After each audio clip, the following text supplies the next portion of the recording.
us, who you are, what game you're representing, and what's your favorite Eevee evolution. So why don't we go ahead and get started? Thank you very much, Gabby. My name's Chris Reisner, also known as Rise to Occasion. I'm a go-caster here. Favorite evolution? It's got to be Umbreon for me. Hi everybody, I'm Jake. I call myself a content cowboy. I say yeehaw, and I cast Pokemon Unite. My favorite evolution, gosh, I knew you were gonna ask this, but it's still tough. I do think it's Vaporeon for all the right reasons and not the wrong ones.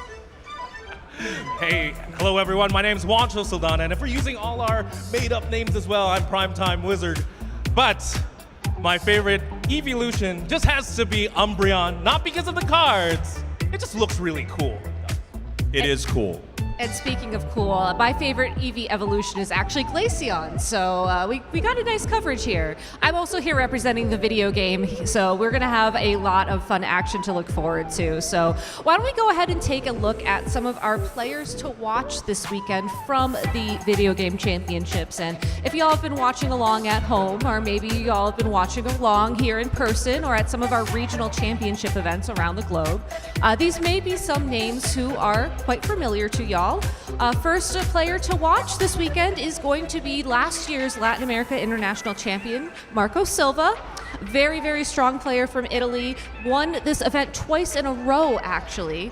So also was second place at the North American International Championships last year. So a strong contender. It also has already won a regional this year. So very, very strong. Keep an eye out for him. We also have Gabriel Agati, a hometown hero from Brazil. Has 2 regional wins under his belt, got top 8 at the North American International Championships last year. Definitely keep your eyes out for him in the crowd. Hopefully we'll get him featured on stream as well this week.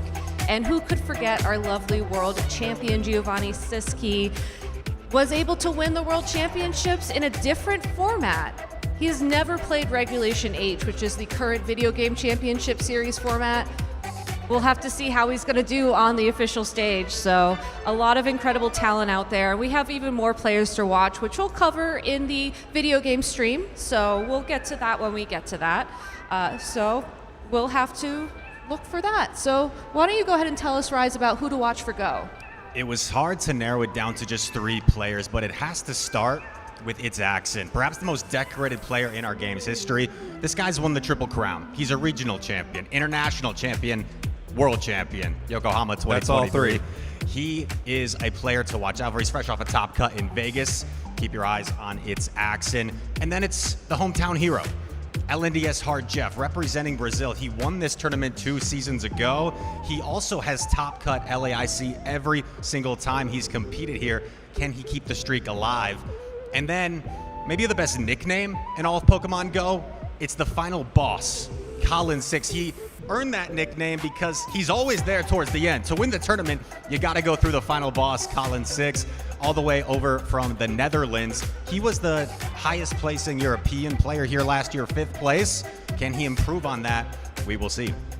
I love an intimidating nickname. So best of luck to all our Go players out in the field. Over in the trading card game, I think y'all have a final boss of your own over there. We'll get to Unite. We'll get to Unite. Don't worry. Best for last? Best for last? So I'm not best? I'm just going to upset everyone this morning. Okay. Can't win. Can't win. No, for sure. A lot of people to look forward to seeing here at the TCG. Here at LAIC, again, there's so much talent. We have so many players for TCG, right? How can I pick just 3? But to start it off, you mentioned it was Eevee Day? It is, yes. Oh, it was perfect, because one of the people we do have to watch out for is Emma Hagen, who is undisputedly the best Eevee box player in the game. So her deck involves so many of the evolutions. It's a lot of fun. She got 2nd place at Gdansk and was formerly, number 1 in the EU standings. And again, Eevee box player. She did get uncrowned, though, as number 1 after last weekend because of Las Vegas. But still, sitting nicely at number 2 is very, very impressive. Of course, we also have Ryuki Okada, player from Japan. And this is a man who I just know loves Pokemon, because he's traveling all over the world, despite not really being part of our circuit. He earns no championship points, but he did win his World's Invite by winning the Brisbane Regional Championship. That's so legendary that he earns nothing except the respect of winning it. I love that. The respect, the cash prizing is Oh, pretty there's nice money too? Okay. I still like it, but No, but he's been just everywhere, really. This year, he won Brisbane. He was in Las Vegas just last week. Placed top 4 then. And, of course, he's our EUIC champion as well. So, a former EUIC champion. So, I'm sure he's looking for a win now in Latin America because he's won everywhere at this point. But, of course, last but not least, I have Jackson Ford. We were talking about, EVs, but this is the man who's playing the real mascot of the game, Charizard EX, our real boss. Again, this is the undisputed Charizard Master. He is a regional champion this season, but I'm sure he's looking for his international. Of course, and if you're going to win an international championship, I mean, Charizard. I mean, the winner of LAIC last year in VGC used Charizard, so. But finally, of course, best for last, it's time for Pokemon Unite. yeah, we have so much exciting stuff going on with Unite this weekend. We have a new map, so many new Pokemon to the game, but there are some teams to watch here that are really incredible. Last year, out of Brazil, the runner-up, 2Z Esports, they have a slightly new roster, but this team looks incredible. They have Mazo on the squad, such an exciting team to watch. We have a new org team out of North America.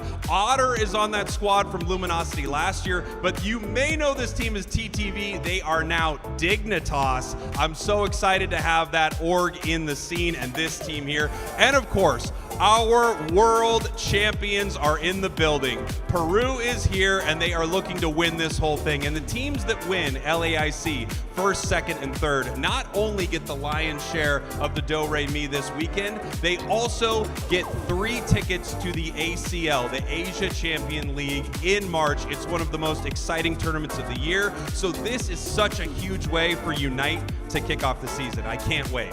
Also, fun fact, my nickname is the First Boss. I don't know if that's a compliment. I think that is a compliment. I take it as At a least compliment. I'm on the rung somewhere. At least you're a Yeah. boss. Yeah, there you go. I mean, if you take it as a compliment, I think that makes it a compliment. And of course, we're not going to let you all at home walk away empty-handed this weekend. If you are watching along over on Twitch, we have some fantastic drops for you to earn. So, Juancho, why don't you tell us what amazing drops you can get over on the TCG side of things? Ooh, we're starting it with the TCG because we have so many. Give me a second. I can share the code. I'm pretty sure. Yeah, okay, perfect. I got confirmation. You can get 4 Phantasmal Flame Packs. I'm sharing the code right now. LAIC 26 Phantasmal Flames. That's the latest set. So 4 packs from the latest set's pretty good. But not only that, we're giving away 3 more things just by watching at the Twitch channel. We have a Mega Venusaur deck box, sleeves, coin, and then followed by 2 special Illustrator rare cards. It's actually a mystery what those cards are. Ooh. You're gonna have to tune in to find out and then grab those cards.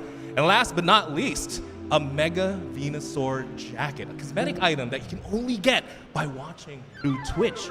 I'm gonna have to watch because I need to grab that. All right. If you open those booster packs, by the way, make sure to post your polls with hashtag Play Pokemon. I'd love to see what you get. There are some incredible cards in the Phantasmal Flame set. But speaking of incredible, I hear Pokemon Go. There's something about Elite TMs in the mix for y'all. I need some of those.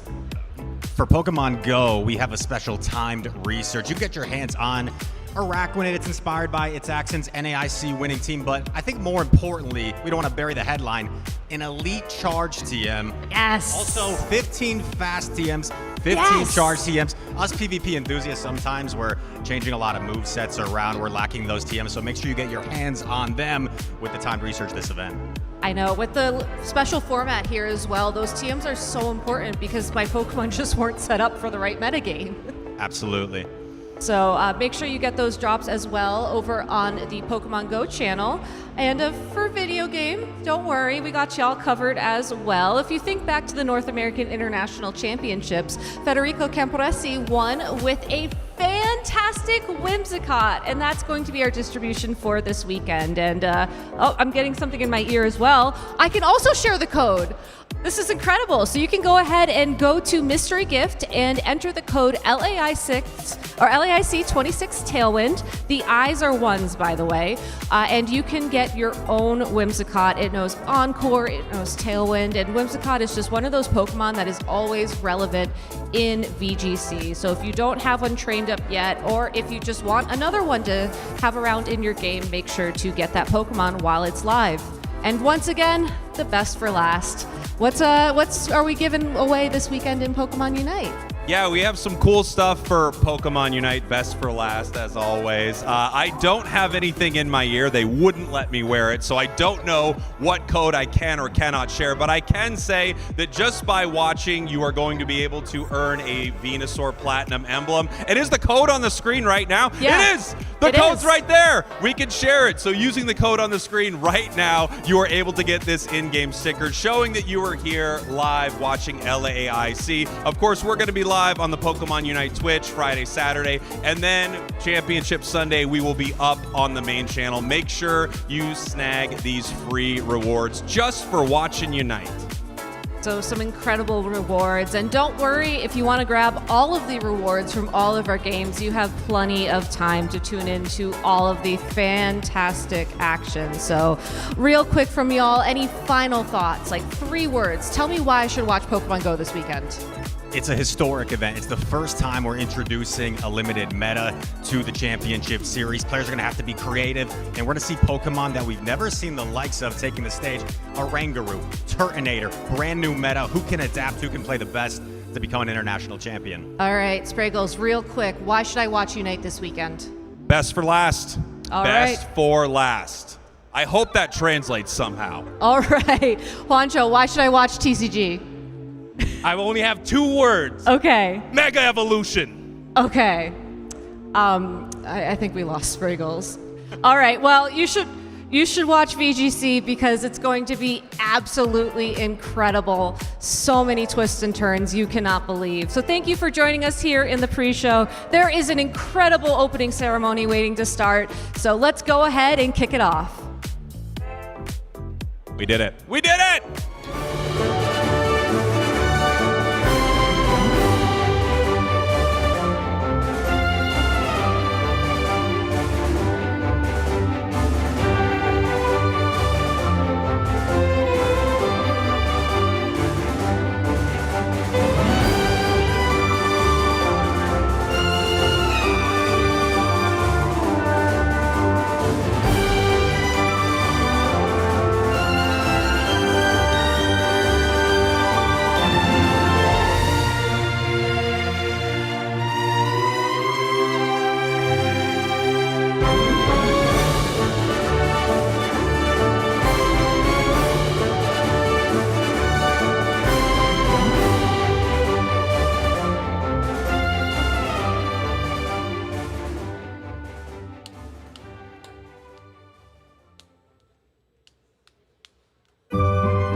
Esse meu jeito de viver, ninguém nunca foi igual.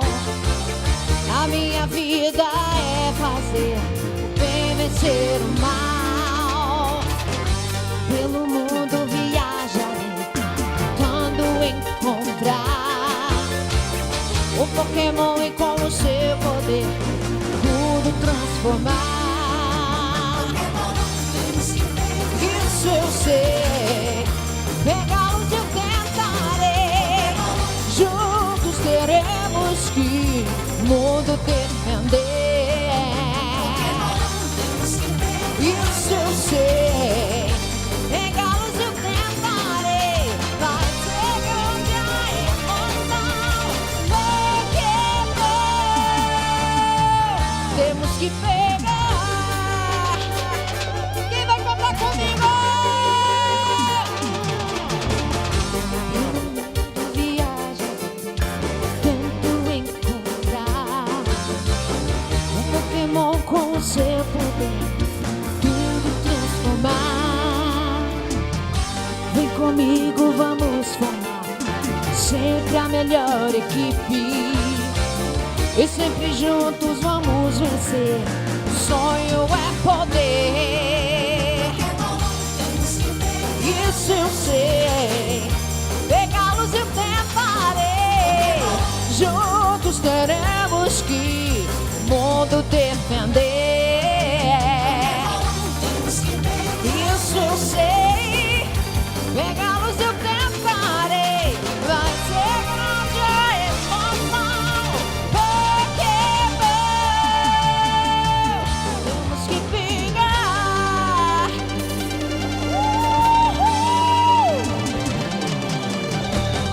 誰よりも強くなりたい。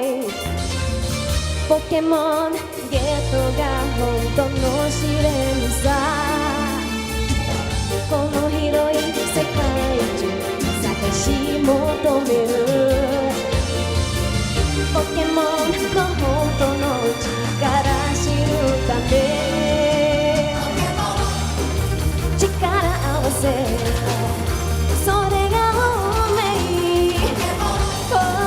俺たちで世界守ろう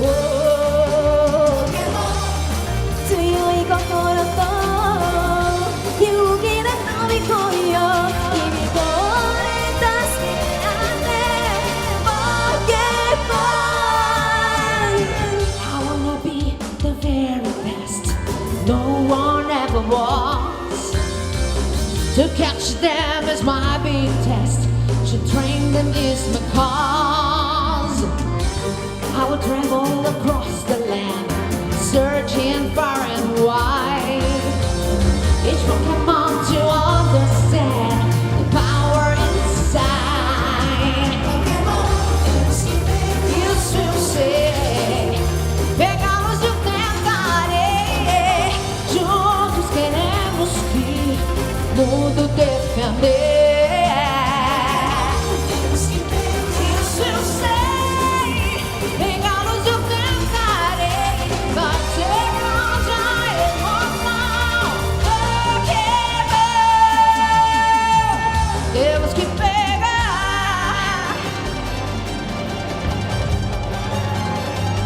Temos que pegar.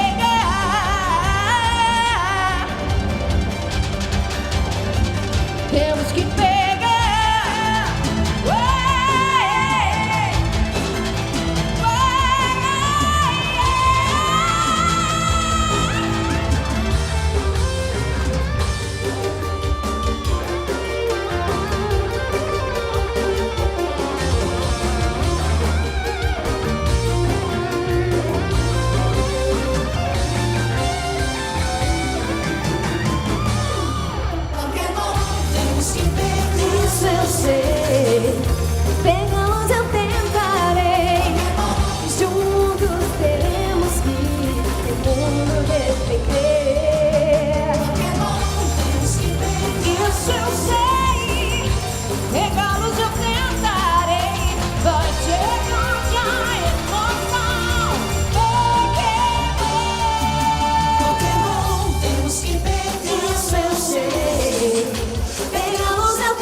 Nossa, a emoção completamente tomando conta.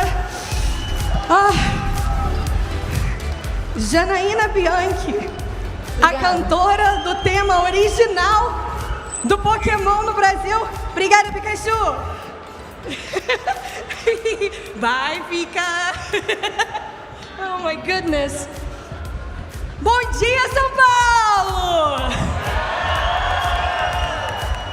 Good morning, everyone, and welcome to the 2026 Pokémon Latin America International Championships! Oh, my goodness, that performance, Adam, it was absolutely electrifying. Took my breath away. I think it perfectly set the stage for this event and for all of our old school Pokemon fans in the audience, certainly. Yes, in Portuguese, in English, in Japanese as well. So let's give a big round of applause once again for our lovely performers. Over 3,500 of the fiercest competitors across the Pokemon trading card game, Pokemon video game, Pokemon Go, and Pokemon Unite are here in Sao Paulo, Brazil, fighting for their shot at the 2026 Pokemon LAIC champion title. It's not just the title as well, we're talking about a $500,000 prize pool across all 4 games. And of course, a qualifying option for the Champions 2 Worlds happening next August in San Francisco, California, and of course, alongside the Pokemon Experience. Incredible. It feels like just yesterday that we were crowning the 2025 World Champions in Anaheim, California. And now here we are kicking off the first international championship of the new season with our competitors preparing to play some of their most intense games of Pokemon yet. And it's not just about playing Pokemon, it's about competing, proving yourself, and taking that crown. Well, let's not keep them waiting any longer then, Sophia. Competitors, get ready for round 1 of the 2026 Pokemon LAIC Championship. Alrighty, so to get this started, let's give one final round of applause now for the lovely staff and crew making this lovely event come together. Alright, are you ready? Go!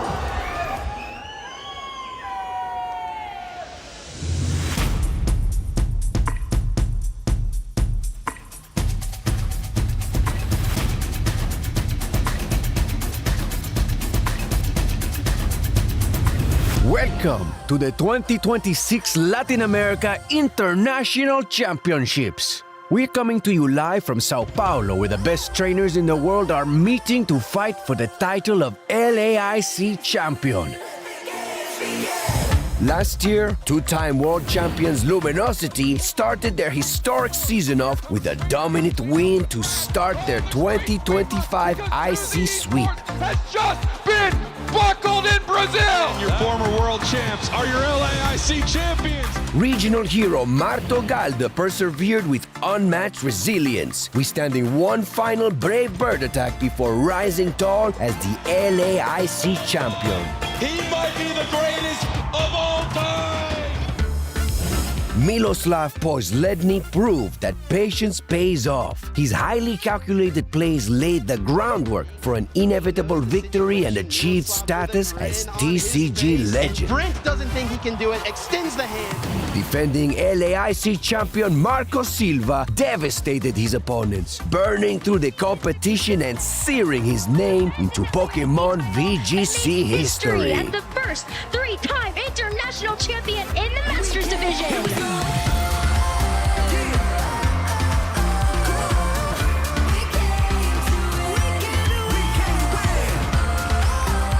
Welcome to the Latin America International Championships. Let the games begin.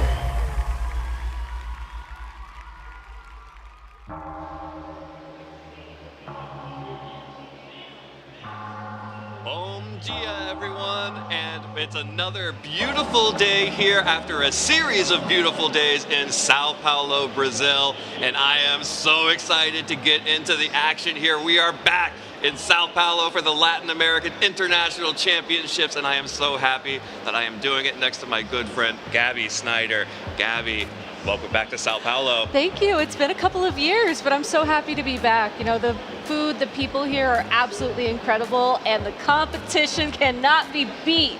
So we're going to have some incredible matches in the tournament this weekend, and I just cannot wait to watch them. Absolutely. It's going to be an incredible weekend of Pokemon battling here on our Pokemon VGC stream. To give you a taste of what's to come, let's take a quick look at our format for the weekend. Let's dive into the format for Pokemon VGC at the 2026 Pokemon Latin America International Championships. Trainers have traveled far and wide to compete for their share of over $500,000 in prizes and the ultimate title of Pokemon VGC LAIC Champion. The competition takes place over 3 days, battling head-to-head in a best-of-3 Swiss round format with open team sheets. An open team sheet means critical details about each trainer's Pokemon are available to the opponent. Trainers advance to Swiss Phase 2 if they gain more match points than their division threshold. When Swiss completes, the top 8 trainers and up to 8 additional trainers tied with 8th place advance into an asymmetrical single elimination bracket until only 2 finalists remain. These final 2 trainers will compete on Championship Sunday. The trainers are bringing their all to the play tables this weekend, and we will soon see who will claim the trophy and title of LAIC champion. Let's get this tournament started.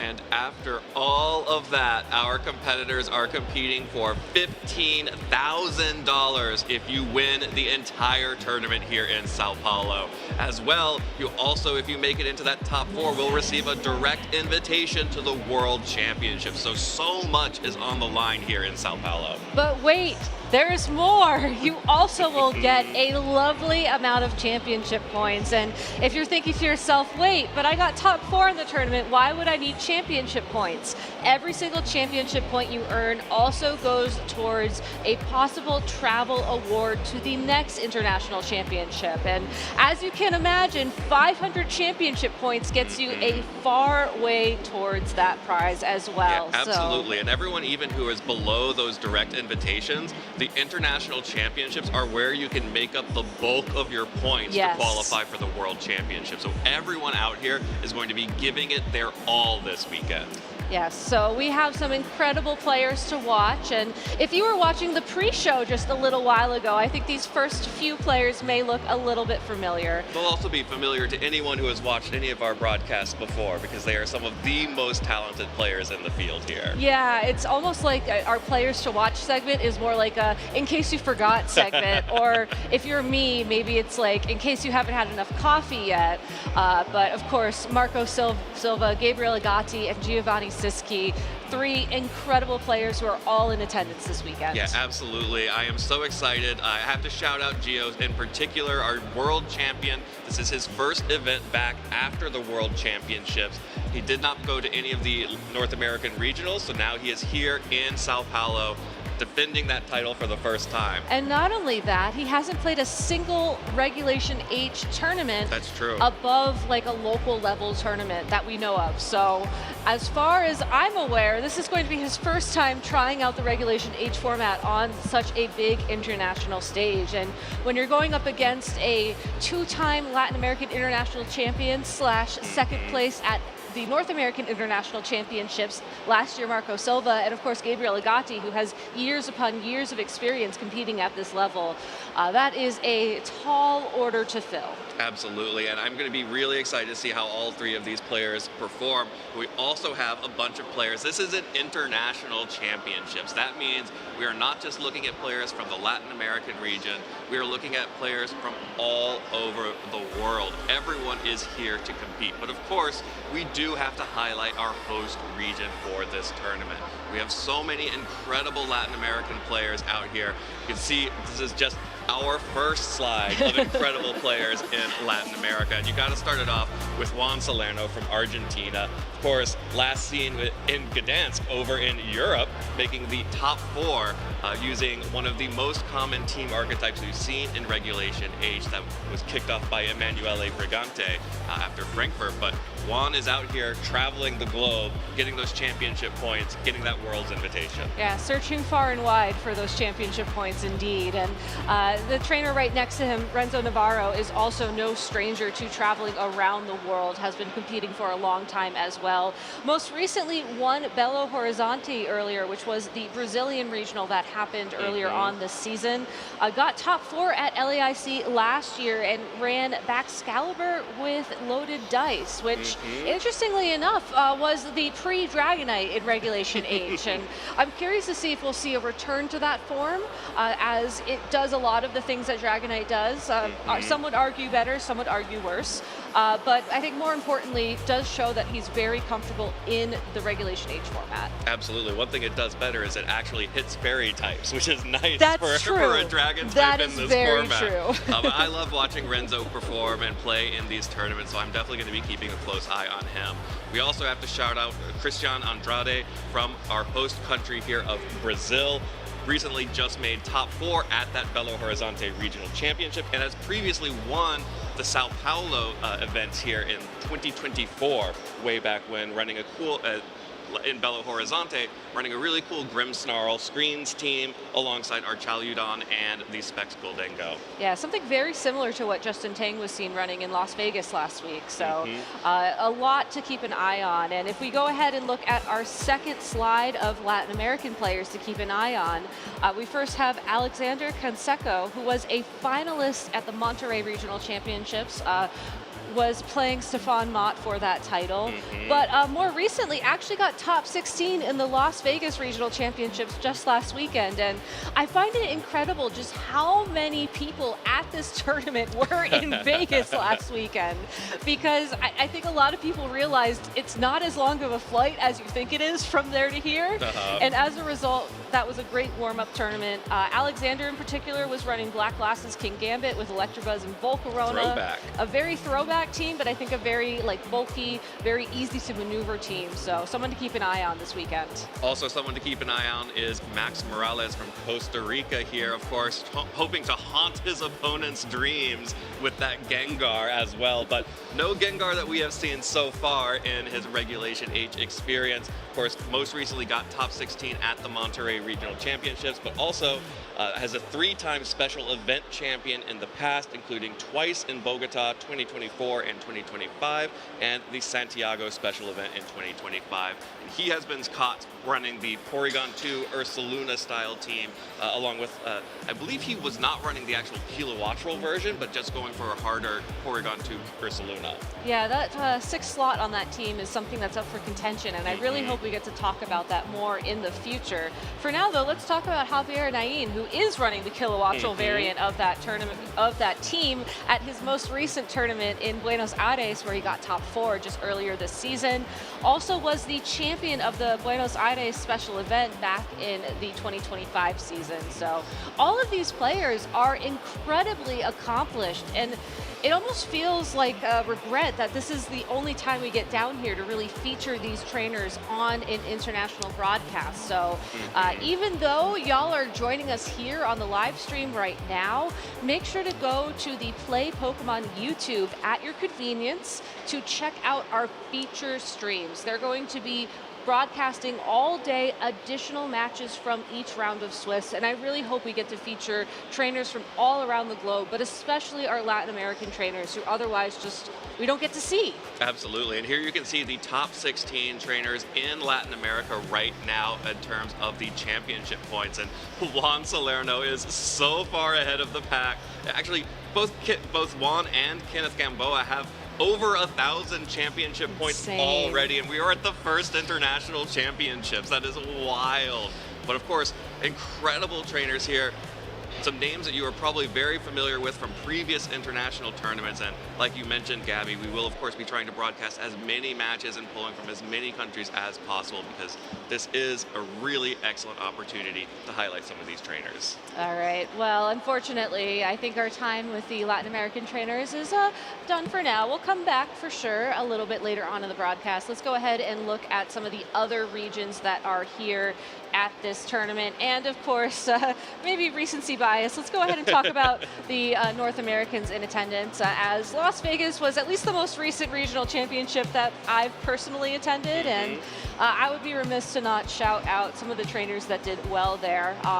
Joshua Lorsi was not in attendance at Vegas, but was a finalist at the Milwaukee Regional Championships, where you and I were in attendance, and what an incredible final match that was. Absolutely, incredible finals from Joshua there.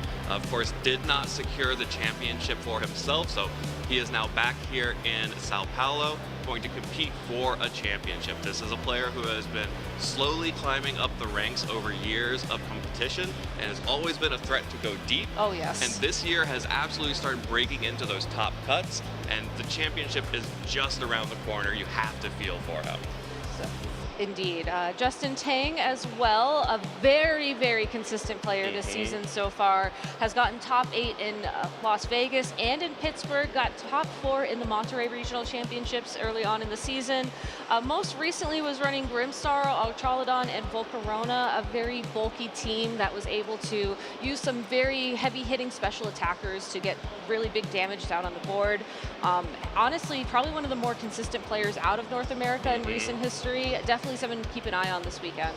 Absolutely, and of course, our final person to watch here in North America is Stefan Mott, who is no stranger to winning in Latin America, as he did win the Monterey event at the start of Regulation H 2.0 as we brought the format back. Using an incredibly unique team that of course featured a Scyther and a Garganackle. This was before Emanuele Brigante had broken the meta by his balance team. But Stefan got in early and was able to get that win in Monterey before everyone else started to sort of centralize around that Lele team. Yeah, and unfortunately, Scyther is not his favorite Pokemon. We found that out the hard way, but if you try hard enough, maybe it can be your favorite Pokemon someday. Absolutely. Let's take a look at where we are in North America in the race for travel awards and for the World's Invitation. Justin Tang, of course, is at over 1,000 points here in the #1 slot after that finish in Las Vegas, dethroning William Brown, who had been at the top of that list for a while now. But of course, Justin Tang here in Sao Paulo going to continue to build on that championship points lead. Stefan Mott there in 7th and Joshua Lorsi in 11th. So some of the top trainers are out here. I can also see a couple other ones here. Yeah. I know Joseph Ugarte is also here. William Brown as well, I believe. So we could see some upsets this weekend. Absolutely. Yeah, William is also here. And actually, one of the only events we see him at these days, Ashton Cox is back for the Latin American International Championships, hoping to regain the title of Latin American International Champion. Now that's a throwback. It's been a while, but best of luck to Ashton. It's always great to see so many defending international champions in the field to defend their titles. So speaking of which, let's go ahead and look at our other EU players on the field. And Victor Mendina was a finalist here last year at the Latin American International Championship, got top 8 at Worlds this past year, was a finalist in Frankfurt, really struggling to break that second place curse that he has. Yeah, absolutely. One of the best players to have made multiple finals, but has not secured the championship yet. Again, another player that you have to assume that championship is right around the corner for him.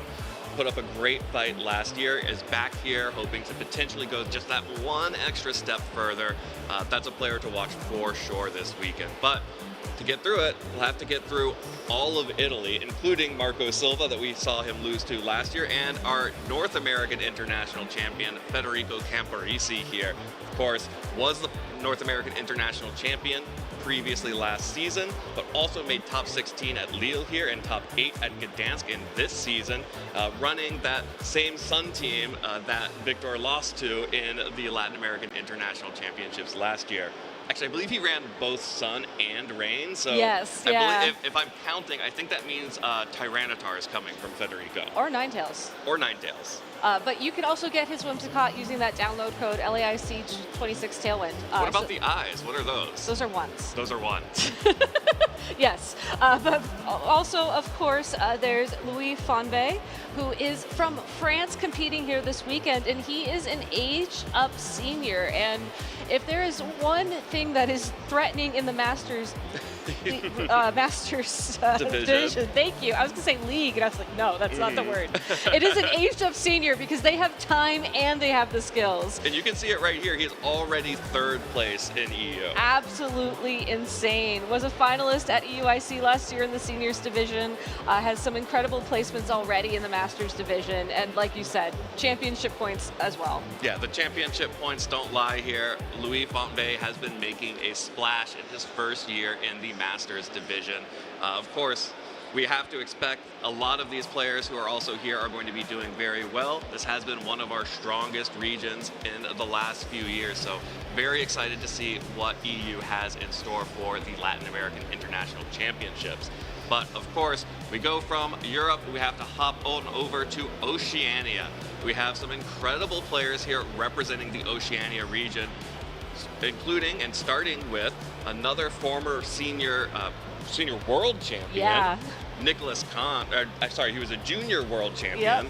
I want to age him up because it doesn't make me feel good to know that he's now competing in the Masters division. But Nicholas Kahn, a former junior world champion, aged up into the seniors division a couple of years ago and has already gotten a championship in Brisbane as well as a top 4 in Brisbane this season.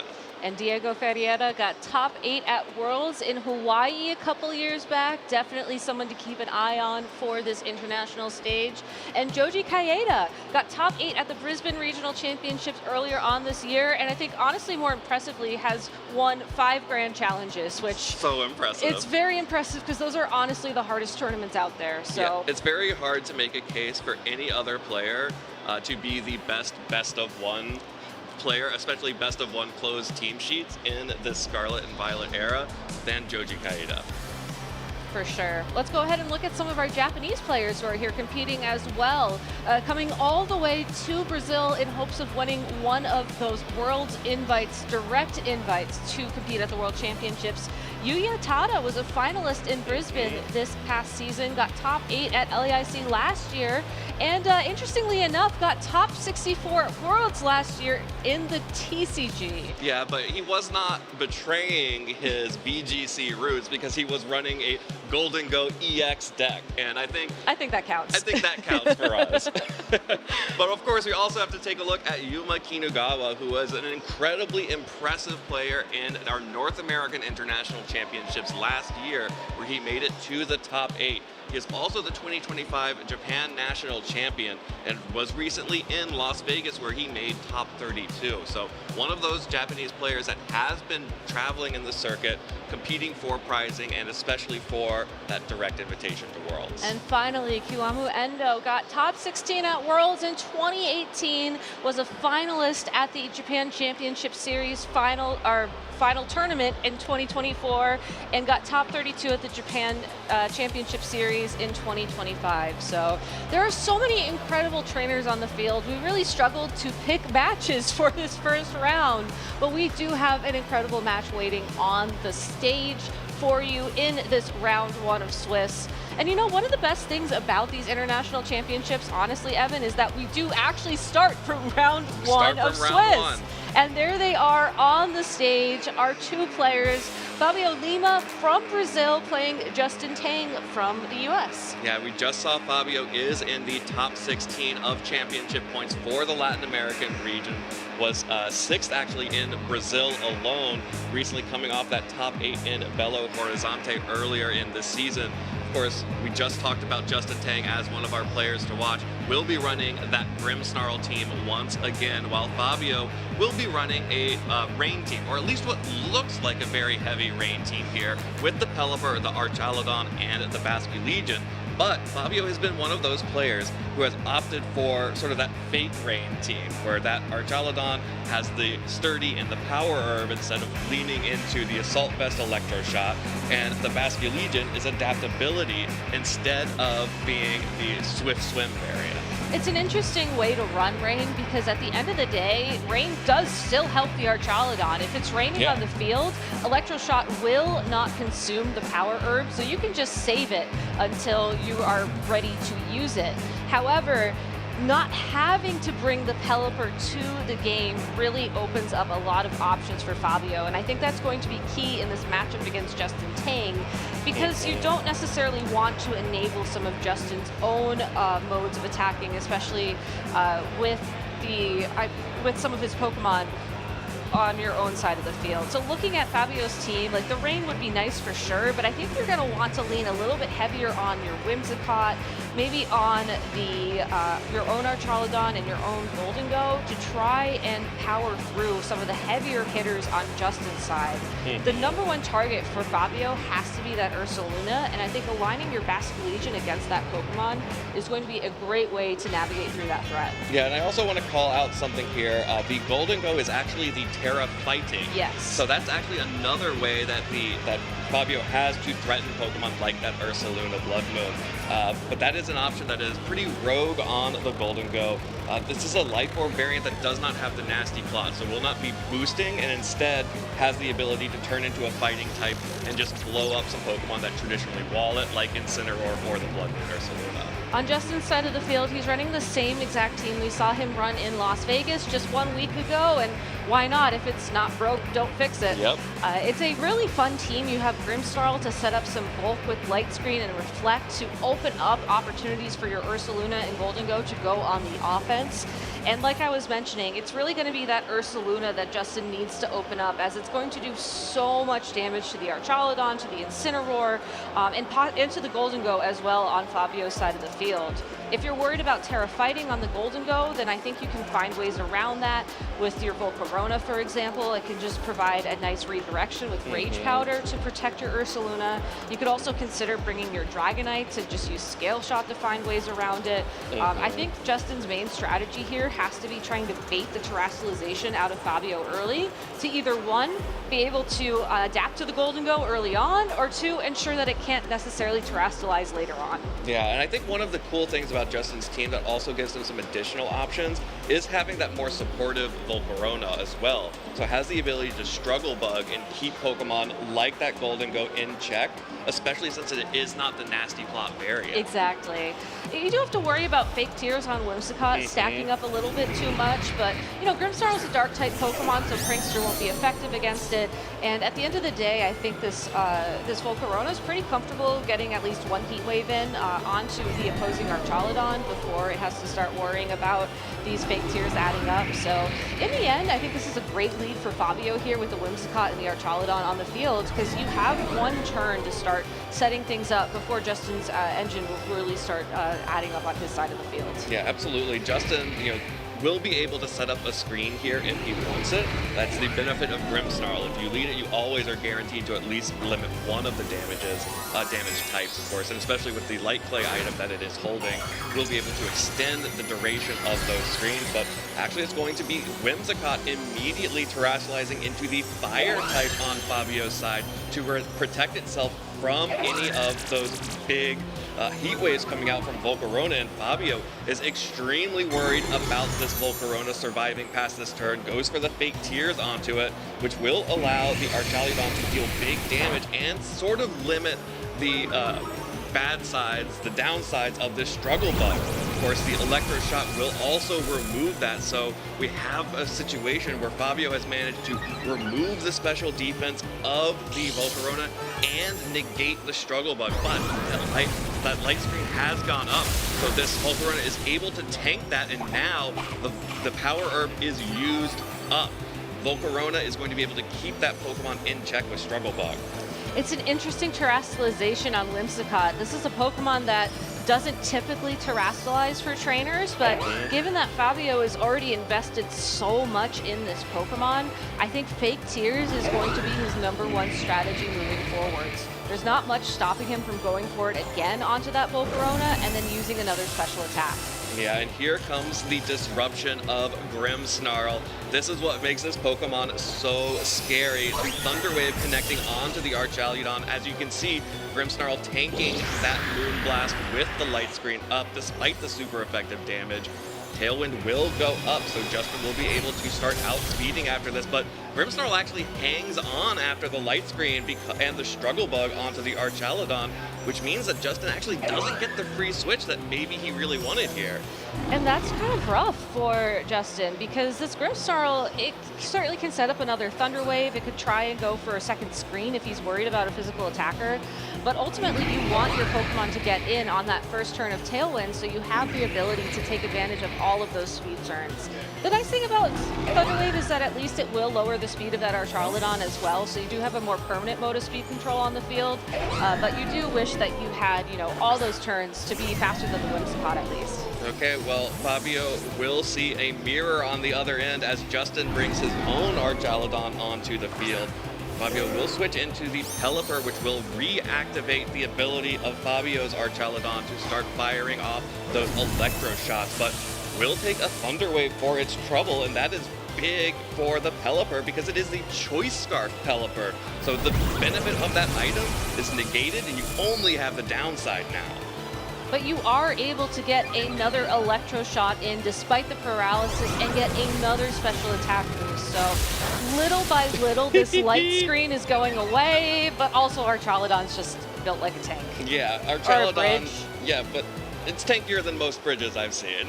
Fair enough. The Pokemon is able to tank it so easily, and in doing so also gets a stamina boost on the switch, and which isn't super relevant against most of Fabio's Pokemon, but if that Basket Legion is in the back trying to be sort of an ace, a cleanup crew, that could spell trouble for Basket Legion as we see it there on the preview.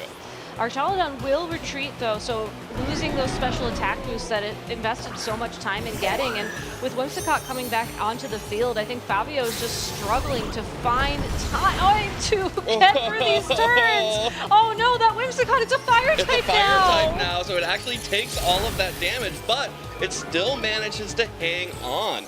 So Whimsicott is able to stay on the field here on the switch, and then Grimmsnarl also stays on the field with that tanking that Hurricane. And this is exactly why Grimmsnarl is such a good Pokemon in the metagame right now. Screens make such a huge difference. If you're able to hold on with just a sliver of health and keep disrupting your opponent, you can keep limiting their options turn after turn after turn. Whimsicott can at least get one more attack in. It's not paralyzed, and it will be faster than the Grimmsnarl, so it could go for a Fake Tears or maybe even an Encore into the opposing Archaludon if you just want to know what it's going to use for the next couple of turns.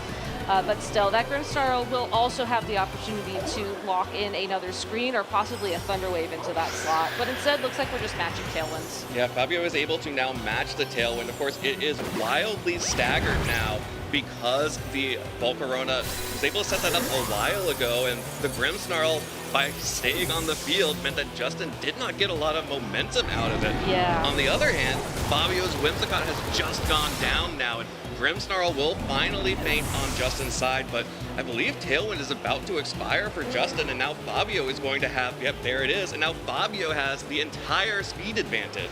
But is it really a speed advantage if both your Pokemon are paralyzed under Tailwind? That's fair. And then you also have the chance of not attacking as well. I mean, you've mitigated, I'd argue, 70% of the threat of the paralysis, but there is still that threat of not attacking. And the nice thing about Justin's Archaludon, and I wish we had a chance to touch on this in team preview, it isn't actually running an electric attack. So the only way it's going to be able to hit the Basket Legion would be either a Draco Meteor, a Flash Cannon, or a Snarl. Snarl being the only super effective option. So you do have like that benefit there, but you are going to need multiple hits to take down that Pokemon. So Definitely. sending in the Archaludon here, I think you're setting yourself up for a nice Draco Meteor into the opposing Dragonite once multi-scale's broken, or maybe even trying to land that directly into the opposing Archaludon. But speed is still in play. Absolutely, and Fabio, I feel for you. I also would have wanted to click Icy Wind here on the Pelipper, but you are locked in, but you do get the confusion on Dragonite. Okay. So there is a little bit of variance added into here as well. The Archaludon is also able to break through the paralysis, will not be fully paralyzed this turn, so gets off another Electro Shot, and is going to be able to deal big damage back to the Dragonite. Not quite enough to pick up the KO, even after multi-scale, because it has not gotten super rolling. And the Dragonite, though, hits itself in its own confusion. But Body Press will deal good damage back to Fabio's Archaludon, but that Dragonite, oh man, it feels bad to miss a turn. It feels worse when you actually damage yourself on that turn. I know, and that wasn't even a skill shot miss, unfortunately. But I do think that Archaludon on Justin's side of the field is going to be his key to winning at this point in time. You saw just how much that Body Press did to the opposing Archaludon already. We know that the Pelipper is locked into a move. It's once Rain goes, Hurricane's not going to be 100% accurate, and it's not going to do any damage to the opposing Archaludon. So that is why you have to switch it out here. My big question, though, is will Basculegion be able to hang on throughout this turn? Absolutely. Basculegion is going to be the one thing that could potentially start breaking through some of these. Dragonite, though, will not confuse, hit itself in confusion once again, protects itself on this turn. Here's a big Draco Meteor coming out from Fabio's Archaludon. Deals good damage back to the Archaludon on Justin's side, but the Assault Vest is coming up huge here. And the Snarl deals good damage to Basculegion. Oh, a critical hit will help, but also Archaludon's not doing any damage anymore. Yeah, that almost comes off as a prediction on Justin's part, you know, knowing that the Ghost-type Pokemon might come onto the field, but also just a very safe play, as Pelipper and Archaludon are both special attackers, and even if that switch doesn't happen, you're still weakening a possible Hurricane, you're weakening that Draco Meteor that would also connect there. So a very safe play from Justin. You know, breaking the sash on the Basculegion and getting super effective damage was a bonus. Yeah, but really excellent targeting on Fabio's side. Able to not fall for the protect on the Dragonite, instead get the Basculegion in relatively safely and deal some significant damage back to the Archaludon on Justin's side, which has no way of healing itself. It does, and hopefully that will be the key for Fabio for breaking through those defenses, because right now those stamina boosts are really adding up.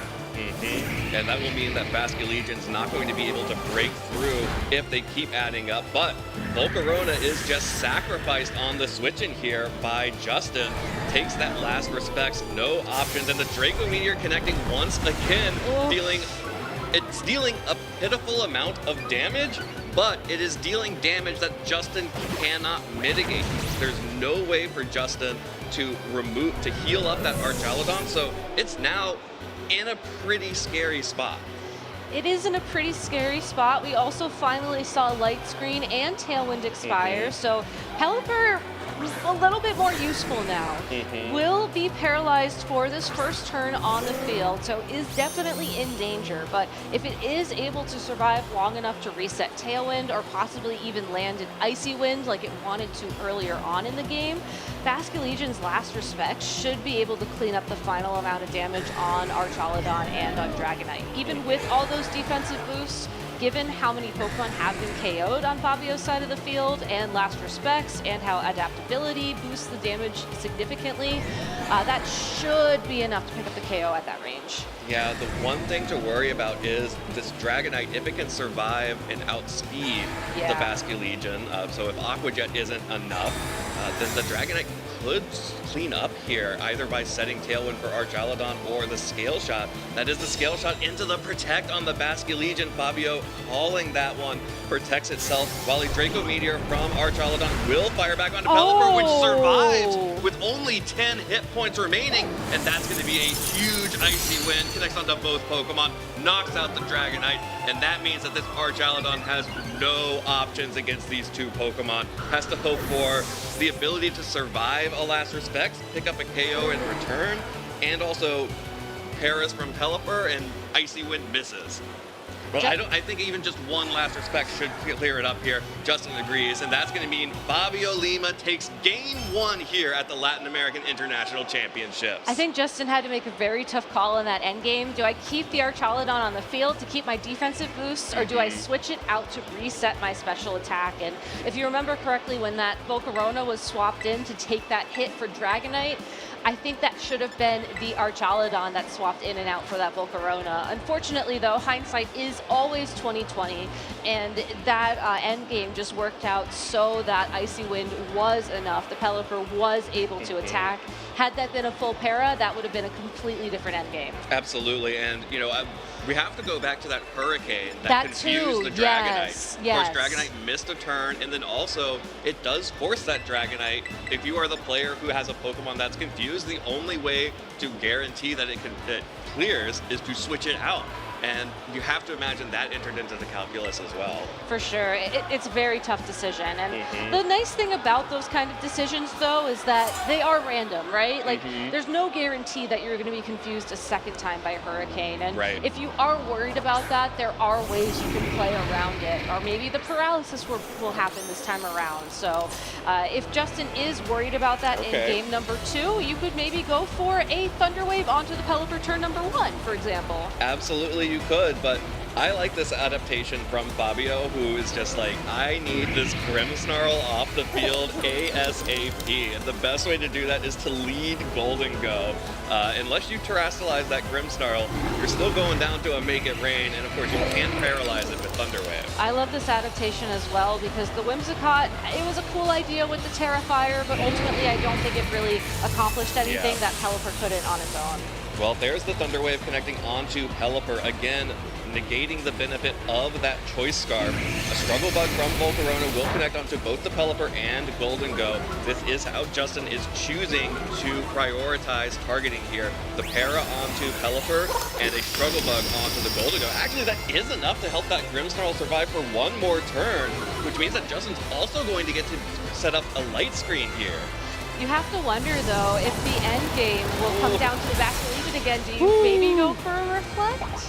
You could go for a Reflect. That's definitely an option, but it's really hard to click Reflect when you're staring down two special attackers like this. I know. It's one of those calls where you have to wonder if you're in the moment or not. And I mean, we do get a sneak peek at what Fabio has in the back, and knowing that it's Archaludon and Basculegion, odds are the Archaludon will be making an appearance next, because Rain is still active on the field, and we know just how good that is with Electroshock. So I agree. I do think that Light Screen is the better play here.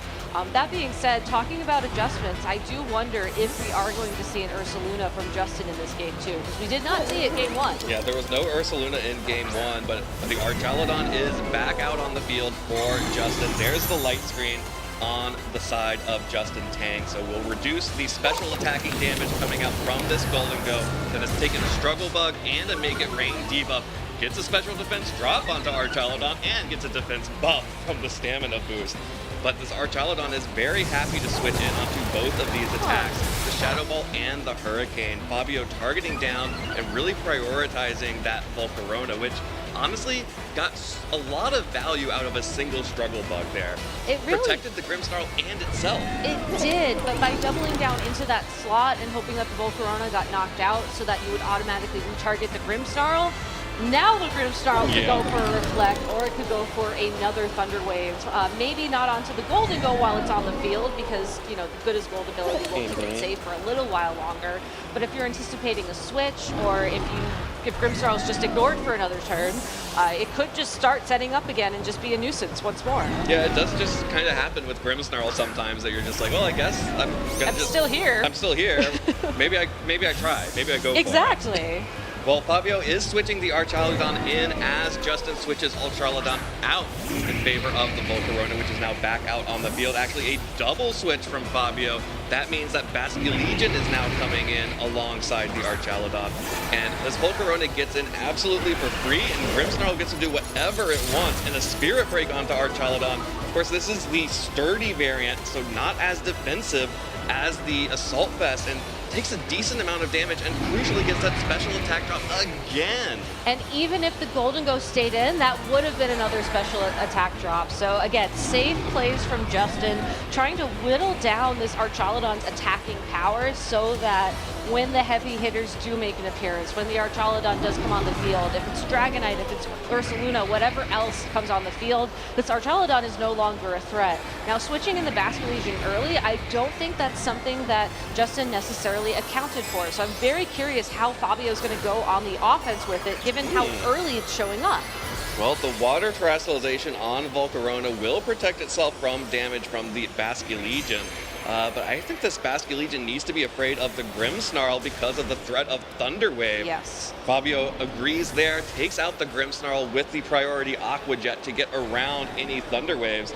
Volcarona will be able to set up the Tailwind here, so Justin will get at least one Pokemon to switch in for free under Tailwind. Oh no! Oh no! That terrestrialization just made you weak to this Electro Shot, which will be able to boost the special attack one stage. Of course, Archaludon has taken some damage, but that is still super effective damage. And covering for the Basculegion just makes you weak to the Archaludon, and 2 KOs for Fabio in one turn. That is a huge knockout for Fabio. Not just because you took the Volcarona down, but you took down Terrestrialization.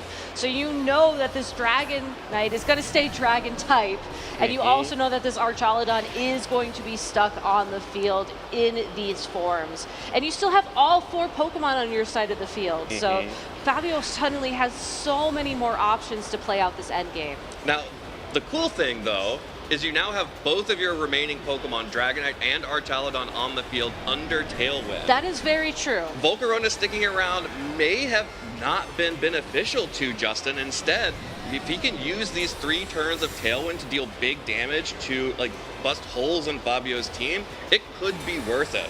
Of course, both of these Pokemon have Protect here. Really going to need to get something out of this Scale Shot from Dragonite to make sure that it can outspeed and potentially KO in the future.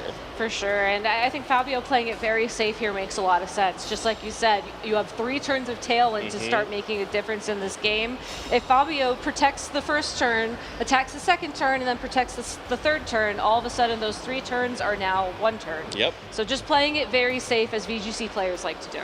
Yeah, the best VGC players play it as safe as possible here, and the Basculegion still has Focus Sash intact as well. Of course, that's not going to matter to that loaded dice Dragonite, but could be important. Probably the Draco Meteor from Archaludon might not be enough to pick up that KO either. Yeah, I do wonder, though, if you keep the Basculegion on the field, and it looks like Fabio's trying to decide if it's worth to break multi-scale, which is what he locks, or if it's worth the switch to keep the sash intact. Yeah, I don't hate that. Breaking the multi-scale is very important, and actually here comes the Scale Shots. If it's only 4 hits, that might not be enough to pick up the KO on Basculegion. I don't think 5 might be enough. I think 5 is just, oh no. No, yeah. Yeah, I miscounted. I could not count to 5 there, but unfortunately, that means that this Basculegion sticks around a Snarl. It sticks around even after the Snarl.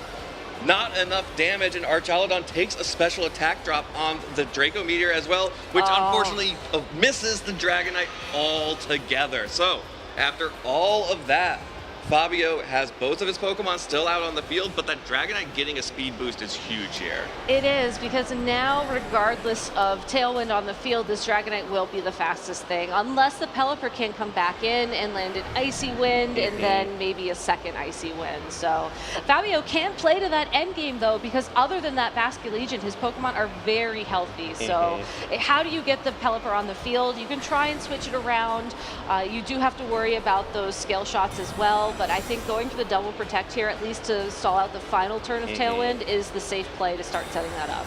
Yeah, I think this is all going to come down to Fabio's Golden Go in the back. Because of the paralysis on Pelipper to begin with, that Pokemon is really just going to be a rain bot at this point.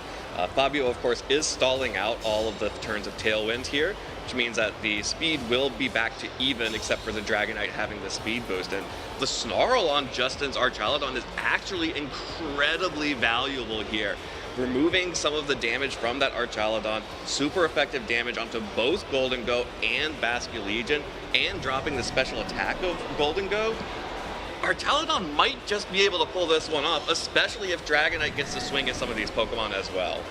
I love watching Fabio's decision process here because you saw him check the number of light screen turns remaining and then check his Pokemon as if he's trying to switch it out. And I think he's trying to time when Goldengo makes an appearance. But Dragonite, fastest thing on the field, able to reset Tailwind for Archaladon, and that's just going to take Basculegion down. Yeah, Basculegion goes down to the Snarl. That's going to be a safe switch in for Fabio in the back, but double Tailwind users on Justin's team really showing the value here as Draco Meteor now connects onto Dragonite, shows that it probably was not going to pick up that KO, although it did take an extra Snarl debuff there, but Dragonite probably still survived that turn of Draco Meteor previously.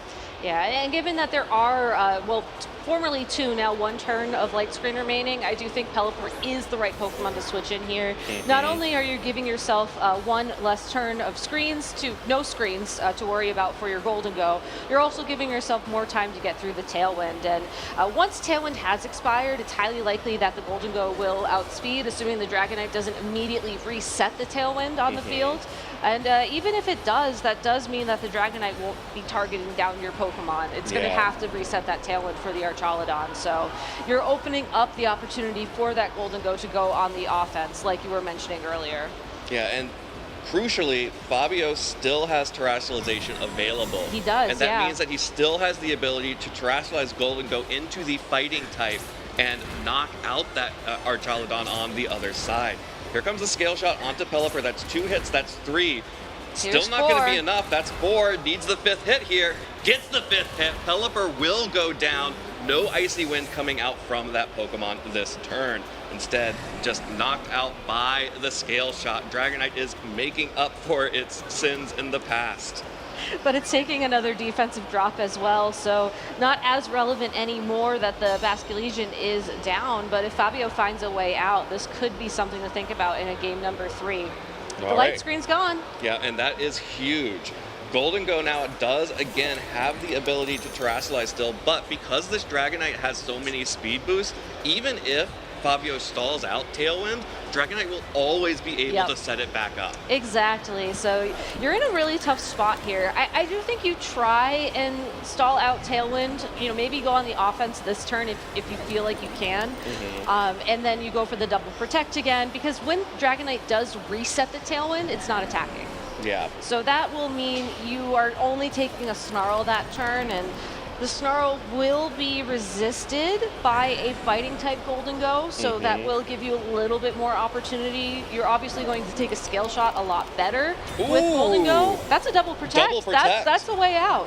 That's a way out. Getting the double protect, Archaladon is protected this turn and dodges the Scale Shot because of it. The double protect getting huge value here. Snarl coming out from Justin's Archaladon will connect into the protect, and no Terrestrialization on Goldengo. That's super effective damage. Even Snarl, another critical hit Snarl there. That's going to be really bad for that Goldengo, which is able to now fire off a Shadow Ball into the Dragonite. That is enough to pick up the KO. So now Justin has just the Archaladon with Assault Vest. There is no light screen left, but this Goldengo has taken a special attack drop and is really low. Now, 1 hit from something that's not a Snarl once it Terrestrializes will be enough to knock that Pokemon out. And it's really going to come down to the Archaladon on Fabio's side, which has no damage. It has no damage, but it's also taken those special attack drops as well. So we're in a very interesting endgame where I think Justin just needs 2 turns, right? One to land a body press into Fabio's own Archaladon, and then another to land the correct attack into Fabio. So the big question here is, did Justin target the right Pokemon with the right type of attack? Well, there's the Draco Meteor, connects onto the Goldengo. The safest play, I think, there for Justin. Gets around all of those guessing games, so long as it hits the 90% of the time. But that will pick up the KO onto Goldengo, not able to get fire back with a Terra Fighting. And the Draco Meteor connects, but look at all of the, it barely moved there with the Assault Vest and all of the special attack drops on the Archaladon for Fabio. And Justin Tang will be able to push us into a Game 3 in our very first match of the day. It's so exciting, too, that it came this close. And I know these Archaladon are gonna... No critical hit on that Draco Meteor. These Archaludon are going to fight it out for a little bit longer, but it really was that close of an end game at the end of it, and it came down to just Justin, like you said, making that correct call, going for the Draco Meteor into the Golden Go, knowing that if it did terrestrialize and it did connect, that would be a knockout, and even if it didn't, that would be the most amount of damage possible in that situation. So a great call from Justin there. You can see just why he's been consistently doing well at all of these regional championships in this format. Going into game number 3, I would love to see an adjustment from him, so maybe he doesn't have to lean as heavily on some of these, reads or some of these, Grimmsnarl being able to just kind of be ignored for a few turns to find these opportunities for him, as it does feel like the Grimmsnarl getting Light Screen and then getting Thunder Wave and then landing that Spirit Break for the first special attack drop into that Archaludon was key in that game. I do also have to ask, where is that Ursaluna? The Ursaluna has not come out here. Yeah. Would be able to deal good, big damage to the Archaludon and to the Basculegion as well. Yeah. Basically everything that Fabio showed, but it's also really threatened by everything. It is. But Justin he has hasn't brought it yet. And Justin has shown a really good ability to control speed. Exactly. Especially in that second game where Justin was able to make sure that Dragonite was always able to set Tailwind. Exactly. There is definitely an opportunity there. Yeah, I don't think you necessarily have to bring it, but if you are thinking about adjustments into a game 3, I do think it's worth calling out. But instead, it looks like we're just getting the same leads as game number 1. Yeah, game number 1 all over again. That's going to be Whimsicott and Archaludon against the Volcarona and Grimmsnarl. And okay. I'm really excited to see how this plays out because turn 1, game 1, Fabio went for that Terra Fire on the Whimsicott that actually did absolutely nothing. Didn't even help resist any damage, but here we go again. That's going to be another terrestrialization. This time it's going to be on the Archaludon, getting that extra damage for that Electro Shot, using the Power Herb and the Fake Tears to try to break through the Struggle Bug and or the Light Screen, but actually not even the Fake Tears, just going for speed control immediately. And Light Screen will weaken the amount of damage this terrestrialized Electro Shot can do, but now it's faster than the Volcarona, so no Struggle Bug in play, it's just going to be the Light Screen. Yeah, just the Light Screen, and now also the boost from the terrestrialization as well. That means that this Electro Shot is going to deal big damage to the Volcarona. Even through the Light Screen, it will proc the Citrus Berry, so Volcarona will heal back up just a little bit. But that is a huge moment for Fabio to get that damage onto the Volcarona. The Struggle Bug, like you mentioned, coming after the Electro Shot this time instead of before. That means that Fabio can stay ahead of the Volcarona here. There's also another bonus to this electric type terrestrialization. It's the fact that now Archaludon cannot be paralyzed. So it's guaranteed to outspeed this Volcarona for one more turn. And I don't know, if you have an ability to set up rain so you can just go for a second Electro Shot here, maybe you can just knock out the Volcarona before it can set up its own Tailwind. Absolutely. Who needs Power Herb when you have Pelipper in the back? And that's what's really cool about this fake rain team, is that you have the opportunity to go for those big plays out of rain and then switch in the Pelipper, give yourself the rain buff here, turn Electro Shot back into a one-turn move, and pick up the KO on this Volcarona because of it. Or not. You can just hold on with a single HP. The Tailwind. Oh, that is a devastating 1 HP survival there on the Volcarona. And a Spirit Break connects onto Pelipper on the switch, which means that Pokemon will not be very threatening in terms of damage. But, a Stiff Breeze will knock over this Volcarona at this point. But frankly, it got a Tailwind up when it had no business getting a Tailwind. I was going to say, that is such a key survival in this game, because now the speeds are tied again. Pelipper can be paralyzed by a Thunder Wave, so it's not. It will probably land an Icy Wind here, assuming it doesn't get fully paralyzed, so there will be some speed control on the field for now. But thanks to the Tailwind, Dragonite or whatever else is in the back can come onto the field and be very comfortable with that speed control, and Archaludon is also going to start taking these special attack drops. Yeah, these special attack drops are going to be able to start keeping that Archaludon in check. Here comes the Electro Shot again from the Archaludon. It is by far the most powerful attack that Fabio could be using here, especially keeping that special attack up for future turns. This time going to be targeting down onto the Grimmsnarl, just trying to get damage onto that Pokemon right now, as Pelipper connects with the Muddy Water onto both of those Pokemon. Risk. you had some flashbacks right there on the muddy water, It's didn't paralyzed too. I mean, I understand when you're in a situation like this, you gotta take the risks. But when you're paralyzed and you're using muddy water, that is a choice, and I respect Fabio very much for it. Well, Archaludon comes out for Justin. That kind of makes that muddy water feel pretty bad here. Pelipper, if it wants to do anything, it's taken multiple struggle bugs now, is paralyzed, and at this point, it really is mostly just useful for resetting the rain once it runs out. Whimsicott is still in the back of Fabio's party, so you can switch that in. It's going to be grass type, so it will resist a lot of the attacks that Archaludon has. Also still fairy type, so Draco Meteor not going to pick up a sneaky KO on it this time around. So you can at least reset the attack Pelipper's using here, but you do have to ask yourself what's next, because if you can't really threaten the opposing Archaludon, Justin's going to just end up in the same situation as we saw in Game 2, where it's going to have all those defensive boosts and just all the time in the world to snarl. And Archaludon is just going to protect itself for Fabio while Grimmsnarl sets up the Reflect, our first Reflect of the game so far, or of the set. Yeah. But the Flash Cannon connects onto Whimsicott on the switch, and Justin calling that one out. May have actually been able to pick up the Pelipper given how low it was to begin with, but that also is going to be the end of Tailwind for Fabio. Trying to get that Whimsicott in to reset Tailwind, and Justin's like, nah, I know that's coming. I got the Flash Cannon ready for you, Whimsicott. And Basculegion now out on the field with a Reflect up on the field. That feels really bad. Yeah, that was a great turn from Justin. I think really setting up the end game, assuming it was going to be Basculegion as Fabio's final Pokemon, as he has brought essentially these two key attackers to every single game this set. He does still have options. Last Respects is going to be very powerful right now, even with that Reflect on the field, but he's going to have to attack, as he didn't go for the Aqua Jet to ensure the KO on the Grimmsnarl. Yeah, double screens up and paralysis on the Basculegion, which is not able to move because of the paralysis. And that means that Archaludon is able to start firing off these snarls. Fabio does dodge the first one on his own Archaludon, which is big, but Basculegion will lose its Focus Sash here, and that Draco Meteor is just not doing enough damage with the light screen still up, and with Fabio not being able to get enough boost on the Electroshock because that Volcarona was able to hang on. So Fabio's options here, he could certainly just keep trying to go on the offense. I think with the Basculegion, you really just have to hope you have time to break through that paralysis and land Last Respects on the Archaludon.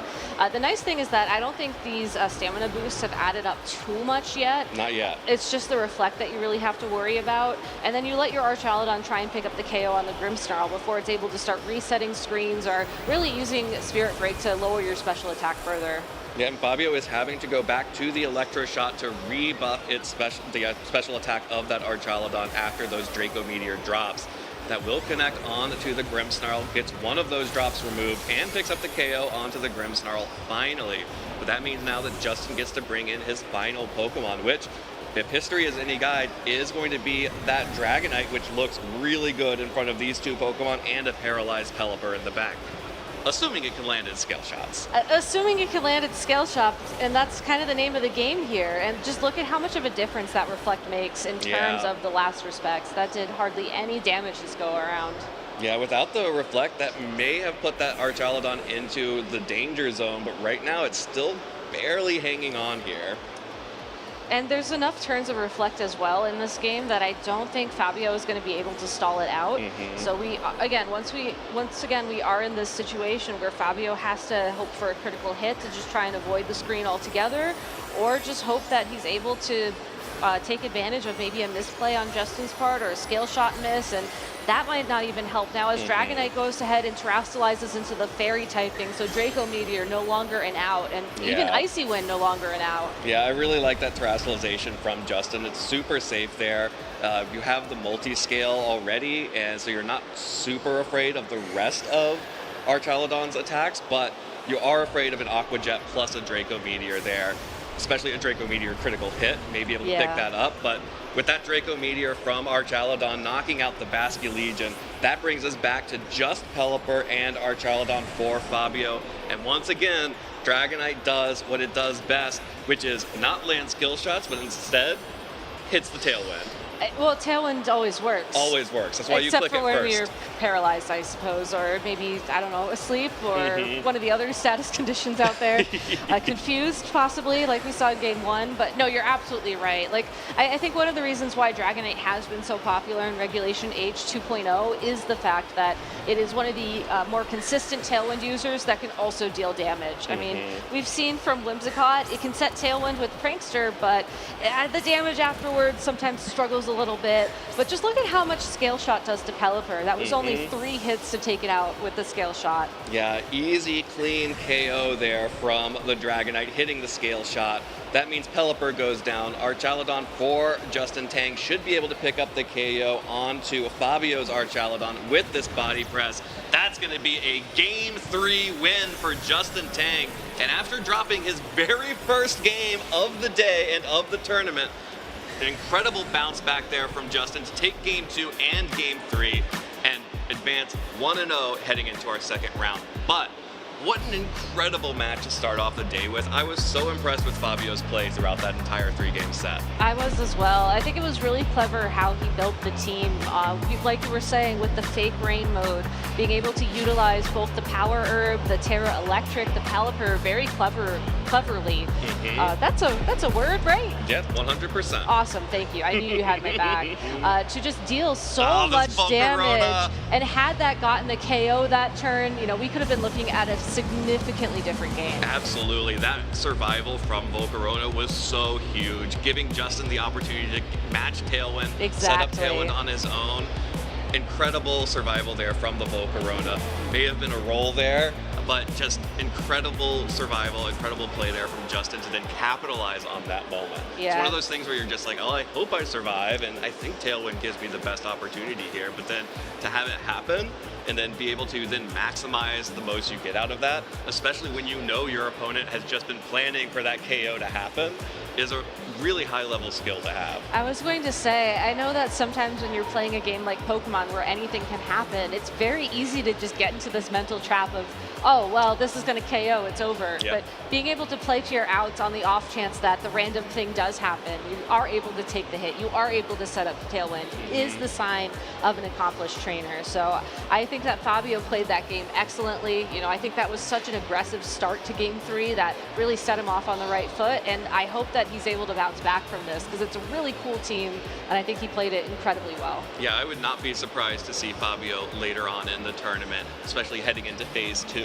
after the way we saw him playing. And of course, as we saw, top 15 in Latin America with at 15th place, and top 6 in Brazil, 6th in Brazil overall and championship point standing, and really showing why that is. But you have to shout out Justin Tang.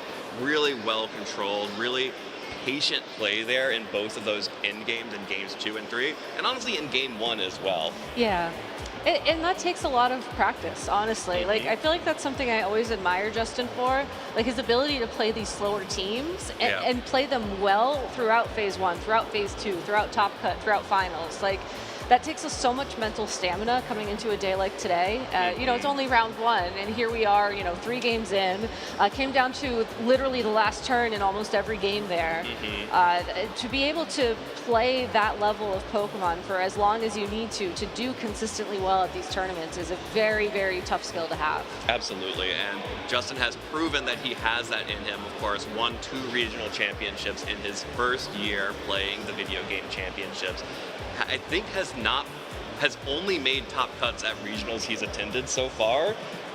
I'm not sure if he was at Vegas. If he was at Vegas, then no, he was. He was. He made top 4 there. Yeah. No, I think this season, yes. This season, yes. Yes, this season. The I other seasons wasn't don't sure. matter. We're in the new year. I wasn't sure, because at one point that was true for like multiple seasons. Yeah. And I was trying to remember when the line was, but unfortunately my brain is not a computer database. I Not try. yet. Not yet? Not yet. Oh, okay. If our Scarlet and Violet professors have anything to say about it. Oh no. Oh no. But incredible set there, and I want to hear from Justin exactly what he was thinking during those sets. So let's toss it down to our stage where we have Justin ready for an interview. Thank you very much, everybody. We are here with Swiss round #1 winner at the LAIC 2026, Mr. Justin Tang, in which was such an emphatic first set. Justin, please tell us your initial thoughts after that set. Very stressful. That's all I will say. I think the game one I had locked up without the Hurricane Confused. Being a match tailwind was really good after I basically spread para throughout this team. I just needed them to move slower than me. And like this being a troll, and if I don't get hit, I think I can always be faster than Arch. And Arch, as we saw the game one, and even the Basque Legion, just being faster than both Mons is really important in this matchup. That's why the game three, the crucial, like getting the tailwind up, living the E shot, that allowed me to come back in the game. It's really important to take that hit. Otherwise, his team is just going to go fast to overwhelm me. If I can't keep up with it, I just lose. So I have to stall turns with screens, match tailwinds eventually, and then hopefully I don't get crit, I don't get a little unlucky. There's definitely a lot of weird RNG on both sides. Like I dodged Draco game 2, I missed, I missed Snarling, if you don't know much matter as much, but game 1 was mostly the Hurricane Confused, and in game 3, a lot of back and forth, and thankfully I was able to win. And it's sort of what we're talking about. You recognize the win conditions, right? And you needed to play to them. The Dragonite seemed to be such a key player in that set, especially with the early stage of what I noticed was the Volcarona Grimmsnarl. They're sort of like the pieces to start setting the board up for your Dragonite and our Chaladon in the back. So is that sort of a common quartet of a mode you found, at least going into these kind of matchups? Yeah, Grimmsnarl, I never got to actually use it in Vegas stream, but gotta show off here. It's really good at stalling at turns. So again, his tailwind is really aggressive, especially on the teams. Like I believe he only had 2 physical attackers, and you know about Basque Legion. So light screen plus struggle bug. That lead overall was really good versus everything he had as a lead overall. He led Goldango Pelipper game 2, led Whimsicott Arch. They don't appreciate struggle bug or light screen, so I usually can do screens when I can see like, well, they have no way to stop it, and if I can take the hits better, then Grimmsnarl Volcarona is pretty good as a lead for that regard. But overall, the team's very flexible. I got to highlight it a lot in Vegas as well, the different modes I had, and glad I got to show off the other key pieces here. Yeah, and clearly it's working for you. You know, like we did see at Vegas, you take it to a really good case of, I believe, top 8, if I'm not mistaken, right? And then going into this, feeling good, round 1 win on stage. You know, you're not a stranger when it comes to the stage, of course. But talk to me a bit about the sort of travel from your side of the field. Have you come with others as well? How did you find it from your side of things? Yeah, travel has been nice. It was kind of weird doing a back-to-back from Vegas, so I flew from Vegas to Brazil, been rooming with my good friend Kieran, and this time around, Fish House was nice. I really like Brazil. I was here last year. Never got to really explore all of it, but great food, great place, and first time also being in LAC stream. Last year I wasn't streamed, and didn't expect it to be round 1, but yeah, Brazil, I could say, is treating me quite well. Definitely is. But you're doing well, and that's the important thing. Of course, commiserations to Fabio. With that set, they played to their win cons as best as they could. Like we said, it was sort of a battle of oppressive versus disruption and slowing down that pace. So, with that being said, I believe, if I'm not mistaken, you are first in NA in terms of championship points. Something along the lines of 1,040 somewhat. Yeah, something like that, right? So I guess, are you still going for it? Is it sort of like, have you roadmapped the rest of your season, or are you just taking it one event at a time? I'm taking it one event at a time. I already had these plans, I guess, before I was ranked 1. It's kind of happened that my last 3 tournaments I was in, I did top cut. So that does help out quite a bit. It does take like a weight off my shoulder, like locking up TA and probably lock my Worlds invite at this point. But obviously I want more. I'm shooting for more. Hopefully I can take my first trophy for this weekend. Might be a little too cocky, but that has always been my goal. Been close. Last LIC, my first top cut for an IC was top 16 last year. So hopefully I can one up this one for this weekend. I mean, you got to dream big in order to accomplish big and work towards your goals as always. So, Justin, it's been an absolute pleasure. I want to go ahead and give you the opportunity to give any shout-outs that you may have to anybody in the venue or at home or globally. Yeah. Shout out to all my family back at home supporting me, my aunt, my mom, my dad, friends per usual, Shailing for the team, everyone else, they know who they are. Everyone has spent so much prep on this team. There's like, I don't know, maybe 6 or 7 or something like that. There's a lot of people on this team who helped me in practice, and I can't thank them enough. I felt like I was kind of behind for a while, not knowing what to do before Vegas, and I'm really glad I'm able to give this team justice and just do well with it. So yeah. Good stuff. Well said, Justin. It's always a pleasure to be able to see you on the stage and the forefront doing so well. So we are wishing you the very best going into Swiss round number 2. And with that being said, we will be back very shortly with more action here at the LAIC 2026. Thank you so much, Costa. It is always good to hear from Justin. He's a player that I always love watching interviews of, especially for his age. The thought, like the depth of thought and the maturity of the way he approaches the game of Pokemon is something that I'm always impressed by. Yeah, me as well. So thank you so much for sharing your thoughts with us, Justin. But now that we have a moment to breathe and catch our breath, let's go ahead and look at the metagame for today, because we have some very interesting usage stats. Hey, Sneasler's back. Yeah. Good for Sneasler. I was going to say, this slide is certainly interesting as well.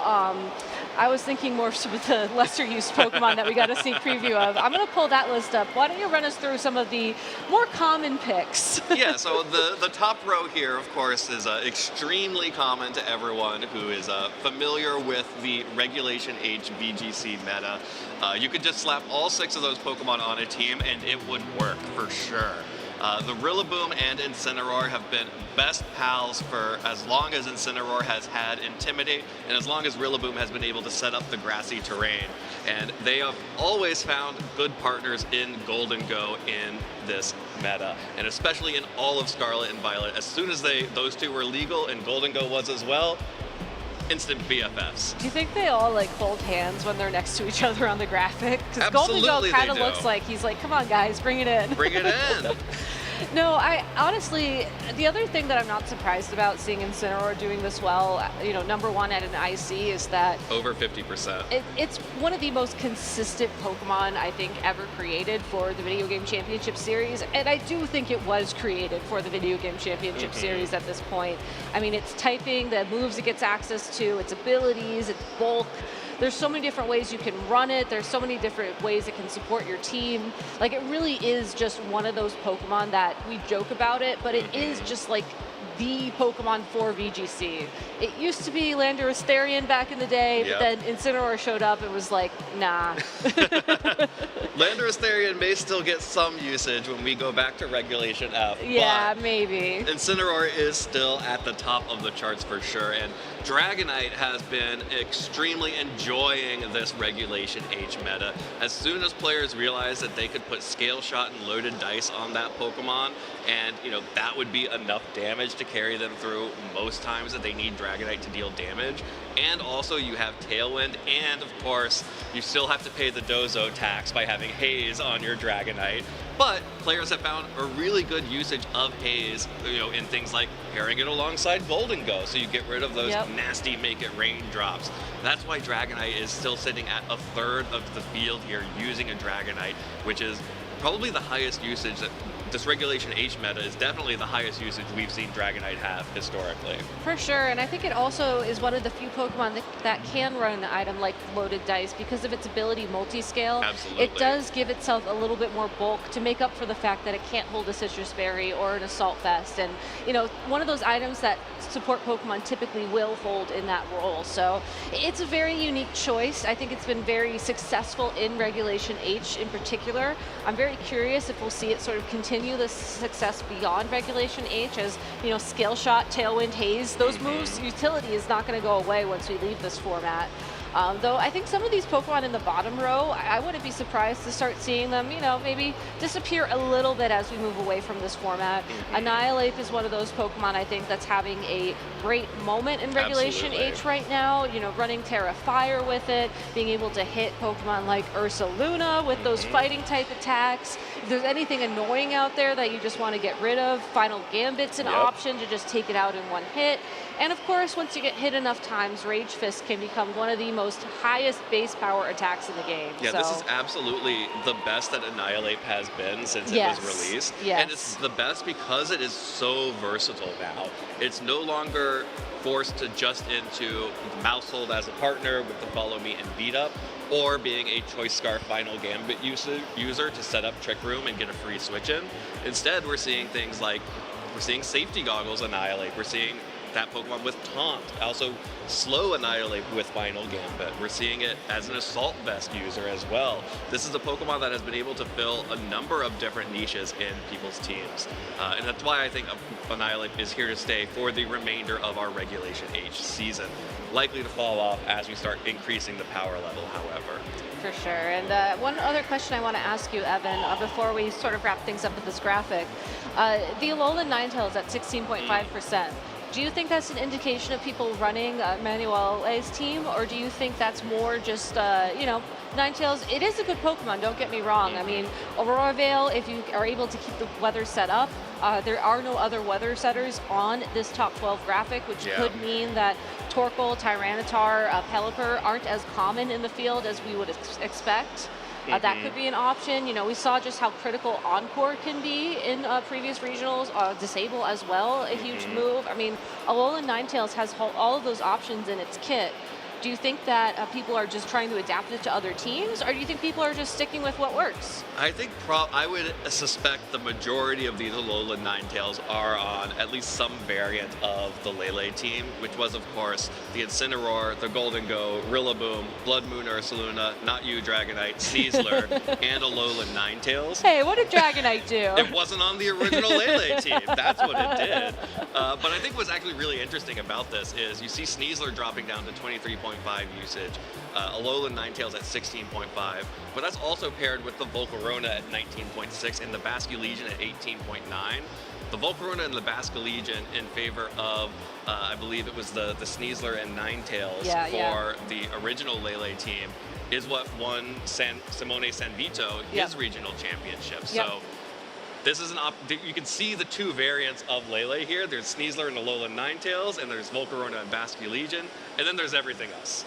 All right. Well, when we have a bit more time, I want to play a game with you called Guess What Pokemon is Out in the Field, where we guess what Pokemon is out in the field, as there are some of y'all out there who have chosen some very unique Pokemon to build on your teams. But for now, we are going to be taking a quick break, so please stay tuned, everybody. We'll be right back.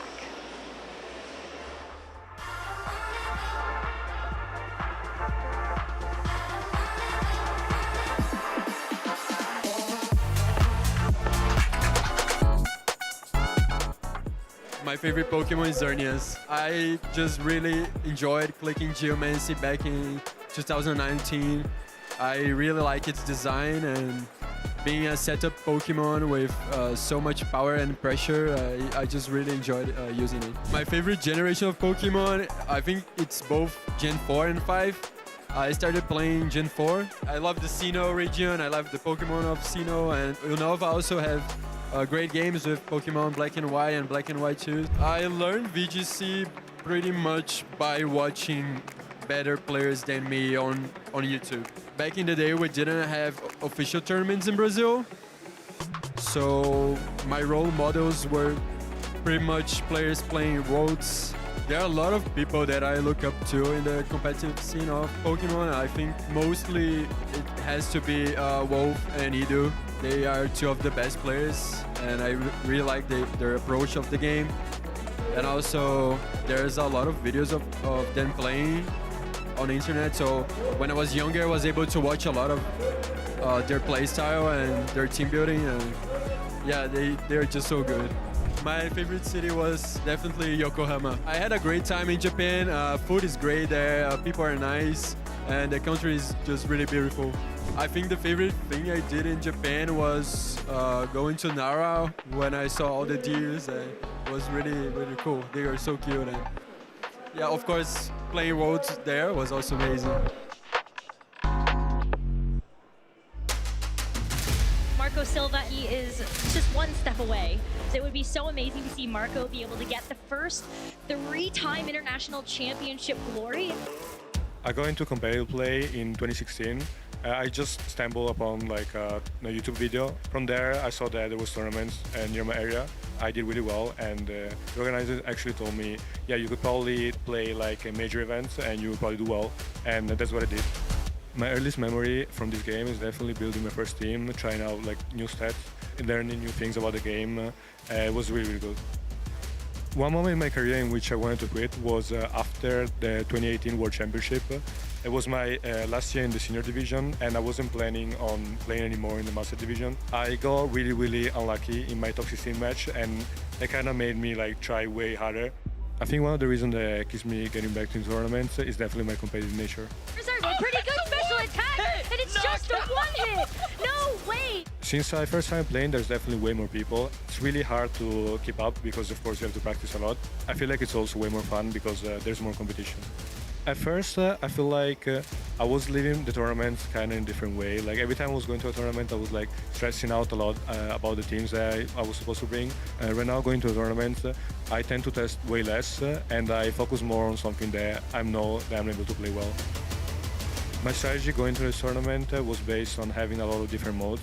I had the Sun mode with Charizard, the Torkoal, and Jumpluff. I also had a really slow core with Incineroar, Porygon 2, and Ursaluna, and Torkoal as well. So I think the flexibility of my team was probably the strongest point of it. Heavy is the crown as Marco Silva makes history as the first three-time international champion in the Masters division. This was a dream of mine that I tried to accomplish for a lot of years, and I'm really grateful that it finally happened. Once I will stop playing competitive Pokémon, I'll definitely remember the time in which I was able to defend my title. In the senior division, my brother was also able to win it all, so I'm extremely proud of him. My overall goal is to improve as much as I can, and of course, being able to win the World Championship one day. Hopefully, this will be the year. I feel like at this point, probably my results speak for themselves, so yeah. My greatest memory from the World Championship was definitely when my really close friend, Luca Civelli, was able to win it all. I think playing my brother in the World Final would definitely be a possibility because of the level he's been playing at has been really high. One of the advice I would give to somebody that's starting out with the competitive Pokemon would definitely be try to get some friends involved into it because if you all test together, it'll definitely be more fun.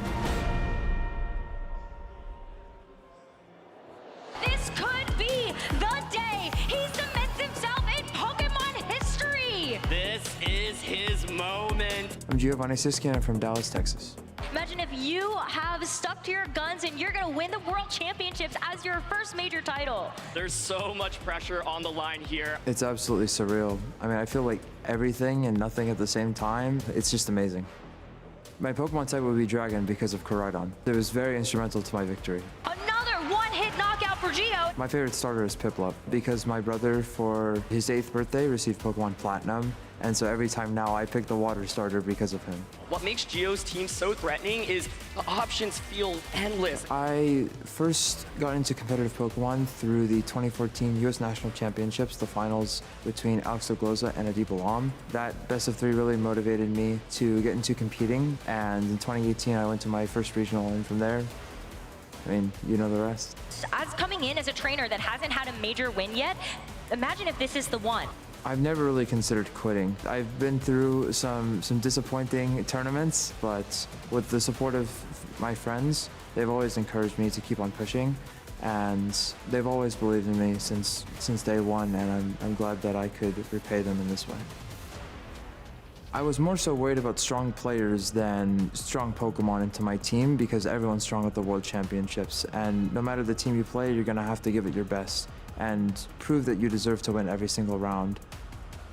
I would say my most difficult match was the Grand Finals, actually. It was a very stressful team to prepare against because there were so many options that both myself and my opponent had and so many different ways it could play out. It's an extremely stressful, high-stakes match. All eyes are on you, so you have to go out there and do your best. At the World Championships, I plan to use Koraidon and Lunala together to utilize both a very offensive, threatening strategy with fighting type attacks and ghost type attacks, combined with Choice Scarf Chi-Yu that can both abuse the sunlight with set by Koraidon, and provide Beads of Ruin to combine with Lunala for devastating attacks. The MVP was certainly Koraidon. It was incredible in all my matches. I believe that I brought it to every single match at the World Championships, and it was consistently my best Pokemon throughout the tournament. The deciding moment was when my Terrastellar Shadow Ball and Beads of Ruin, combined with Sun Boosted Heat Wave, was able to claim the knockout on the Koraidon, and my opponent was not able to come back from that because the Incineroar had also been knocked out on the same turn, and it was just a Caloric Shadow against my Fluttermane Chi-Yu and my Koraidon, and my opponent had no way back into the match from there. Just like that, Giovanni Siski My favorite moment was lifting the trophy, of course. I mean, there's no other feeling like it. Words can't really describe that kind of moment, and I'm glad to be part of the game's history forever.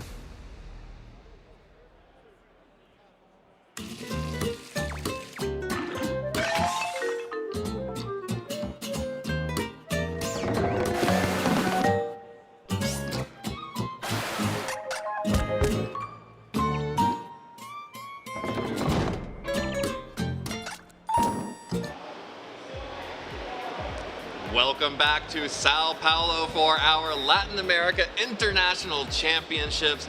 It has already been an incredibly exciting day of Pokemon, and we've just done one round of Swiss so far, Gabby. Can you believe how awesome that first matchup was? It was incredible. But to be fair, we also had that incredible opening ceremony. Yeah. So it's been absolutely amazing down here in Brazil. And the incredible pre-show. oh, I don't want to, brag, but no, it's been a great day so far, and we have only incredible matches to come with the remaining 7 rounds of Swiss. Yeah. We do have to wait a little bit longer to figure out who our next match will be, but I think it's time to talk about some caster predictions. Yeah, I do believe that the round has concluded, so we are going to be in our next match as soon as possible. But like you mentioned, let's take a look at our caster predictions. And Gabby, you and I, we get it. I we know that Tyranitar is the answer to these weather I was teams. going to say, as much as I would love to talk about some of the picks that David and Costa have, I think you and I need to have a discussion about Tyranitar, because on the one hand, I think that the rest of our picks are a little bit different. But surely you're running, the best version of Tyranitar, right? Which one's that? Well, obviously it has Rock Slide. I mean, come on. Yeah, okay. Why are you running Tyranitar? Well, yeah, exactly. And knockoff, that's great. absolutely required. Huge buff to Tyranitar. Of course. And low kick. I mean, it's such a great move with all the Ursaluna running around, and Pokemon can be heavy, and then, and then Terra Blast. Yeah, because you want to be able to hit any grass-type Pokemon super effectively. You mean water-type Pokemon? No, grass. And water-Terra-type Pokemon. No, grass and fighting, or water, fly. What? Terra See? flying. No. You need to be Terra Grass so you can avoid Amoonguss, which is also one of the best Pokemon out there. Well, that's why you have Kilowattrel and Golden Go. Fair, but what if you don't have them? What if they've been knocked out or you did not bring them? Well, that sounds like a skill issue, trainer. It does sound like a skill depth.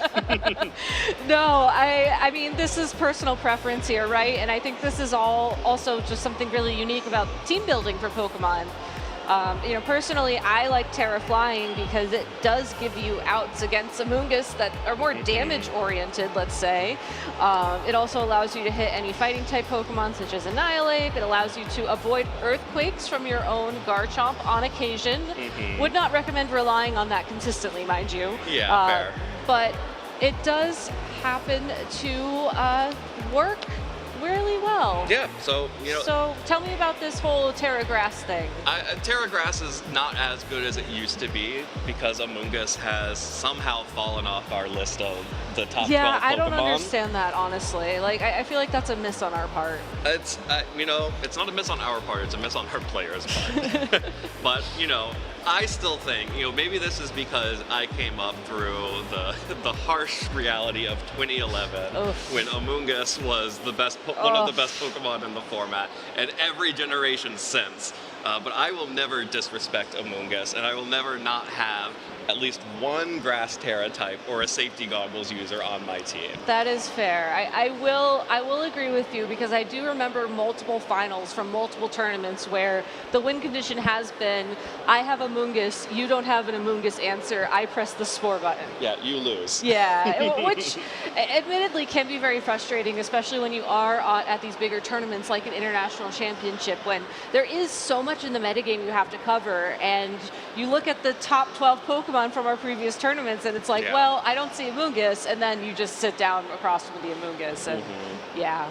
No, Well, that's fair, that's fair. Yeah, and you've actually built out a whole team for yourself here with the Garchomp, Kilowattrel, and the Golden Go. I have, and honestly, this is just a personal preference for when I do caster picks. I know some people, I'm assuming David, just like to pick 4 Pokemon that don't really synergize and are just interesting Pokemon to talk about and think about.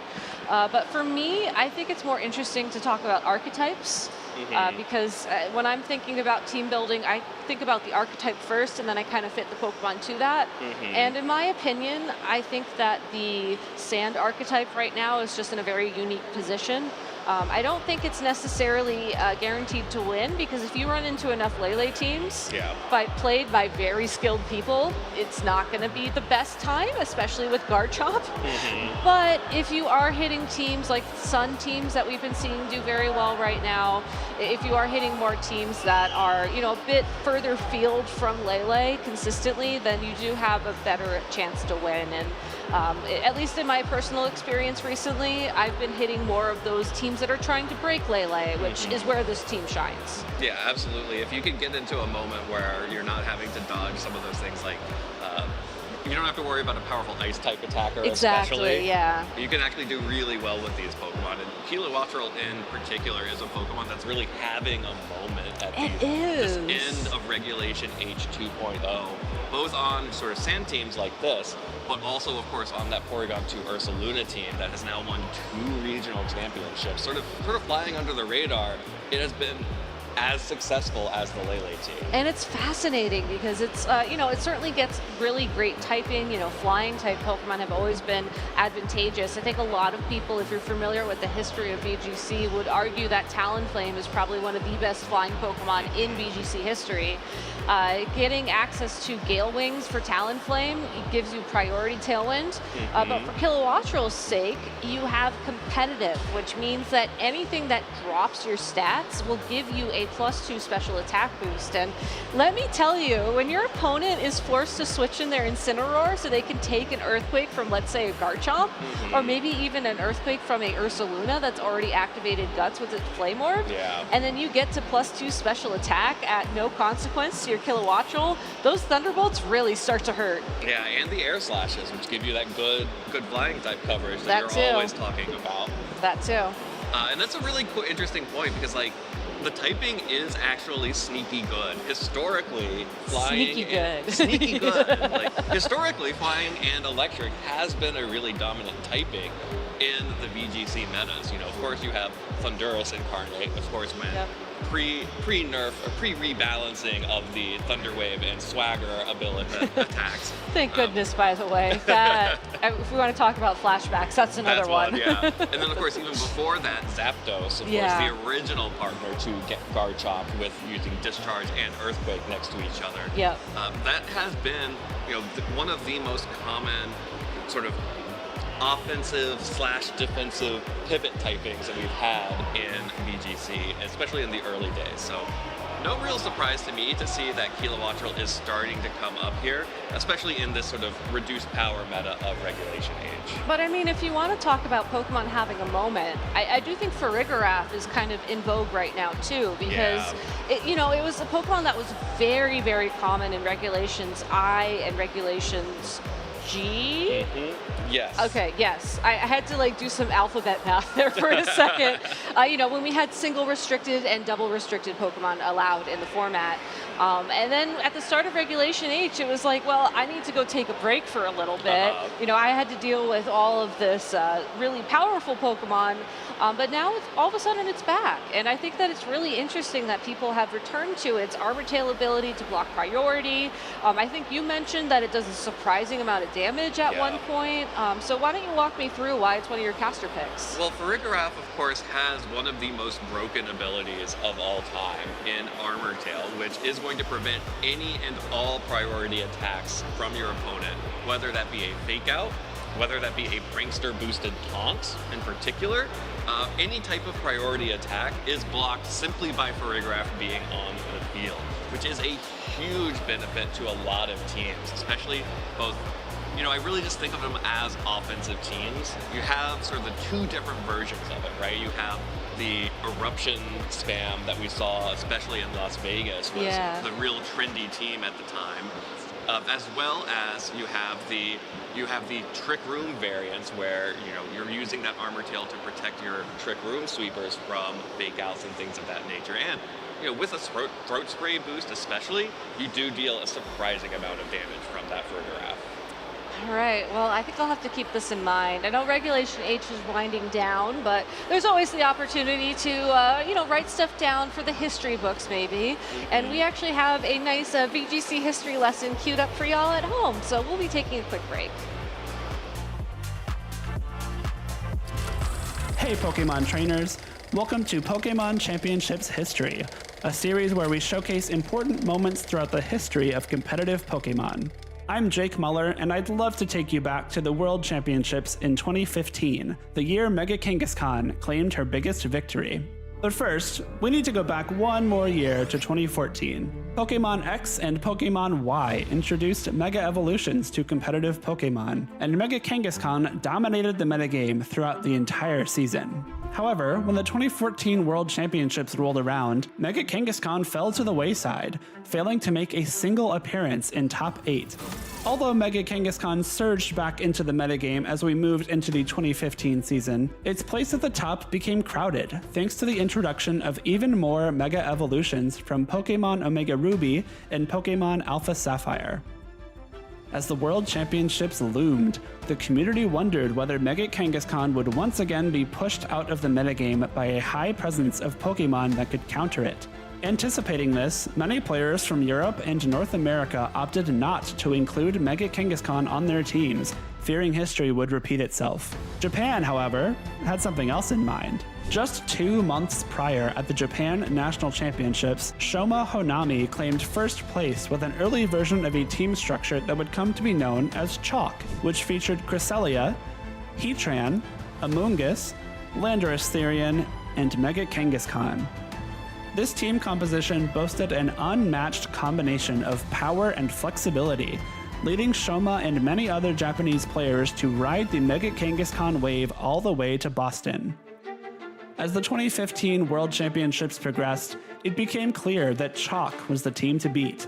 Even though the competition was full of teams with outside Mega Evolution picks, like Mega Mawile, does connect with the Garchomp and does pick up the knockout. Mega Charizard X, We go for the Flare Blitz here on the Thunderous. Mega Salamence, The Hyper Voice. and Mega Charizard Y. Go for the Flamethrower here. 6 of the top 8 players used teams that followed the Chalk guidelines, including Shoma Honami himself.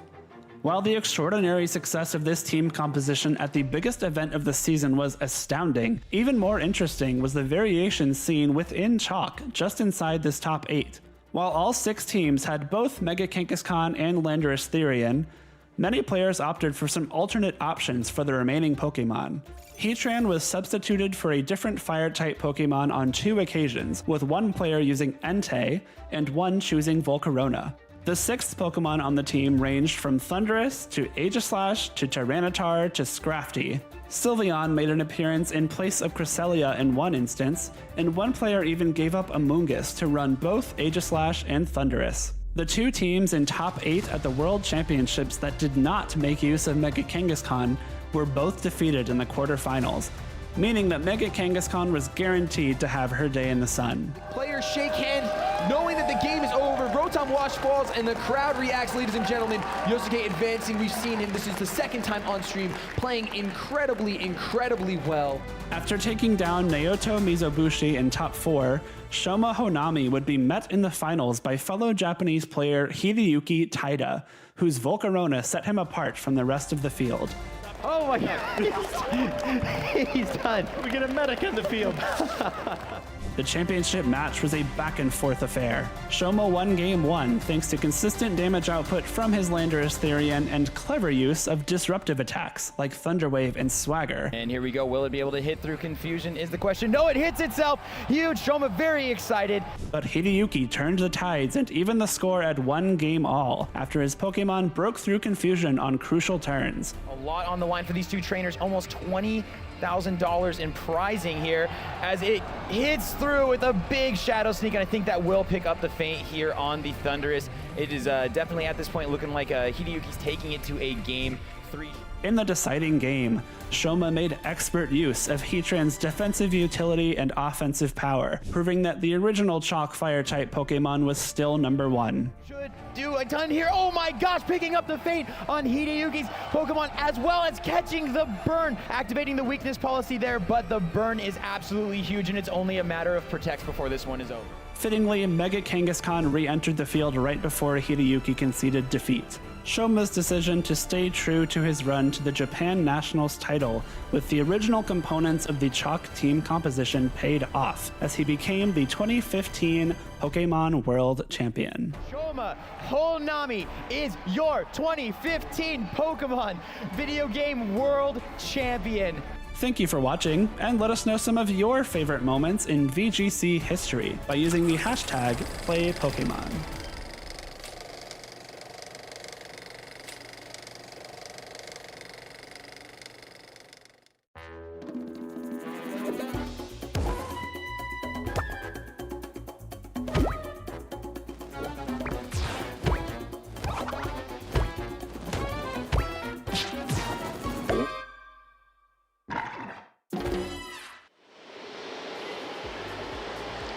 Welcome back, everyone, to beautiful Sao Paulo, Brazil for the Latin America International Championships.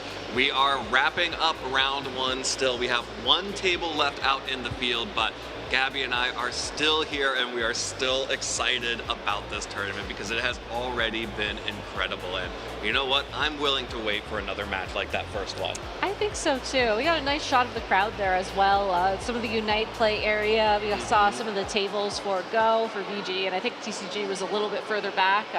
But yeah, a lot of exciting things happening out there, and a lot of exciting things for y'all at home. As if you haven't heard already, you can go ahead and log on to Mystery Gift and get your own version of Federico Camporesi's own Whimsicott. And Evan, have I ever told you that Whimsicott's actually one of my favorite VGC Pokemon of all time? I believe it. But I haven't told you it.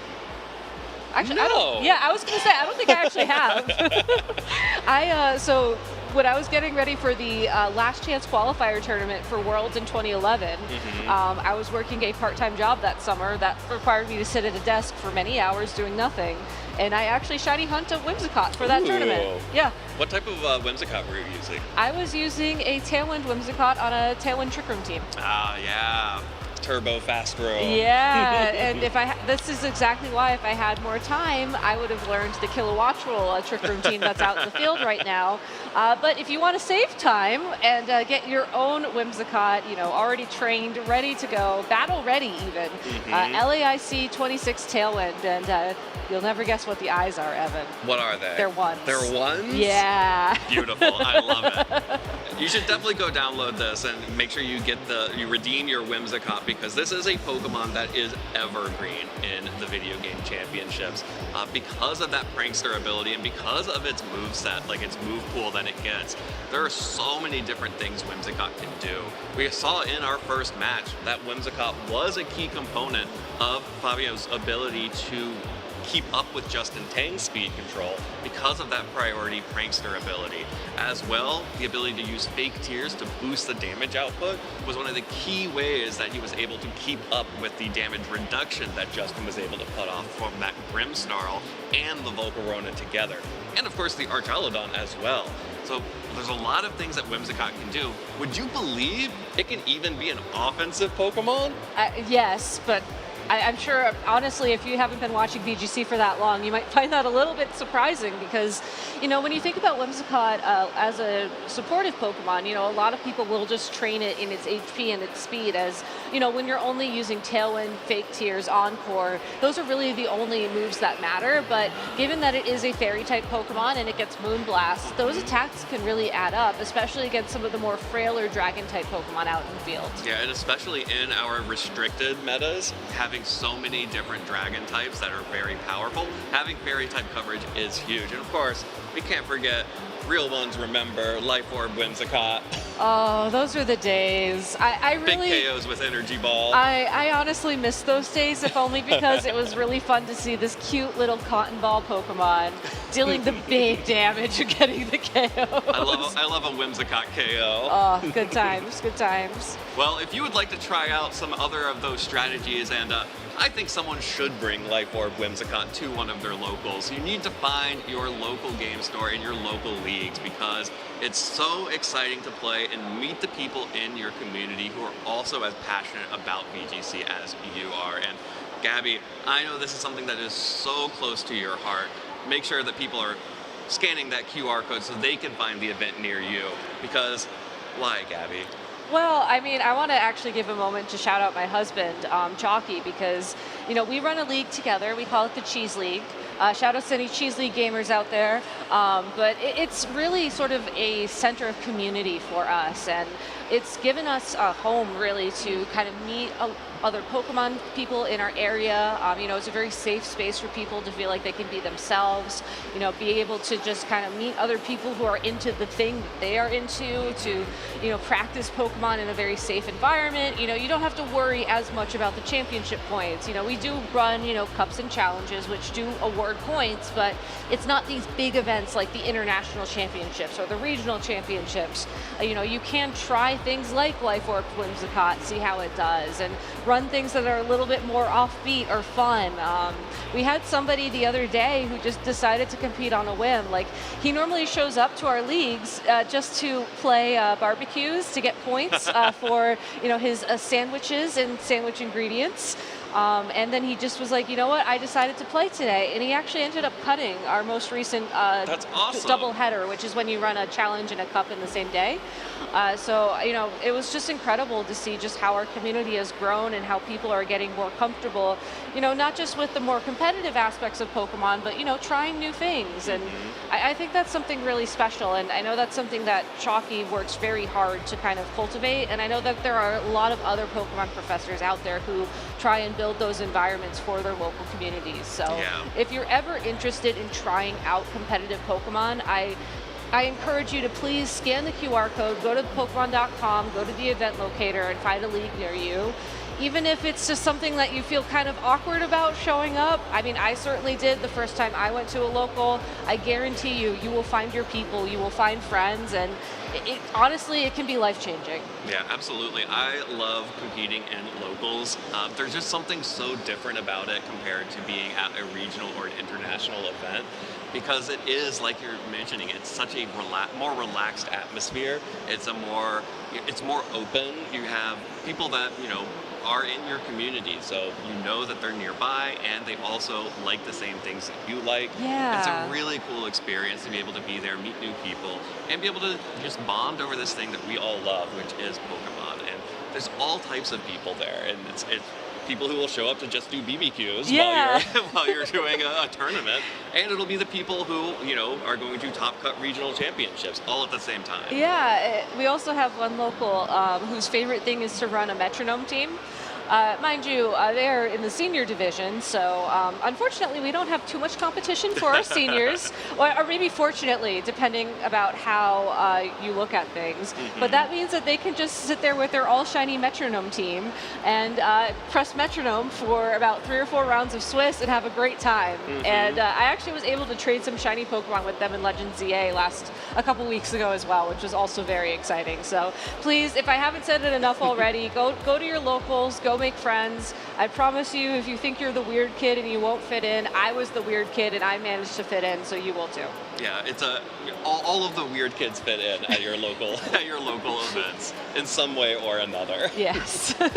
Yeah, and it's such a powerful experience. Definitely scan that QR code. And then, once you start enjoying it, you can come visit us here in Sao Paulo for the Latin America International Championships, or any of our other events over the course of the season. It's, you know, really such an awesome thing. The thing that I get most excited about is when I see a crew of people from a region carpooling to an event in a regional. Oh, I love that. And my favorite thing are the crew photos afterwards. I know, and I always miss the New England crew photo because I'm working. And yeah. I mean, don't get me wrong, I'm really happy that it happens, but it's just so nice. Yeah. I'm very, very happy that those things happen, and I keep seeing spoilers for the next round because there are pairings up, so I won't spoil the spoilers, but if it's enough for me to forget about talking about how much I love my friends, you can imagine it's a very good spoiler. That's a really good spoiler. Yeah, I don't think I've ever, but in the meantime, we have a feature match for you, so from round 1, so why don't we go ahead and play the tape, play that footage. Yeah, this is the best part about having our international championships. We're able to record this is Shohei. This is Shohei. Yeah. So Shohei Okay. Kimura is here, which is awesome. Playing against Louis Fontevay, who is one of our players to watch. Of course, just aged up. We're here it's in game 3, which okay. is awesome because you could tell from the length of Swiss round 1, a lot of these games went to game 3. So both these players have already played 2 games against each other and just trying to figure out where they're going to go from there. Yeah, it's always interesting to jump in at a game 3. Obviously, there's a lot of context that we're missing in this scenario that these players do have on their side of the field, but I love that we're seeing Louis lead the Grimmsnarl with the Golden Go side by side. I believe looking at the moves that the Golden Go had, this is probably like the choice spec set. So going for a protect on the Grimmsnarl turn 1 into what I can imagine is a very powerful attack from this Golden Go. I wonder if this is the scale shot plus like a high horsepower to try and pick up the knockout in a hit. Yeah, the scale shot connecting onto the Golden Go plus a high horsepower, probably, I don't know if that would actually pick up the KO onto the Golden Go. I think it's probably a roll depending on how it's trained. Like obviously you want the speed boost as well there, but the fact that the Grimmsnarl is being ignored entirely is just something very interesting to note. Shadow Ball only deals less than 50%. That is... Oh, maybe it's not specs. Yeah. Or this is just, a case of Rillaboom is actually just that guy. I think, no. So we saw the items real quick there. So it is specs. Rillaboom is just that guy. Confirmed. Locked. 100%. You can take that to the bank. And this is a really cool matchup because Louis Fontevay, as he has just aged up into the Masters division, has suddenly found himself paired against the 2023 World Champion. Congratulations. Welcome to the big leagues, Louis. And to be able to take him to a game 3 as well is honestly an incredible accomplishment. Making a great read there to switch in the Archaludon. You will take some super effective damage, but you get the boost as well. And a Spirit Break into the Ursaluna. You either do super effective damage to the Dragonite or you get the special attack drop on something coming in. So I would hope that was a read. Again, we don't know what happened in previous games, but that was just really well played. Yeah, I think regardless, that's just really safe. And that's one of the interesting things about Grimmsnarl is that it actually has a very powerful attack in that Spirit Break that also has so much utility, so you don't even feel bad when you don't get like the super effective damage that you wanted on Dragonite. Yeah, I wonder how many Grimmsnarls are in the field this weekend. I mean, we're 2 for 2 as far as we've seen. In round 1, 2 for 2 Grimmsnarl. Yeah, and 2 for 2 Volcarona too. Ooh. Interesting. Seeing some trends emerge. I would love to do like observational bias for stream versus like the field. I don't know if you'd actually get any significant data from that, but it would be interesting. What would also be interesting is if we see the Flame Body activate right now, because that would have been a great thing for Louis, but still, great defensive switches all around once again. Yeah, Louis is playing a really good defensive game here, and that Snarl actually connecting onto the Blood Moon is really big. -2 Blood Moon. Oh. Yeah. That did Volcarona nothing. tanked that so well. You're not used to seeing Blood Moons just like be shrugged off like this. Volcarona's almost back up to full health. I will say that is the leftovers Blood Moon Ursaluna, and typically after about one special attack drop, they're not as intimidating as their Life Orb counterparts. But it is, it still is a Blood Moon Ursaluna using Blood Moon, so that's still scary. Yeah, absolutely. It can, but the good news is it can only use it once every 2 turns, so you have at least a little bit of a reprieve from the only damaging option that Shohei has remaining on that Pokemon. True, but Shohei does have more switching as well. Okay. Heat Wave breaks that multi-scale there, and the Draco Meteor. Okay, just onto the Blood Moon Ursaluna. I mean, I guess if you know it can't do damage this turn, the other way to ensure it can't do damage next turn is to just knock it out, right? Yeah, absolutely. It's a big deal to get that Pokemon off the field in general anyway, because even the leftovers variant can deal damage, but it also can be so disruptive. It can, yeah. And I mean, typically the leftovers variant is one of those yawn ones, right? With Terra Electric. Typically, yeah. Okay. It's been a while since, like, and I say it's been a while, it's only been like a week since I've looked at usage for Ursaluna Bloodmoon. So sometimes I just need like the gut check, you know? Definitely seen some that have switched to like a Calm Mind variant. Yeah, well, that's why I was asking, because, I mean, if you're sure that you can just sit on the field for a long period of time and get those Calm Minds in, like, not as scary, but at the same time, you just knock them out. So, yeah. Yeah, well, I am really enjoying this team that Louis and Justin Tang were both running. Having the ability to really control a Pokemon like Golden Go with Struggle Bug and with Snarl. Ooh, there's the Draco Meteor, the Volcarona dodging the Scale Shot, but even after all of that, the Dragonite is still standing, gets another shot at it. You know, I can't help but wonder, given this like Grimmsnarl Volcarona team, it does feel very well suited for the metagame right now. I feel like it's gonna go far this weekend. Like, I know that I put sand on my caster predictions, but like realistically speaking, this just feels good, you know? Yeah.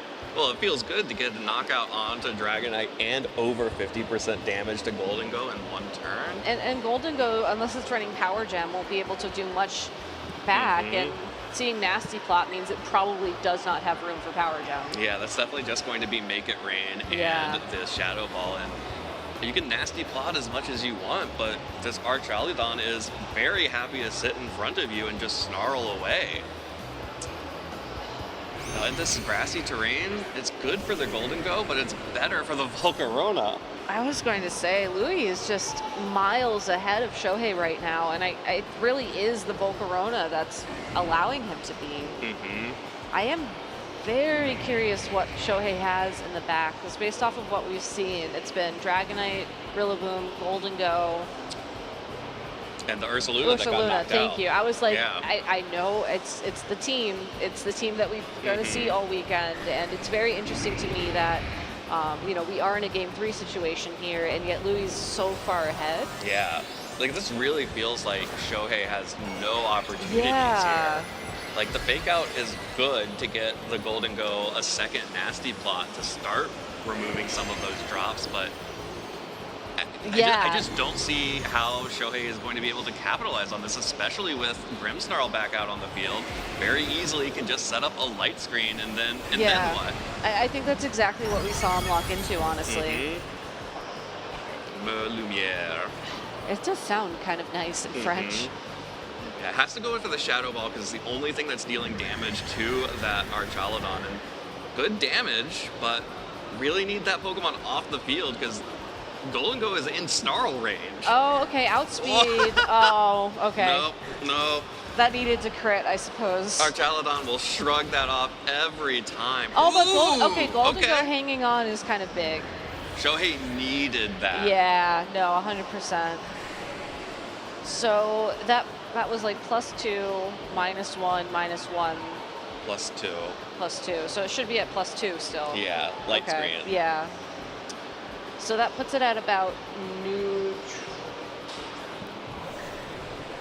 I mean, it'll be able to knock out the Archaludon no matter what at this point. Yeah, so there's the Thunder Wave. So Louis has to get a little bit more control here.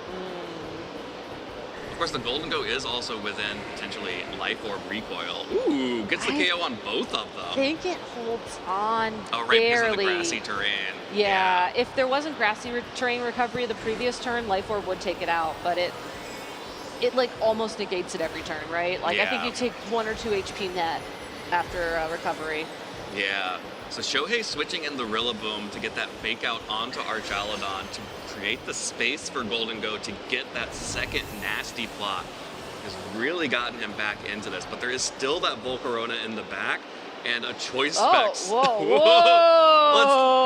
Wait, what's happening here? All right, well, I think... Let's do it again. I was going to say, I think there's a bit of some twisted dimensions. The dimensions have been twisted. Well, okay. I mean, it was so good the first time. Why not watch it a second time?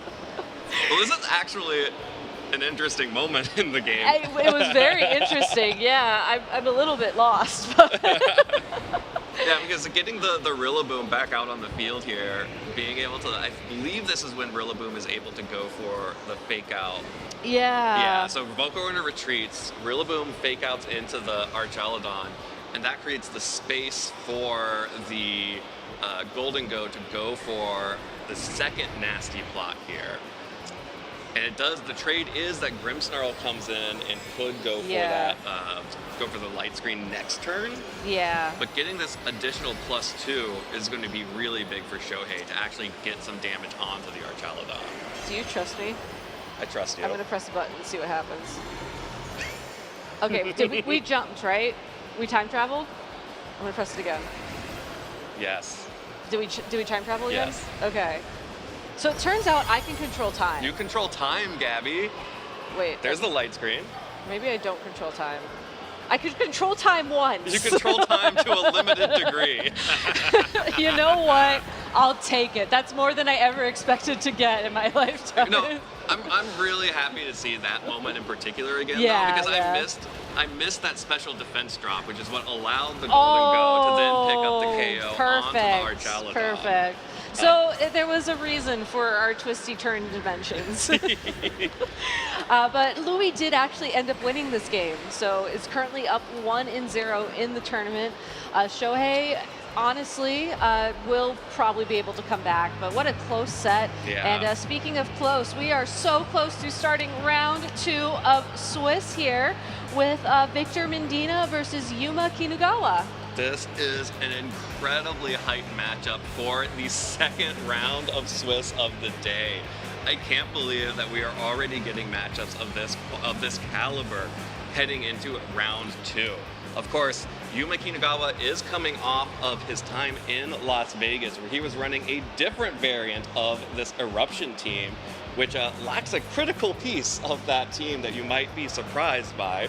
But here we have Victor Medina going back to what was working for him in LAIC last year, which of course was also in Regulation H. A few different pieces here, but does have the Sinistra coming back and the Terra Fighting Archaludon back, this time with having the Choice Band Basculegion for a lot more offensive pressure. And I really like that adjustment. You know, I think Sinistra is one of those Pokemon that always gets undersold a bit in Regulation H, especially when paired with the Terra Fighting Stamina Archaludon. That Pokemon, I think you said it a couple times with the Justin Tang match in the previous round, doesn't have access to recovery. A Sinistra's Hospitality ability is a way to get it some of that health. And when you look at Yuma Kinugawa's team, when you look at how much firepower is on the field, if you are able to terrastalize away that fire type weakness, rely on your Assault Vest for some special bulk, and then maybe get some health back a couple of times with your Sinistra, that's a great way to sort of keep that Pokemon on the field and keep it as a threat.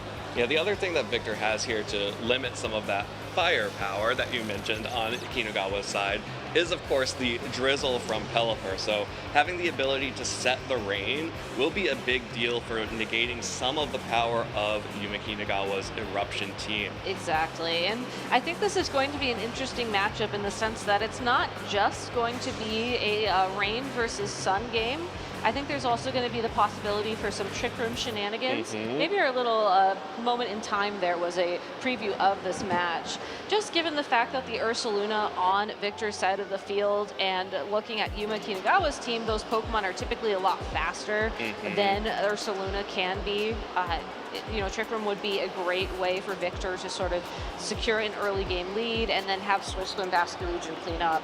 On Yuma's side of the field, though, you are absolutely right. There is no Torkoal to set up the sun automatically thanks to its ability. It's actually going to be the Whimsicott with Sunny Day and Prankster to set the sun.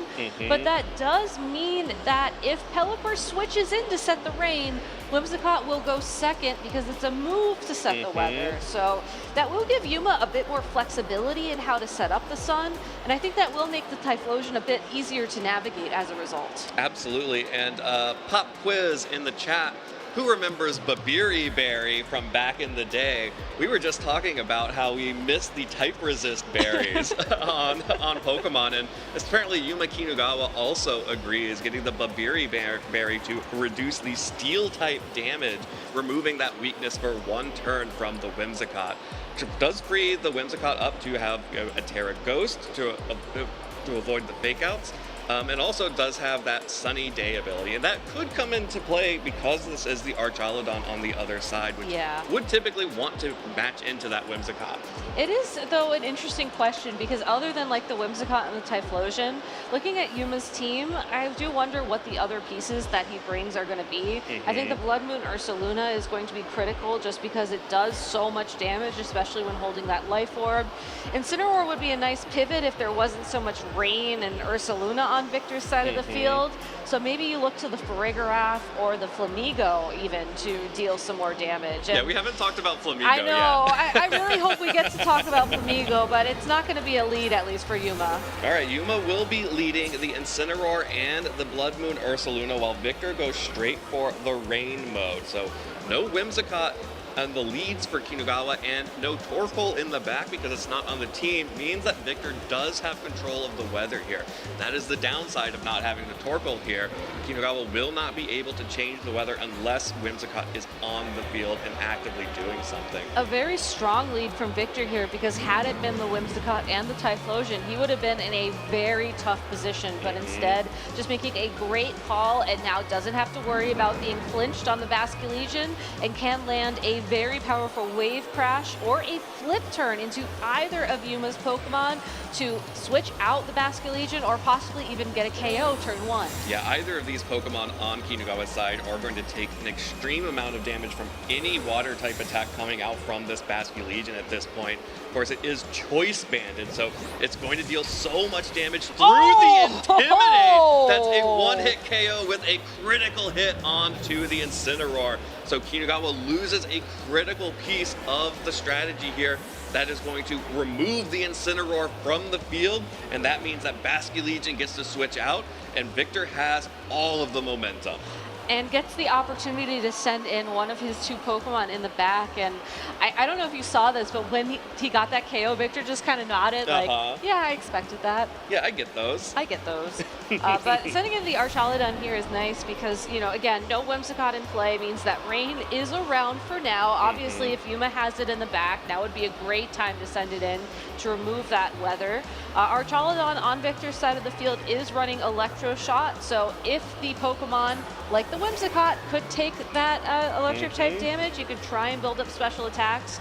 But instead, I think this is a time for the Archaludon to think about maybe terrestrializing and to try and target down that Ursaluna Blood Moon, as it did just protect, so it should be vulnerable this turn. Yeah, and so here is the benefit of having the Whimsicott instead of the Torkoal, is now Kinugawa is threatening to turn off the weather at any moment.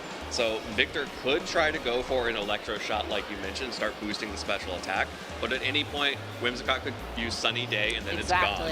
At any time, the Pelipper could go for a super effective Weather Ball into the Ursaluna and have it turned off and turned into a Fire type Weather Ball. Of course, now that the Terrestrialization has come out from the Ursaluna, that will not matter one bit, as it would deal the same amount of damage, and so Kinugawa is opting to go straight for the Tailwind here, get the speed advantage, and start firing off some big attacks like this Hyper Voice. With the Terrestrialization boost and the Life Orb boost, Pelipper is brought down to its Focus Sash, but look at how little damage it did to the Archaludon, and I think more critically gets that defensive boost ahead of what could be a Body Press, but instead, just a Draco Meteor. Yeah, just going for the Draco Meteor on the offensive there, not enough to pick up the KO, but the Weather Ball will clean it up.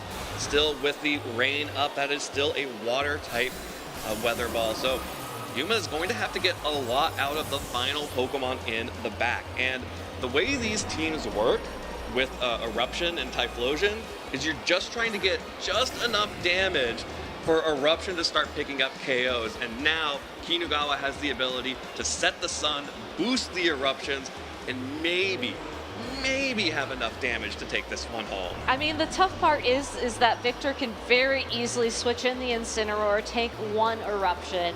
Maybe. But can it take two? I don't know if you have to, because as soon as you take one, you can send in the Pelipper and reset the weather. Maybe you try to get rid of the Whimsicott in that point in time. You have options here. It's not necessarily comfortable, but you do have the opportunity to try and reset the weather once and buy time to try and KO the Whimsicott during that time. Yeah, I mean, I think at this point, Kinagawa just click Sunny Day on Whimsicott for the rest of the game. You absolutely just click Sunny Day and Eruption here on out. And you also maybe consider, what else is there? I guess you could Encore as well if you're a little bit worried. You could Encore the Duraludon or the Archaludon into something if you really wanted to. But yeah, Sunny Day, Eruption. Yeah, Sunny Day, Eruption. The Archaludon now is locked into Electroshock, and it doesn't matter. And Incineroar took over 50% damage from that, which means that it's not going to be able to take another Eruption. But the Terastallization was used on Ursaluna, so the fake out pressure should be enough for this Basculegion to be able to maybe take this one home. Maybe. It's still going to be a little bit close here. The Aqua Jet is big too. Yeah, I do want to commend Yuma on the fact that he's kind of run this team in reverse. I think a lot of times people will lead their Sunny Day, their Torkoal, alongside of their Typhlosion to get the Terastallization, the Sun, like immediately out on the field. But Yuma's reversed that. He's kept this in the back for when hopefully the counters were gone. Yeah. And we'll see how that works out. Absolutely. So Pelipper will come in here. That means that the Terastallization from that Basculegion now is going to have Rain plus Terastallization plus its natural power to potentially even just knock out the Typhlosion with Aqua Jet straight up. Of course, regardless, even if Sunny Day comes out again here, that's still going to deal a lot of damage to that Typhlosion and potentially bring it down to a range where Eruption is not going to deal enough damage, and that's a 2-hit KO right away. That is, and exactly. The nice thing now is that even if the Basculegion gets encored into Aqua Jet, that will be enough to pick up the KO onto the Hisuian Typhlosion, and even if the Whimsicott can land a KO against the Basculegion before Aqua Jet would, Incineroar is going to love to take advantage of, I guess actually it doesn't have... Yeah, it only has knockoff. It only has knockoff, so Whimsicott might be in an interesting spot here where Moonblast can do return of offensive Whimsicott. I was going to say, like, my first thought that I was building up to was, well, you know, you probably wish you had one of those more offensive variants here, but this Whimsicott might be able to do some surprising things right now. Well, it really matters how much damage it can get down onto this Basculegion. Yeah. Because even Whimsicott resisting in the Sun is not going to want to take too many of these attacks from Basculegion, even though it is just Aqua Jet. So, you know, with the Sun, with the resistance, it might, and because it's a swift swim instead of an adaptability, you just have the Terastallization and Choice Band here. This damage roll is going to be really important. Oh, I think, okay, hold on. We have to see how much Moonblast does. Okay, well, that's to Incineroar. That's fine. Okay. Yeah, okay. So that's maybe 5 or so Aqua Jets? Yeah. Just trying to napkin math Yeah. this. So I'm assuming the next Moonblast will probably knock out Incineroar? You would knock out the Incineroar. I would assume you try to target the Basculegion first, just because knockoff is just going to get weaker and weaker. But Yeah, but seeing that damage and maybe worrying about parting shots coming out from the Incineroar. Oh, probably that, yeah. That's going to pick up the KO on Incineroar, and this Basculegion is staring down a raid boss in this Whimsicott in the Sun. Aqua Jet is just not doing a lot of damage. It one-hit KO'd on a flip turn into the Incineroar, but it cannot break this Whimsicott that is going to need 2 more, and Sun has faded here. So we are in a position where I think a critical hit could open up the opportunity for this Basculegion to take the game. But still, what an incredibly close game for Victor and Yuma. Coming down to the wire here, Whimsicott showcasing just why it is our distribution Pokemon for the weekend. LAIC 26 Tailwind. The eyes are ones. All right, here we go. Let's see how much damage this is going to do. Oh no! Oh, that's okay. enough. The Sun just wearing out. Moonblast not able to pick it up. Victor Medina by the narrowest of margins. One final Aqua Jet should be enough here. And then Whimsicott, you tried your best. I really wanted to believe in you, but the final Aqua Jet, you needed one more turn of Sun.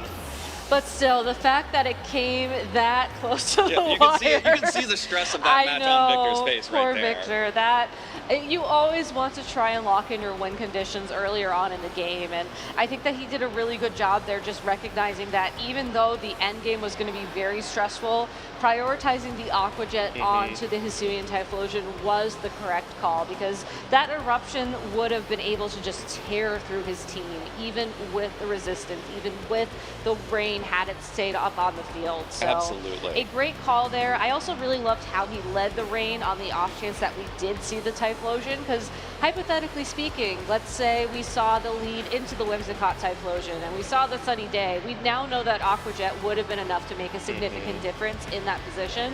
So I think game number 2, Yuma really has to find a way to break through this Basque Legion, as it is the #1 threat for his team. Yeah, and I think Yuma did a really good job in that game 1 of finding an opportunity. He was still able to get off a full-powered eruption into the Archaludon and the Incineroar. And realistically, when you fire off a full-powered eruption, if the Basque Legion is still in the back, Basque Legion's coming in because you got to start Aqua Jetting. For sure. So long as Yuma can get a full-powered eruption, unless Farigiraf is in the back, which is I always was a going to possibility. say, like, that would be the adjustment, right? Like, you still need that weather, I think, if you're going to bring the Typhlosion, but hypothetically speaking, if you're worried about a priority attack, Armor Tail would stop Aqua Jet right in its tracks, and honestly, you wouldn't have to worry about Last Respects either. You would just have to worry about those very powerful water type attacks, which it does look like this Farigiraf is Terra type water to probably take better. Yeah, the one thing that I would maybe consider for Kinugawa is the terrestrialization on the Ursaluna. Yeah. The Hyper Voice only did significant damage to the Pelipper, brought it down to its Focus Sash, and did a good amount of chip to the Archaludon. But I'm not sure that you didn't get the same effect by having a Terra Fire Typhlosion, which would have dealt more damage to the Incineroar on that switch-in, which would have then potentially allowed you to get a little bit more out of that. But here it is, the Ursaluna Blood Moon and the Incineroar lead once again from Yuma Kinugawa. Of course, both of these Pokemon, once again, immediately threatened by even just a flip turn from this Basque Legion in the rain. But we do see an adjustment made by Victor hanging out there in the back, so I can't wait to see how that is going to change things up, as that does give his Pokemon a bit more vitality overall in this matchup. Kinugawa, though, sticking with the same lead, so it's going to be a playstyle adjustment most likely, and I think you nailed it, Evan. The terrestrialization just was not valuable for this Ursaluna. Typically, the Life Orb and the Terra Normal can make such a huge difference, but Pelipper has Focus Sash, Basque Legion is still a Ghost type right now. You're just not going to get value out of that. Well, speaking of no value, any attacks into that Blood Moon Ursaluna will not have any value. Here's that flip turn. We are going to see that the critical hit did matter in game 1. Incineroar just barely hanging on there after the damage from the flip turn. Sinistra, though, like you mentioned, the adjustment from Victor, giving him an opportunity to heal Pokemon back up, but we'll need to save the terrestrialization for that Pokemon if it ever wants to hope to survive an eruption.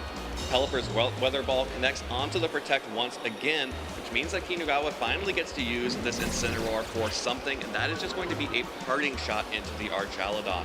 Of course, that will lower the special attack and allow Kinugawa to pivot. So in a dramatic reversal of game 1, Kinugawa is now the player who gets to choose which Pokemon comes out here and has the Incineroar still in the back to threaten Fake Out Pressure and additional Intimidates. Yeah, and that additional Intimidate would have made a huge difference in that end game against the Basque Legion. So it's great that the Incineroar can stick around. I think it's also great that Kinugawa now has the opportunity to get the Whimsicott essentially in the same position it was in game number 1 without that Pokemon loss. So can go straight for a Tailwind here or can try and set up the Sun. We did not see the Archaludon go for Electro Shot in game 1. It went straight for that Draco Meteor and the Weather Ball combo into the Ursaluna. So I think Kinugawa has to be thinking about how that turn ended up and as a result sort of adapt to it. I think that Ursaluna would be bulky enough to take a Draco Meteor and maybe the Fire type Weather Ball if it doesn't terrestrialize like you were hinting at this time around, but that's still going to be a roll. That's a lot of damage. All right, that's just going to be the Tailwind setup from the Whimsicott. Just like in game 1, but this time no terrestrialization on the Blood Moon Ursaluna, dealing basically the same damage. I was going to say, that looks exactly the same, except it's you got not 5 Focus more Sash. damage on Pelipper. Yeah. and a little bit more on the Archaludon too, but probably not significant here. The Draco Meteor connecting once again on to the Blood Moon Ursaluna, and the Weather Ball again is starting to be enough to pick up that KO regardless. So Kinugawa is just like, well, you know what? I shouldn't have Terastallized so early, and was really kind of unlucky that my Incineroar got knocked out immediately. Let me just try again. It almost feels like, though, the way he's playing this team is that the Ursaluna's job is just to give Whimsicott time. Yeah, because, and break Focus Sash. And break Focus Sash, because Victor had to focus down on that Pokemon. Whimsicott is out on the field, Tailwind is set up, and now can set up Sunny Day without any consequence to it. And the Typhlosion still has Terastallization, so we saw how much damage Eruption did in the previous game, and Victor, I would assume you're going to be seeing something very similar moving forward, so... Yeah, I don't know that the hospitality is enough. I was going to say, your hospitality towards your Pelipper is very kind, but I'm not expecting this to make much of a difference here. Okay, so the switch up here does allow Archaludon to come back in alongside the Basculegion, potentially. And the Pelipper is protecting, so maybe this was more of a hospitality to take the attack for the Archaludon. Yeah, sometimes the best thing a Pokemon can do is tank an attack that one of your other Pokemon absolutely never wants to see a day in its life. And Kinugawa also preserving the Terastallization again for another turn, so I think playing this a little bit more conservatively than we saw in game number 1, which makes a lot of sense. I don't think he needed the Terastallization in that previous turn. We saw the damage from game number 1. You can save it for when you absolutely need it. We also know that the Incineroar is going to be Terra Water, so that could come into play later on, especially if we do see this Basculegion lock into Aqua Jet once again. Yeah, and we saw that that's still a little bit over 50% damage, which will make the Eruption significantly weaker coming out from the Typhlosion. But Kinugawa will just be switching in the Incineroar to try and get a little bit more health for that Typhlosion. Here is the big difference from game 1. There was no Intimidate that went down onto Basculegion here. And also, the Archaludon was protected before, but is not protected anymore, which means it is definitely taking this full power, this half power Eruption instead of a full power Eruption from Typhlosion. I do wonder, though, if this is the turn where we're going to see both trainers Terastallize. So we will have the Aqua Jet connect, but we're also going to have the Terrifier boost on that Typhlosion as well. Yeah, so really big call here to see how much damage that this Archaludon will take from this sort of mid-range Eruption instead of the full power that it took in game 1, and how big of a difference the Intimidate and Terastallization will make for the Typhlosion. There it is. You know, I was curious that this is going to... Oh, that's such a significant difference. Oh, that's still really good damage coming out from this Typhlosion. That's going to connect onto both of these Pokemon. Archaludon just barely hangs on. 9 hit points, but... Oh, and now with the Archaludon not going down here, Pelipper can switch in and get more damage onto the Basculegion. But that does open up an opportunity for Typhlosion to switch out. It does, but the Incineroar as well can go for a fake out this turn and flinch the Legion now that it's no longer a ghost type. Kinugawa has this game wide open. Yeah, all of the options are available for Kinugawa, and Victor is kind of just trying to catch up here, but it is a really tense moment here because it really feels like this is on a razor's edge. The damage of this Eruption is going to be so big. Pelipper will get knocked out, but can Basculegion survive? And it does with 13 hit points. It is still up on the field, and that means that Archaludon gets to switch in for free here. Typhlosion has to switch out, or else it will be knocked out by this Aqua Jet in the rain. And it really, this could all come down to Babiri Berry. It's still such a close margin, though, as right now the Aqua Jet should pick up the KO on the Typhlosion if it connects. But if the Incineroar is going to be allowed to attack this turn, it could pick up a KO on one of these Pokemon, and that should be enough to turn the tides. Oh, Incineroar is retreating, not the Typhlosion. That means that this Whimsicott will be replaced for the Incineroar. Typhlosion will stay out on the field and be vulnerable to this Aqua Jet. It connects onto the Typhlosion, picks up the KO. Basculegion is like, not again. No more Eruptions for the rest of the game. I need you back in the Pokeball. That means that this Whimsicott is now vulnerable to an attack from the Archaludon. The Electro Shot coming in. And now Kinugawa is going to be able to bring in the Incineroar once again, set up Sunny Day once again, and potentially start encoring the Archaludon into a 2-turn Electro Shot here. I think what you actually do is you go for fake out into fake the out. Basculation. Oh, right, Archaludon's at 9 yeah, hit points. and then you can just go for the Moonblast Yeah. into the Archaludon and just outspeed. Like, Just yeah, get this win. Yeah, you could try to go for Encore, Yeah, but don't. Just get this win, Yeah. Whimsicott. Just lock it in, Whimsicott. You're offensive now. You can do this. That's the fake out, picking up the KO onto Basculegion, and the Archaludon tanks 2 eruptions all game, but is not going to be able to tank this Moonblast from the Whimsicott as Yuma Kinugawa is forcing a Game 3. And wow, this is a really exciting matchup because it's every turn feels like it's the deciding moment of the game. And if any one of these players is able to like actually grab hold of the momentum, it feels like it could be a romp one way or the other. And Kinugawa was just comfortable sticking with the same game plan. Mhm. I think calling out the fact that it was that critical hit and the terrestrialization that made all the difference in game number 1. The fact that Incineroar was not KO'd by that initial flip turn, and the fact that the Ursaluna did not terrestrialize and still essentially got the same value out of that Hyper Voice was enough to tip the scales in his favor. Now, it did come down to the wire, and I'm sure that Victor probably could have, maybe played it a little bit different to make it even closer than what we saw. But still, able to keep calm and really what felt like, again, a game, like you just said, where every single turn mattered. Yeah, and every decision before the game matters as well. I don't know that I was sold on that Sinistcha, especially as it just came in as a sacrifice.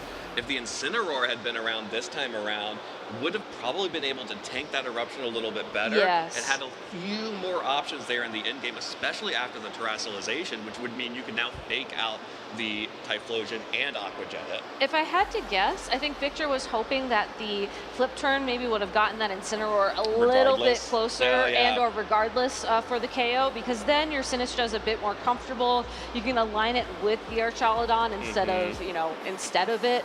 And then your Archaludon can maybe be a little bit more comfortable taking eruptions as long as there's rain on the field. But since that didn't play out, I absolutely agree. You want the Incineroar in the back. You want to be able to switch in and take a eruption, especially if you know now that Kinugawa is probably going to go for the Terrifier onto that Typhlosion.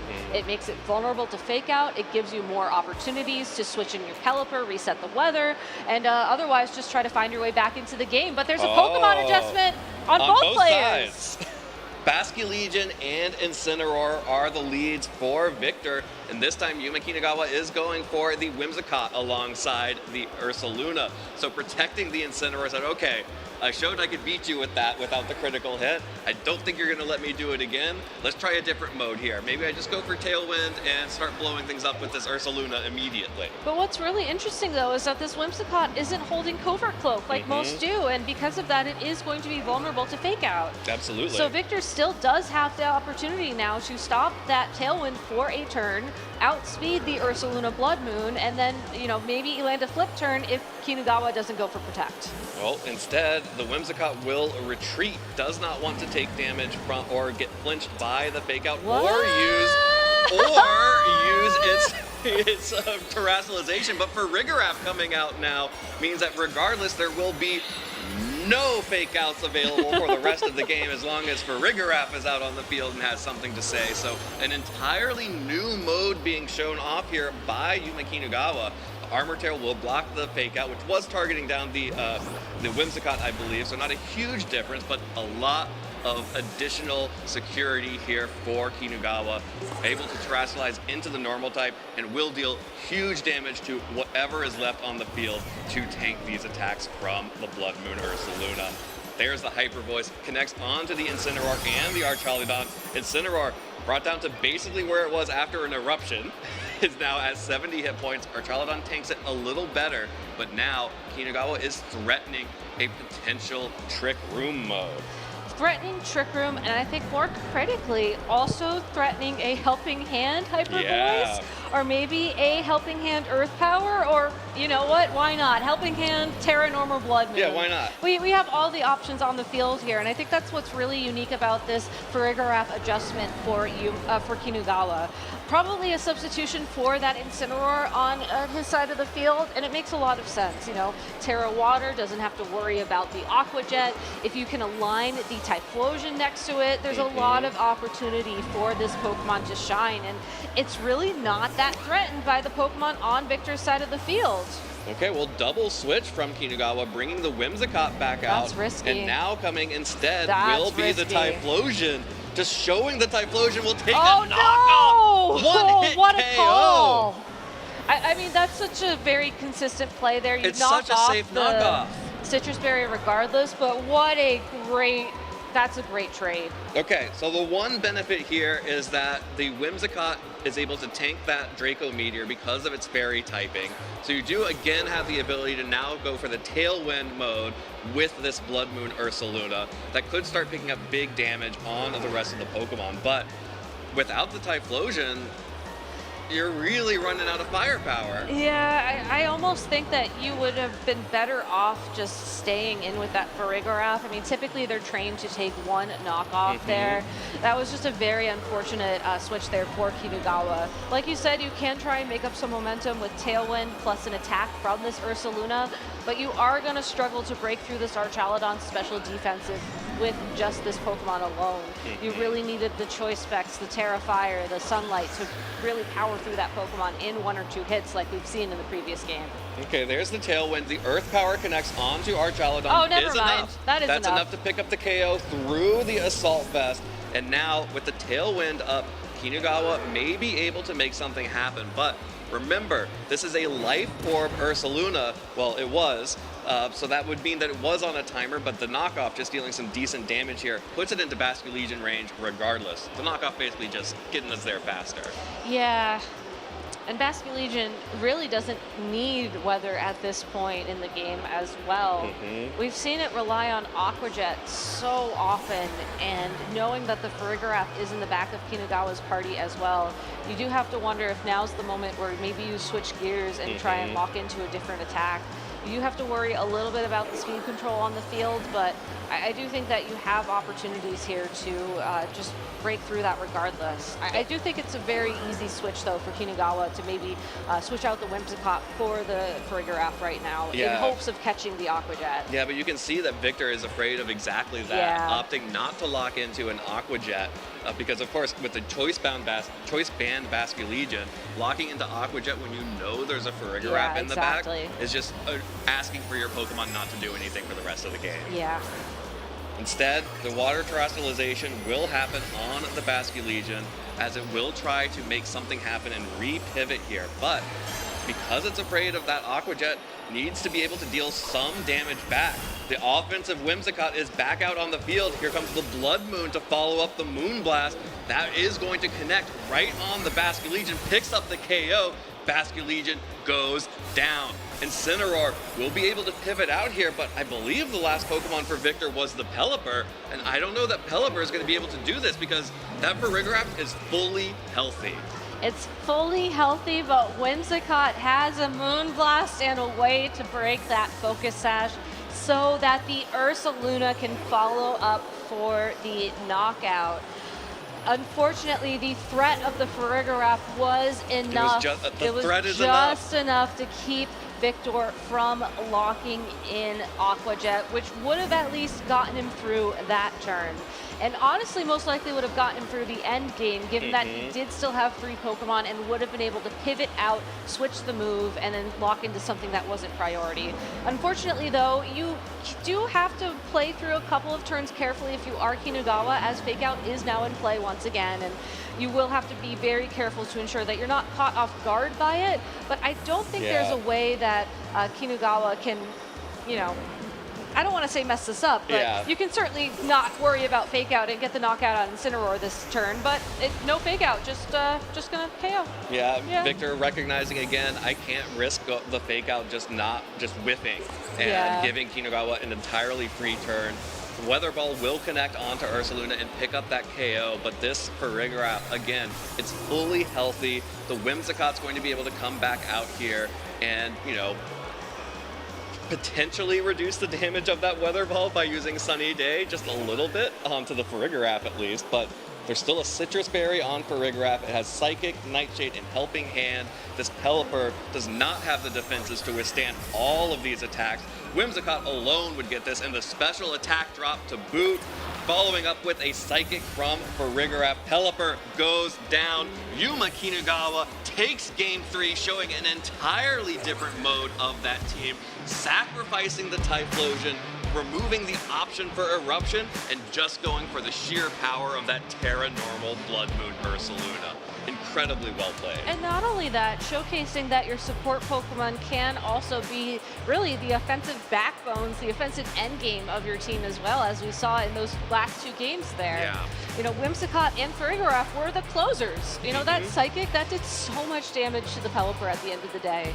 And I think it's really neat that you can recognize those opportunities for those Pokemon to really shine outside of their typical roles. And I do want to say as well, I think that Kinugawa made 2 incredible calls there in those final 2 turns, you know, not switching in the Perigraph and then deciding to switch in the Perigraph. I think that was some fantastic mind games on his part. And Victor just, unfortunately, you know, made the 50-50 wrong each time.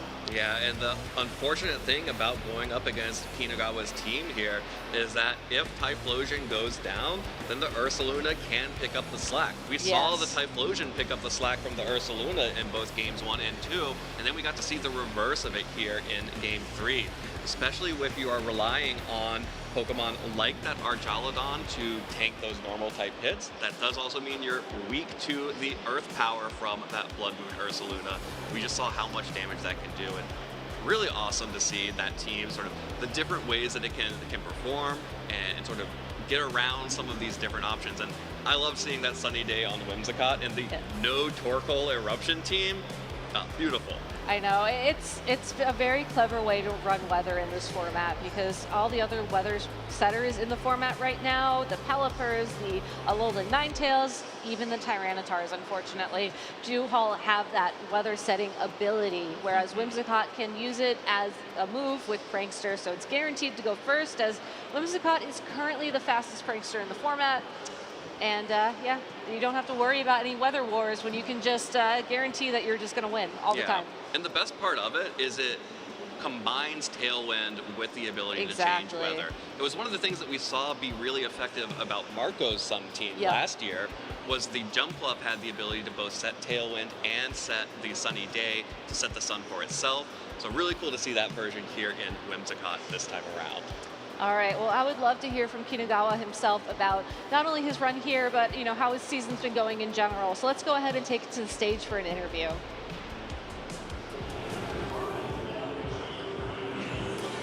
Thank you so much. Yuma, congratulations after a very shaky game 1 critical hit. How are you feeling after winning that set? そのゲームは本当に良かったです。今どう感じですか？最初9勝でクリティカルで負けてしまってちょっと焦ったんですけど、なんとかそこから2連勝することができて、ラウンド2強敵な相手やったんですけど勝てて良かったです。So he felt very nervous going into this, especially losing the first game. But going to win out, it really turned around and he's feeling a lot better. It was also really refreshing to see such an amazing team as well that you had. And I could see that you used the same team at Las Vegas as well, but you made one little change to that Flamigo. Tell us about that.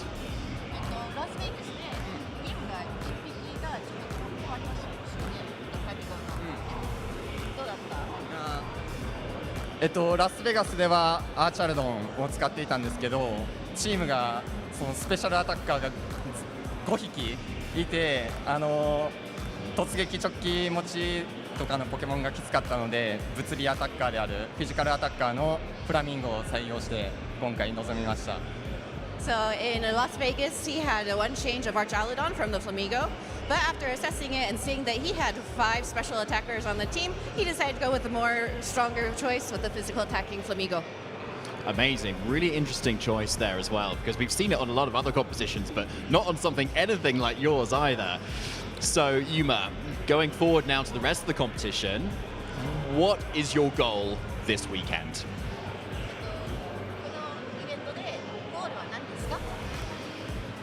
もちろん優勝です。 Of course, to win it all.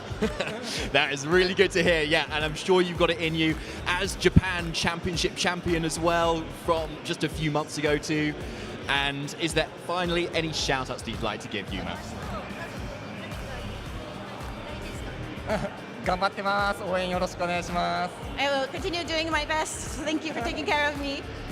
Fantastic. Yuma, hopefully we'll see more of you later this weekend. I'm going to be back with round 3 very shortly. Thank you.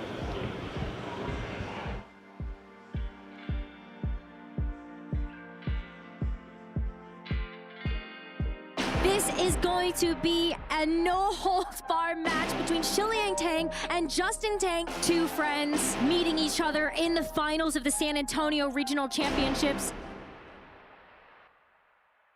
My name is Justin Tang, and I'm born in Maryland. If I was a Pokemon, I would probably be a Dark type. Wait, no. Wait, I messed it up. Wait, can we restart that? Restart that? A rising star who cannot be stopped, the 3-time regional champion, Justin Tang. If I was a Pokemon, I'd probably be a fighting type, just because of Pancham, my favorite Pokemon, so. I mean, you must feel on top of the world right now. I don't know. It feels better than the first time and the second time, I guess. I don't know, man. It's so good to be real. My first partner Pokemon was Mudkip. Had a copy of Emerald. Like, I didn't really know how the game worked at the time, so I just gave it all the HM moves, and I was kind of circling around the sea for like hours and hours, and I don't think I ever beat the game, so yeah, I guess that's my favorite. I mean, like, I've only been playing for like a year and a half in VGC, and I'm playing against guys who've been going for 10 plus years, and it's really insane. It's really cool to not just be winning, but to meet all these people, and it's just been great. That's awesome. I got into committed Pokemon through a lot of YouTube creators. You know, I mean, Wolf is like, you know, everyone's example, right? Cybertron, like watching them ladder and like trying to make my own teams and then trying to play the game, even though I wasn't very good back then. This should be enough to clean it up. Justin Tang, your Knoxville Regional Champion. The first team I used at Knoxville was a variant of the, you know, Wolfie Orlando team. And I think it shows that, you know, you gotta start somewhere. To watch out for Justin Tang! Justin Tang winning his second regional championship here in Fort Wayne. So impressive. It's in the red, and with a third surging strikes, Ice Rider Calyrex goes down, and Justin Tang, 3-time regional champion, winning the San Antonio Regional Championships. Winning an event again, it just feels unreal. This is something I've been chasing for a long, long time. Winning 2 your first season is really a hard goal to achieve, and to try to come back at that peak, it's tough to kind of like falling short when you're so close, because I topped at countless tournaments last year. I topped 16 almost every tournament this year. A long time coming after Justin had such an explosive start to his competitive career. And I'm finally back. Paired from this finals to my other 2 I've had so far, honestly, it's been so long. I feel like it feels similar. It's just that adrenaline that hits. Just because I've been shooting for this. Like before, it was unexpected. I kind of went in blind. I didn't have those standards at the time. And having another win after chasing it for another year now, it feels really good. Is there a player or just a mentor in the scene that you have? It's gotta be Shiliang Tang. You know, he's one of the most calculated players in the world. Like, whenever I watch a stream game of him, it's some of the most impressive work. Like, he sees things that most people don't see. Like, we're both grinders. Like, we both put in the work because, you know, we love this game and we want to do well. Shiliang Tang, one Pokemon knockout away from moving on to the top 4 and closer to another regional championship title. We'll forfeit the match, and Shiliang Tang is our first Tang in the finals. And I feel that I'm learning something new from him every day. It's just been great working with him just because I, you know, find someone that just fits me best. So, yeah. And Justin, one Pokemon away from moving on to the finals, where he has to face his team building partner. Some parts of my gameplay I want to try to get better in is kind of just thinking more in turns. I feel that I can be calculated when I'm thinking right, but sometimes I just overthink. I try to cover things that I can't always cover, and I end up losing for it or trying to make overreads. During my top 8 set, I almost lost because I spored to a sleeping Calyx already because I misclicked. If I just gave more thought, I can just sport out a slot. I've also had experience with that at Toronto, like trying to cover Wolf's every move. But our Caledon not going for the protect. Which wasn't possible. I was thinking things that he wouldn't do, realistically, and he didn't, of course. Who do you predict to win the San Antonio Regional Championship? In my heart, he's been feeling the energy, he's been getting really into it, so I'm gonna have to lock in Justin here. I knew I was gonna win finals after I saw the last turn trick room. His only way of winning was if he high horsepower crit me, and he didn't. It was Kali Ice versus Land of Ursh. Like, the moment I saw the bar go down to like 20, I knew I had the game won, and it felt really good. I can't lie. Like, finally able to beat Shilang too. He always beats me in mirrors or in practice, so you know, it feels good being one of the best players in the world. My #1 goal for this season is to do well at Worlds. Shilang actually last year, he knocked me out of Worlds in the exact 6-1 mirror, so it feels really good to have my revenge on that. This year, I hope that things can be different and I can finally have that Worlds dub or cut, something that's just better than what I've had before after 2 Worlds of maybe not the best results I wanted. I just want more.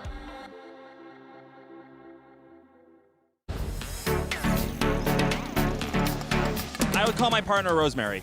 Well, she'd also be there, so she would know. So I guess the first person I'd call would be my dad and my sister, probably. I have 3 answers for this. So Corviknight's my OG favorite Pokemon from when I started playing. I used him a lot. He was always really good for me in Sword and Shield. Not so good anymore. I've kind of grown to really love Golden Go over the last couple of years. And Kyogre, of course, is my favorite restricted Pokemon. It's given me a lot of success. Probably the World Championships in Yokohama. Or Hawaii. Those are both pretty far located. Or OCIC in Melbourne. I've gone to a lot of places. I look up to people who are just consistently really good players. Obviously, Wolf Click would be one of those people. Marco Silva, Joe Ugarte.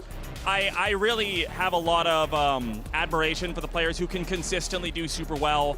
And, you know, in a game with this much volatility, those kinds of players prove that even though Pokemon has a lot of elements of things that sometimes feel like they're out of your control, the fact that these players can consistently do so well means that, you know, there's always a higher level of skill to be chasing.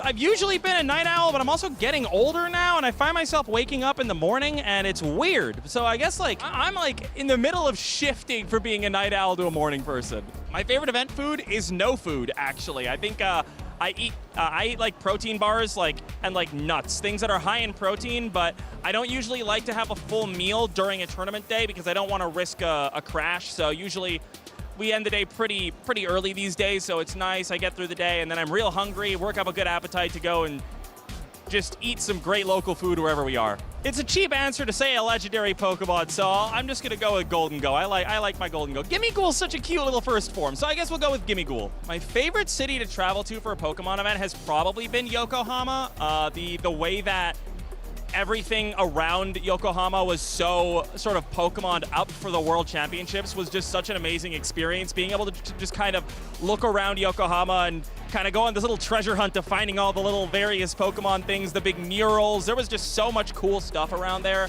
I thought it was an amazing destination. At events, I really like listening to power metal. It kind of like gets me focused up. I went to school for musical theater, so I like musical theater. I like everything. But right now, at an event, it's usually going to be power metal.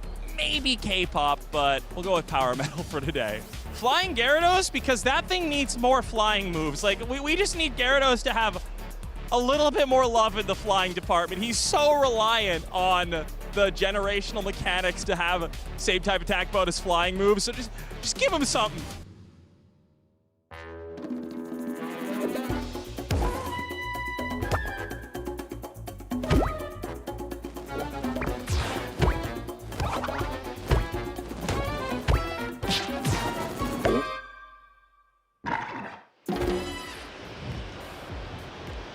Welcome back, everybody. We are here for Swiss round number 3 that will be coming up, of course, at the 2026 Pokemon Latin America International Championships, hosted, as has been the tradition for the past couple of seasons, in Sao Paulo, Brazil.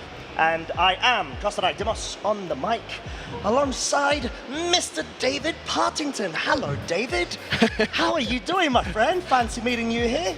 We have talked before today, by the way. Have we? Yeah. No, that's a complete lie. What are you talking about? I'm fine. You know I'm fine. I just woke up. Like, what?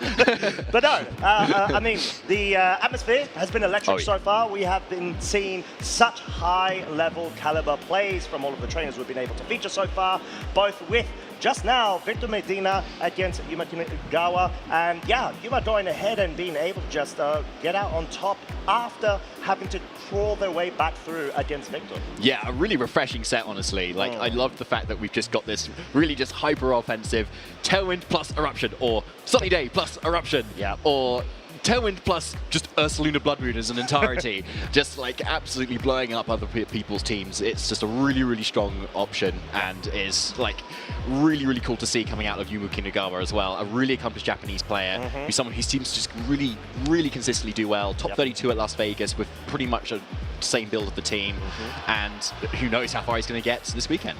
Yeah, exactly that. But what we do have, at least for right now, is this fancy little feature match preview that we get to, we have introduced this current season. We will be reviewing a match which has already completed, but we do not know the info about, between Ashton Cox, previous two-time LAIC champion, versus Thomas Gravui, a multi-regional champion as well, NA versus EU, and we're straight in it.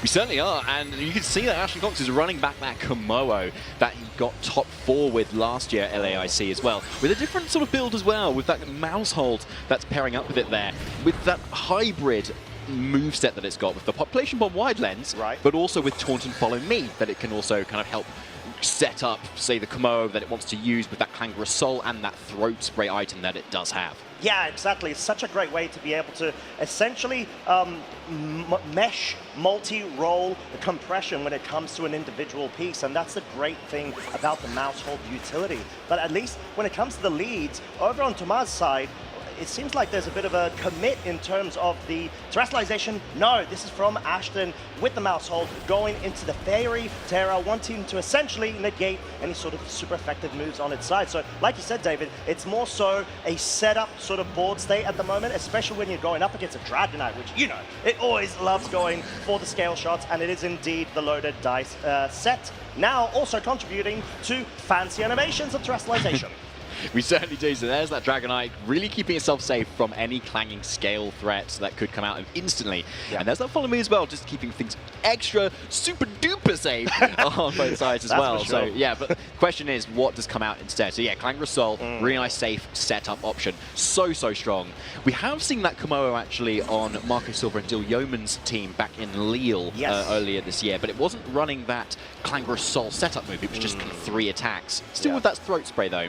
But we can see how offensively powerful this Komodo is going to become, thanks to that double special attack it now has on top of all those other boosts. Yeah, exactly that. So it's truly just about trying to get your setup going. Whilst over on Tomas' side, Tailwind already being set up just means that you're able to outpace the Komo-O and start trying to directly threaten it. But the fact that Mousehold has already terrestrialized and been committed from Ashton's side is more so a respect in terms of the threat that Dragonite does have on this field. Komo-O, even though it is Omni boosted to +1, excluding the special attack, which is now at +2, it's still going to fall susceptible to a scale shot if there's going to be a focus into it. And there's a Super Fang into that Komodo, doing a decent chunk of damage, and the Haze. Yeah, so this is why this Dragonite is just generally a really good Pokemon to fit onto any team. It's just anti-shenanigans, anti-sort of scary setup, and we can see why it's been so good there, because that costs a lot of health to set up this Komodo here, and that's completely gone now. So a point to make, you're like, oh my lordy, the Population Bomb is going into the Dragonite slot. It's going to potentially on some sets pick up the KO, but no, because it's Friend Guard and it doesn't have Technician as an ability, it just goes to show why it's such an important key point to be able to have that ability if you're trying to go for the KOs. But since this is a multi-role set, it allows a bit more of nuance and maybe hopes for like a double up with the setup Pokemon on the side to be able to essentially pick up those vital KOs. Yeah, I'm looking at Komodo's HP there as well. It just doesn't have quite enough HP to set up another Clank Soul there. It takes a third of your health away.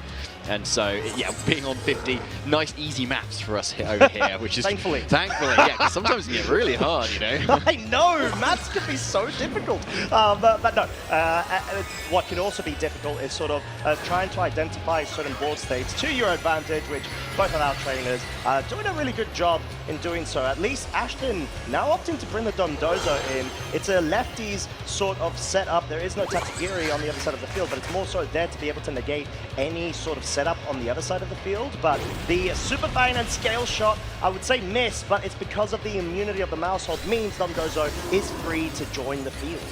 Yeah, so a really good follow me there from Mousehold, and why the Terra Fairy is often there, to be honest, because you really want to redirect those scale shots, probably the most threatening thing into your Komodo there too, particularly when the scale shot also boosts your speed, that you can actually then start to outpace even if a Komodo does also set up. So denying the mover in its entirety, not just resisting it, denies those speed boosts as well. Yeah, exactly that, and that's sort of the beauty of being able to lock your opponent into like a weird board state where they can't directly threaten that Pokemon because they can't pick up a KO immediately when they need to do so. Henceforth, why Thomas has actually opted to go for the switching of the Golden Go, which is so nice here. It's able to absolutely nullify both the Population Bomb as well as the Yawn because of its typing A of the Ghost and B, its amazing unique ability of Good as Gold.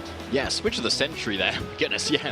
That is probably the perfect switch you could really ask for into those specific moves, actually. Yeah. Yeah, so, yeah, really well played from Tomar to kind of reposition around here, given that Ashton doesn't really have a lot of offensive pressure anymore. So Golden Go coming in next to that Mousehold is going to be able to start threatening that setup with that nasty blow. Ooh, but right, no follow me from the Mousehold wants to finally go on the offensive and maybe pick up the counterpart on the other side of the field, going for the Population Bomb. I believe that's a 5th hit, so it looks like unless there's any sort of critical hit and a miss of a hit, it's not going to pick up the KO. Yeah, just going to show once again the difference as to the Technician versus the Friend Guard, which will allow the Dondozo to take less damage from this very scary Golden Go, which is the Life Orb Variant.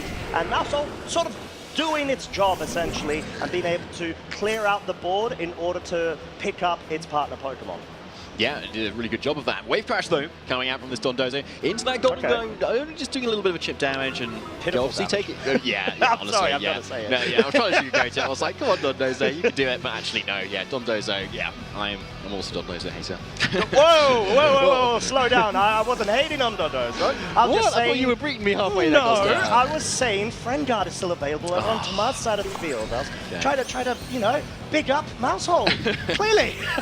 I mean, I'm only Dondozo hater because it's just so strong, you know, right? Yeah, and you've got that dual purpose of it being with Tatsugiri, but also you could just be on its own as it is here. Yeah. With that unaware ability, ignoring stats, like changes on the opposing side, it's really good. But it could be kind of biting itself back here a little bit because this Golden Go, if it targets into the Dondozo, is not going to care about its -1 special attack it got from Make It Rain. It's still have full power because of the unaware on that Dondozo. Yeah, exactly. It's such a tricky little ability that you need to be able to think about both flips of the coin in terms of the interactions. And Flamethrower going ahead, finally picking up the KO on the Mousehold. So this means Tomar is now at a point where they won't have their primary support Pokemon for the redirection and sort of disruption potential. But that is at a trade opportunity cost of picking off that Tomo-O from Ashton's side, leaving Ashton down to his final 2 Pokemon. And something that I did note, David, looking at the team list, Dondozo actually has Curse. So not only is it a disruptor going for Wave Crash sort of shenanigans, it also can go for the setup of, since it's not a Ghost type, get the +1 in attack and defense at the cost of a -1 of the speed boost.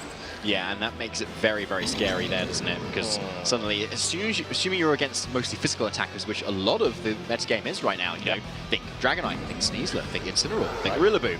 Like, all of that stuff, it can suddenly take on so much better, even with that needing to Terra if you get enough boosts, even versus a Rillaboom. Obviously, Terra has been spent already for Ashton at the moment, so definitely does need to worry about the Rillaboom, but Sneasler is an excellent partner for it, especially with that cheeky Diaclaw move. Yeah, and, you know, if there's a Diaclaw, there is a way. And you know, obviously you want to be on the side of the Diaclaw as opposed to against it. Even though, obviously, the Golden Go is not going to be essentially bothered as much by it, but it needs to be able to respect the Dondozo now, because Tomar's at a point where they can actively, in all honesty, ignore the Sneasler because there's no way that it can actually damage it in any way. So Dondozo is the real threat here, and this does feel like Tomar's been able to absolutely run riot, especially with that KO, showing the dividends paid off due to the life or that 1.3 multiplier adding on to what is already a pretty broken Pokemon, in my opinion, that you're just able to absolutely escalate it to further levels of the damage counts.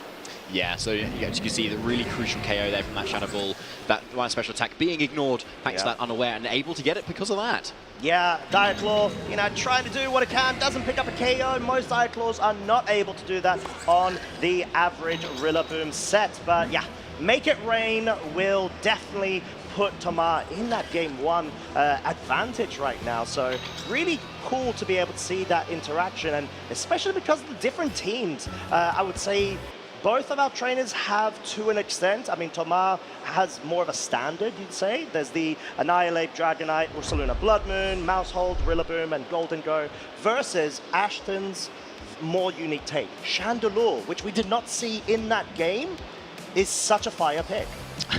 I see what you did there, Costa. What? Chandelure's fire type, isn't it? Oh, is it? Yeah. Oh, yeah, I totally forgot. Genius. Thank you. Amazing, amazing. Just so much like an aura coming from you there. It's the same typing as this lovely little fire type here as well. They both get flash fire. They do. And yeah, you know, we're going to have to see how that goes. And if, of course, Ashton may consider it for a game two, which, yeah, just for anybody tuning in right now, we are still waiting for round 3 to be able to get finalized, but we do have the lovely opportunity to be able to make sure we uncover all of the potential missed matches and opportunities that usually may not have a spotlight on them in history. We're trying to bring them to the screen in the meantime, capitalize getting so many more matches, and this one being Ashton Cox versus Tomar Gravui. Two great trainers, and we know Ashton always bringing the spice, and you know, like you said, bringing similar pieces compared to last time we were here last year, where Ashton was able to just go all the way through until, I believe, top 4, if I'm not mistaken. So really trying to vie and steal away the title, or regain it, should I say, from Marco Silva, which is the current reigning 2-time consecutive Latin American International champion.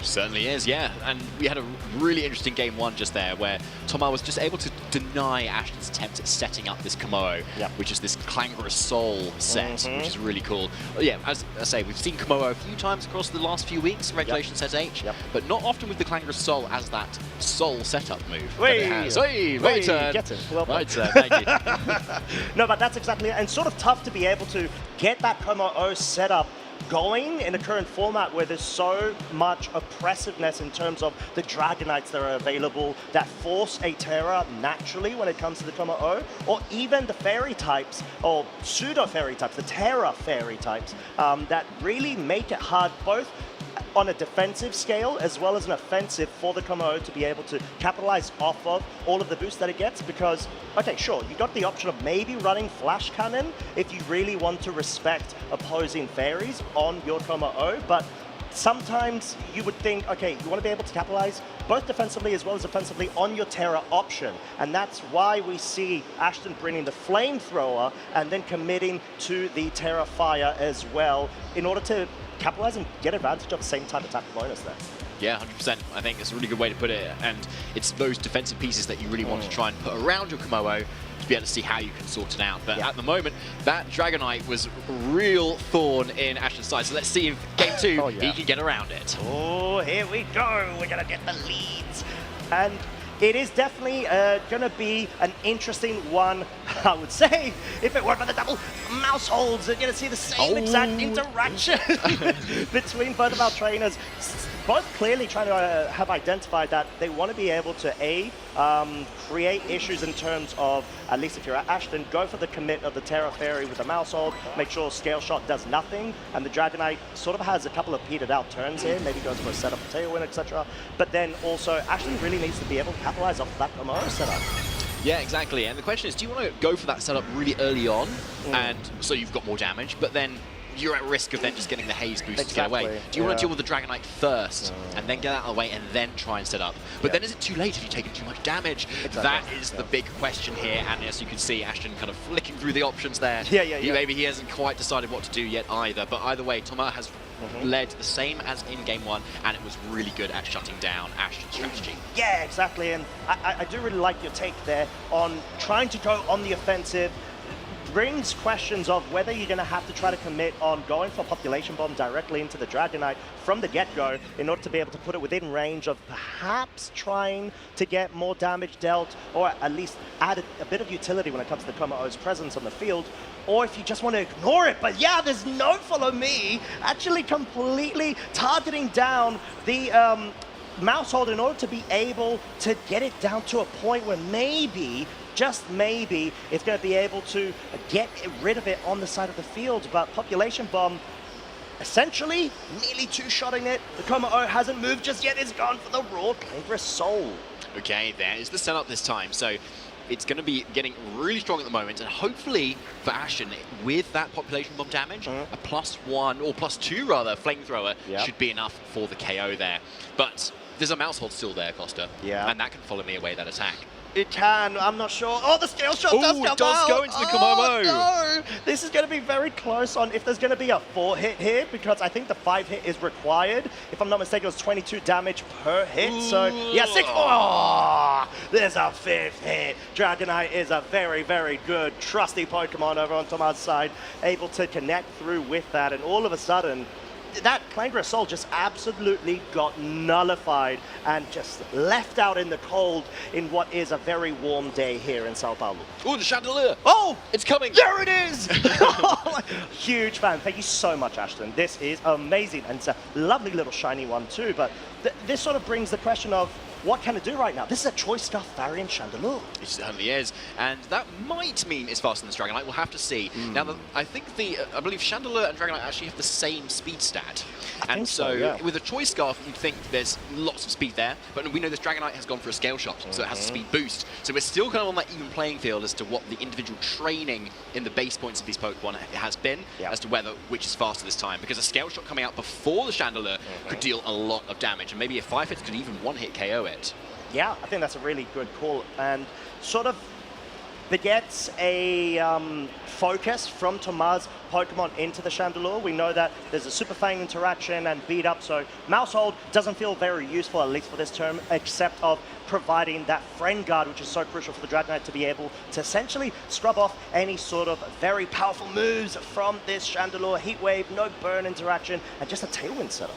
Just a Tailwind setup, yeah, it makes a lot of sense, because either way, if you're slower or you're faster, you can still make the rest of your team faster than this Chandelure, which is otherwise going to be something that could even sweep the team quite significantly, especially if Tomar has brought what he brought last time, in that Golden Core and that Rillaboom in the back. Both are weak to fire, and that means you don't want to take fire-type damage, and that is exactly what this Chandelure can do. Yeah, exactly, and I think that's such a good point as well, because Tomar's already committed to the Terra Fairy on the Dragonite, which just means that you're not going to be able to get outside of that. So it's sort of a point where Ashton needs to be able to just keep the Chandelure on the field as healthy as possible, and that is why Follow Me is so crucial on this Mousehold. Tomar not wanting to give away a slot there and be susceptible to any sort of KOs, would rather the Dragonite go down in order to then bring in a Pokemon that can benefit off of the Friend Guard still available. Yeah, I think that's a really good call, Costa, honestly. Yeah, you don't want to take that on the switch in and then have to take another attack as well. So it might lead us to believe that there is still that Rillaboom and that Golden Go that is still in the back. But as you say, yeah, with that Friend Guard, it should be able to take on a few more hits. Particularly that Golden Go, which might be maybe slightly on the bulky side, given it's that nasty plot still set, and then can KO back the Chandelure. However, we still have this Mousehold on the field, and the Mousehold on Tomar's end has Super Fang and Beat Up. So unless a Pokemon's in Beat Up range for a Pokemon that has almost no attack stat, it's going to be really hard for it to pick up any knockouts. And therefore, in that situation, Golden Go would need to then go for a make it rain to pick it up, and then you're not doing any damage into the chandelier. So, yeah, it sounds like a really tough turn at that point. Yeah, it would have been. And it's awkward, right? Because at that point, it would have been sort of trying to get rid of the mouse hold first, if you are Thomas, in order to be able to open up the chandelier, because it still got the follow me redirection available, right? And that's sort of a path that you need to be able to get outside of in order to be able to open up the field and just wrap up that game too, which at the moment, you know, unfortunately we weren't able to preview how it ended, but yeah, at that point, that's sort of what we're talking about in terms of why board states are so important, or board positioning, should I say. The fact that both Thomas and Ashton were very stubborn in keeping the same Pokemon, not only in the leads, but also on the field in order to essentially break down part of the quartet of the Pokemon that you brought in, not give away any free switches in order to, let's say, the Chandelure just start picking up, I would say not KOs because of the Friend Guard, but just 2 shots onto either the Rillaboom and the Golden Go, and then put it in a spot where, because it's Choice Scarf, there's a good chance it might actually outspeed. Yeah, I think it's a really good analysis there, actually, because it's your defensive pieces are something that make the backbone of your team of what you want to accomplish, right? And so with something like the Emanuele Briganti team, you're obviously trying to get a setup on that Golden Go or that Sneasler, and using those Incineroar or Rillaboom pieces that are obviously really helpful. And that Ninetales as well, it can kind of lock opponents down and dish out lots of ice type damage. But here, Mouse Hold is obviously a very common Pokemon that we see a lot of. Usually with an Annihilate by its side, which is the case for Thomas' team. But yeah, Ashton has again got out the box and instead put it next to a Komodo, which makes a lot of sense. Friend Guard is really strong, and along with side Population Bomb, where you can get around Focus Sashes, get around multi-scale, it's a really strong option, and I think it makes a lot of sense when Golden Go is everywhere, when you want to redirect away those Shadow Balls. Yeah, and I think Chop Across the 4th one with the Mouse Hold sort of utility without the Annihilate, if I'm not mistaken. Was it Pittsburgh or Milwaukee? No, Pittsburgh. It was Pittsburgh, right? Yeah, and that's sort of, and that was with, if I'm not mistaken, the Doug mode, which is essentially the Dragonite, Ursaluna, and the Golden Go, in order to be able to have this very fast utility support Pokemon to not only provide Friend Guard, support, but also go for, like you said, the Super Fangs, or maybe you could even, mix things up with an Encore or a Taunt or something like that. There's great ways to be able to enable the big heavy hitters on your team,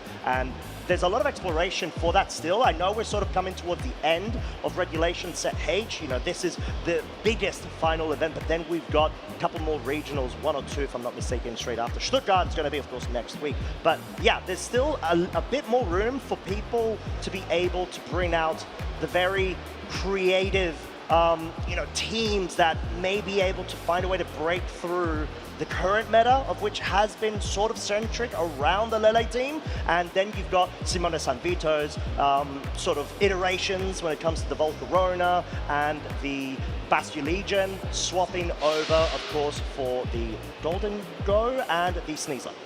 Fantastic. I think. Exactly, yeah. I really Don't love quote it. me. I love it. I love the development over time. That's the what I meta mean. game, exactly. Yeah. And yeah, we've got a development over time of the next kind of week or so on the Twitch schedule as well. So we can let you know what is coming up on the Pokemon account here. And so on Tuesday is Pokemon Advance from 2 to 5 p.m. there. And actually on the Wednesday is the Atlanta Regional Championships VGC rerun there, which will be really exciting. Yeah, that really will be, and it's a great way to be able to, like we said, revisit the format from previous events and see how, things have shaped out since then. But followed by that, we're going to have another great opportunity to be able to review another Pokemon Advance stream, which is going to be great. I'm a big fan of them as well, so please tune in.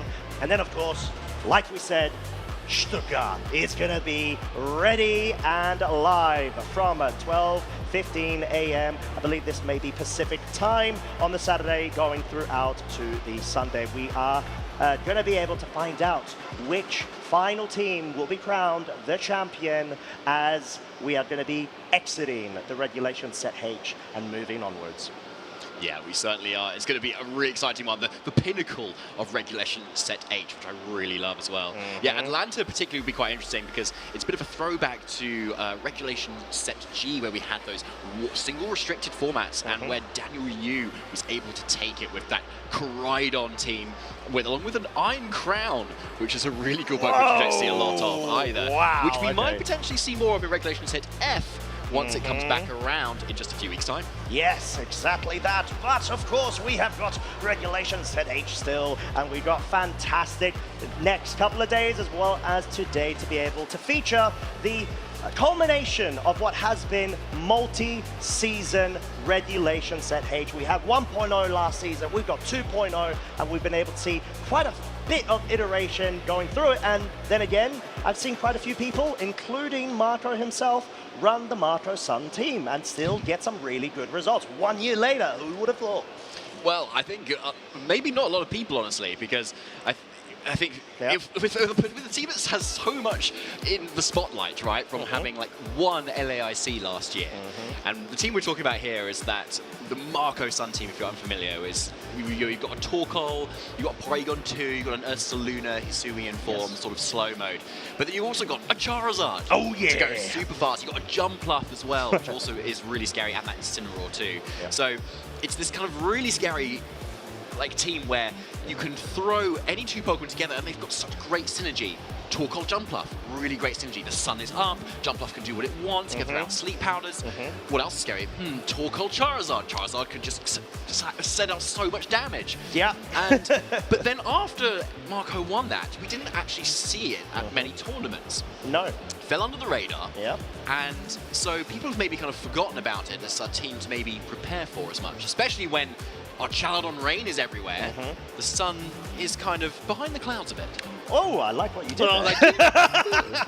Well played. I mean, but yeah, it may be behind the clouds, but it has been a fresh, lovely day here in Sao Paulo, Brazil. And we've got a preview of the event itself. A lot of coordination, a lot of setup, and a lot of hard work from all of the staff, all of production, everybody involved at this point. It has been a fantastic start to this year's LAIC. And honestly, I'm just really happy to be able to see so many happy faces when we're going around. I was outstage before watching through Swiss round number 1. There was just a lot of people that were so excited. Had a couple of chats as well with people. And, you know, just generally speaking, every single region when it comes to Pokemon community, people are just all absolutely lovely, very accommodating, but I do have to give a shout out to my LATAM peeps here. So much passion.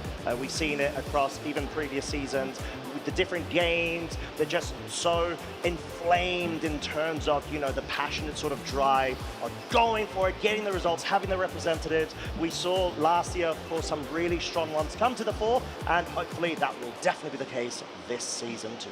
Oh, I'm sure it is. The region gets stronger and stronger every single time, honestly. It's really, really strong. So whilst we get ready for our round 3, we're going to throw to a little bit quick break, but we will be back really shortly with more hype LAIC action here. Hey Pokemon trainers, welcome to Pokemon Championships History, a series where we showcase important matches throughout the history of competitive Pokemon. It's time to flash back to Championship Sunday at the 2023 North America International Championships. Welcome to the finals in the junior division of the Pokemon video game. Most iconic moments in Pokemon come from trainers in the Masters division, but this time around, the juniors stole the show in Columbus. The trainers in the juniors division often show the purest form of passion for the game of Pokemon. I've just got a couple questions about the championship. I've never been to a championship. Oh, this is a national. Whatever. Avery's energy made him an immediate fan favorite. We got Avery from the United States and Takumi from Australia. I am enchanted with these trainers. Avery made it to the finals with the help of his hard Trick Room team. Trick Room can be a difficult strategy to implement, especially when relying on an unconventional Pokemon like Oranguru. Oranguru is my favorite of all time. I mean, he's he supports other Pokemon. Oranguru is carrying a very interesting move called Instruct. So if you're able to get the Torkoal into position or something that's just going to be a little bit slower, then you can start firing off some big damage that way. Trick Room teams flipped the game on its head by having the slowest Pokemon on the field move first. Tell us about your team that you're about to play. It is hard Trick Room.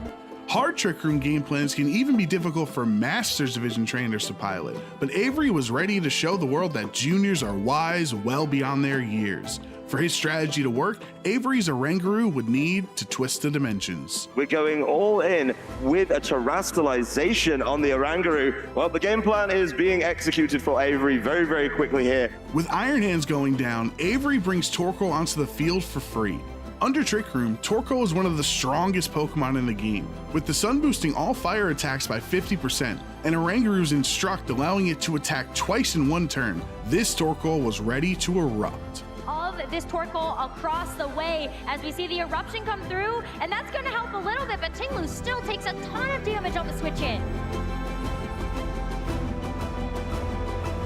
With the momentum in Avery's favor, Takumi's savvy defense turns the tides of Game 1 and punishes Torkoal, putting the Australian youngster in a winning position. Despite properly setting up Trick Room, Game 1 got away from Avery. But even if Oranguru didn't work the first time, it was important for Avery to trust the process and rely on the strategy that got him to the finals. This one is going into Game 2 with Takumi up 1-0. After the exact same turn 1 play in Game 2, Avery's Torkoal was ready to take over, which meant it was time for Oranguru to do it again. Avery once again has the opportunity to bring in the Torkoals. Let's do it again. Yep, there's the Instruct. Learning from his mistakes against Tinglu in Game 1, Avery made an adjustment to keep momentum on his side. This was where last game got a little bit different because he went for the overheat into the Protect. Let's see if Avery goes for it again. It is an Earth Power! See you later, Chi-Yu. Although it didn't have a single attacking move, Terrifier Oranguru was the star of the show. The ability to instruct your teammate to attack again would lead to more offense than Takumi could handle. Does it hit this time around? It's going to be another overheat from the Torkoal. Avery's confidence was back, taking down Takumi's team one by one. This championship would be decided in Game 3. The crowd became enchanted with Avery and Oranguru. It was incredibly amusing to watch such a simple yet repeatably effective strategy from a junior. With the first two games playing out the exact same way on turn 1, there would be no surprise what these two trainers would do in Game 3. This is 3 games, 3 identical turn 1s. If it ain't broke, don't fix it. With Trick Room set up, the crowd was chanting, "Do it again," knowing another Instruct was on the way. Avery's bravery, relying on a 90% accurate overheat to connect twice into Chi-Yu, would put him into a commanding position. With Takumi's back against the wall, he would put all his hopes into Terra Water Fluttermane, but Avery's Oranguru had one final instruction: become champion. We know what's coming, and even with that defensive Terra, Avery is getting another bite of the cherry. Avery will be a well-deserved champion, showing a crazy strategy. I think people had forgotten about it too. Avery is immortalized in Pokemon history as a champion, captivating the audience's heart with his charming personality. As for the Oranguru that clicked Instruct 13 times in the finals, Avery summed up its role on the team perfectly. So, tell us about your Oranguru. How do you use it? It doesn't do any damage. Who knows what the future holds for Avery, and who knows what Iron Hands was going for in all 3 games. But we can be sure that Avery's future will be bright in Pokemon as long as he remembers to do it again. Thank you for watching, and let us know some of your favorite competitive Pokemon moments by using the hashtag #PlayPokemon.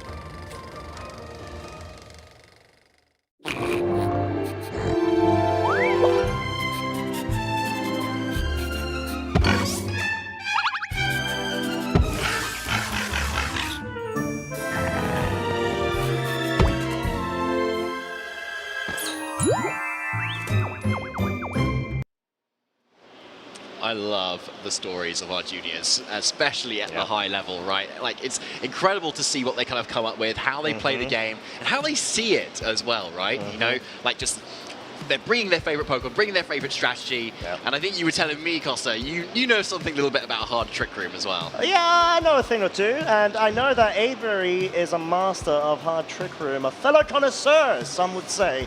And I was absolutely happy to see them go and just do the great stuff that Hard Trick Room people like me really want to see. So Avery, keep going strong, my friend. You have done and sealed yourself straight through into the history books of VGC. But now back to the current state of affairs. We are Swiss round number 3. We've got lovely current pairing set up. And guess what? We know who we're going to be streaming next. And it is going to be Yoav Ruben versus Marco Silva. Current 2-peat holding champion of LAIC. Yeah, he's quite a person, honestly, is Marco Silva. Just doing it as he wants to. He just turns up. He just keeps winning. He's done it again in Lille as well this year already, and he looks like he might be here to do it again. Obviously, we're only 3 rounds in at the moment. He's still 2-0, but it's undefeated still. He can still afford to lose a few more, and it's going to be a really interesting matchup. But before we get to those, let's have a quick glance at the rest of the bracket here that we can see. Giovanni Siski there on your left, our current reigning world champion, also undefeated too. Not yet have attended a regional, I don't think, this season either, so it'll be really exciting to see how he does. Yeah, exactly. Sort of the point where you're thinking, okay, Gio doesn't have to compete, since obviously he's the current reigning world champ. He's already ensured his invitation to the next Worlds, of course, later down this season, but trying to go all for maybe even potential stipends, travel awards, and just keeping up to scratch when it comes to the metagame is so crucial in order to be able to big yourself up to the bigger stage yet again.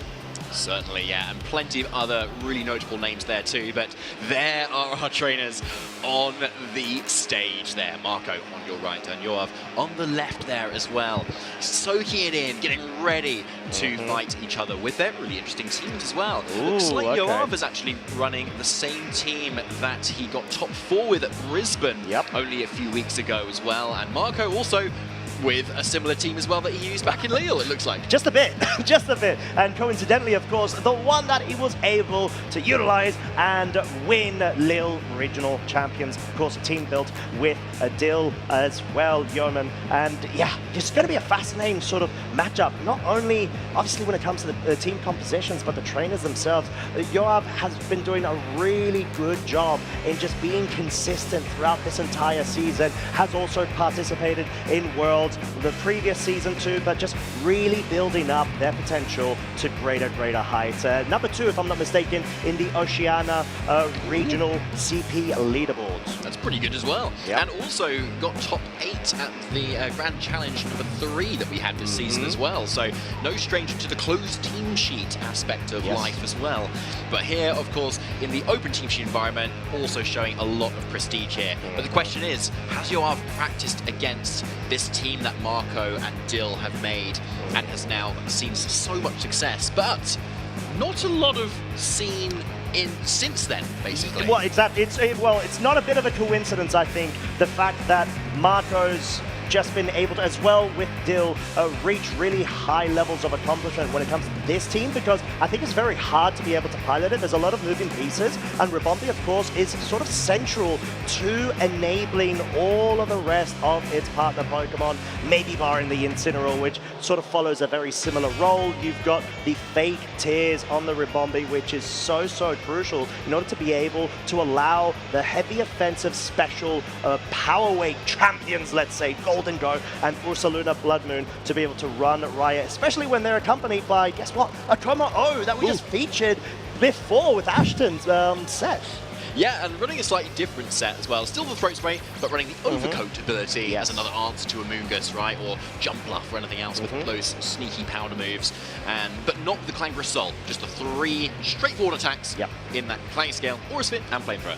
But first we're going to go over to Yoav and have a look at their team and the specifics of what they brought, and also what they brought to the top 4 is Brisbane to do so well with too. It's getting so close for that win over in Australia, and so now here in the even bigger stage, hoping to get at least that far. Yeah, exactly. And then Marco, you're like, wait a second, Marco, what are you doing here? You've already you've already clinched your World's invite. You know, you had the auto invite because you won Lille Regional Championships. Like, no, it's not only about automatically getting invited and getting it.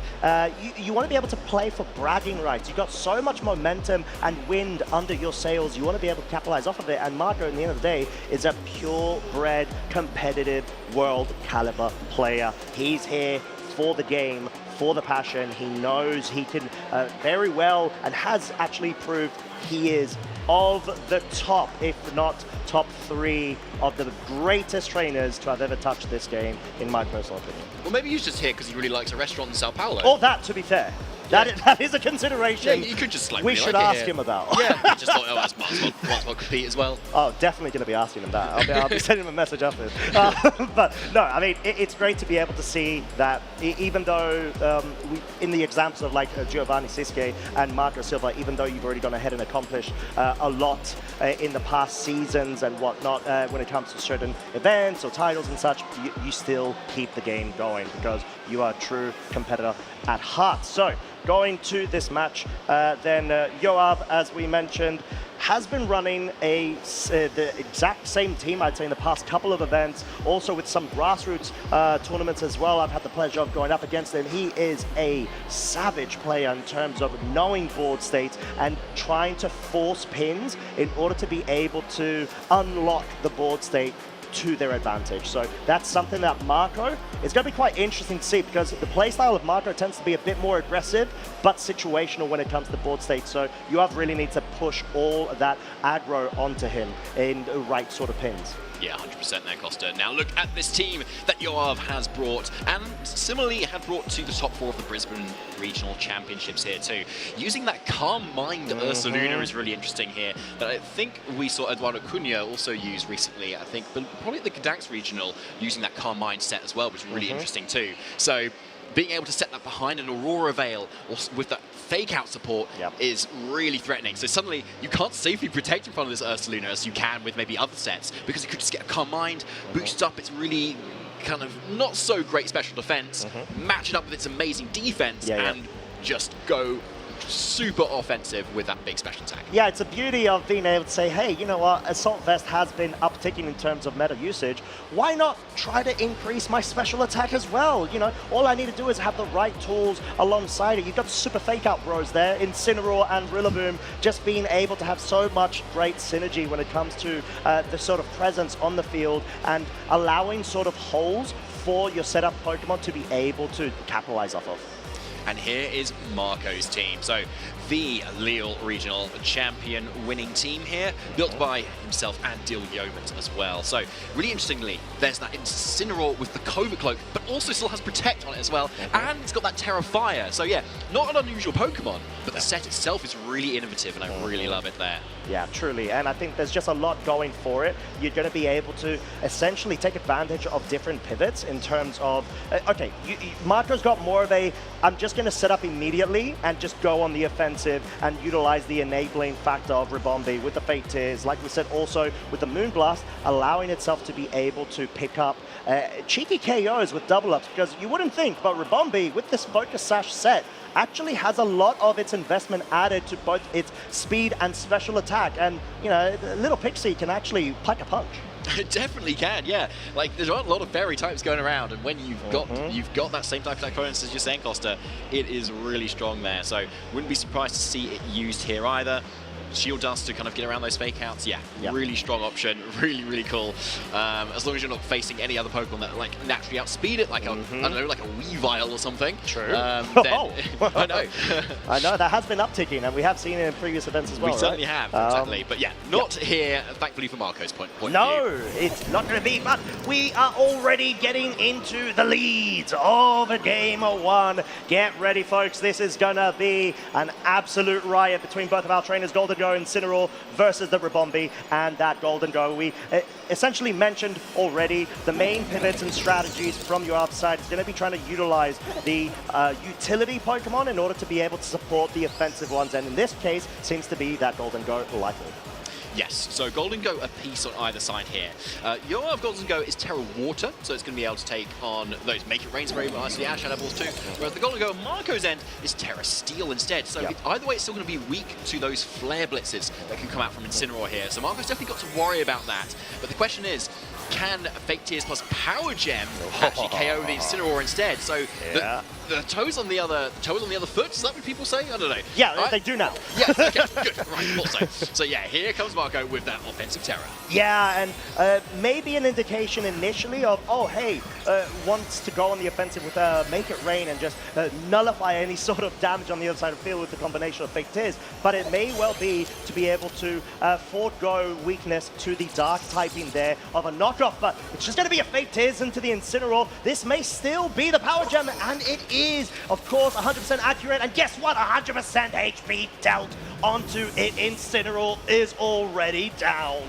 Boom, yeah, that's why Power Gem is really nice like tech here on Golden Go. Suddenly Incineroar is really threatened by what you can do. Shadow Ball from Yoav's Golden Go, going into the Rabombi, doing, yes, some damage, but either way, it's still sticking around. Yeah, even though Rillaboom's introduction to the field does mean that just a simple Grassy Glide, even though it's a bug type, it's going to be able to resist the grass types, is enough to pick up the KO. So Marco may feel like he wants to either position himself to the point where he can not allow the Rabombi to get susceptible, but it's just going to be a raw fake out into the Golden Go. Of course, it no longer has the Ghost type. There's the Tailwind coming out from the Rabombi, which might have actually been in fake-out range, honestly. I don't even know that. So Marco's probably feeling pretty good to be able to get that up right now. And there's the nasty plot instead from Yoav's Golden Go. But yeah, with the Tailwind set up on Marco's end, that's a lot of offensive pressure coming behind everything that Marco's still got. The Power Gem has been spent, but that doesn't lower your special attack. Make It Rain still looks really strong here. Shadow Ball looks really strong. And of course, Fake Tears can go into this Rillaboom, which is Assault Vest, of course. Yes. But then with that Terra Steel boost, is probably then still in range of that Make It Rain as well, and that keeps you nice and safe. But then you're freeing up Yoav's Golden Go instead to kind of go for that +2 attack, and with that Life Orb is certainly going to be enough to one-hit KO that Golden Go if it goes for that Shadow Ball. The question is, how does Marco want to play this? I mean, with Marco with one Pokemon up, it's looking pretty good for him, honestly. You can afford to maybe take a few more risks here. So something like that Fake Tears plus Make It Rain is pretty safe because this Rillaboom cannot protect, and then if your Golden Go goes down, then fine. That's all right. At least you're still at one Pokemon up.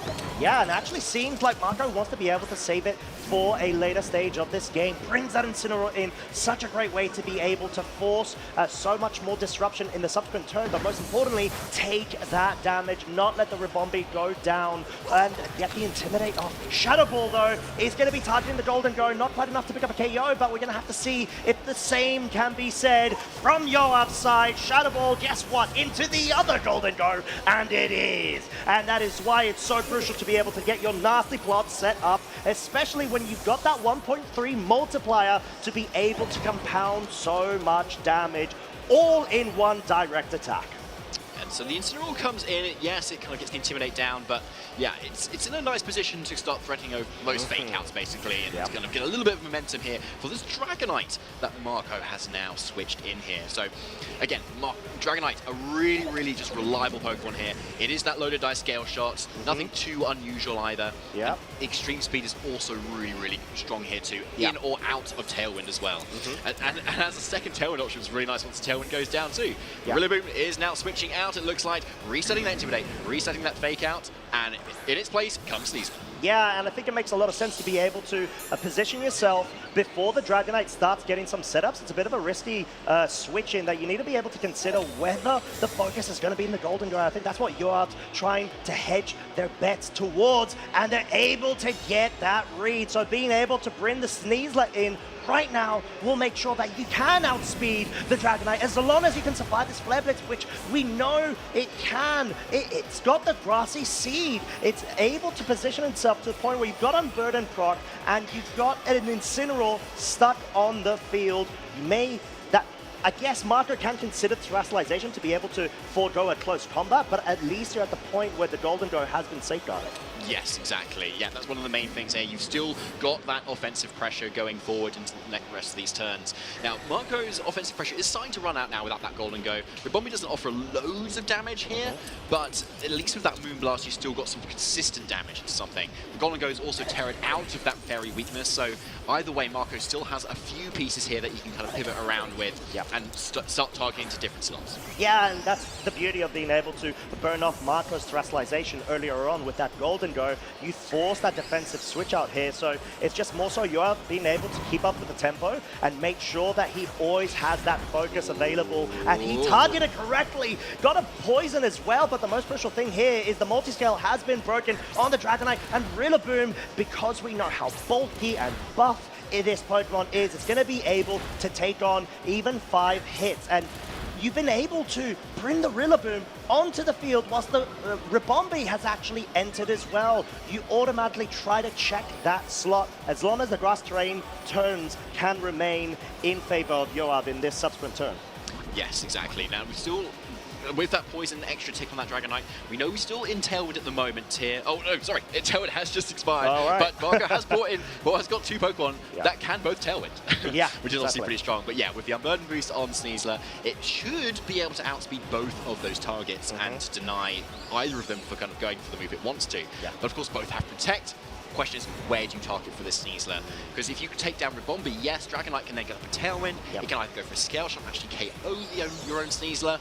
And there's not a lot that Rillaboom can do into it either, even with that poison on that Dragonite. So you've got that fairly kind of safe option here of, say, just trying to go for that Tailwind on Ribombi, but then if Ribombi goes down, then you know that Dragonite's going to be able to get off its move here. Now, that's all assuming Ribombi is out of range of Grassy Glide, which I'm assuming it is through a resistance, but I could be wrong. Rillaboom could be strong. I think the fact that Marco switched out the Ribombi may give a bit of an inclination that it might well still be within range. Brings the Incineroar in, makes sure that the offensive prowess of both of Yoaz's Pokemon have been lowered, accompanied especially by the Dragonite to protect their Grassy Glide. Once again, the focus, and as we said, that's sort of the intention when it comes to this scenario. Marco actually seeing the close combat going into the Dragonite slot, perhaps, and Yoav anticipating the Incineroar going into that particular one. Yeah, it's a fair play, honestly. It's obviously an option that could come in. He's predicting something defensive, right? Right. And so that's either going to be a Protect, where it doesn't matter what you target into, or it's going to be that switch into the Incineroar, which you then want to cover with the close combat. So I think still like a good play from Yoav there to kind of cover for that. But Incineroar, of course, comes in the other slot here, and so really gets away with it, and now can threaten more Fake Outs going into the next turn. And this Dragonite has potential to go for another Tailwind.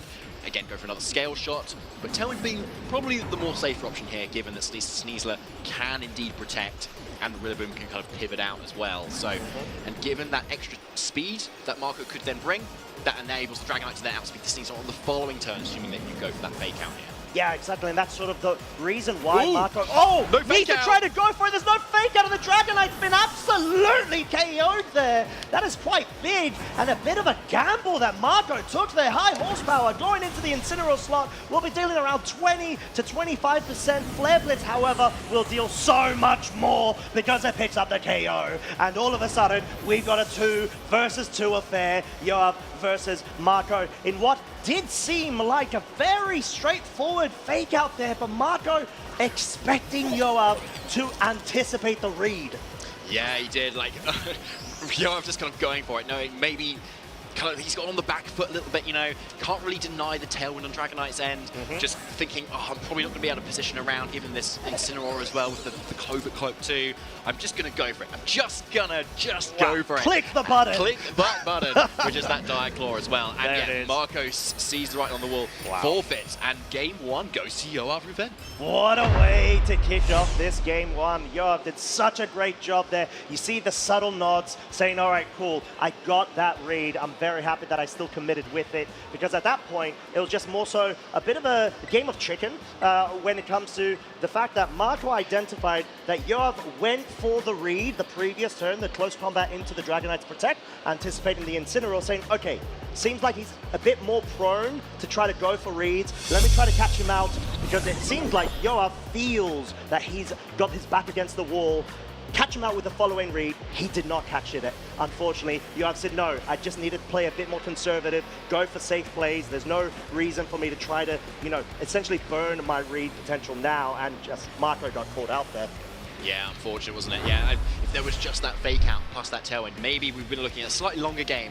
Not completely into Marco's court, obviously. You've given a lot of kind of potential for switch outs still. But yeah, obviously a very defining turn that game one. Truly. And that's why Yoav is a top 4 regional and top 8 GC champion, and just doing generally rather well at Pokemon. Yes, 100%. And at the moment, like we said, in the top 20 when it comes to the world status of the CP, the championship points leaderboard, he is second in Oceania, bringing the Oceania representation right now. We saw, really good amount of Australian players last week in Las Vegas. Henry Rich, of course, getting that notable top 8. Yoav going ahead, saying, you know what, I'm going to try to rally the troops and try to push forward for their local community. 100% there. So game 2 now is the question, Costa. Obviously that was going quite well for Marco, especially after that turn 1, right? Fake Tears plus Power Gem, which is great. Suddenly 4-3 up. Solid. And if he just fakes out and tailwinds there, or scale shots rather, he's probably also looking really good too. So you could argue, does Marco actually need to switch anything up here?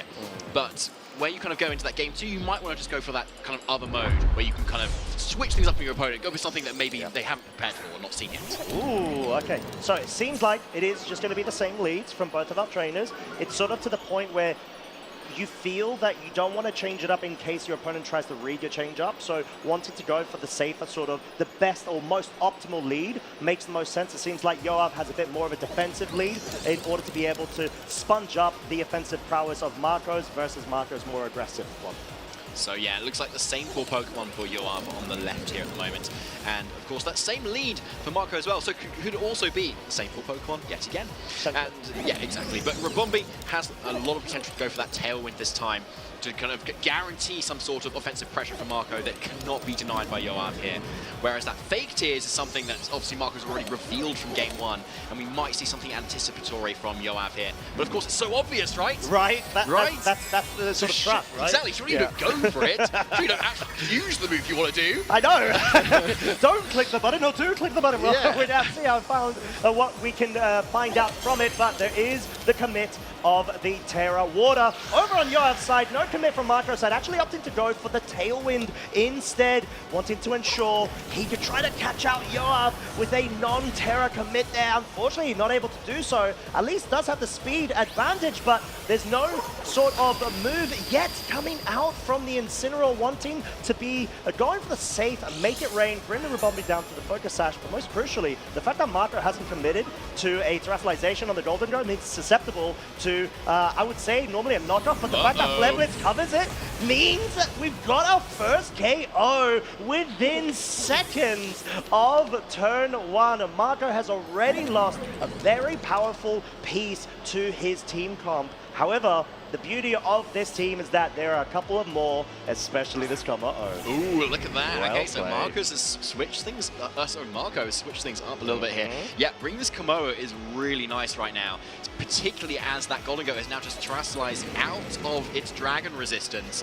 And so that climbing scales may just be enough to pick up the KO there and do a lot of damage to this Incineroar, which can't do much back to it, honestly. No. Yeah, it can maybe parting shot here, but that's the best it can do, and that's going to be after it's already attacked as well. So really good switch off from Marco. Yeah, sort of showing the benefits of being able to have a free switch in there and say, you know what, I don't want to commit Terra on my Golden Go because I could safe guard that for the Como in the back, just in case you need to be able to use it. And a Fake Tears, which is going to likely be escorted by a Clanging Scales, is going to be quite detrimental. No, it's actually going to be the Aura Sphere wanting to guarantee the KO onto the Incineroar, but this leaves the Golden Go open to pick up the Ribombi, which, like we said, even though it's not dealing that much damage on the current sort of like board state against your side of the field, it's enabling the special offensive Pokemon on Marco's side. The Fake Tears is so crucial, and let's not forget, folks, this was an Assault Vest Rillaboom that just essentially got two-shot ranged by an Aura Sphere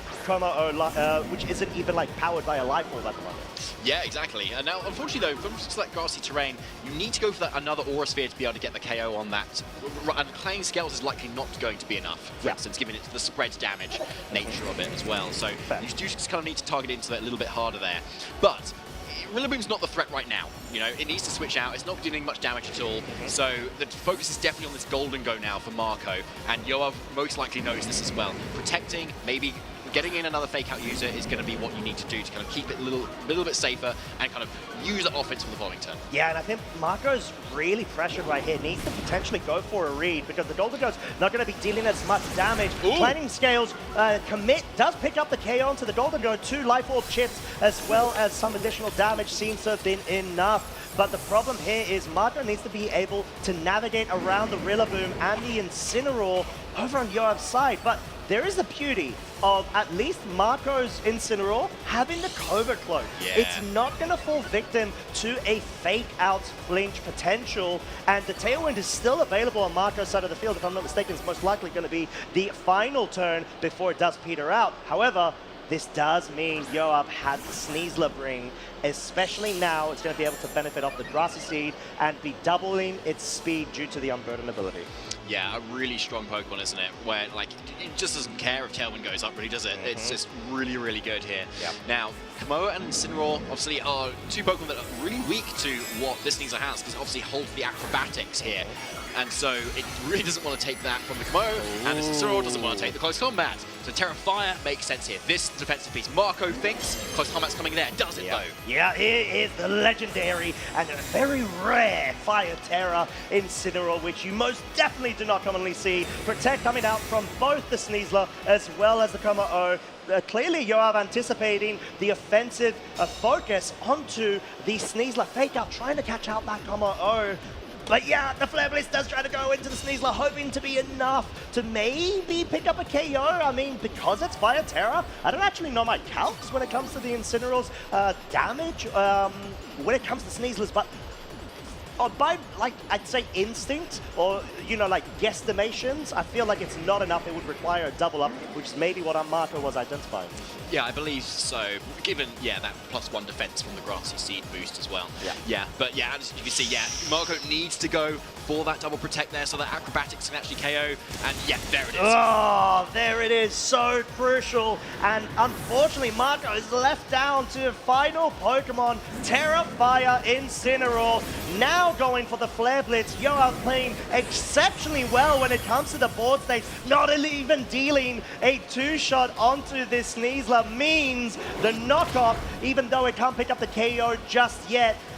Yoav has so much resource available to themselves, and Marco, unfortunately, just hasn't been able to meet the amount of aggressive offensive plays versus Yoav's very strategic board state sort of like, I would say, shift arounds of their pieces. Yeah, 100% Costa. Sneasler has been so good here with the Super Fake Out Bros, as you call them, Costa, as well. Marco locks in the forfeit, and Yoav who then takes Swiss round 3. Wow, so impressive from Yoav. This is, I would say, probably the final boss that Yoav would have been anticipating to go up against. But this is still Swiss round number 3, and getting such a crucial win when you are both 2-0, now catapulting yourself to 3-0 versus the current reigning 2-peat champion, must be such a huge confidence boost. Yeah, a massive confidence boost, and just making those really good reads where it counted too, right? Yeah, we obviously saw that game 1 where he just went for the offense, you know, just in the face of Fake Out and Tailwind, just and absolutely punished Marco's kind of over-aggressive play, rather. And then we saw in game 2 as well, just ignoring the fact that there could be another Fake Tears Power Gem on turn 1, just going for the attack. Go instantly goes down. Yeah. There it is. There it is. It's just the mind games. It's like 50-50 flips. You need to be able to like pick up the reads at the appropriate turns. Yoav just feels like I'd say out of like the 5 interactions, was able to call 3 to 4 of them, and that was just enough to be able to essentially go ahead and push all of that offensive pressure that Marco's team had straight back at him. It's like, okay, well, now you've got limited switches. Now you don't have any more sort of, I'd say, leeway in terms of being able to break down that Rilla, Incin, and the Golden Go sort of like trio in that case, like we said, super fake out bros. But the fact of the matter is, Terra commit with the Golden Go always makes sense in that scenario, because you don't really need the Sneasler to commit to a Terra flying acrobatics, as long as you position to the point where it's always going to be outspeeding Marco's team, as long as there's no Tailwind currently available, and you just need to pick off the certain sort of annoying Pokemon that Golden Go needs assistance with.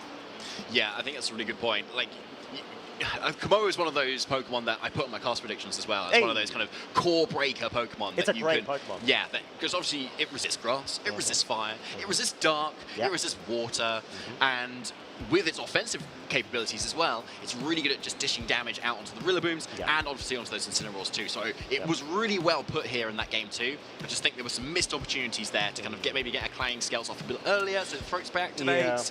So the Golden Go actually goes down a bit earlier because there was an opportunity for that as well. But yeah, obviously Marco trying to do a little bit of what Yoav was doing there, a little bit of reading. Surely you'll protect here. Surely you'll switch here. And we had so much of that back and forward there, but Yoav came out on top because of that. Yeah, it was very impressive display as well. You know, like we said, this is Marco Silva. It's not just an average trainer, and the fact that you're able to grind your team in terms of how much hard work you put into it, how consistent Yoav has been in bringing these 6 when it comes to previous events that they've been able to attend. You know, like you mentioned earlier, David, Brisbane. Top 4 for the regional championships, definitely way over on the other side of the pond, past the lake, you know, way. But still, like, just going to show that if you grind with your team to a point where you know all of the ins and outs, the flow charts, the damage calcs, the board states, and sort of what to bring in certain scenarios, just goes to show, and definitely showed with your sort of aptitude when it came to handling all of the pressure coming from Marco's side. It was sort of forcing, like we said, the flips. Is Marco going to commit with a Fake Tears in one slot? Obviously, he can't commit to the Golden Go because of the Good's Gold ability. But yeah, it's sort of just those scenarios that Yoav was able to be that one step ahead of Marco. Yeah, definitely. But still, really cool to see the Lille region winning team kind of like being shown off here as well, but like still having a little bit of a bad time versus what arguably it kind of really needs to beat, right? True. Yeah, this is very much like the Emanuele Bleganti sort of team, right? With a few little changes, obviously, as well. And so if it's still struggling versus that, you know, like what sort of a time is Marco going to have this weekend if he faces too much of it? That's true, and it's kind of tough because I think we're talking a bit around with Gabby as well as Evan, the centralization of the Lele team, and you know, if it's still as viable, it definitely is, as Yoav has been able to prove, and what we will be able to hear from himself, because we've got him ready on the stage with the interview. Please take it away. Thanks, y'all. I'm here on the stage with Yoav Reuven, who just took down defending 2-time international champion Marco Silva in a really powerful, incredible game. Yoav, how does it feel to be advancing at 3-0 in the tournament so far? It feels really good, especially because last year at LAIC, I actually ended up starting off 0-2. Oh no. Yeah, which wasn't great for me. I ended up pulling it back and making day 2, but to have an actual like good start this time, you know, that really means a lot. Yeah, 3-0 is a little bit better than 0-2, so congratulations on that. I want to talk a little bit about the team that you brought, because obviously it's based on the same 6 Pokemon that Emanuele Brigante used to win the Frankfurt Regional Championship, but there's a lot of little moments in this team that you've sort of made it your own. How did you approach those 6 Pokemon, and how did you decide how you wanted it to fit it to your style? Well, I really like the speed control that drum beating Rilla adds to the team. I feel like it makes it a lot more like harder to beat, and like people are obviously less prepared for it as well. And because I was using the Lele team and I really liked it, but I thought there were some things I could add. Like I think Carmine Ursaluna especially is very underrated right now. Like in so many matchups, like it just puts in so much work. Yeah, I really love watching Calm Mind Ursaluna in action. We did get to see it this matchup, but obviously looking at the team matchup with Marco, he has obviously played a lot of the traditional Lele team over in Europe, and then of course used this Rabombe team to win his own regional championship. When you saw the team that he was still running the Rabombe, how did you adapt the team to make sure that you could take it down?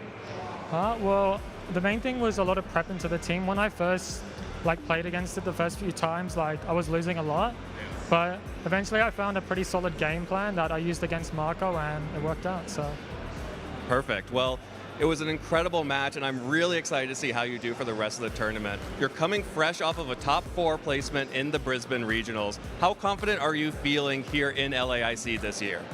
Yeah, I'm feeling pretty confident. Obviously, I got to take it one step at a time, but I'm going to hope for a good performance. Well, congratulations once again, Yoav. Is there anyone that you would like to shout out to celebrate as part of the people who've got you here? Yeah, I'd like to shout out Azulite. For Brisbane mainly, he helped me prep a lot of matchups and that helped me out a lot. I was able to get top 4 in Brisbane because of that. And also shout out to Kieran as well. He's helped me prep a bunch of matchups as well. Awesome. Well, Yoav, congratulations on your 3-0 start. That's an incredible start for an international, especially this one with so many great competitors. And taking down the defending champion has to feel good. So congratulations once again. Awesome. Well, Yoav, it's been a pleasure talking to you. Make sure you don't go anywhere because we have so much more Pokemon action to come here in Sao Paulo. Don't go anywhere.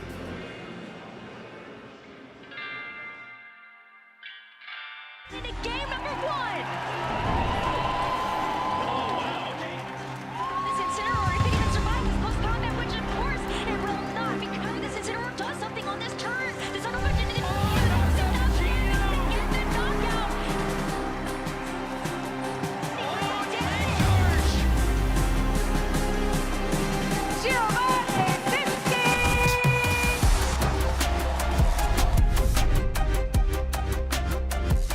This year in Anaheim saw us crown a new world champion, Giovanni Siski. Gio's team was unusual in that he used the exact same team of Koraidon, Lunala, Chi-Yu, Fluttermane, Brute Bonnet and Ursaluna throughout the format. The extended practice with the team gave him consistent results, with a top 32 in Milwaukee and NAIC, a top 8 in Portland, and of course, the world champion. So, let's take a deep dive into Gio's team. There were 2 modes, Sun and Trick Room. Koraidon, Fluttermane and Chi-Yu formed the backbone of Gio's hyper-offensive Sun mode. Chi-Yu's fire attacks were boosted by Koraidon's Sun. Paired with Fluttermane, these two melted their opponents. Pokemon like Incineroar that could withstand the onslaught would get easily picked off by Koraidon. With Protosynthesis on Fluttermane and Choice Scarf on Chi-Yu, the Sun Cord could outspeed and cripple some of the strongest Pokemon in the format, such as Calyrex Shadow Rider and Miraidon. To balance the frail members, Gio also had a bulky Trick Room mode of Lunala, Ursaluna and Brute Bonnet. Lunala could set up Trick Room, and it also had strong offensive presence with a Power Herb Meteor Beam set. Ursaluna could then take advantage of Trick Room. Its unique ground and normal typing gave it immunity to 2 of the strongest attacks in the format, Astral Barrage and Electro Drift. Lastly, Brute Bonnet gave the team important redirection and sleep support. Unlike its counterpart Amoonguss, Brute Bonnet heavily threatened the most popular restricted Calyrex Shadow Rider. Under the sun, it also got a defense boost, making it even tankier. This mixed composition gave Gio the flexibility against the wide variety of teaming. For day 1 of Worlds, Gio had a strong performance, losing only to Mao Harada on string. This match was extremely close, with Mao making a fantastic read on the final turn of Game 3 to win the set.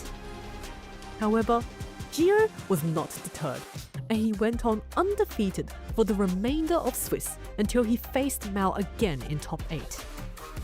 This time, Gio was ready. He had learned from his loss the day before and defeated Mao to advance to the semi-finals. Gio's next opponent was another top Japanese player, Hirofumi Kimura. Although Gio's Pokémon missed several moves, he remained calm and won against the two-time Japanese national champion. And then it was the finals. Gio's team would be facing off against the Koraidon Shadow Rider team piloted by James Evans. In Game 1, James's Brute Bonnet exerted huge pressure, putting Gio's Chi-Yu to sleep. However, Gio expertly preserved his Fluttermane until the endgame, where it outsped everything and won.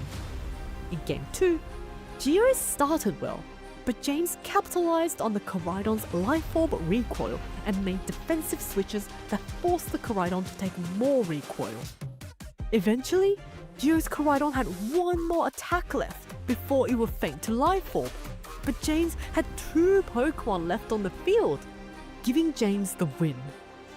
The stakes could not be higher for the final game. But this time, Gio changed up his playstyle. In games 1 and 2, Gio had made safe plays. But for the deciding game, he made an aggressive read on turn 2, going for the Stellar Terror on his Fluttermane, which sniped down the opposing Brute Bonnet in one hit. With the threat of sleep now gone, Gio brought in his Chi-Yu alongside the Fluttermane. Under the sun and with Beads of Ruin active, these 2 special attackers tore through the remainder of James's team, crowning Gio as the 2025 World Champion.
Beautiful Sao Paulo, Brazil.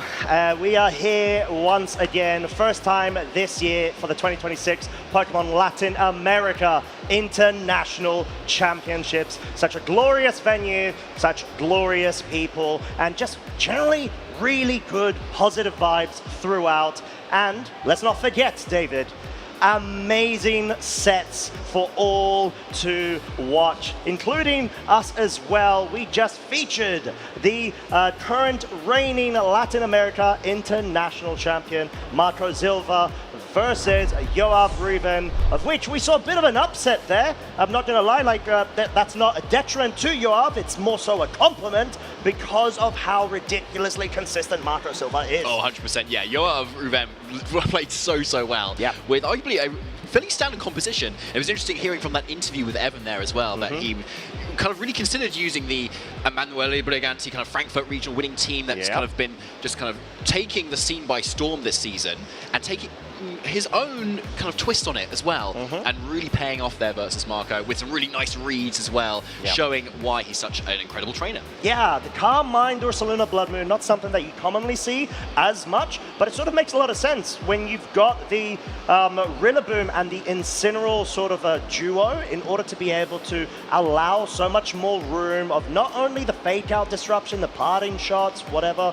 The fact that you've also got the grassy terrain accompanied by the leftovers just means that you're recovering at a ridiculous amount of rate at the end of each turn. Oh yeah, definitely. Yeah, so it was a really interesting match to kind of feature there too, wasn't it? Because seeing as Marco had his Lille regional winning team kind of like at the helm basically, like something that's already kind of done so well, and to be able to take that down as well as being the player behind it too is no mean feat, of course. Yeah, exactly that. But at the moment, we're still trying to get Swiss round number 4 ready for everybody. In the meantime, we have got another lovely feature match that we're able to go ahead and preview from the previous round 3. It is Cristobal Carrasco versus none other than Eric Rios, our previous EUIC champion.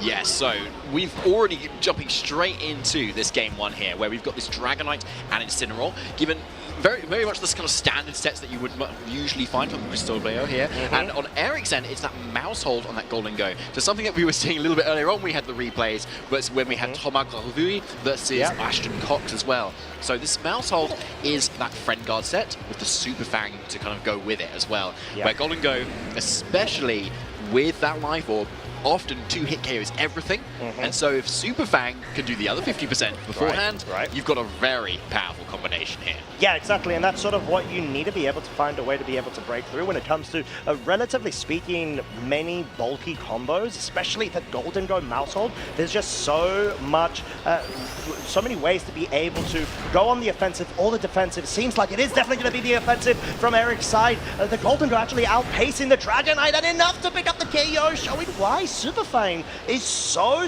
useful in order to be able to forego any sort of defenses, any multi-scale abilities, just absolutely halves the entirety of the HP of the Pokemon that gets impacted. And Golden Go, not quite enough to be able to get rid of it, at least for now, but the Life Orb is gone and it's in red in terms of HP. Yeah, and showing the speediness of that Golden Go as well, right? Golden Go is naturally speedier than Dragonite, but typically a lot of nasty plot sets often don't run a lot of speed, for instance, kind of relying on the support of the rest of the team to kind of do what it wants to do, but showing it outsped that Dragonite very comfortably as well, and showing why it's so good at doing that too. You don't need that bulk when you've got Mouse Hold next to you, or you also don't need bulk if you're just KOing the thing that was going to hit you anyway. So, well, exactly that, and that's sort of what we're seeing here, right? Super Fang going into the Incineroar will, of course, be proccing the Berry, but in this scenario, Eric already showing the Golden Go being very fast. It's going to be able to outpace Crystal Buzz as well, and yeah, not quite enough to pick up the KO, but it's sort of to the point where you're trying to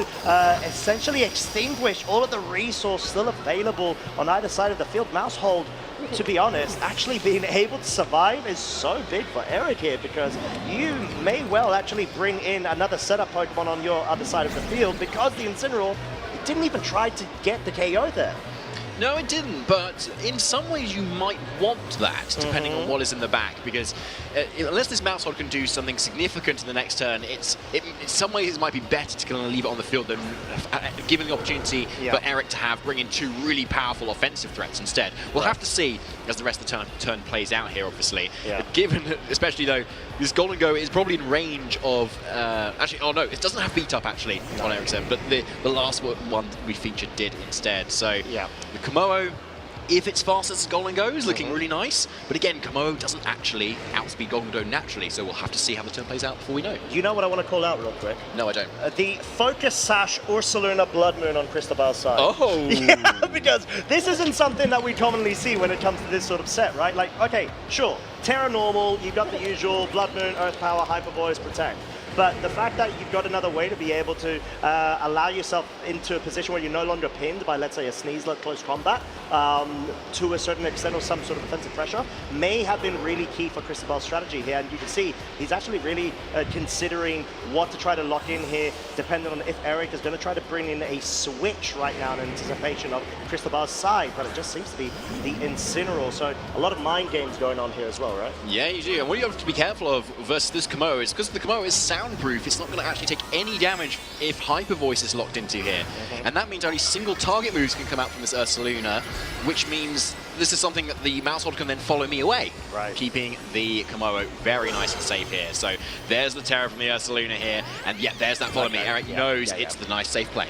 Yeah, that makes so much sense. And the fact that the Komodo is soundproof, like you said, just makes it so awkward for Cristobal in this case that you don't necessarily even need to try to set up immediately, even though through that offensive Clangorous Scales, technically you're still setting up to a certain degree, maybe not so much as you could have, because the Throat Spray is still going to be enabled to proc there, bringing it up to +1 of its special attack, and Mousehold just doing what it needed to in order to be able to force Eric into more of an awkward spot, or at least, sorry, Cristobal into more of an awkward spot is really key. And yeah, Eric actually bringing the Rillaboom here, final Pokemon revealed, means that you got Fake Out, you've got the Grass Terrain to be able to get some additional recovery over time, and this Komodo is looking very threatening right now, David. It definitely is, yeah. This is why I love it as an option here in Regulation Set H. It's just naturally fast, it's got really nice defenses into what most people want to use as well. And that consistent spread damage, which Golden Go is so good at using, well, Komodo can do that as well, but it's Dragon type instead. Yeah, exactly. And it's got the beauty of having the, I would say, normally the fighting type in terms of certain resists, like you said, the dark type earlier on. And if it were a different set, or maybe opting to go for an Aura Sphere, but no, this is going to be the same sort of setup Komodo that we saw Ashton Cox feature in the earlier feature match just before round 3's battle that we saw with Marco Silva and Yoav. So yeah, I would say good spot for Eric here, forcing Cristobal to have to go for board switches here in order to be able to maybe bring back the Ursaluna in a better spot to forego that Fake Out. Yeah, good switch into the Fake Out there. Golden Go gets away with it, but Eric uses the opportunity to set up that Clangorous Soul. Yeah, really nice option there. Very much punishing of any sort of defensive play here. And yeah, this Incineroar can move next, but Costa, what is it going to do in front of this Komodo? Literally nothing, because it's soundproof, which means Parting Shot won't even be able to work on it to be able to slow down the horses. And the fact that Rillaboom is able to survive here as well on a sliver of health just means that honestly, all of the momentum is in Eric's side of the field, because what is going to stop this Komodo from absolutely sweeping the remainder of this game 1? Nothing, Costa. Nothing! Nothing, because Komodo is awesome. Yes! Did you cast to predict this by any chance? Yes, but no way! Don't worry about the fact that it lost on stream earlier. No, this is still stream. It's not the main sort of stream match, but it's still the feature match, which is the beauty of having so many more matches featured to us. But yeah, like we said, Cristobal is in a really awkward spot. You have to sort of try to bring in that Ursaluna in a sort of like profitable state, which I don't think it has any, because Eric has the Omni Boost already set up, which means Komodo is going to be outspeeding everything on Cristobal's side of the field. So it's more so, can you find a way to have Fake Out on the field whilst the Ursaluna is allowed to get any sort of damage? And yeah, no, there isn't, and that's sort of why Cristobal brought the Ursaluna in for a sack, right? Yes, exactly. Yeah, and it's not an ideal situation, honestly, is it? And we know this Komodo outspeeds this Golden Go now, thanks to that Clangorous Soul that already came out. It's a 100% accurate move, it's always going to be hitting, it's very powerful as well. So we're kind of going through the motions at the moment at this game 1. Yeah, and we saw that the Golden Go is at such low HP, 29 hit points, right? Even if a Clanging Scales does come out, which normally it can resist, the fact that we've got a +2 special attack from on the other side of the field just means you're always going to be able to pick up the KO. I guess Cristobal's hope here was to try to go for the fake out to at least force that piece to not move, but you could easily just go for the protect, right? I don't think there's anything stopping you. Or you don't even need to go for the protect because you've got a +1 in special defense as well if you come at O, right? I don't think life or crit can pick up a KO. Maybe Kamaro's special defense isn't the best. Okay. Yeah, I think maybe it could actually with the crit. I would say maybe it could. So yeah, no, but protect is so safe here. So just so safe. So it's just like it's gonna protect. So we're not gonna take that damage. We're gonna come out next turn. We're gonna Clanging Scales, and it's gonna all be fine. And Eric was taking our advice, of course, you know, because he could. We have time traveling capabilities right now. Exactly. Yeah, because he needs our help. He does. Yeah. No, he very well does not. We need his help. But no, yeah, Eric finding a really good way to be able to round up this game one in a very commanding fashion, I would say. Utilizing and showing the Como O set that unfortunately Ashton wasn't able to show off earlier on, but that doesn't mean that he hasn't had another opportunity to do so, and it is very matchup dependent, isn't it, right? Because there's such a disadvantage on a Pokemon that's forced to terrestrialize when it's ×4 weak to fairy types, in the current format where dragons are actually quite prevalent too. Yes, exactly.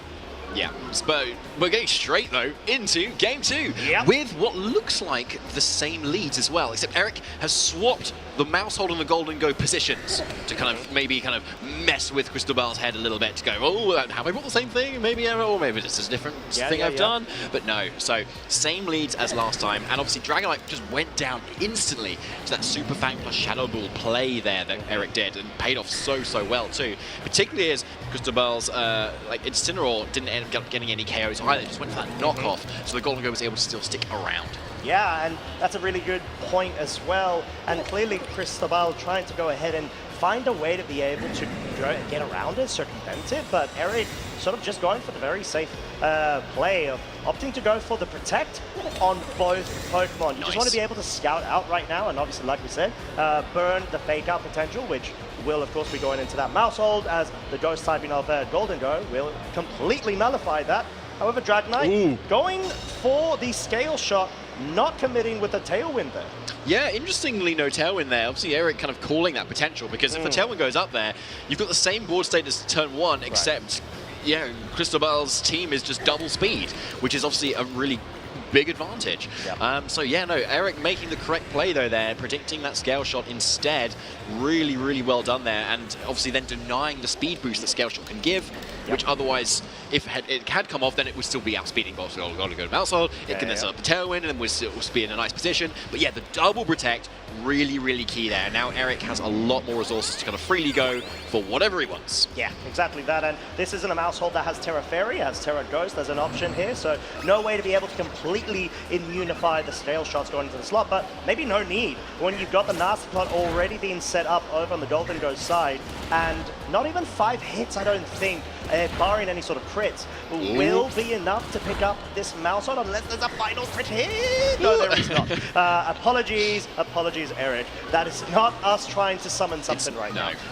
No, but regardless, the fact that Incineroar's attack has been forced to be redirected into the mouse hold, allowing the Golden Go that room to get the Master Plot set up, no longer, have its life orb knocked off and just have all of its HP is so key, because this is sort of what we're talking about. The Rillaboom is there to assist with its big banjo available and its drumsticks. Sure, it doesn't have the drum beating that we saw Yoav bring just in the previous round, but it's just got so much going for itself. Fake out, of course, being the #1 priority. Do you know what a banjo is, Costa? I do not. That's not a banjo. Is it not a banjo? No, banjo has like a string instrument. It's got Have you seen the inside of that instrument to confirm? But There you go. It could be. It's sort of like Schrodinger's hat. It's just a drum. It's both a banjo and a drum, and not at the same time. Did you not know this?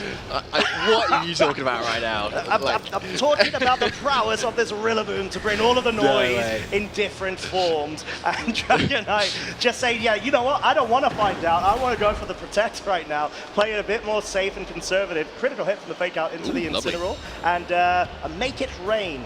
Now, sure, the Incineroar does resist it, but that was a +2. So it's going to deal a bit of damage. Pretty much a 2-shot at that range. But of course, at the cost of that -1 special attack.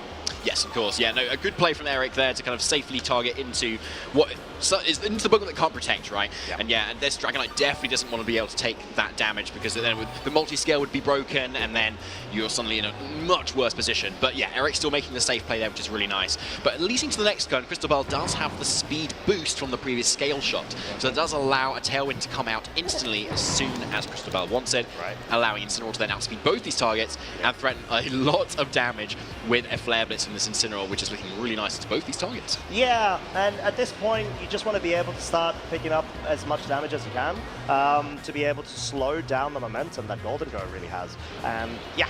Eric still is in a good enough spot, but just needs to be able to maybe swap that Rillaboom out, allow it to go down perhaps as well. Does have the option of maybe even bringing a Sneasler in. That very well might actually be the final Pokemon from Eric's side, which, as we know, Unburdened, Grassy Seed finds a way to be able to outpace everything on the other side of the field, and high horsepower actually enough to pick up the KO too. Yeah, okay, so yeah, decent play from Eric there, just kind of repositioning that board and just going for a really reliable move that KOs Incineroar, which is something a lot of Pokemon would love to be able to do. Reliable 95% of the time. Yeah, I guess so, yeah. Mostly reliable. Exactly. Yeah, as long as there's enough love and friendship amongst yourself and your Pokemon, right? Yes, well, yeah, that's just to confirm, how that works, right? Yeah, it doesn't actually increase accuracy for the folks at home. I'm just joshing about it, ignore me. but maybe it does, you know, maybe that's why some players just do so well, you know, just kind of harder the moves, just kind of really going for it.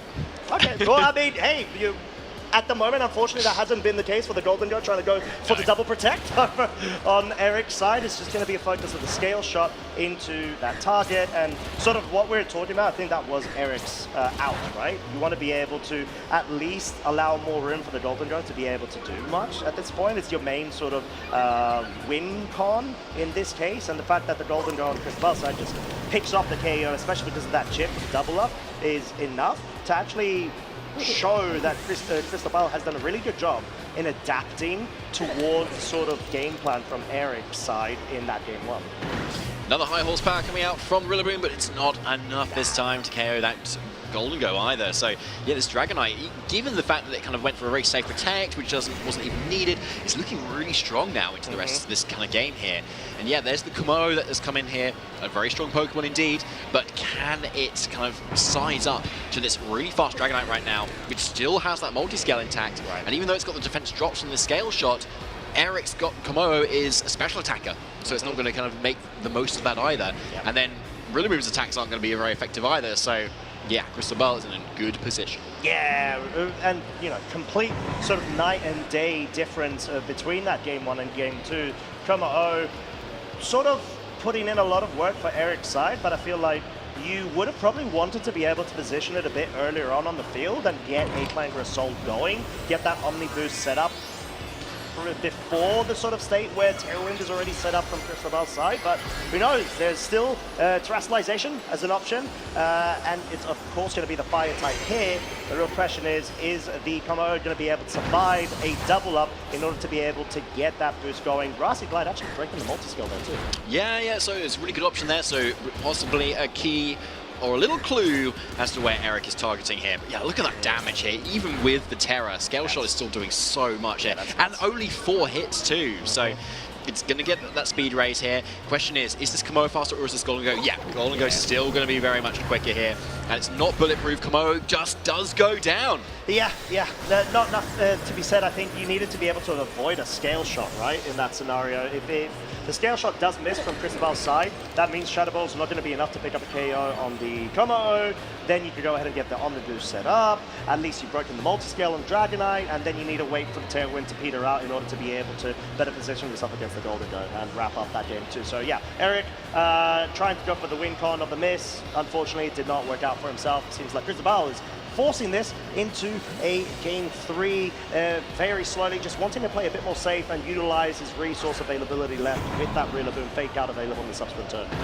Yeah, Grassy Glide, does look like it's enough here, but yeah, there is no U-turn on Eric's end, so yeah, with both a Dragonite and a Rillaboom versus a Rillaboom, I think, yeah, again, we're going to try and do some maths here.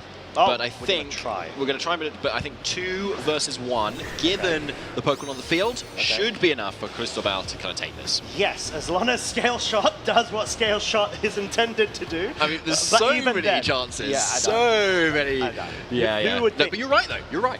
No, but still, like the problem still remains of how does Eric's Rillaboom not only dispatch of the counterpart Rillaboom on the other side of the field, but also the Dragonite that resists ×4, times, and that's sort of what we saw there. Eric saying, you know what, yeah, I'm not going to mess about. I just want to try to focus on that game 3. And Cristobal doing a really good job in adapting against Eric, particularly in that match. And Cristobal's side, we've seen, has been able to get a top 16 in 2026 Grand Challenge. It was the first very one here, as well as the top 64 at Belo Horizonte several weeks ago. So having a lot of good momentum going into this season, and that's clearly paying off against Eric Rios, one of the very best of the game.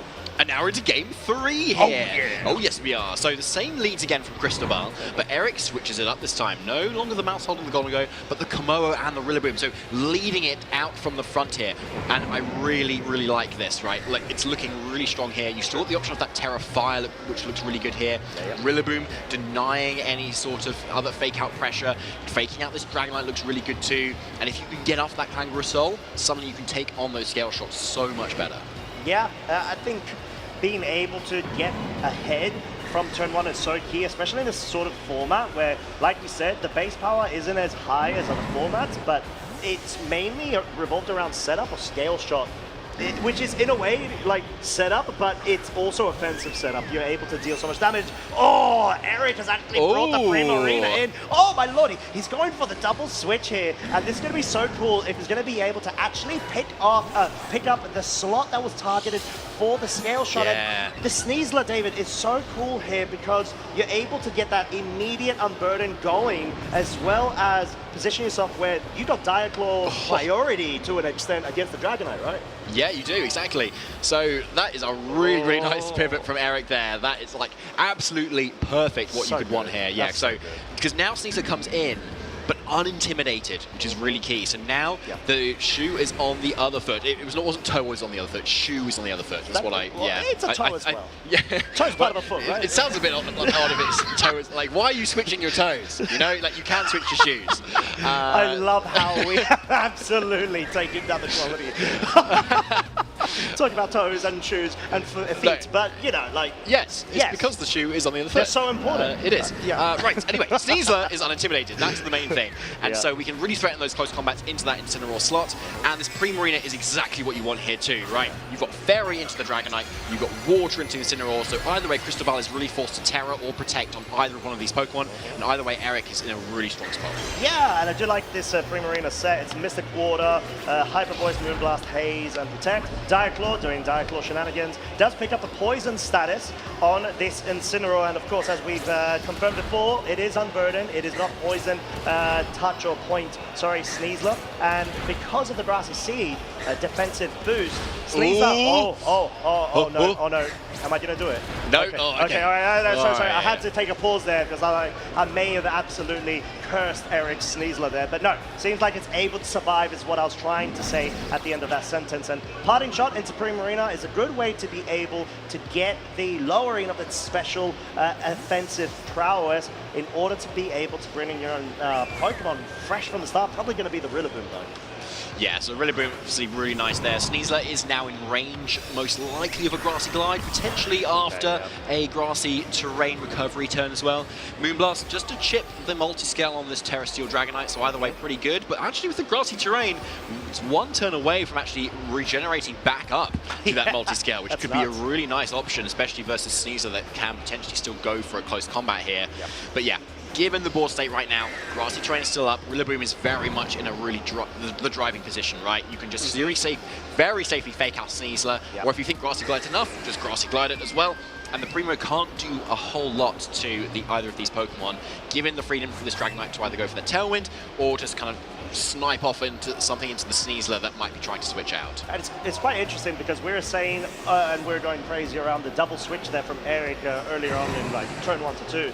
And the fact that Cristobal has been able to better position himself to the point where he's just getting the correct sort of attacking being dealt, especially by the Dragonite commit or the Terra Steel, means that Eric's in a weird situation where he needs to be able to nullify any sort of weird pins when it comes to fake out pressure, and B, also not allow a Tailwind to get set up, because then all of a sudden the Dragonite, which has already got off one scale shot, now will be able to outspeed Sneasler. So yeah, Cristobal playing this absolutely phenomenally.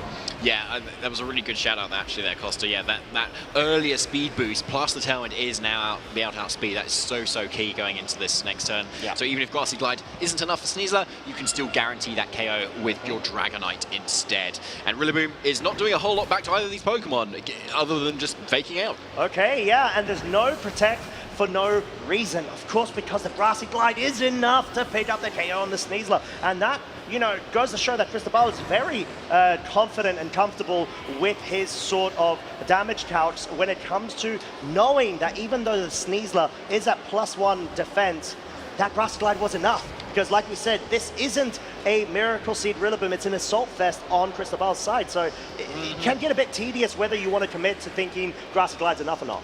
Yes, exactly. Yeah, I wasn't really sure there. I think obviously Cristobal was like very confident, so fair enough. Yeah, fair exactly. enough. But yeah, so Eric does now bring in the Komodo. So down to only the last few Pokemon on Eric's end. But Eric still has the Terra available.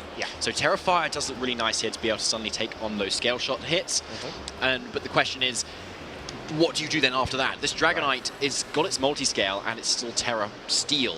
So, but if you can chip it with a Grassy Glide again and then go for the Terra Fire Flamethrower, that might be enough. But we'll have to see. Dragonite's a bulky Pokemon, and Incineroar comes in. That's true, yeah. Because of the multi-scale being prevalent, that means that Eric really needs to try to commit to making sure that he's able to break it enough to the point where it doesn't actually get a recovery down. But Cristobal, well played, going for the Scale Shot into the Rillaboom, absolutely calling the Protect from that Komo-O side, saying, you know what, even at this point, I just need to make sure that you don't try to commit with a high horsepower, which is what you need to be able to make sure multi-scale doesn't get reactivated due to the recovery on the field. And we're going to have to see, though, because the interaction is Scale Shot will lower the defense, which means that Dragonite, it's now susceptible as long as the Komo can move.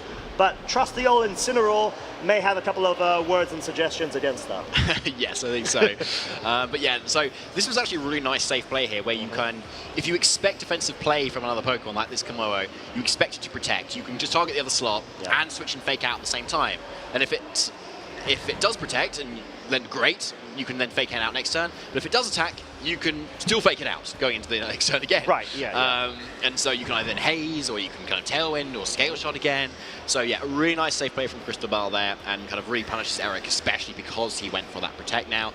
It's just it's a sitting duck in front of a fake out, and so fake out plus Scale Shot into the Dragonite, into the Rillaboom rather, is incredibly safe. Yeah, and I'm wondering if Cristobal's going to try to make the read of Eric's sort of forced defensive play, which we do see being the switch out to the Primarina. You want to make sure that the Scale Shot is sort of caught out. So this is really a gambit from Eric's side. Seems like the slot does confirm it was able to work out for himself, and the Flare Blitz will take out the Rillaboom. So Eric is in a spot where he's got Komo-O in the back, right? He's going to be bringing it in right now. Scale Shot from Cristobal's side seems pretty strong against, obviously, the Komo-O, but he needs to wait for the Rillaboom to come back onto the field So may well just be a sack from the Incineroar in the subsequent turn, right? What do you think?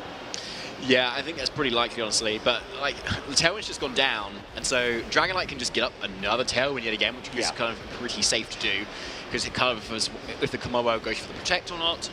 And then you've got Incineroar that can kind of go for a parting shot into Primarina, or you can knock off the Komodo to get rid of the Throat Spray. It's fairly safe to do. But does that free up the Komodo too much here? If you're not kind of targeting it? Because if suddenly Eric is just kind of feeling really bold, go to that Clangorous Soul instead.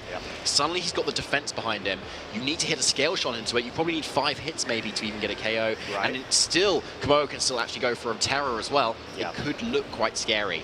Yeah, I think that's a really good call. And Cristobal just needs to make sure that even though he's got the resource advantage right now, he can see it through in terms of, like you said, not leaving the Komodo any sort of a ground to be able to not only get a setup going, but most crucially, even a KO, which is definitely needed on this Dragonite, committing to the Terrafire here.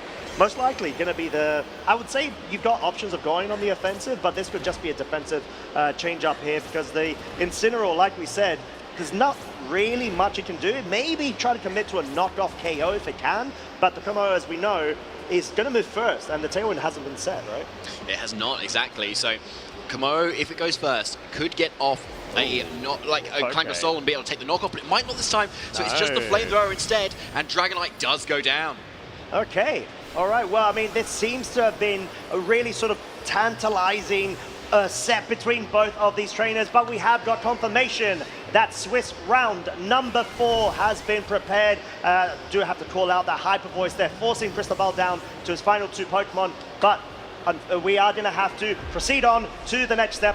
However, we can reveal the results. Cristobal was able to win that set and move on undefeated. So huge congrats, of course, to Cristobal there. Commiserations to Eric, but we're going into Swiss round number 4. There's a lot more action remaining of this phase 1 section of LAIC 2026. Yeah, there certainly is. I'm loving what we're seeing so far, Costa. It's so good. It's so good. I love having the feature matches as well. Yeah, exactly. We've been able to show so many good matches in Pokemon action that would otherwise be missed as well. And you can see on your screen these Swiss round 4 matches as well. At the top is who we will be featuring for our round 4. Tio Team Masu versus Dorian Quinones. Quinones.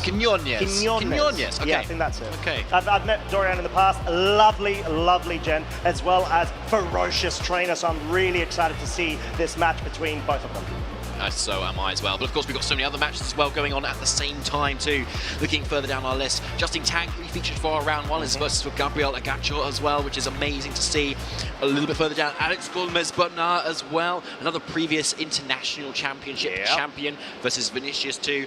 Plenty of really high stake, well, so high caliber players doing so well, but also a few unfamiliar faces there too, which is really cool to see. Yeah, 100%. It's always a great opportunity to be able to allow more trainers to come to the fore when it's sort of these big prestigious tournaments, and those are 2 trainers on our screens. Dorian on the left-hand side versus Tail Team on the right. Tail Team we've been seeing a lot more recently. He's one of those prominent players from the French region, which have been absolutely going on a tear ever since, if I'm not mistaken, it was top 8 or top 4 EYC last season, where Tail Team was actually knocked out by the eventual champion Wolf Glick. But we've already got Dorian's team on the screen.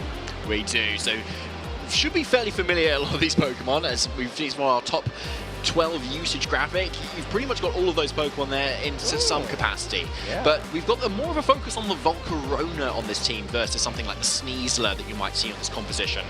But it's still with that setup, still with that Grassy Seed as well. But yeah, Volcarona a really nice pick at the moment. Bug and Fire, really good defensive typing.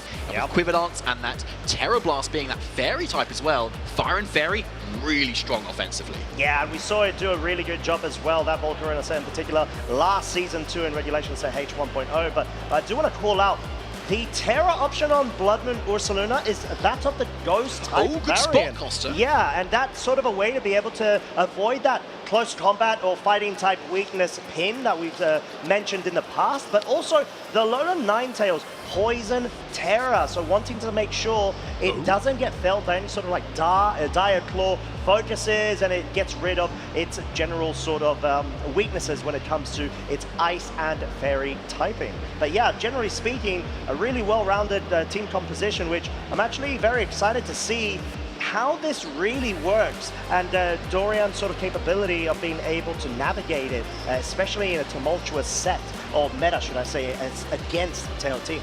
Yeah, 100%. I'm really interested to see too. There's a lot of interesting techs that can kind of break the fake out, kind of pivoting, right? With that Terra Ghost and that Covert Cloak. And Tier Team's team here is really cool too. So Tier Team used pretty much this exact team to get second at the Gdansk Regional Championships just a few weeks ago, only just losing out to Simone Sanvito with what was a mirror match, I believe, as well. It was, yeah. I'd say the 6th, there were some differences in terms of the training and the speeds, but yeah, pretty much. Yeah, exactly. So obviously Tier Team feeling very confident, having come away with a 2nd place at Regional, running it back at LAIC. Makes a lot of sense. And again, with that Grassy Seed Volcarona Terra Blast with the Fairy type, which is another mirror. So Tier Team very much practiced in this matchup here as to how his Volcarona might match up with his opponents. But now we've got a few other interesting adaptations too. That main one being that Choice Scarf Basque Legion male. Often seen on rain compositions, but here, with the adaptability, it's just really strong. Doesn't need the rain. It's very quick as well. And if you're in a bit of a pinch, all your Pokemon are KO'd, you just kind of send it in, and you start using Last Respects, and you take a load of KOs. Yeah, it's sort of another way to be able to utilize the physical offensive prowess of a slot like Dragonite, where you got Scale Shot spam, and then Haze and Tailwind setup and such. But this is more of an aggressive way to be able to utilize that 6th slot, which is sort of the difference between these two teams as well. And like you said, the end game potential of Basque Legion on sweeping up games because of its adaptability ability is so crucial, and a great way to be able to break around the sort of matchups and stall scenarios that you would normally see against a competition like this. But we are in game 1. Dorian on the left-hand side with the Rillaboom and the Volcarona, and Tail Team on the right-hand side with the Incineroar and Volcarona of their own. So we see the Grassy Seeds activate on either side. So we have both Fake Out plus Setup potential on either end. And interesting to see as well the order in which the Grassy Seeds have been activated here too. So most likely, unless it's a speed tie, Dorian's Volcarona is going to be the faster of the two here. And of course we see Rillaboom being faster than Incineroar, which isn't too unusual either. Now the question is how the rest of this game matchup starts to play out here. Do you start going instantly on the offense to start kind of breaking down the health of the opponent, so you get to the position where it can't set up too much? Or do you take that opportunity if you're not too threatened to start setting up yourself here? So I wouldn't be basically surprised to see a couple of Quiver Dances, and maybe it's a potential sort of trading of some fake outs here, particularly as neither of these targets can kind of be immune to it through a Terra Ghost or say a Covert Cloak. Yeah, exactly, and it's quite interesting, the Incineroar in this scenario as well. It doesn't have Flare Blitz, which means that it's not going to be able to directly threaten the Volcarona as much. It's just going to be there for the disruption potential of the Fake Out, and that's exactly what both of our trainers are going to be essentially exchanging between one bug to another, a couple of slaps, just making sure that it doesn't go ahead and start getting that momentum set up in terms of the Quiver Dances. But the terrestrialization has already been utilized from Dorian's side, and like we were talking about, it's not on the Volcarona, so that means Terra Blast is not going to at least turn into Fairy type for this game. Yeah, that's the downside of leading Rillaboom here. You are kind of, unless you want to risk that Flame Body activation, you've got to go for that Terra here. So suddenly Tier Team has got a lot of information gain here, knowing that nothing else can Terra.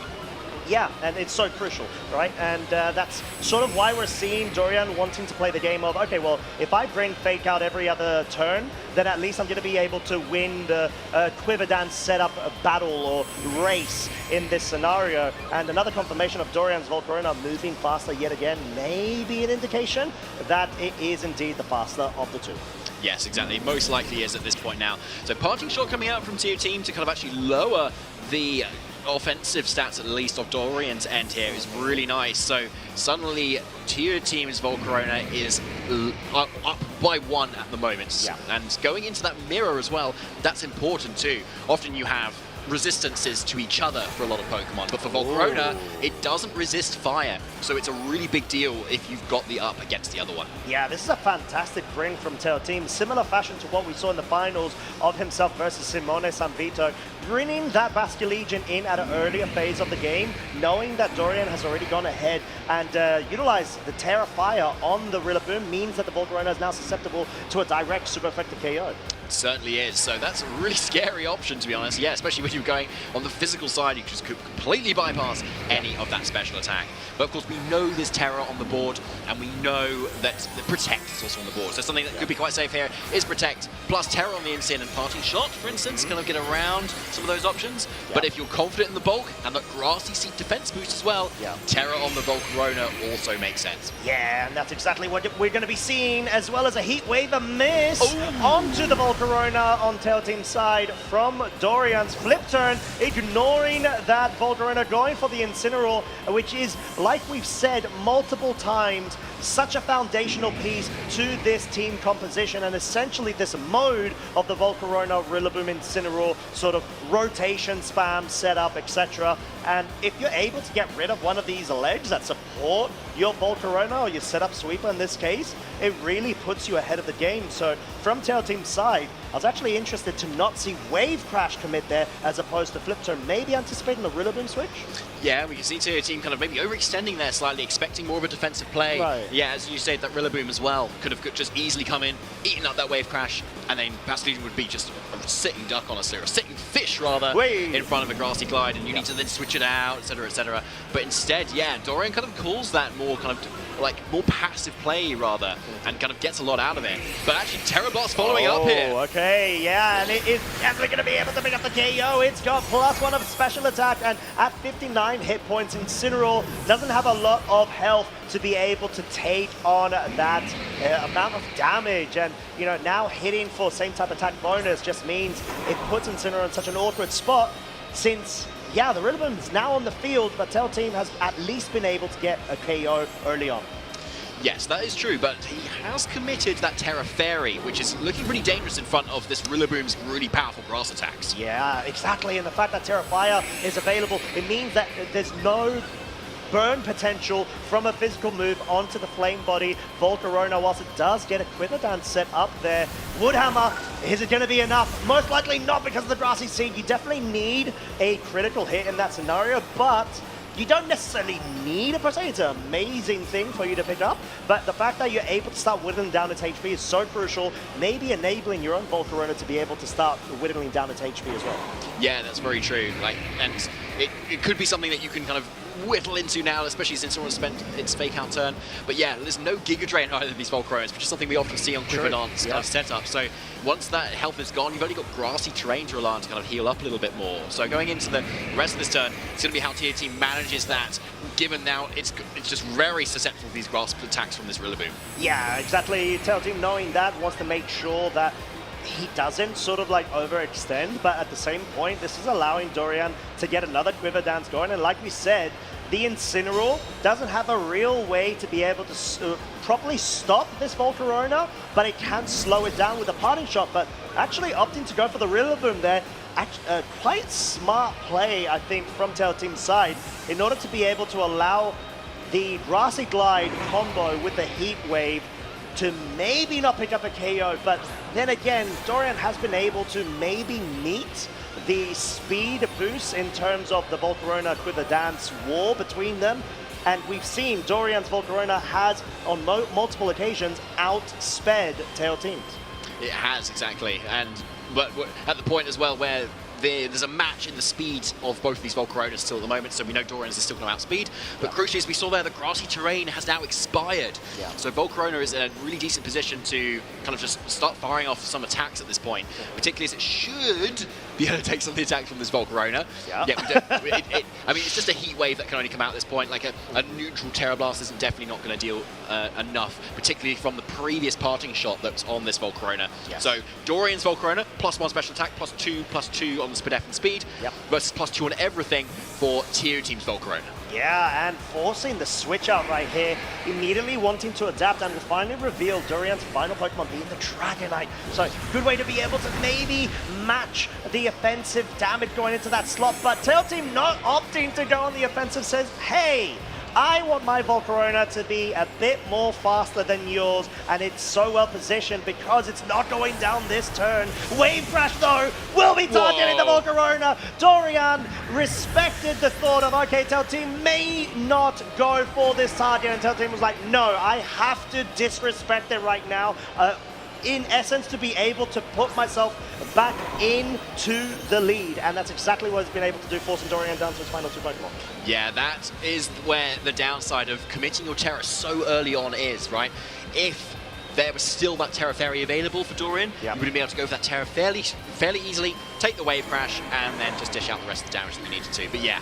And also even just go for the Terra Fairy to kind of KO the Blast Legion too. But yeah, just go straight down to the Grassy Glide now, actually. Yeah, exactly. And I think this still won't matter as much because you've got the Volcarona free to go for the Terra Blast KO onto the Dragonite. We know it's got, if not +1, +2 special attack, but the thing is, there's just so much damage at that point. Since that +2, it's gonna, of course, nullify the multi-scale, and if it's enough to pick up the KO at neutral, and it is, and that's exactly what we saw. Yeah, it's a really good point. So, yeah, all of that just bypassing that.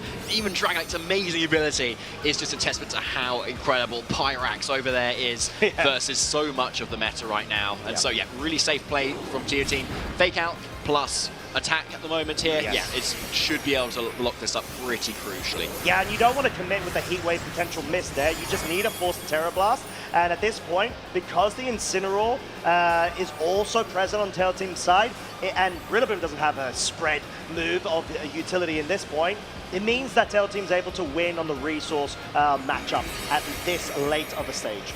Yeah, so there's that final Terra Blast into this Rillaboom, which is almost going to be enough. That's so strong, though. Yeah, it really is. Woodhammer following up is actually going to be enough here too, but yeah, in the front of this Incineroar, it's most likely going to still be enough to kind of pick up the Rillaboom instead, and Tier Team going to be going into the next game 1 game up, and still most likely without a revealed 4th Pokemon either. Yeah, exactly, and hey, just want to call out there, Rillaboom was able to self-KO itself there. It didn't actually go down to Incineroar. It went down with its own pride, but it will be most likely coming back in that game too. But I guess let's analyze that game 1 a bit, David. Okay. When it came to understanding what the required win cons were from both of our trainers, we had Tail Team obviously trying to utilize the Volcarona, similar to Dorian, but having that Bastion Legion as a differential piece. So what did you feel was the biggest thing? Was it just the early Terrafire commit to the Rilla, or something else? Like, we saw it was a strong option for Terrafire Rillaboom, obviously. Like, it could sit in front of Volcarona and Incineroar and kind of do what it needed to do. Yes, but it just meant the flow charting from Tier Team's end, not even needing to bring the 4th Pokemon, which we didn't even see, meant it was just a lot more straightforward to be able to close that out. And ideally you want to be committing the Terra into Volcarona, especially when to unlock the ability to use that Terra Blast, right? So you can start going for that more powerful single target damage and take on some of the other defensive threats that the rest of the team offered, like that Dragonite Scale Shot, for instance, as well. So yeah, I think Dorian had a few opportunities there. Obviously having the faster Volcarona is also quite like an advantage too.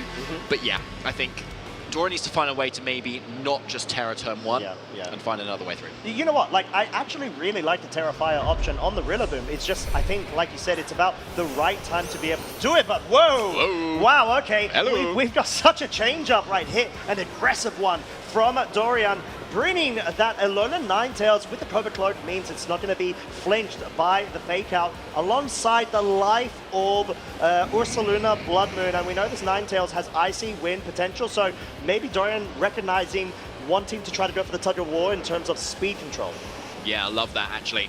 Because yeah, if you can keep denying the speed control on this Volcarona, you can then start threatening that disable and encore that this Ninetales has access to both of them as well. So yeah, but of course you need to be able to outspeed to have like full maximal potential of that, because you can encore into a Quiver Dance, and then you can disable it afterwards, or you can just disable an attacking move instead. It's a really cool option to have. But yeah, it is very critical that you don't allow that Volcarona to outpace you too much, because otherwise it could really run away with the game. Oh, we've got an early commit of the Terra from Tail Team's side. It's going to be the Ghost that wants to make sure that it doesn't fall short of an Earth Power KO there with a double up of the Icy Wind. It's going to be crucial. Dorian hasn't committed to a Terra normal on, on any sort of Terra on his side, but he's gone for the Blood Moon. Is it enough to pick up the KO? It is not enough! The Incineroar's able to survive on the slither of HP, and this is so crucial because it means that all of this aggressive lead from Dorian's side is going to be quelled in a heartbeat with so much HP being lost, especially because the Volcarona has gone for the Heat Wave and connected on both targets.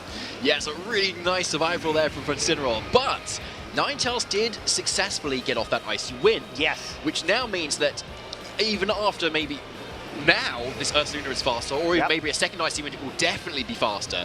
So actually this puts Dorian very much in the driver's seat here, and Tier Team very much on the back foot. So maybe wanting to pivot in a Rillaboom here potentially, kind of stall out, maybe have fake out for the next opportunity. Okay, all right, and that's exactly what we're going to be seeing. Well called, David. There, I was kind of the thought maybe you let the Incineroar go down that scenario, but like you said, I think the most crucial thing here is to make sure that the Volcarona starts getting its setup going. You've got Fake Out available in the subsequent turn, and you avoid any sort of encore disable shenanigans, which we've exactly seen right now. So Volcarona, what's it going to commit to is the question. Hyper Voice will come out first, and it's going to be the Quiver Dance to bring itself back up. And because the Rillaboom is now on the field, it has the Grassy Glide available and might well pick up the K on the Ninetales, but that might be close because we've got Snow in play, right? And that boosts the defense of the Ice types on the field. Exactly, yeah. Like I think it's going to be close. Depends on the training of this Ninetales, maybe.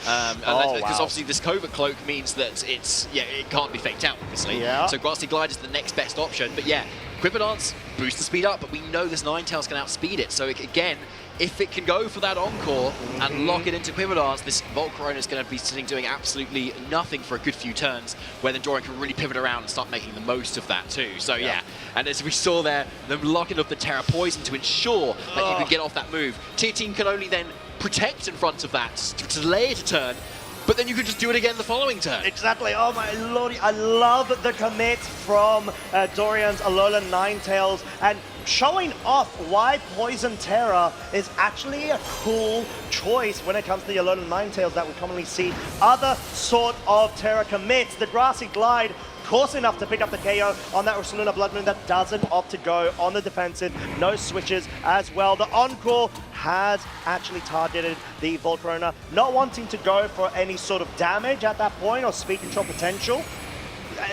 It sort of brings Dorian to the point where he really needs to be careful on how set up this Volcarona gets at this point, because you've lost one of your main sort of damage output pieces, that being the Blood Moon, and you need to be able to make sure that you hit the Volcarona, maybe on the physical side, because at this point it might outpace you to the point where it's just got so much speed, Ninetales isn't ever going to be able to get an encore disable interaction to as much of an advantage as so far Dorian has done. Yeah, that's a really good point. So yeah, a nice refresh for us from Dorian's end. You can see there the stat boosts that are now on this Volcarona. But of course, Dorian. Yeah, exactly. Thank you very much. Yeah, but still locked in with that encore. So we've got another 2 turns for Dorian to really make the most of it, right? Quiver Dance can still come out here, and that means this Volcarona on Dorian's end can also set up, but then you're then still not actually getting a KO at that point. So you need to think about what you're going to do in the meantime. Icy Wind, I think, is still a nice option to be able to start lowering that speed a little bit more, but you need some sort of physical offensive prowess to kind of bring in here, and Tier Team's really making the most of the fact that Volcarona is just a really nice typing into everything Dorian's brought so far. Yeah, that is a good point, and you need to sort of get your own Volcarona set up if you are on Dorian's side, maybe outpace it, get that disable interaction going the subsequent turn, but no, actually opting to go for the encore onto the Rillaboom, and at this point, making sure that your Volcarona has a bit more breathing room in terms of trying to rival the Quiver Dancers on the other side of the field. The Grassy Glide is so good in anticipation of the high horsepower, and that's what happened 30% of the time, 100% of the time. This turn in this situation, Dorian got the burn on the Rillaboom. That is a huge hit to the damage output that this Rillaboom has available on Tail Team side.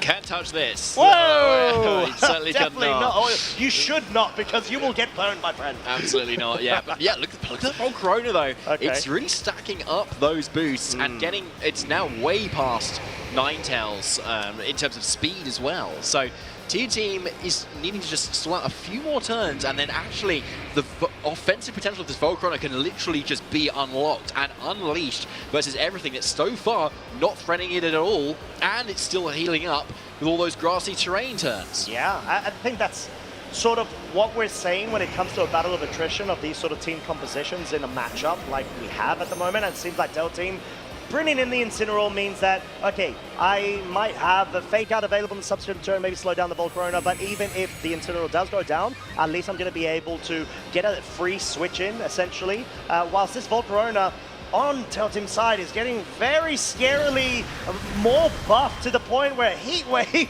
from Dorian's side just dealt very minimal damage, like a 10-15% from, was that a +1 or +2? Heat Wave from Dorian's side. It was +1, wasn't it? But that's still so much. And Blizzard actually being locked in here, so no Icy Wind yet again. Yeah, none. I think Dorian probably knows that it's past the point of where Icy Wind is being effective enough here because it's just been so quick. And yeah, there's the Encore finally ending and the Disable at the same time. This Volcarona is ready to go. And Terra is still on the board as well, so it can unlock those Terra Blasts with the Fairy type on top of it too. Yeah. And Dorian hasn't really done a lot to be able to prevent it from doing what it wants now. And its perfect partner, this big old fish on the as well, is going to be able to deal with any of the special defensive bulk on Dorian's Volcarona. Yeah, and Dorian maybe trying to opt in for the scenario of if Heat Wave either picks up the KO or misses, the Ninetales is going to be able to at least get some sort of support going for himself. And even if it doesn't, you've got that free switch in whilst not allowing Basculegion to be able to A, pick up a KO, but also maybe get a pivot going with the flip turn, because you're able to scout out what it locks itself into, because obviously it's got the Choice Scar. It's such a great utility item, but at this point, it's susceptible to repositions of the board, especially with how well Dorian did it. The grass terrain expiring and now being reactivated with Rillaboom's inclusion on the field.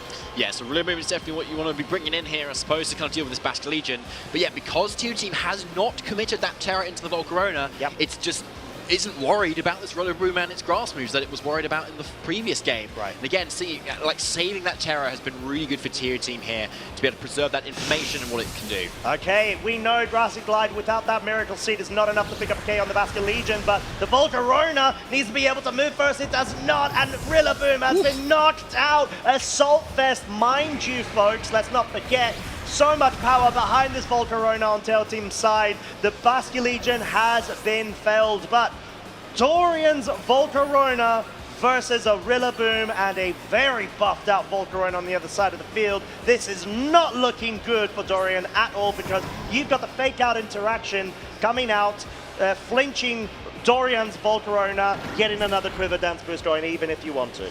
Yeah, so a really nice save, Fake Out plus Quiver Dance here, just in case the Volcarona does protect here. You can get even more of a boost so that you can kind of guarantee this, maybe with like the Terra Blast being 100% accurate, instead of having to rely on the Heat Wave as well. And then you leave yourself susceptible, say, to a critical hit from the Volcarona that's a little bit boosted on Dorian's end instead. Yeah, I think that's a really good point, because surely that must be the win con Dorian's trying to go towards, anticipating or hoping that Tail Team goes and plays a bit more safe, hopes for a Terra Blast. That's not enough to pick up a KO, and it is going to be a Terra Blast. We're going to have to see if it does connect, and it does! And Tail Team Masol is able to keep their undefeated streak still alive.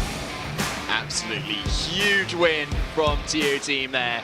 Going 4-0 now at LAIC with a really strong team and a really strong showing of what Volcarona can really do. in the face of disable and encore. Ninetales trying to saying, no, you can't do that. Volcarona was like, well, I'm going to just keep dancing.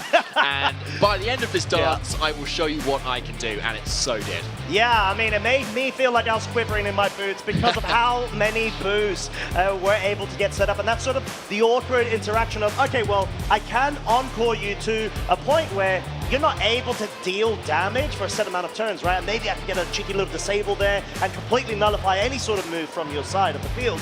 But you need to not let the beast get out of hand, too out of control. And that, unfortunately, is what we saw Tail Team's Volcarona essentially become. And I'm not sure if there could have been a play, David, of the Icy Wind focus there, because I'm not...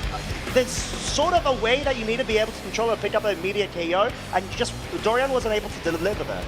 No, it's true. Yeah, you're right. We could maybe have seen more of a commit to the Icy Wind instead of kind of maybe trying to lock down other slots. But at the end of the day, it's 2 versus 2. You know, you've got another target that you need to be dealing with. It's true. So yeah, to kind of keep your own thing safe, then you need to be dealing with that other slot as well. So yeah, I don't feel like you could commit those Icy Winds. And yeah, it was a good opportunity to try it out for Dorian, but yeah, you needed something else in the back, maybe like Incineroar, for instance, that could actually just knock off or threaten a parting shot, for instance, to the Volcarona instead. That could have really helped there, because yeah, it just really got out of hand. But like, still well placed Dorian, like really taking tier team to the wire there. 100%.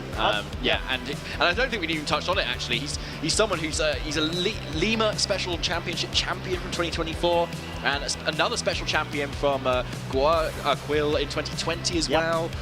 So a very accomplished player in themselves too, and obviously really out to kind of get even more hungry with more championship points and wins in the LAIC this weekend. Oh yeah, I think Dorian, at least in the Latin America community, is a staple name. He's just been building on one strength to another throughout this past several years, and just being able to see him get a 2-time title was amazing, and just be in the run right now for Worlds. Still, you know, that was the first loss of his day. He's got a lot more sets to come and a really good chance to be able to strike through into phase 2. And yeah, at the moment, 256 CP, top 71 of LATAM, so putting in a lot of work, and as we've seen, gonna be having a really good form so far. Yeah, 100% good form. Now, it'll be great to hear from Tier Team as to how that match went. So we've got Gabby on the stage. Take it away.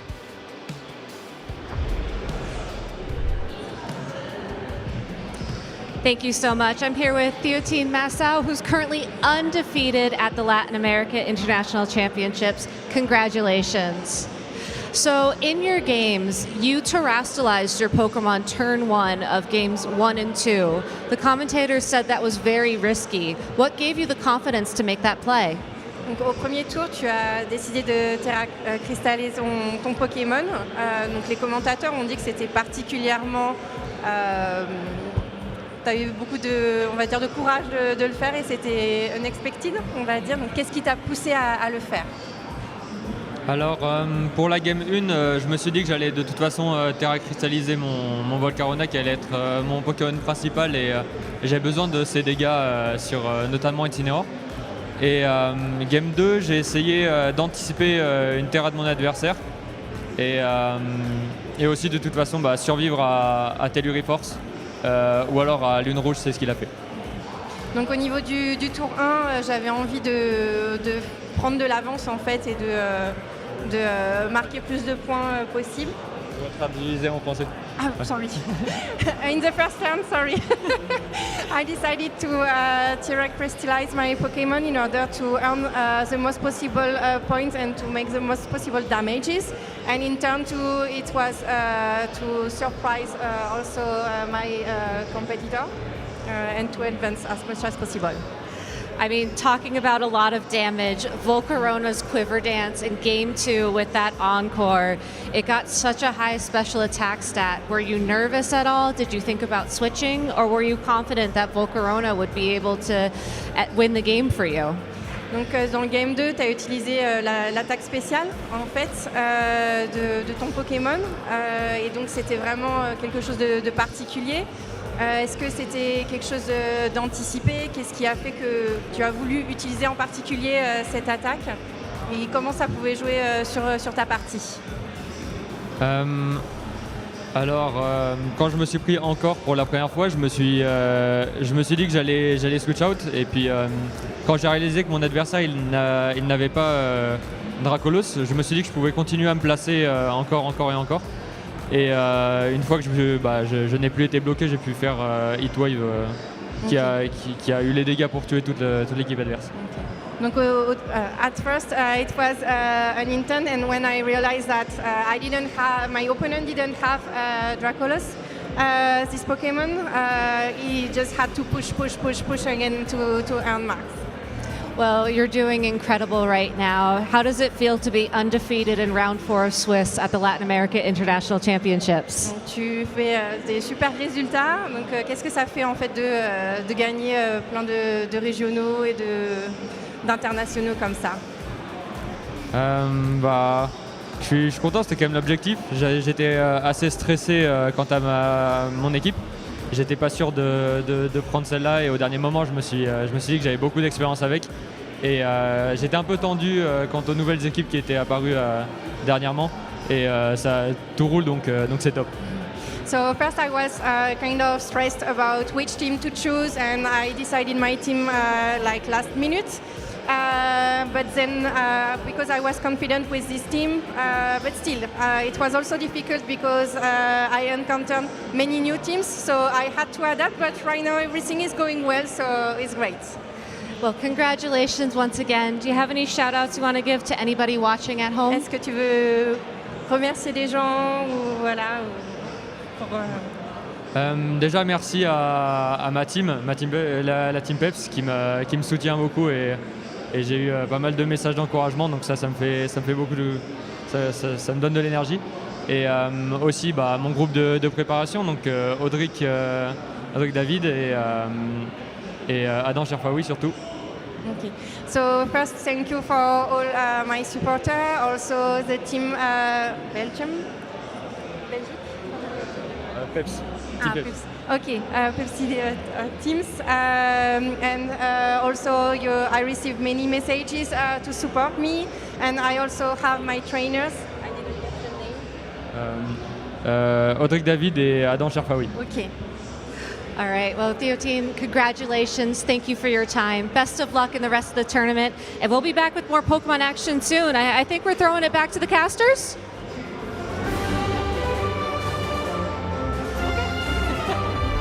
In many VGC formats, the same Pokémon rise to the top again and again, putting the spotlight on thorough preparation and precise positioning.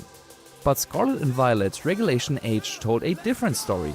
With no legendary Pokémon allowed, the field opened up, and new strategies and unexpected stars took center stage.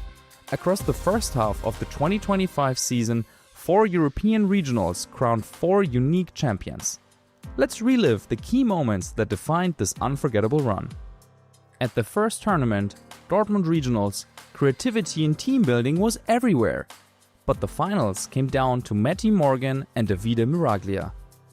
Matty was chasing his second regional win, while Davide hadn't been this deep in a tournament since 2016. In Game 1, Davide's Golden Go plus Safety Goggles Annihilate completely neutralized Amoonguss, and he took the lead. Matty adjusted for Game 2, but Davide was ready. Clefable gave clutch support, Annihilate set up with Bulk Up, and without answers on Matty's side, Davide secured the victory.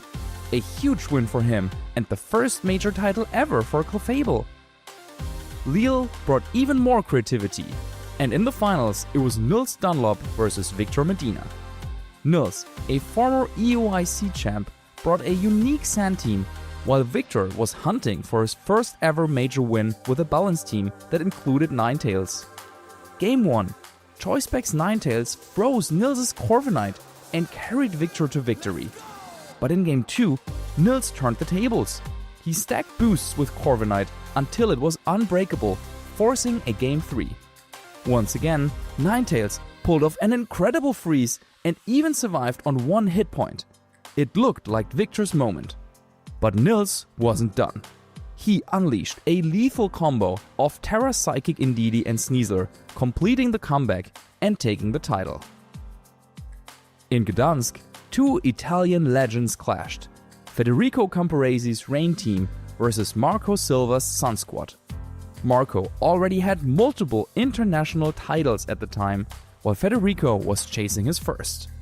Game 1, Marco made some great calls and forced out Pelipper early. With this, he managed to get weather control and cruise to victory. Game 2 started rough. Federico gambled on a Terra Dark Sucker Punch read that failed.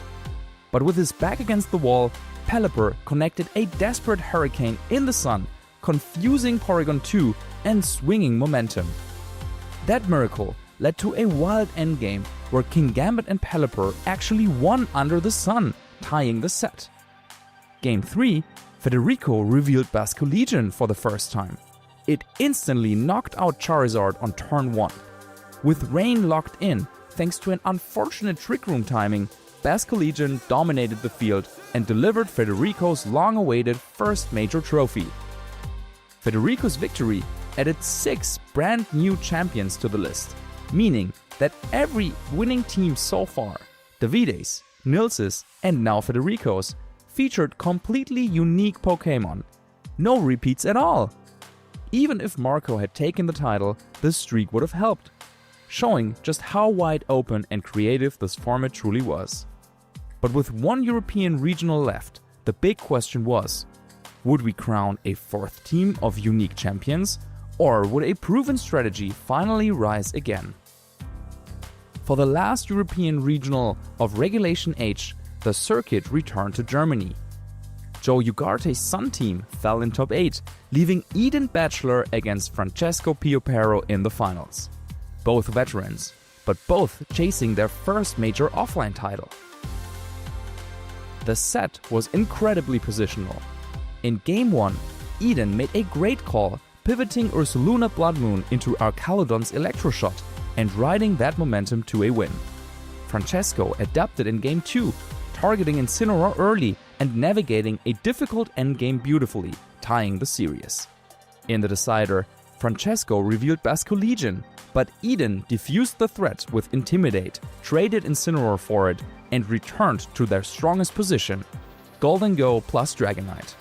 A timely Nasty Plot gave Eden the edge, and they closed out the set to become the final European regional champion of the regulation. 4 tournaments, 4 epic finals, and 4 incredible champions, each with their own unique team. In total, 22 different Pokémon claimed the spotlight as European regional winners in Regulation H.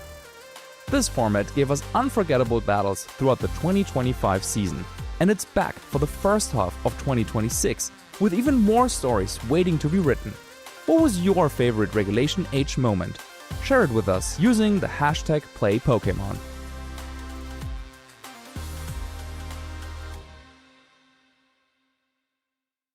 My name is Emanuele Briganti, and it feels amazing to be the winner of the event. I think in general what helped me more was to try to risk a little bit when I felt like it, and as I did on the finals, the switching on Ninetales, for example, helped me win the game. No, there were so many because I faced so many great players. Actually, everyone I played didn't let me rest, so I had to think hard for every round. So if I had to tell you everything, it will take so much because everyone was so great. Key moments, I think not really, just because the level was so high until the final, and I'm gonna mention again that moment on Ninetales because it was like an hit or miss turn. If I get it, I'm pretty much win. If I don't, I have to play a game 3. Incredibly, it changed my whole life. Right now, my group of friends is just made of people who I met playing Pokemon, and I'm so glad for this. It gave me so many opportunities, even in real life. It even opened my view because, traveling and talking with people from different cultures teach me a lot on point of view from everyone. It just will help me remember that I have what it takes to achieve what I want, and I think it's the first step to start my journey into learning and hopefully become better and better. So like I don't have a plan for the whole season. So I'll just be like playing other tournaments based on my feelings. I'm pretty sure it's not gonna be my last one.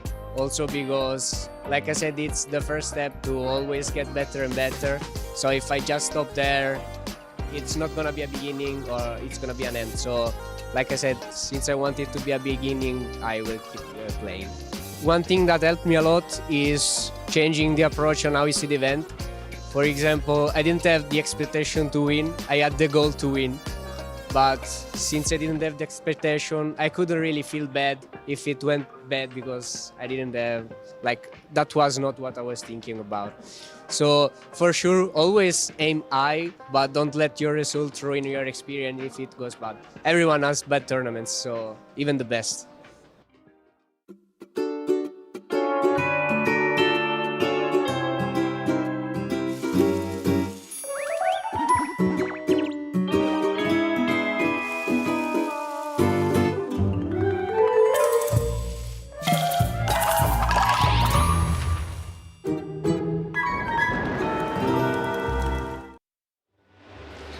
Welcome back, everyone, to beautiful Sao Paulo, Brazil. We have had 4 incredible rounds of Pokemon from the Latin America International Championships so far, and we are only halfway through our first phase of the tournament. There is still so much more Pokemon to go. You can see everyone still on the floor, spectating, watching, as well as competing in each of the various games across all of the 4 titles that are represented here. My name is Evan Latt, and I am back behind the desk with my good friend Gabby Snyder. Gabby, we've been off for two rounds. What was it like? How did you enjoy those 2 matches?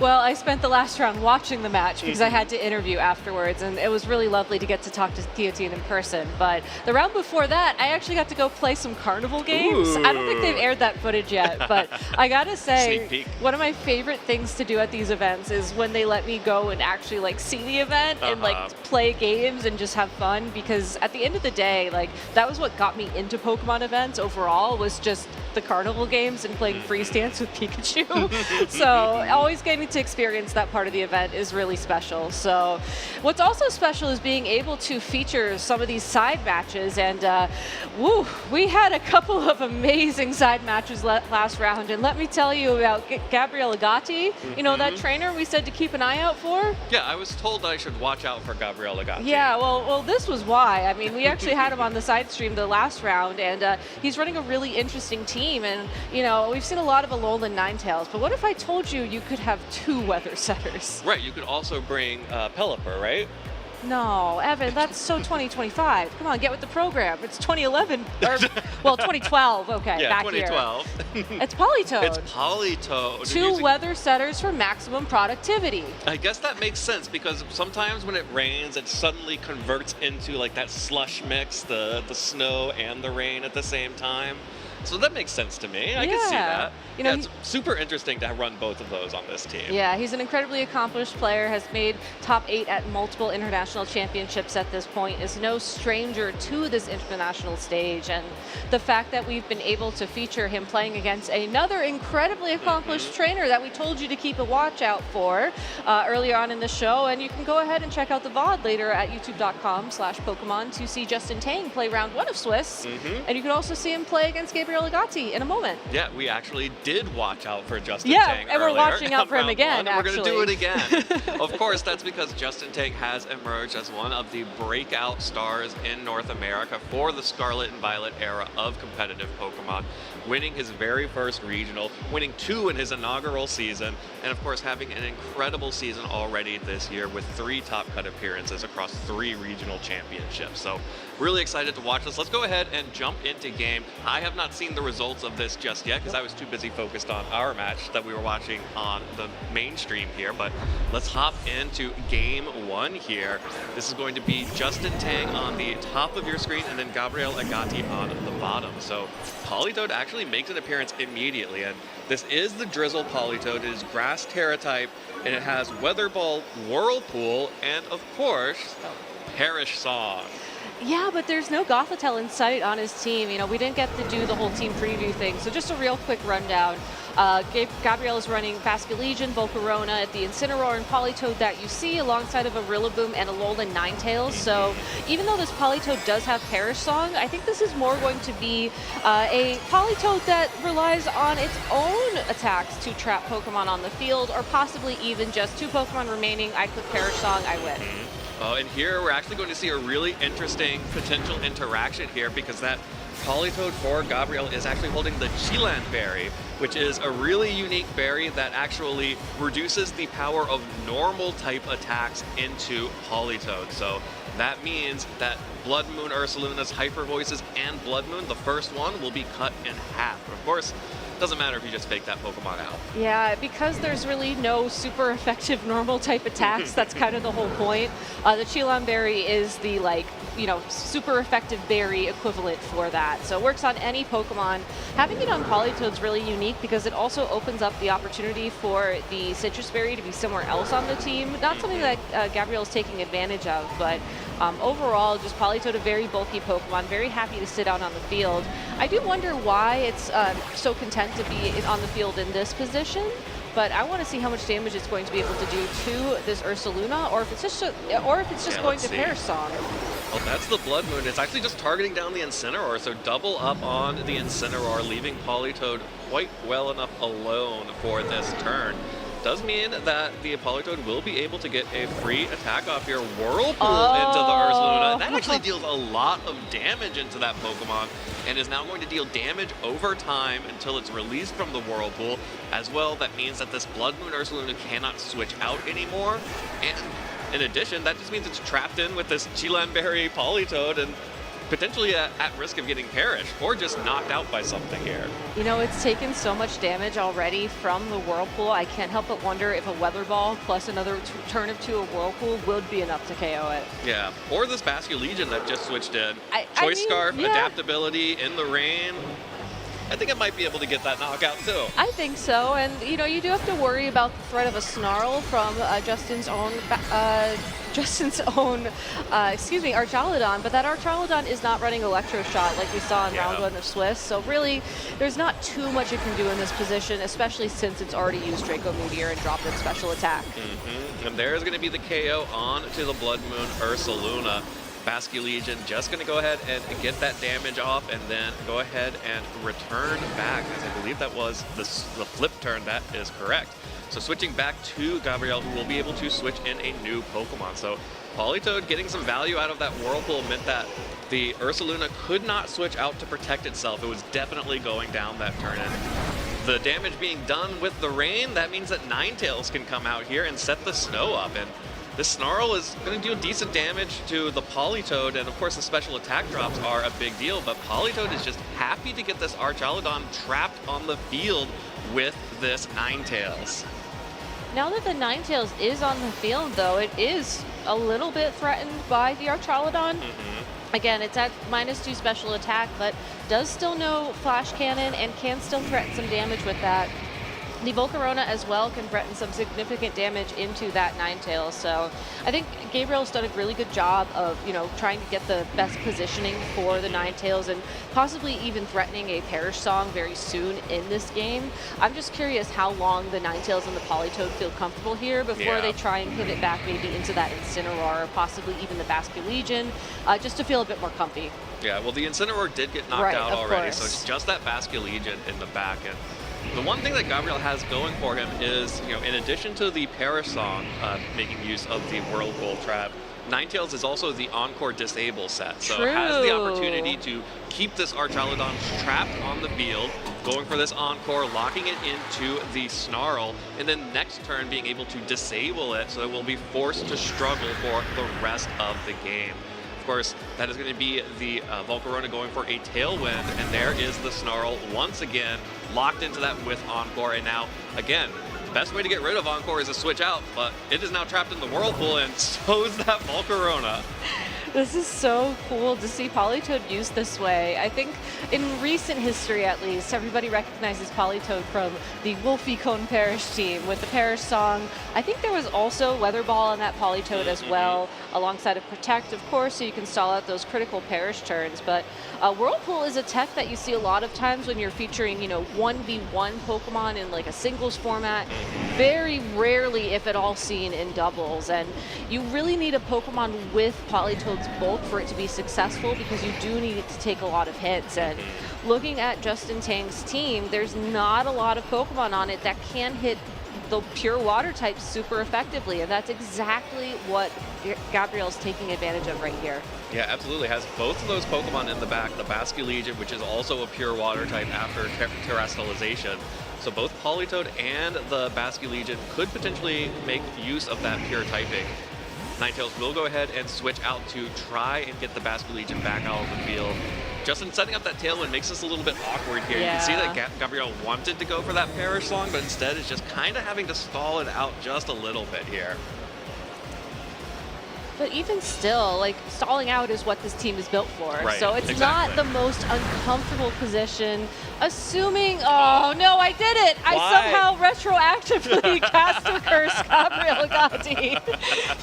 Yes, you preemptively, retroactively cast her curse for Gabrielle with that. My time powers are too strong. Yeah, we really have to look into that. Someone get Palkia on the case for I'm this so one. sorry. But no, it's a risk you have to take in that position. But still, ultimately, if it wasn't for that small chance of being burned, a very comfortable switch, because there really isn't much Justin can do other than wait out these Whirlpool turns to try and get the momentum back. Okay, but you can see here that there are some awkward timings coming up here. There is the final turn of Tailwind. There's also Encore is ending in this next turn as well. That means that Archaludon will then be able to start selecting other moves that are a little bit more useful than the Snarl in this case. So Gabrielle's really he's done a lot to control Justin's options, but so far Justin's been able to withstand those pretty well, and Gabrielle's going to make something happen. Parish Song is probably the best way to get something started here. For sure, and I just want to say the name in Italian is Ultimo Canto. Like Ultimo the last Canto. song, that is intense. That is a perfect name for Parish Song. It really is, and even though Struggle Bug will drop the special attack of this Politoed, you don't need your special attack when you're just going to be dealing 100% of the damage, assuming these Pokemon are going to be sticking around for the next 3 turns. Yeah, this pure water typing is doing so much work for Politoed here. Able to survive both of those hits, actually even with the burn, because the critical hit. And of course the adaptability and terrestrialization. Basculegion, super effective damage, picks up that KO. And of course will actually mean that Basculegion will retreat again. So Ninetales comes back out, and I believe this will just be the Archaludon that gets hit by this Whirlpool once again.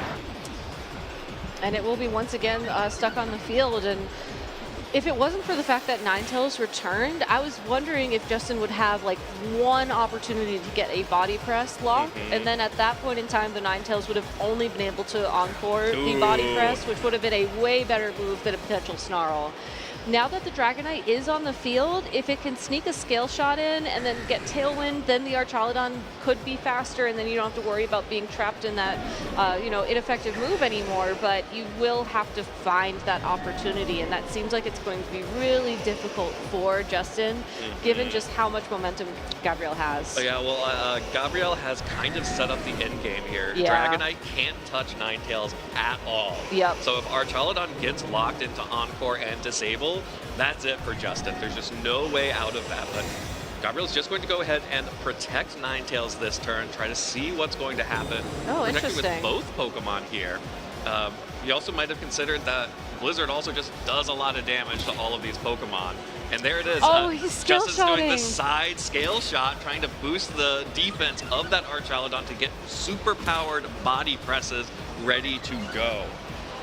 I love it when players think about attacking the Pokemon on the side. You know, there's so many unique opportunities where there's synergies like this, and honestly, the Archaludon Dragonite with the Scale Shot, loaded dice, the stamina fighting, like this is kind of the OG one from Regulation H, and it feels really good to see it here.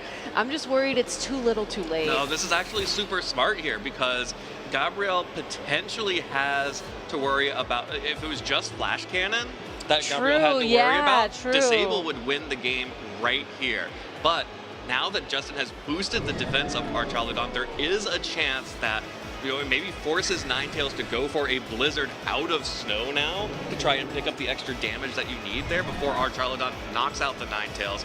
Of course, you could also still have the Basculegion in the back to switch into, and the Whirlpool has been dealing good damage over time, so may just have enough damage on that Archaludon with those 4 hits of the Scale Shot especially for Gabrielle to get this one in the bag. Yeah, I was going to say, so then at that point it comes down to whether or not you're comfortable taking the risk of Blizzard missing, or do you want to potentially guarantee you lose your Basculegion in exchange for a more accurate Blizzard in the future. I think making the switch here is the right call, if only because the Basculegion is burned. Yeah. You're going to get more damage out of that Ninetales regardless at that point. Yeah, and with the switch in there, Politoed will be able to come back, or sorry, Ninetales rather, will be able to come back in. Even though Justin picked up both of these KOs, he's still going to be taking Whirlpool damage, and then Ninetales can come in and potentially just stall this out with the Protect, and then Dragonite having no opportunities to attack Ninetales may be a problem. But if Dragonite goes for Tailwind here, it could. It could. It got the Scale Shot speed boost. It's got 2 of them even. Mm-hmm. So it's going to come down to, I guess, how these Pokemon are trained. Yep, there is the Tailwind. So Dragonite getting the speed boost for the Archaludon on the side. There Flash it is. Cannon. All right. That's a KO. Oh, no, okay, it's not. Okay. 5 hit points on the Ninetales. Archaludon goes down, and Justin set up a perfect opportunity to clean this one up, but just didn't have the damage. Dragonite, no opportunity to deal any damage here because it only has Scale Shot, and that Ninetales is still a Fairy type. I really love that end game. It literally came down to how these Pokemon are trained, because that was most likely a damage roll on that Alolan Ninetales, and any speed investment on that Archaludon certainly came in handy, being able to outspeed the Alolan Ninetales for that one last shot at damage. But as we jump straight into game number 2 here, it looks like Justin Tane is going to mix things up significantly now with the Golden Go on the field as a lead. And with the Choice Specs item, that certainly is going to threaten more damage immediately. And I think more critically, you could also potentially trick your Choice Specs onto the Politoed and really limit what it can do. Like, you could just lock into Whirlpool and maybe be okay with that for the rest of the game, but at least then it's not going to Perish Song, it's not going to Protect, and you can sort of have more opportunities to at least knock it out. Yeah, and the Golden Go is Steel Terra, so this Basculegion being out on the field actually has the opportunity to just go for a one-hit KO with that Wave Crash, with the Rain, with the Adaptability boost, potentially also with the Water Terra type. It looks like Justin may be trying to bait that, bringing in the Archaludon to tank it, and it does survive, but it actually dealt a good amount of damage to that Pokemon. Yeah. I wonder how much Wave Crash would have done in those similar scenarios, or was that a Wave Crash? That was a Wave Crash, All right. yeah. I was like, that animation doesn't look like Flip Turn, and it's not switching, so I should probably just stop talking and assume it's Wave Crash. Well, and the Scale Shot gets all 5 hits onto Politoed as well, bringing it way, way down. This is actually where Politoed basically was all game in Game 1 until it finally got knocked out. But here we go, just going to go for the Whirlpool again, which that damage over time was really significant in whittling down the Archaludon in that first game. I wonder, though, if Justin's going to avoid going for an early Draco Meteor, though, to at least ensure that the special attack doesn't get locked on the field at -2. I think you can easily go for an early Scale Shot onto your own Archaludon to boost up the defenses and go for a Body Press into the Politoed slot and pick up a KO on something. Maybe if something switches in, if you're lucky, it could be the Incineroar, perhaps. Or if the Politoed stays on the field, you could also get a KO there as well. Yeah, this is actually a really awkward position for the Archaludon because it was kind of in threatening a KO with Wave Crash, the Basculegion was, but with this Protect, Politoed is just going to try and stall out another turn while Incineroar comes in, gets the Intimidate down onto Dragonite, retreats the Basculegion, and just going to try and have another turn of Whirlpool damage onto the Archaludon, but Justin at least gets something for it. The Tailwind being up now means that Archaludon is not just going to be sitting and waiting to be knocked out anymore. Potentially. Potentially. I was going to say, I mean, It's looking a little better for Justin. Did just switch yeah, like I think it's definitely a better position, and the Dragonite certainly has opportunity now to build up those speed boosts. It can certainly keep going for those scale shots. It can put itself in a position where Tailwind is almost guaranteed at any point in time. It's just a matter for how long, right? Because now you have the opportunity to, well, you're not going to break multi-scale this turn, I suppose. So maybe I should just stop that train of thought right there. Yeah, but the fake out onto the Archaludon at least gets this Ninetales in safely. Yeah. No damage from either the Archaludon or the Dragonite, but because the Politoed switched out, no more Whirlpool damage on the Archaludon, which means that we already know that the Ninetales can survive a Flash Cannon with a little bit more help than this. Oh, but that was after the Draco Meteor, you're right. It was after taking some damage or taking those special attack drops, but Ninetales does have the Focus Sash intact. So I think odds are this turn it will be able to hold on, but we will see the Focus Sash activated. Yeah, well, Protect from Dragonite can't let itself take a super effective Blizzard. Ooh, the body press into the Basculegion. Not going to deal any damage. A great switch there from a Gabrielle, and just a little bit of damage onto the Archaludon with that Blizzard. Must be not a very strong Ninetales.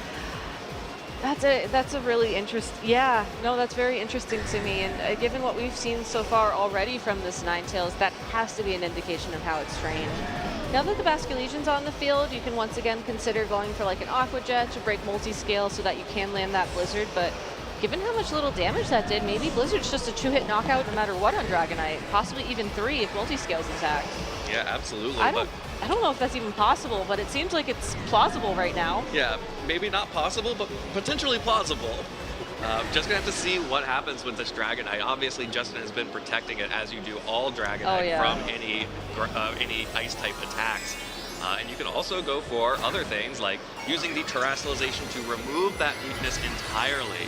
So now we have the Fairy-type Dragonite out on the field, which should be able to pretty easily weather the storm of the Blizzards from Ninetales, but does open it up to damage from the Basculegion. I think it missed. And it missed the scale shot onto Basculegion. Does take super effective damage from the Snarl, but gonna be able to shrug that one off pretty easily. The Focus Sash on Ninetales is now broken, and that will also mean that its Blizzards are a little bit weaker, but without that resistance, Dragonite took a lot of damage from that Basculegion, and there's the Blizzard just picking up the Archaludon and dealing a little bit more chip to that Dragonite. Those Snarls are starting to add up on the Ninetales as well, but I wonder if you just keep it on the field, and as long as Snow is active, you can use Blizzard. Maybe you'll get a freeze, you'll at least do some chip.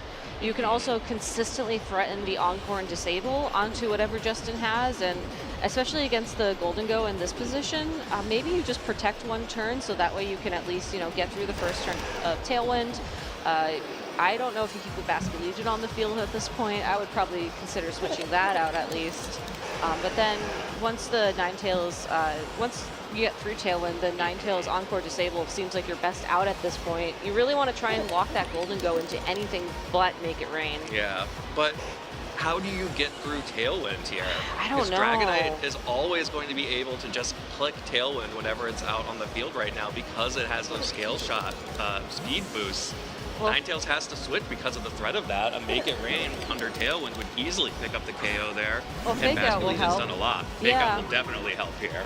I think Fake Out helps. I think that if your Basculegion gets knocked out this turn, you can consider sending in the Politoed maybe to try and land like a sneaky Whirlpool. Yeah, or a Perish Song. Or a Perish Song even, that's right. But at least now the Golden Go has dropped its own special attack, and Water will naturally resist those Steel-type attacks, and we know that Golden Go, at least for this turn, is locked. Yeah, but that Politoed has taken so much damage already. Even some lowered special attack, choice specs, Make It Rains, probably be enough to poke through there. Well, I'm not convinced that a nearly full health Ninetales would be able to take it either, but Gabrielle certainly seems to think so, which, again, very interesting. I'm very curious about how this Ninetales is trained. Yeah, absolutely. And Dragonite did set up the Tailwind, so there is a speed advantage on Justin's side. The Fake Out has been used, so there is no Fake Out pressure coming out from Gabrielle. There is a lot of damage from this Incineroar, however, being threatened onto the There Golden Go is. and also on the Dragonite. Could pick up either KO here, potentially. I would probably consider the Golden Go first, just because Yeah. the Dragonite cannot touch the Ninetales. Yeah, you could set up that end game for sure. Yeah, but then you run the risk of this exact switch happening, and I do have to wonder.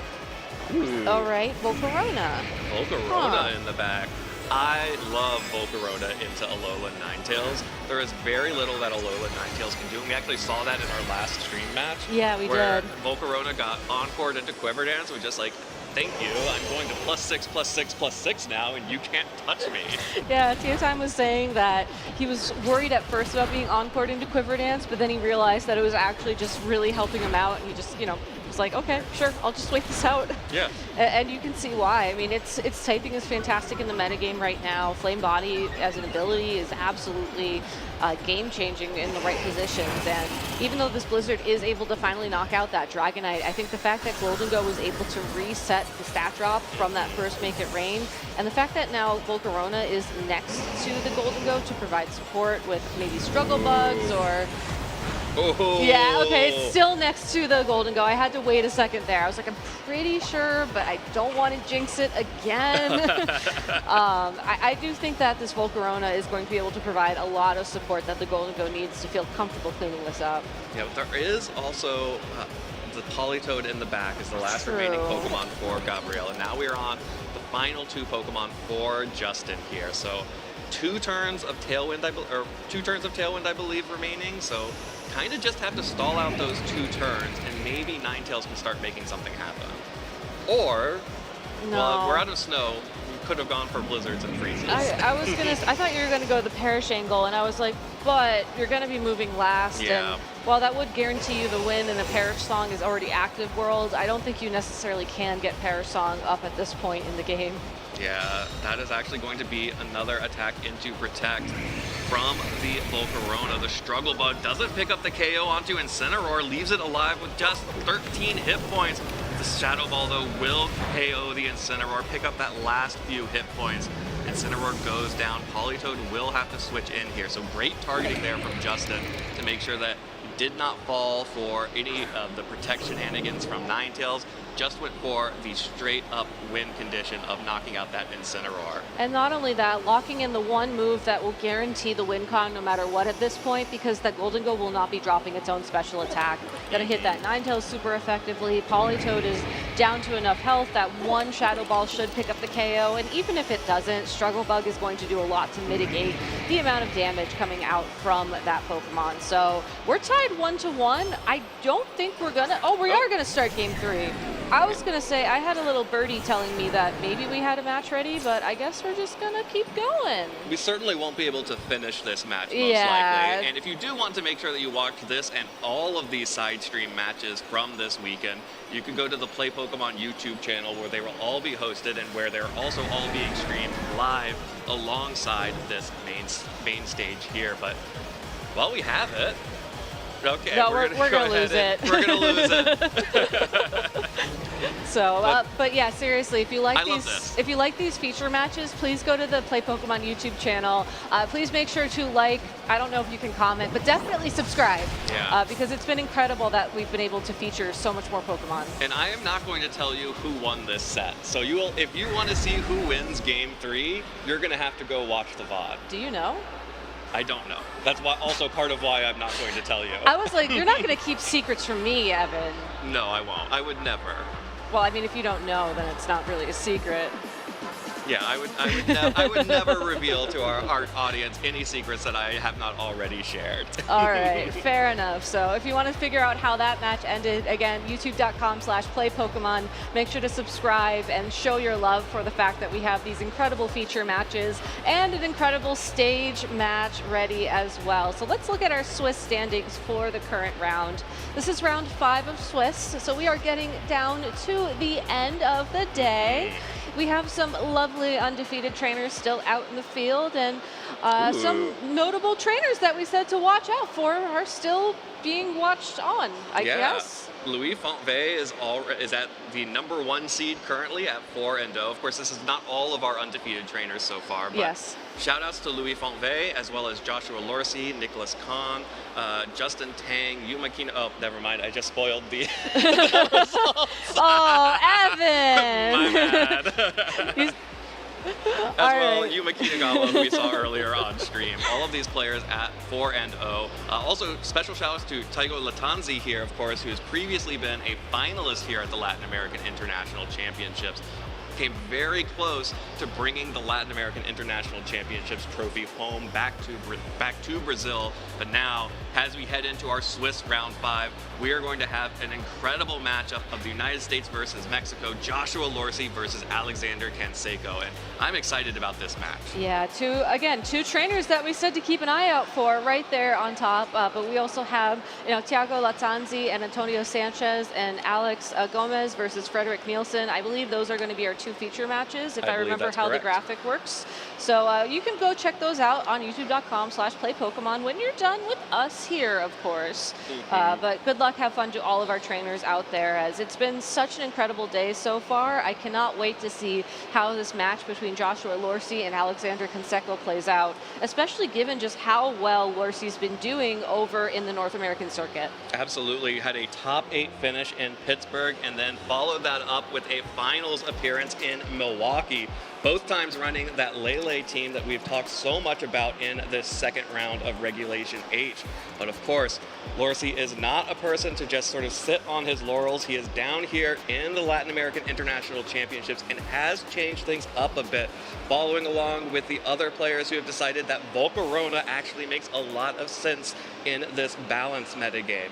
Of course, Alexander Canseco will be his opponent and has some other cool attacks as well. But let's take a deeper look at the changes that Lorcy has made to this balance team. Yeah, so no Alolan Ninetales in sight, unlike the last couple of times we've seen Lorcy. He was running that Terra Ground Ninetales that made such a big difference in some of the mirror matchups that he was in. But I really love the adaptation to the Grassy Seed Volcarona. We've already seen it do a lot of work in previous rounds here down in Sao Paulo. Running Flamethrower over Heat Wave, I think that's a thing that Lorcy likes to run for more consistency's sake, which is something that he's been sort of keen to do for a while. And I think going up against Alexander's team, I don't know if Volcarona is necessarily going to be the play, but it certainly won't hurt, as that typing, the Quiver Dance, the Flamethrower is going to be really useful for him overall. Yeah, a couple other interesting changes here. Rillaboom is holding the Miracle Seed item, not the Assault Vest. That has now moved over to the Blood Moon Ursaluna, so no longer running the Leftovers variant. That's going to be Assault Vest. And also drop the Sneasler for Dragonite, so bringing that Dragonite with Scale Shot, Tailwind, and Haze will be able to help him with some more speed control. Alexander Canseco, however, close up on the Electabuzz, star of this team, the support star here, to support especially that King Gambit on this team. Yeah, was last seen in in Las Vegas, where he got top 16 with. That's top Vegas to me. Yeah, that's top Vegas for sure, with a very similar team. That Black Glasses, King Gambit, the Electabuzz, the Volcarona. I think really some of the current heroes of the metagame. And again, looking at Lorcy's team and looking at what Alexander has to match up against it, I really love the fact that he has the Electabuzz to provide support here. Being able to redirect, let's say, a single target fire type attack will certainly open up the opportunity for King Gambit to be played in a situation where you couldn't even consider bringing it before. Absolutely, and that's a Pokemon that I think a lot of people have forgotten just how much damage Black Glasses, Terra Dart, King Gambit can do. Oh, yeah. Even before a Swords Dance. It can pick up KOs with Sucker Punch that you would not have expected it to pick up KOs. And it could potentially KO through Multiscale if it gets a Swords Dance. Or it could just get a little bit of coaching from its friend Sneasler. This isn't going to be the Grassy Seed version that will also run the ability that helps it speed up. Unburden, thank you. It will be running Poison Touch instead, so it's going to be struggling a little bit more to just be, the fastest Pokemon on the field. But, holding Focus Sash, being able to ensure that you get one opportunity to use coaching into your King Gambit, maybe into your Rillaboom, or possibly even your own Dragonite, I think really does give Alexander a multiple different ways to approach this game. And seeing the lead of Sneasler and Dragonite side by side, this is a great opportunity to just get that engine going. Yeah, I really love these two leads from both of these players. Dragonite Sneasler for Alexander and Dragonite Ursaluna for Lorsi. Both of these Dragonites are actually pretty different. Alexander does not have Tailwind, instead opted for Extreme Speed, while Lorsi does have the option to go for that speed control with Tailwind. And of course, the Sneasler immediately pressuring with Poaching, which could deal some significant damage to either of these Pokemon. The Terra types are very important here. Lorsi has Fairy, and Alexander has Steel, which means that Alexander can't deal damage to the Dragonite with Dragon type moves, but Lorsi could. But that also may force Lorsi to lock into a Terastallization turn 1, which we've seen backfire time and time again in this tournament. So I like the switch here, keeping that Dragonite safe and maybe trying to feel out how Alexander is going to approach this game 1. Super high value Intimidate here. Dragonite switching out for the Incineroar. Also tanks a Fake Out, so extremely valuable switch there for Lorsi. The Scale Shot after the Intimidate is dealing pretty negligible damage. That's at least a 3-hit KO if it gets 5 hits, and only 4 hits right there. Dragonite will lose some of its defense, but gain some speed, and this Ursaluna now gets to fire off an Earth Power into Sneasler and bring it down to Sash. And the Sneasler does not know Protect, so if Lorsi wants to, Fake Out into that Sneasler will secure a KO. You could also potentially even just use Vacuum Wave, as this is the Assault Vest Ursaluna, which does tend to carry a priority move. So Lorsi could take a very early on Pokemon advantage if Alexander decides he doesn't want to switch out that Sneasler, at which point you can sort of breathe a little bit easier. Coaching would be off the table, and maybe if there is a King Gambit in the back of Alexander's party, it's going to struggle a bit more to find its footing. Yeah, and coaching is actually a little bit awkward here because Dragonite got that speed boost. There's a chance, a very good chance, that the Dragonite will now outspeed the Sneasler and so not be able to receive those benefits before it goes on the offense. But Alexander is going to go ahead and protect the Sneasler. That Fake Out pressure can still be very valuable later on in this game. Volcarona comes out instead while just protecting the Dragonite, trying to scout some things out. Gets the Fake Out into the Dragonite, into the Protect, but again, this Blood Moon Ursaluna is going to get to fire off an attack. Just the Vacuum Wave into Volcarona, so actually that Volcarona gets in for pretty much free here. And the Volcarona is now in a good spot to start using Quiver Dance and get its own sort of damage potential going, as it does still have to worry a little bit about the opposing Incineroar. Obviously, Knockoff is not going to be a fun move to take, and you certainly don't want to lose your Covert Cloak if Lorsi's going to be trying to cycle out that Intimidate. But at the same time, the Incineroar is on the field right now, and there's no King Gambit in sight. You don't have to worry about accidentally activating that Defiant boost. I think it's very risky to consider making that switch in this position. So I like how Alexander has sort of navigated into this position now, sort of recognizing that Lorsi's options are limited, and I hope that he can find the best way to take advantage of this. Well, right now he thinks it starts with protecting Volcarona. Scale Shot will miss the Incineroar. That does happen sometimes, even with the loaded dice. Of course, the Parting Shot will whiff into the Protect on Volcarona, and Ursaluna finally breaks Multiscale on this Dragonite with a Hyper Voice. That'll deal just a little bit of damage, but crucially breaks the Multiscale ability, so now other attacks, like that Knockoff, now that Dragonite has lowered its defense a little bit, will be able to deal big damage. And removing the loaded dice from Dragonite also removes its opportunity to, deal that damage to the opposing Dragonite and removes the pressure to Terastallize it later on in the game as well. So could be something for Lorsi to consider if that is one of the end games he's worried about. But Alexander seems okay just leaving the Dragonite on the field even though it's intimidated. So I don't think that's necessarily something that you need to worry as much about. I like sort of prioritizing that Parting Shot into the Volcarona, because then at least if there is a Quiver Dance, you're going to be able to mitigate the special attack drop, or again, removing the Covert Cloak, so if you do get another Fake Out, it'll actually stick. All right, well, there's another Scale Shot into Incineroar. Alexander is just going on the offensive, splitting damage across both of these Pokemon. That Incineroar is now down to about 50%, just over actually, so we need another Scale Shot to get 5 hits to actually make that a KO. Volcarona goes for the Quiver Dance here, so it will start boosting its special defense, and I feel pretty good about that if I'm Volcarona, especially staring down an Assault Vest Ursaluna, which isn't as dangerous, but of course that knockoff still dealt good damage back to the Ursaluna, to the to the Volcarona, and a critical hit from the Blood Moon will actually pick up the KO onto Volcarona. The sheer power of Blood Moon may have still been able to pick that up with the double up, though. It was looking very close, if I had to guess. So unfortunately for Alexander, that's another piece just gone from the board. And with the Sneasler in the back with a single health point, you do have to wonder if you try and make a switch here with the Dragonite, regain that attack dropped, or do you just stay the course and hope that your Rillaboom can land enough Wood Hammers to start making a difference? I believe you said it would take about 2 scale shots to pick up the KO on that Incineroar at this point in time. You know, that does seem like time that Alexander has. Lorcy seems to be giving it to him at this point in time, so maybe that's the risk you take. Yeah, I think part of that is we've seen the final Pokemon for Lorcy is that Golden Go in the back. And with that Dragonite only having Scale Shot and Extreme Speed, with Sneasler only having Dire Claw in close combat, the only Pokemon that Lorcy should be worried about right now is the Rillaboom. Yeah, exactly. And I do think that given Lorcy's endgame, like you just mentioned, the best play here would be to preserve the Intimidate, maybe try to avoid a fake out attack with this Scale Shot combo. But it does look like Scale Shot will connect with the Ursaluna instead.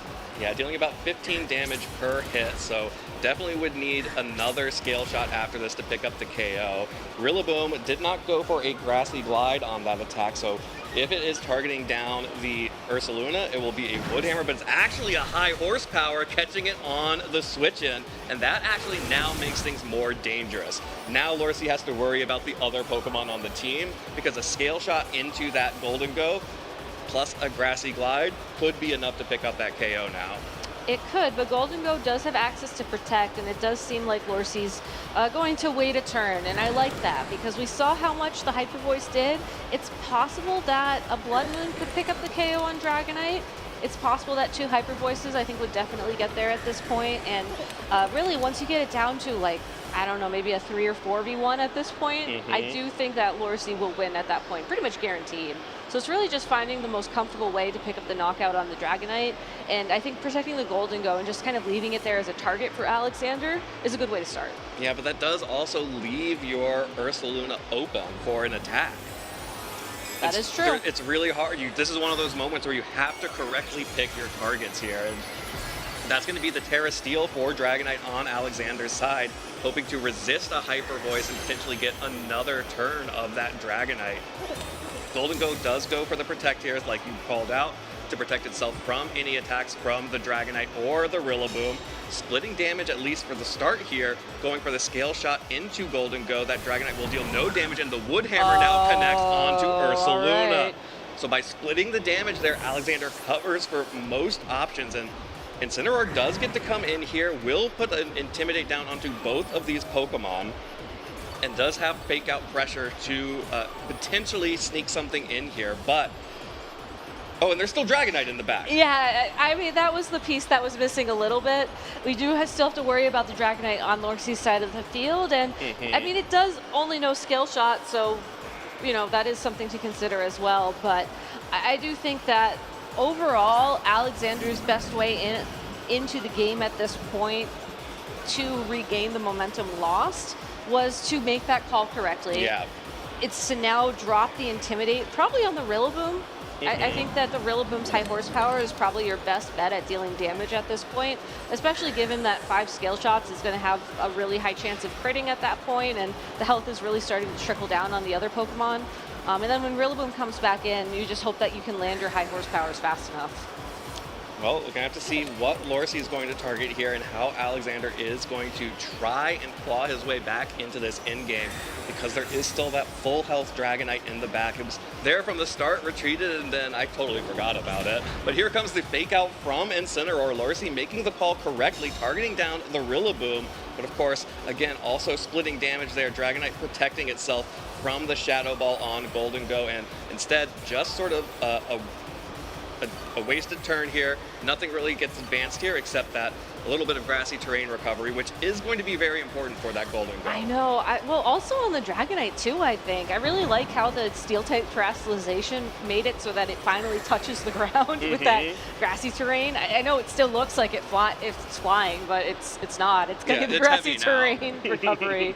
And I think that's going to start adding up a little bit over time. Whether or not it'll add up enough to make a difference, it's tough to say. But, you know, with that protect there especially, and if we see Alexander start going for, you know, attack, protect, I do think that's an indication that he is hoping that those grassy terrain heals are going to add up to something significant. So I'm really excited to see just where this end game goes, as once again, it does seem like resetting the stats is the key here. Yeah, making sure that all stat changes are eliminated. That does include the speed boost on Dragonite, but also the defense drop. Shadow Ball does not pick up the KO. Dragonite just barely hangs on there, but the knockoff will clean that up there. So Dragonite does now go down to that double target. Rillaboom will be able to make an attack here, but with just the 1 HP Sneasler in the back and with 3 Pokemon remaining for Joshua Lorsi. Oh, too loud because Incineroar did go down, but that Dragonite should still be more than enough to make something happen. Yeah, that haze. With one exception, yes. Sneasler does have Dire Claw. Oh, you've put it into the universe, Evan. Oh no. All right, well, I'm going to let you consider that for a moment. That haze was such a high-risk play. You really wanted to keep your speed boost, and I think you really had to prioritize the damage there and just accept that even though haze would clear off your defense boosts on the Dragonite and theoretically give you a chance to maybe keep your Dragonite in the game longer, I do think that the outcome of that turn was the likely, you know, consequence of using that haze. You're just going to take damage and ultimately be knocked out. And Sneasler, you know, yes, you're going to get one guaranteed turn here as there are no priority moves on the field anymore. I do have to worry that it's not going to be able to find value in that single turn that Dragonite could have found over maybe a turn or 2 more of Scale Shots. Yeah, I still think that even if Dire Claw does Dire Claw things, Lorsi is in a very good position here. Was that a double protect on Lorsi's side? Just both Pokemon protecting. I don't believe that another Pokemon protected the previous turn, but just trying to dodge Fake Out from the Fake Out pressure of the Sneasler. But Alexander just used Coaching instead of Fake Out. Alexander just used Coaching, so snuck that one in, but Sneasler's still going to need to get a good roll on that Dragonite. Otherwise, a Make It Rain will definitely knock it out and deal good damage to the Rillaboom. And that Coaching just puts Rillaboom back to neutral, and it only has grass-type attacks to attack the Dragonite, which can resist that very handily. But Haze already put it back to neutral. Oh, that's right, so now it's at plus one. So, I mean, yes, this Dire Claw still matters, and that is a big paralysis right there. Lock in Dragonite. And that Make It Rain still matters, and that Rillaboom is still in danger. But +1 attack does change things significantly, assuming we enter the 1v1 real soon. Yeah. Okay, here we go. It definitely picks up the KO onto Golden Go. Dragonite now will need to move through this paralysis and survive a few turns of the Woodhammer. Scale Shot connects. 1, 2. Needs all 5 here. That's going to be 3. Needs 4. 4 is coming up. Needs a crit or the 5th hit.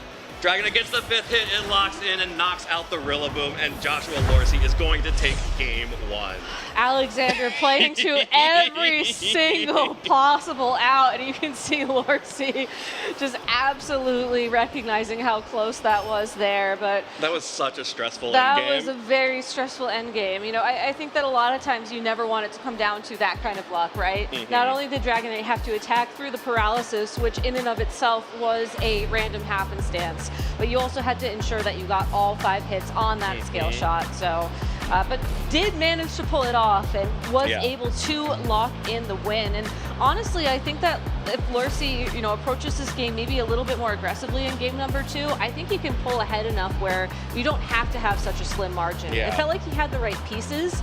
He just never really went on the offense enough to, like, you know, really step ahead. Yeah, I think that makes sense to me. Joshua did a lot of good things here. This Volcarona KO was huge. Oh, yeah. The double up on Volcarona through the Criver Dance, even with that Assault Vest Ursaluna, getting that piece off the board was critical to setting up this end game here. When it came down to just the final 2 Pokemon on Alexander's side, I was so shocked by how much pressure that Sneasler was still putting on. Exactly. And just the risk of Dire Claw, it's always scary to be facing down a Sneasler in like a make or break moment. Exactly, and you just don't want to put yourself in that position if you can't avoid it, because maybe 8 times out of 10 you're going to be okay, but the 2 times out of 10 you're going to regret it. And when you are undefeated at an international championship, knowing that you are 1 win away from being 1 win away from locking in phase 2, you just don't take those risks. Absolutely, but Lorsi was able to clutch it out there. The Dragonite hit through the paralysis, and here is a bit of a switch up here. Going to be Rillaboom and Volcarona staring down Sneasler and the King Gambit. So Alexander trying to catch an Incineroar lead from Lorsi and get an attack boost on the King Gambit, but it's also just happy to receive one from Sneasler. I was going to say, could potentially receive a coaching boost here from the Sneasler, but that Volcarona is still going to be a huge threat on Lorsi's side of the field, as it does have the opportunity to go for a Quiver Dance. It can also just go straight for a Flamethrower if Lorsi is expecting Alexander to take this first turn to try and set up on that King Gambit. Of course, there are 2 fake outs in play as well, so it's possible we'll see these trainers just trade fake out for a turn while, King Gambit and Volcarona just take a moment to take a breath and recover from that end game. But with King Gambit being saved for later, I really like that Alexander is saving it for later, but I think now Lorsi has to adjust and ensure that he has a Pokemon that can take that down saved in the back too. Okay, Volcarona switching in for Alexander, and the Poison Touch activating on the fake out. That's going to really cut into the survivability of Lorsi's Volcarona. High Horsepower connects onto Sneasler and will bring it down to the Focus Sash once again, just like in Game 1, but getting that Poison Touch proc on the fake out is really big onto Volcarona. This Pokemon we've seen just sit on the field boosting itself, and it's going to be taking damage from that poison even over the grassy terrain. Yeah, damage over time is such a huge thing to have in your favor when you are playing these slower Volcarona versus Volcarona matches. I do think that Sneasler will have to consider switching out this turn like we saw in Game 1 if Alexander wants to save it for another endgame threat. However, I think that's okay at this point. You got not only the flinch on the Volcarona, but the poison as well. That plus the same kind of endgame pressure we saw in Game 1 would be an incredible accomplishment for Sneasler. Yeah, absolutely. And the Sneasler is very happy with what it's accomplished. Exactly. And we could end up with a situation where all of our Volcarona just keep boosting themselves over and over again. Sneasler will go ahead and retreat here. And bringing out instead, going to bring out the Rillaboom of his own. So another fake out user, another opportunity to potentially later on reset this grassy terrain for more recovery for his own Volcarona, and also forces Lorsi to go for this Terastallization on his Rillaboom into the fire type. This Pokemon will not want to take these heat waves from the Volcarona on the other side, and just going for a Grassy Glide, trying to get that Sneasler off the field, but the Rillaboom on the switch in tanks it very easily. Lorsi goes for a Quiver Dance to get the special attack, special defense, and speed boost, critically moving before Alexander's Volcarona. We do not know if that's going to matter yet. We'll have a few more turns to see how these Volcarona match up on the speed tiers. But that's exactly something you do want to be paying attention to, because otherwise, since both their special attack and special defense are getting boosted, at least in terms of the Volcarona versus Volcarona endgame, as far as we know right now, it's really just the poison that's giving Alexander a slight edge.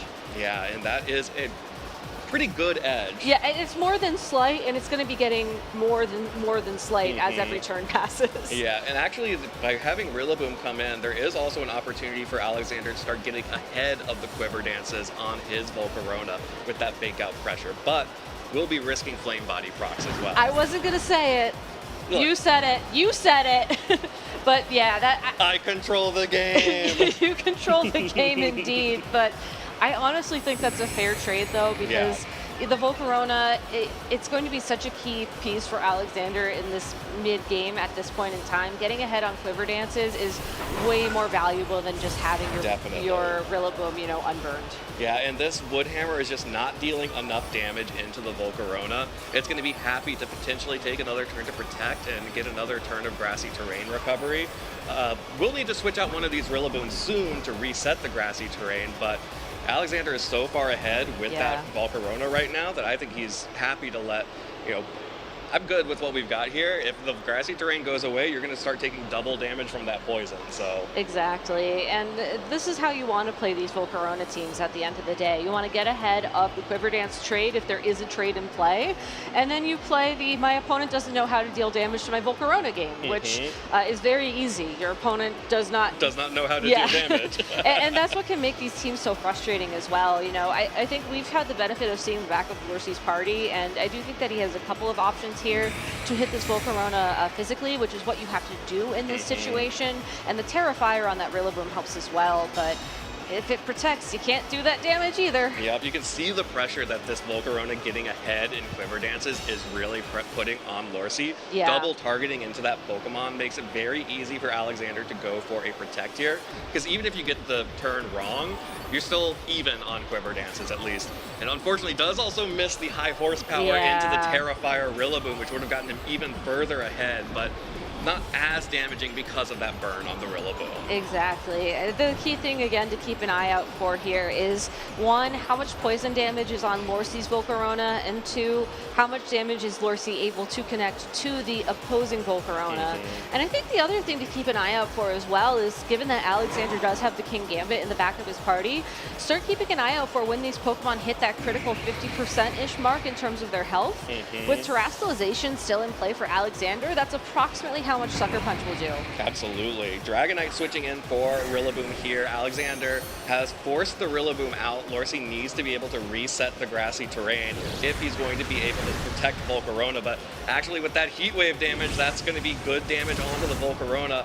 Will be able to, I believe, if the grassy terrain expires here, I don't remember which order it goes in, but may be able to pick up the KO with the grassy terrain will be able to pick up the heal onto Volcarona, but I think that's still enough damage with the poison to knock it out. There it goes. Yeah, so Volcarona, I really think it did its best there with that final flamethrower. It got damage down. It got damage down, and you can also see, I think, the critical difference between running flamethrower and heat wave in terms of just the damage potential of those two attacks. It's only a small difference in base power, but it really did feel significant in terms of getting Lorsi back into the damage trade game with that Pokemon.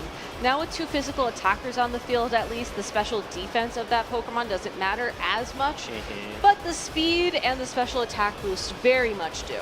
Yeah, and the Terastallization still being available for Alexander, which is going to be on the Volcarona, the fairy typing. So Dragonite, if Volcarona Terastallizes, will not be able to deal any damage to it. Yeah. The saving grace here is that Alexander doesn't have a way to reduce the damage of this Incineroar, so a Flare Blitz should still be able, at this point, to deal enough damage to that Volcarona.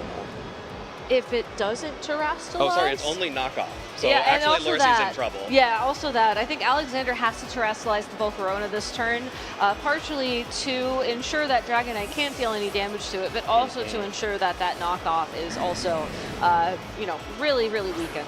Yeah, absolutely. A Terastallization on Volcarona feels very safe here, and very much is what Alexander is going to go for here. Volcarona Terastallizing into the Fairy typing means that it will no longer be able to have any damage taken by the Dragonite and will resist the knockoff from Incineroar. And with just the Rillaboom in the back, Lorsi's going to need to use that Pokemon with that Miracle Seed to get some damage down onto the Volcarona, but that could be difficult unless he's going to be able to pivot this Incineroar out and get the Rillaboom back in, which is exactly what he goes for.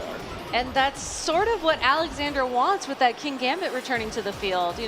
Yes, the Rillaboom will be on the field for now, but if Lorsi doesn't find a way to knock out or otherwise force that King Gambit off the field before the Incineroar makes a return, that King Gambit is going to get the Defiance boost. Its attack will drop and then be immediately boosted 2 stages, so it'll get a net gain of 1 stage of attack. And that Sucker Punch will be going fast, will be going first, and will be doing a lot of damage. Yeah, but I think it actually might be kind of difficult for King Gambit to start getting those opportunities. Dragonite has the ability to set up a Tailwind, still has the multi-scale intact, And Rillaboom, being able to threaten with high horsepower damage or wood hammers into the Volcarona, that makes it a little bit trickier here. There is the Tailwind coming up from Dragonite. Will mean that Joshua Lorcy gets a 2-stage speed boost to both Pokemon, goes for the Wood Hammer again into the Volcarona, which means that Pokemon is going to be safe for another turn, and King Gambit gets to do whatever. Isn't going for a boost, just goes for a Kowtow Cleave, and that's the damage that it does with the black glasses. You don't need a boost if you're going to be doing about, 70% to the Rillaboom as is. That is such an incredibly powerful attack, and this is why I think King Gambit is starting to make a bit of a resurgence in the metagame right now. But, the Tailwind on the field does give Lorcy the opportunity to move first, again, assuming there is no Sucker Punch in play. And given how much that Kowtow Cleave did to that Rillaboom, I want to say it's a roll to whether or not it'll take the Sucker Punch at this point. So if it's able to hang on, it's not. It's not able to hang on. Rillaboom goes down to the Sucker Punch, and that means that this Dragonite is unable to damage the Volcarona. And the Incineroar, just with a knockoff in the back, not going to be able to break that Pokemon either. This Terra Blast, though, into the Dragonite with multi-scale is not able to pick up the KO, which is good to note. We'll be able to get the Haze off here, which could have been really important if the Dragonite had been able to get that in a little bit earlier, but at this point, getting the boost over onto King Gambit, really difficult to see how Lorcy gets out of this one. Yeah. I'm wondering if what would have happened if the Haze would have, been prioritized over the Tailwind initially on that Dragonite, so that Volcarona's initial Terra Blast would have done a little bit less damage to that Dragonite. But in the end, I think blocking in that Fairy-type Terrestrialization was the turn that won the game for Alexander, so probably not as big of a deal as it seemed of in that moment.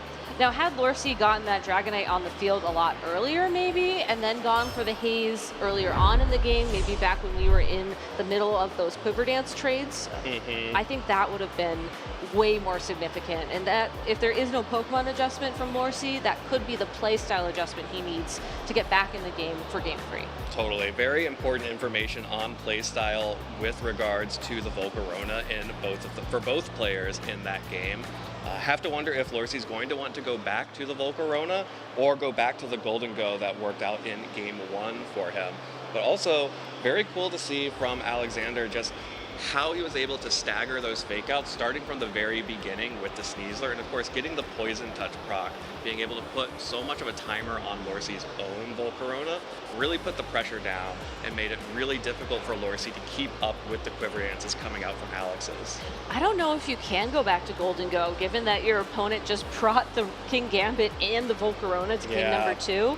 As tempting as it would be, given how well it did for you in game number 1, that is a huge risk. Like, if we see Golden Go in game number 3, that is Lorcy making a very difficult call in this team preview stage, where he's saying, I know that King Gambit Volcarona did amazing for you in this previous game, but I think you're going to mix things up and try to catch me off guard. I don't think Alexander necessarily needs to take that big of a risk, given how that game 2 went. I think he just has to keep, playing like he did previously, making sure that the Volcarona and the King Gambit are staggered appropriately. Maybe getting a little bit more out of the Sneasler, fake out into the Poison Touch was great, but being able to land a coaching might be even better. Yeah, absolutely. But here we go into game 3. Rillaboom, King Gambit up against Ursaluna and Dragonite. Couple things I like about this. The Ursaluna is one of the only Pokemon that can hit that King Gambit for super effective damage. Does have to risk being on the field alongside the Rillaboom, but definitely gives Lorcy a lot more offensive pressure than before. Also doesn't have to risk that for long, given what Lorcy's considering for this first turn. Given that Alexander has always led Sneasler as the fake out user, I cannot help but wonder if there is a Pokemon adjustment here or if this is just a playstyle adjustment. Either way, having the Rillaboom out front immediately threatening the Ursaluna, I think does buy this King Gambit a little bit of time to go for a Sword Stance or possibly even straight for a Kowtow Cleave into either of Lorcy's Pokemon. We saw how much damage it did to the previous Pokemon with that Black Glasses, and it's going to do a lot of damage to whatever Lorcy sends in. Yeah, I think with Dragonite on the field, raw damage is probably the more likely option from the King Gambit than trying to set up. But we'll have to see. Dragonite did go for the Tailwind here in addition to switching the Ursaluna out to the Volcarona. It's another fake out into the Volcarona on the switch and then another Flame Body proc on the Rillaboom. That Pokemon just loves getting burned by that Volcarona as Lorcy sets up the Tailwind, gives himself a major speed advantage. Kingambit firing back with the Kowtow Cleave onto Volcarona. Good damage, does not get the burn. No Flame Body proc onto the Kingambit as well. I was really scared there for a second, I'm not gonna lie. It's great that Kingambit was able to do so much initial damage to that Volcarona, as now it's not as comfortable for Lorcy to use Quiver Dance as many times as we saw before. It's possible that he might be forced to either immediately switch it out again, depending on his game plan, or just go straight for a Flamethrower to start pressuring the same amount of damage back to the Kingambit. Yeah, the burn on Rillaboom, though, does make Volcarona a little bit safer to go for its own Fairy Terrestrialization that Lorcy has for his own Volcarona, which would help against the Kingambit, but would potentially make it weaker against the enemy Volcarona. Yeah, and I do wonder, at less than half of your health, do you feel comfortable locking in that Terrestrialization? Yeah. It's a really good question. It would be a very difficult position to be in because if you then just get it wrong, you're out of luck. And the Sucker Punch misses out on the KO by 3 hit points. Volcarona fires back with a Flamethrower, does not pick up the KO either, but the Scale Shot will clean it up. And that is a big threat off the board for Alex. That also means that there will be a permanent speed boost on Dragonite until it switches out. Even regardless of Tailwind turns here, that could be a big deal. Just barely missing out on that KO on the Volcarona means that that Pokemon is now off the field. That was probably even the turn of Grassy Terrain recovery, and even though Woodhammer will be able to pick up the knockout onto that Pokemon, I think trading the Volcarona for the Kingambit, especially knowing that Lorcy still has that Ursaluna Blood Moon available to him in the back, is a very good trade for Lorcy. Yeah, I think you take that trade at any time there. Yeah. Now, you do have the Rillaboom in the back of your own as well to potentially threaten if you are worried about the Volcarona, but it's a two-step process, right? Yeah. You have to force the Terra and then hit it with a Woodhammer. Exactly, and I think sending in the Rillaboom here, it's just a good acknowledgement that, you know, I do have this Rillaboom, I do have access to fake out this turn. You know, yes, I do have Dragonite on the field as well. I do have to wonder if Alexander is going to take the bait and maybe initially just go straight for the Terrestrialization to avoid those scale shots, or if we will see, you know, a couple of those Quiver Dances like we saw in Game 2, and if we do, will Dragonite actually haze this time around? Yeah, and what we really saw in that game too was Alexander being so good at recognizing when Lorcy needed to go on the offensive against the Volcarona. Exactly. If he can get another game where he's getting those double ups called right, and Lorcy is whiffing turns into Volcarona, he should be sitting pretty for the rest of this game. But that's a big if. That is a big if, and it will start out with a Terrestrialization, but this is going to once again be from Lorcy into that Fire type on the Rillaboom, which is a very safe Terrestrialization, also guarantees that you won't suffer the same fate of being burned by Flame Body. Yeah, well, there's another Protect coming out from Volcarona on Alexander's side. Will take no damage this turn. That's a Scale Shot into the Protect. Is that also a Woodhammer into the Protect as well? I believe it is. That is another turn that Alexander gets completely correct, dodging all of the damage while Lorcy is just trying to go on the offensive, and even more, called out the Terrestrialization with that high horsepower. Recognize that, yep, you're probably going to want to Terrestrialize into the Fire type to resist everything that this Volcarona can do, but I have some coverage for that. And if it hadn't gotten burned, this would have been a much different story. Oh, for sure. That would have been potentially within knockout range of a Heat Wave after a Quiver Dance or two at that point. But then you have to ask, what's the final Pokemon in the back? Like, what is Alexander trying to open up the opportunity for knockouts for? If it is going to be that Sneasler once again, you really have to start worrying about the speed control options on the field, because you need Sneasler to be the fastest thing to land close combat to pick up the KOs, which is just something we haven't seen it do yet. Oh, calls out the lack of Terrestrialization again. That's a Scale Shot into the Volcarona. 3 hits, 4 hits, doesn't get a 5th hit. It's still not going to be enough to pick up the KO regardless, but that is big damage onto Volcarona. Alexander just lets Volcarona tank that Scale Shot. Here's the Woodhammer with a 5th hit. It would have picked up the KO, but unable to secure the KO this turn. And the Heat Wave from Volcarona will deal a decent amount of damage to Rillaboom and gets the burn onto Dragonite in addition to breaking the multi-scale. That poor Dragonite, that's not the Pokemon you want to see a burn on, but at the same time, Scale Shot was not doing the most amount of damage relative to the Woodhammer. So all things considered, Dragonite's best options for Lorcy at this point in time is going to be ensuring Tailwind is on the field for when the Blood Moon Ursaluna makes a return. And honestly, maybe ensuring that grassy terrain is just gone when that happens as well, knowing that a grassy glide into that Blood Moon Ursaluna is really a strong win condition for Alexander at this point. Yeah, and getting a Scale Shot off into the Volcarona, it's worth it every time. You'll trade a burn for that, even if it was a burn from a Heat Wave. Yeah, and now that you are burned, I feel like you can just keep throwing Scale Shot into the Volcarona spot. You've already had the worst case scenario happen, and given how little health it has, you might as well. Well, and the Volcarona has to switch out now because it is no longer safe. It went from being the most dominant Pokemon in this matchup to now having to run in fear away from both of these Pokemon on Lorcy's side. The high horsepower connects onto Sneasler. No fake outs coming out from that Pokemon. Instead, going to just activate the Focus Sash. Close Combat comes through and will pick up the KO onto Rillaboom. But like you mentioned, Lorcy just set up the Tailwind, and now Ursaluna gets to come in for free. But there is now a fake out active from the opposing Rillaboom, and Ursaluna is the Assault Vest. There is no Protect. So if Alexander wants to, the fake out plus another close combat into the Ursaluna Blood Moon is a very comfortable play for Alexander.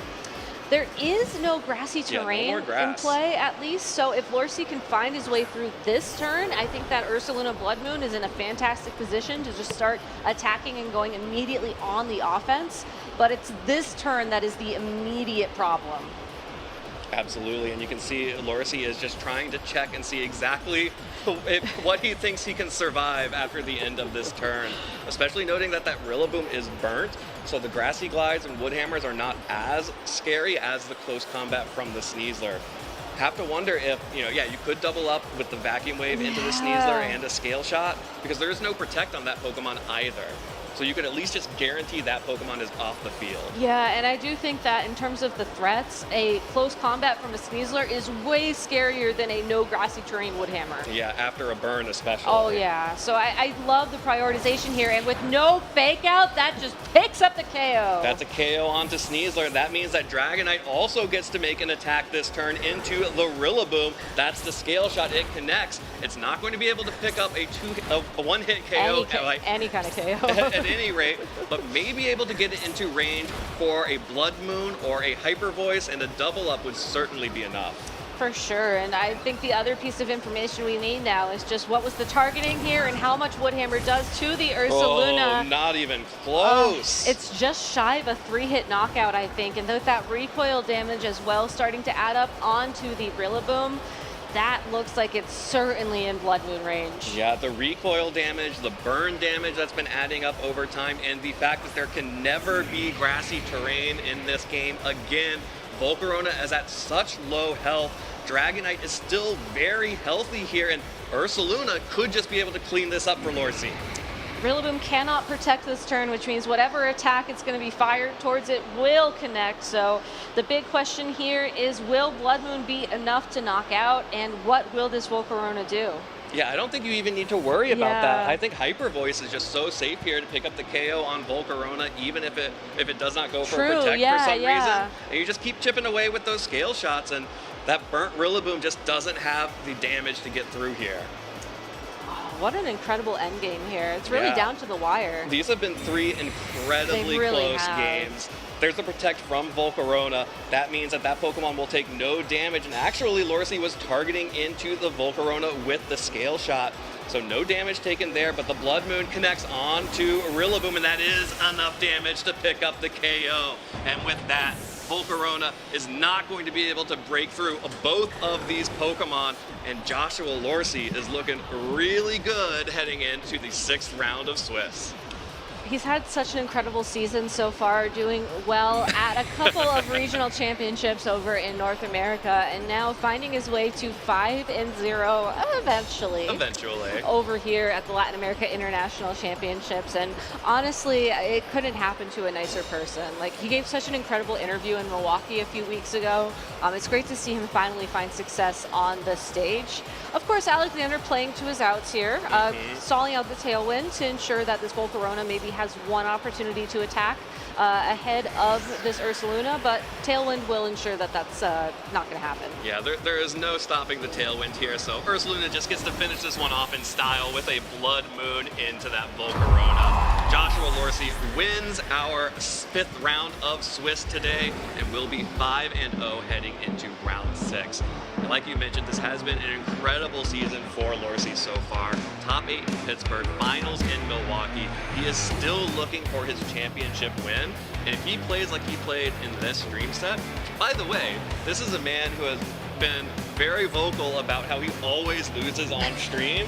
We broke that curse in Milwaukee, and now we're breaking it again at the international level here in Sao Paulo. And very, very well played from both of these players. I can't believe the quality of games we've gotten so far. I know, and Alexander was just on top of every potential win condition there. I think the stalling out the tailwind and then hoping that Lorsi would lock in the scale shot and that scale shot would miss and then Volcarona would have the opportunity to go for an attack there. Ultimately did not work out in that game 3, but even in games 1 and 2, just kept everything down to the last possible moment. And that's exactly why, you know, he was a trainer that we mentioned that we should keep an eye on this weekend, because he did very well in Las Vegas. He's doing incredibly well here, and even though he's down a game, he's only down a match. Like, he's still very much in contention for phase 2, and I wish him the best of luck with the rest of his tournament. Absolutely. It has been a pleasure to watch these matches play out. Both of these players clearly playing at the top of their game. And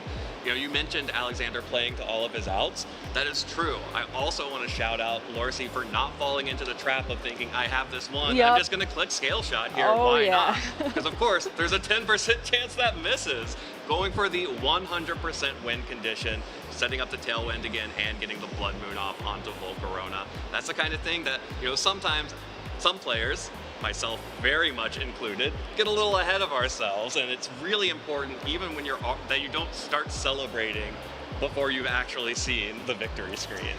Yes, it's a lesson hard learned, Evan. It's a lesson hard learned. So hard learned.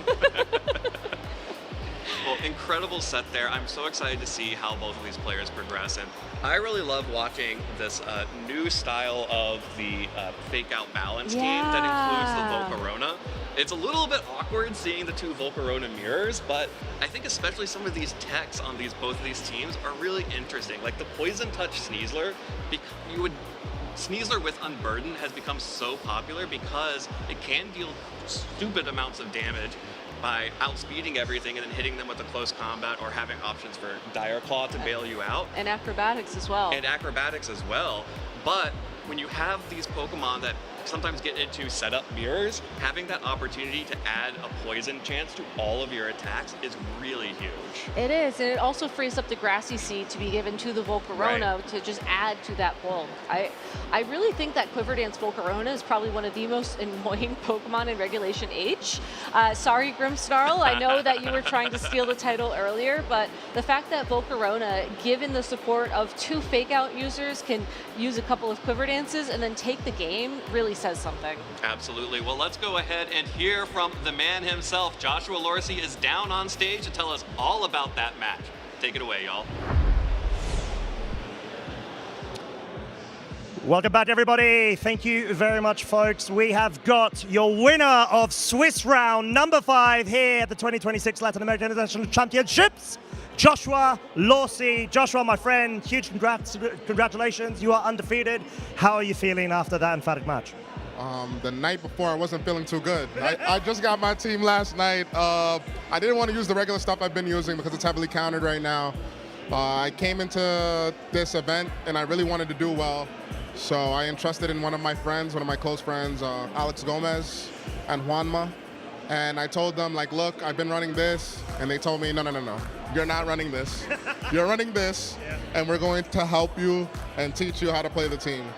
I only had like an hour of prep, but I will say, and I've said this multiple times on the streams, concepts don't change really in Pokemon, so it's all familiar faces that I've been using, right? Incineroar, not Volcarona, but Rillaboom, Goldango. So it's all similar Pokemon I've been using. It's just finding those lines. And game 2, if you guys saw, I misbrought on the bringing the Incineroar. I don't think you ever bring Incineroar in a matchup where there's a King Gambit. And you guys saw that I couldn't touch the King Gambit once Volcarona Terra. It was not it.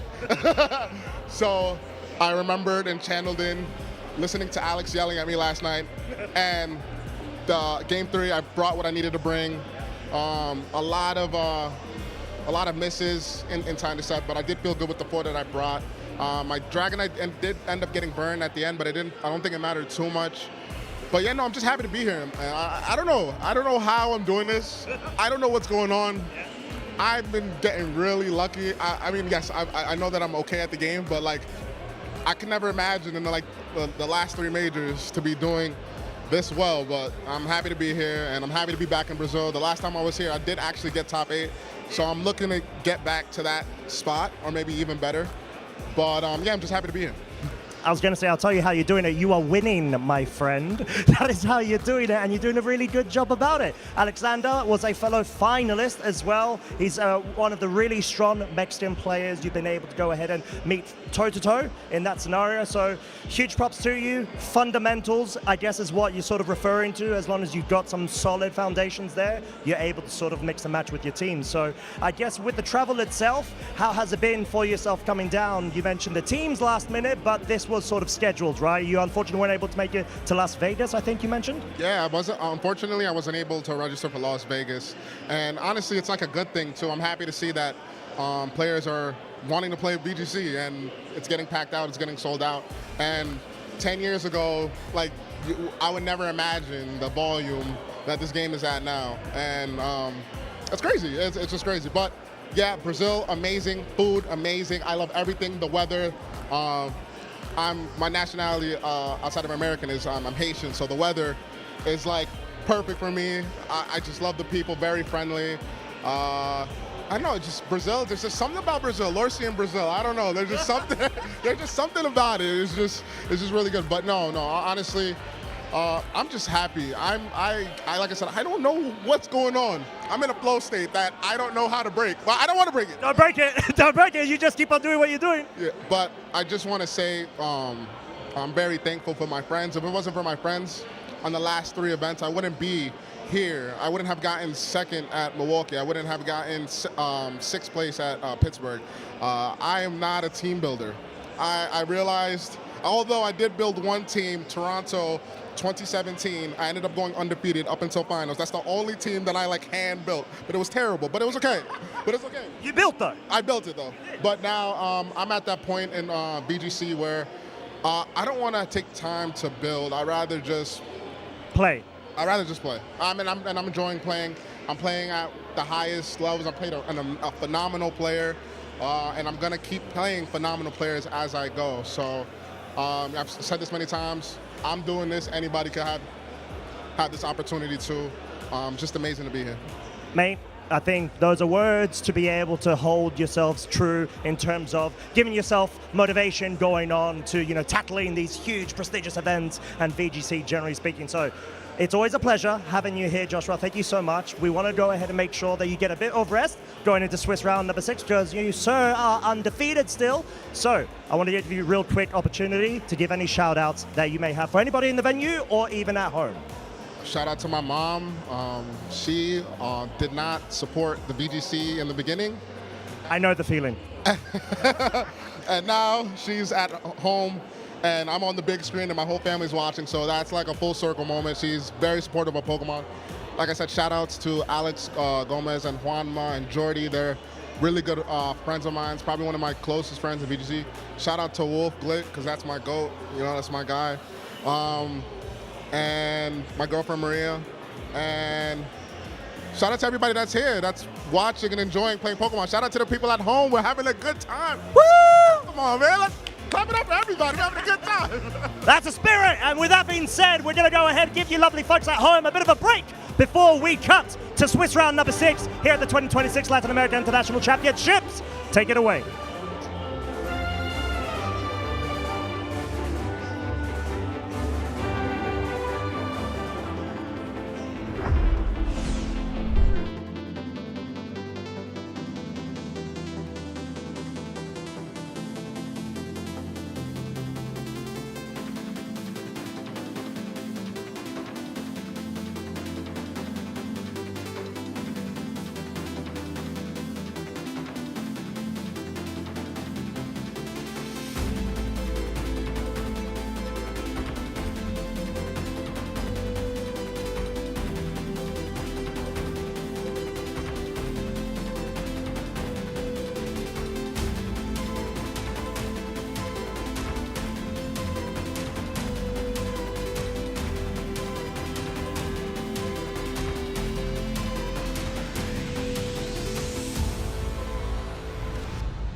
Two-step, and they are getting a knockout. They either way in. Ray Queen does low. It's a turn! It's a turn!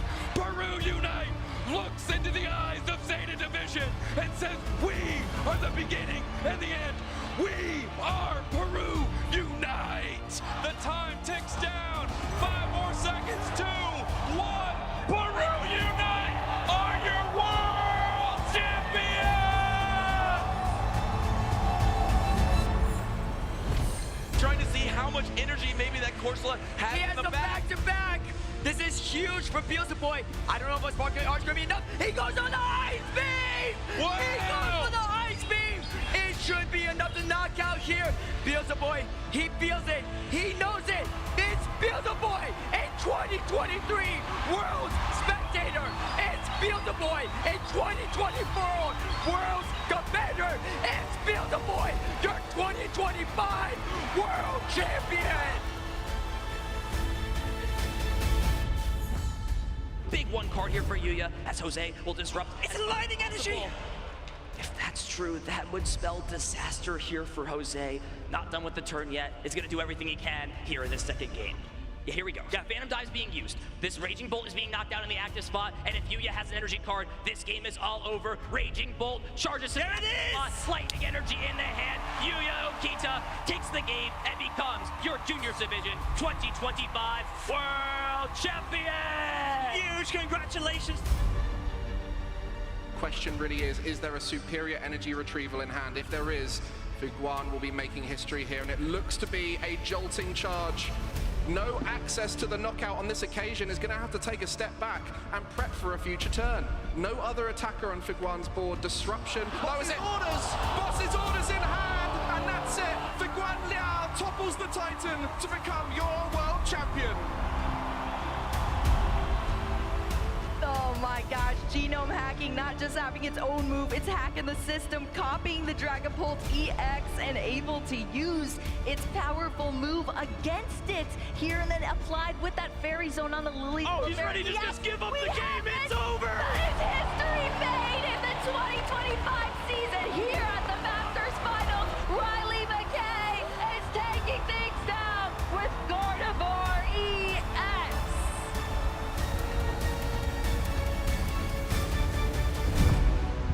He's played this so well. Twisted Dimensions return to normal. We got a twist our Pokemon.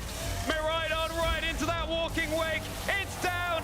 It's going to be Luke Whittier. Give a big hand to your junior video game world champion, Luke Whittier!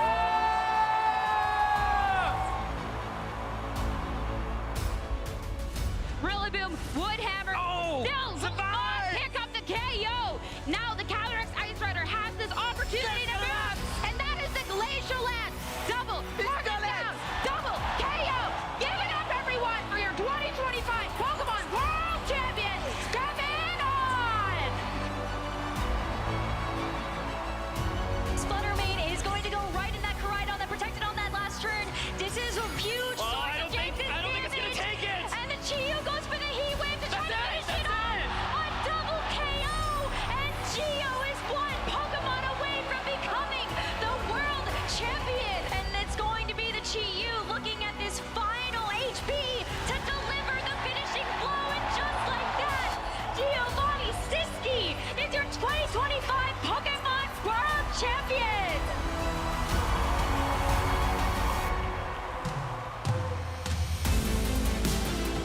It's absolutely surreal. It's gonna take a while to settle in, of course. Me siento muy emocionado y alegre. The feeling is yet to sink in. I'm still a bit in shock. Feels so surreal to me. It's my first year of seniors, and I won the World Championships undefeated. I feel very excited. Feeling amazing. I'm feeling on top of the world. Absolutely unreal.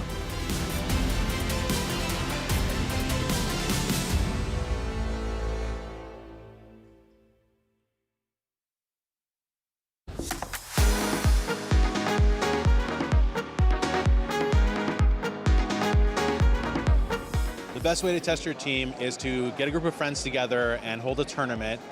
Check your show 6, pick 3, and learn how to work your way out of situations, tough situations, easy situations.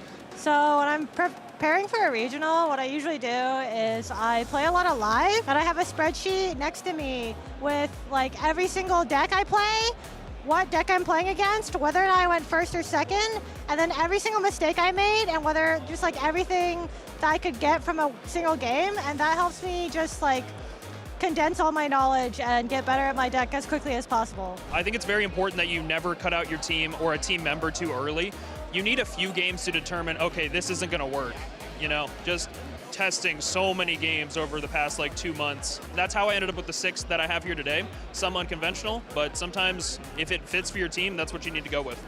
Practice with, I'd say, the Great League or the Ultra League. Go on the app and just like practice. Learn some strategies and just practice, basically. Practice makes perfect, so. Personally, live and going to locals, I go once or twice a week as best as I can. You know, and going against people, it's different from live, but like it's good to get the reps in. I think that there are a few good ways to test your team. Some of the best include just competing at locals and going out and getting real experience with other players, because sometimes what looks good on paper doesn't always do well in practice, so that's always good. But also working with friends and other people who are interested in the same Pokemon and archetypes that you are, because a lot of times we all see the game differently, and you never know what you can learn from those people, even though they want to use the same things as you. So.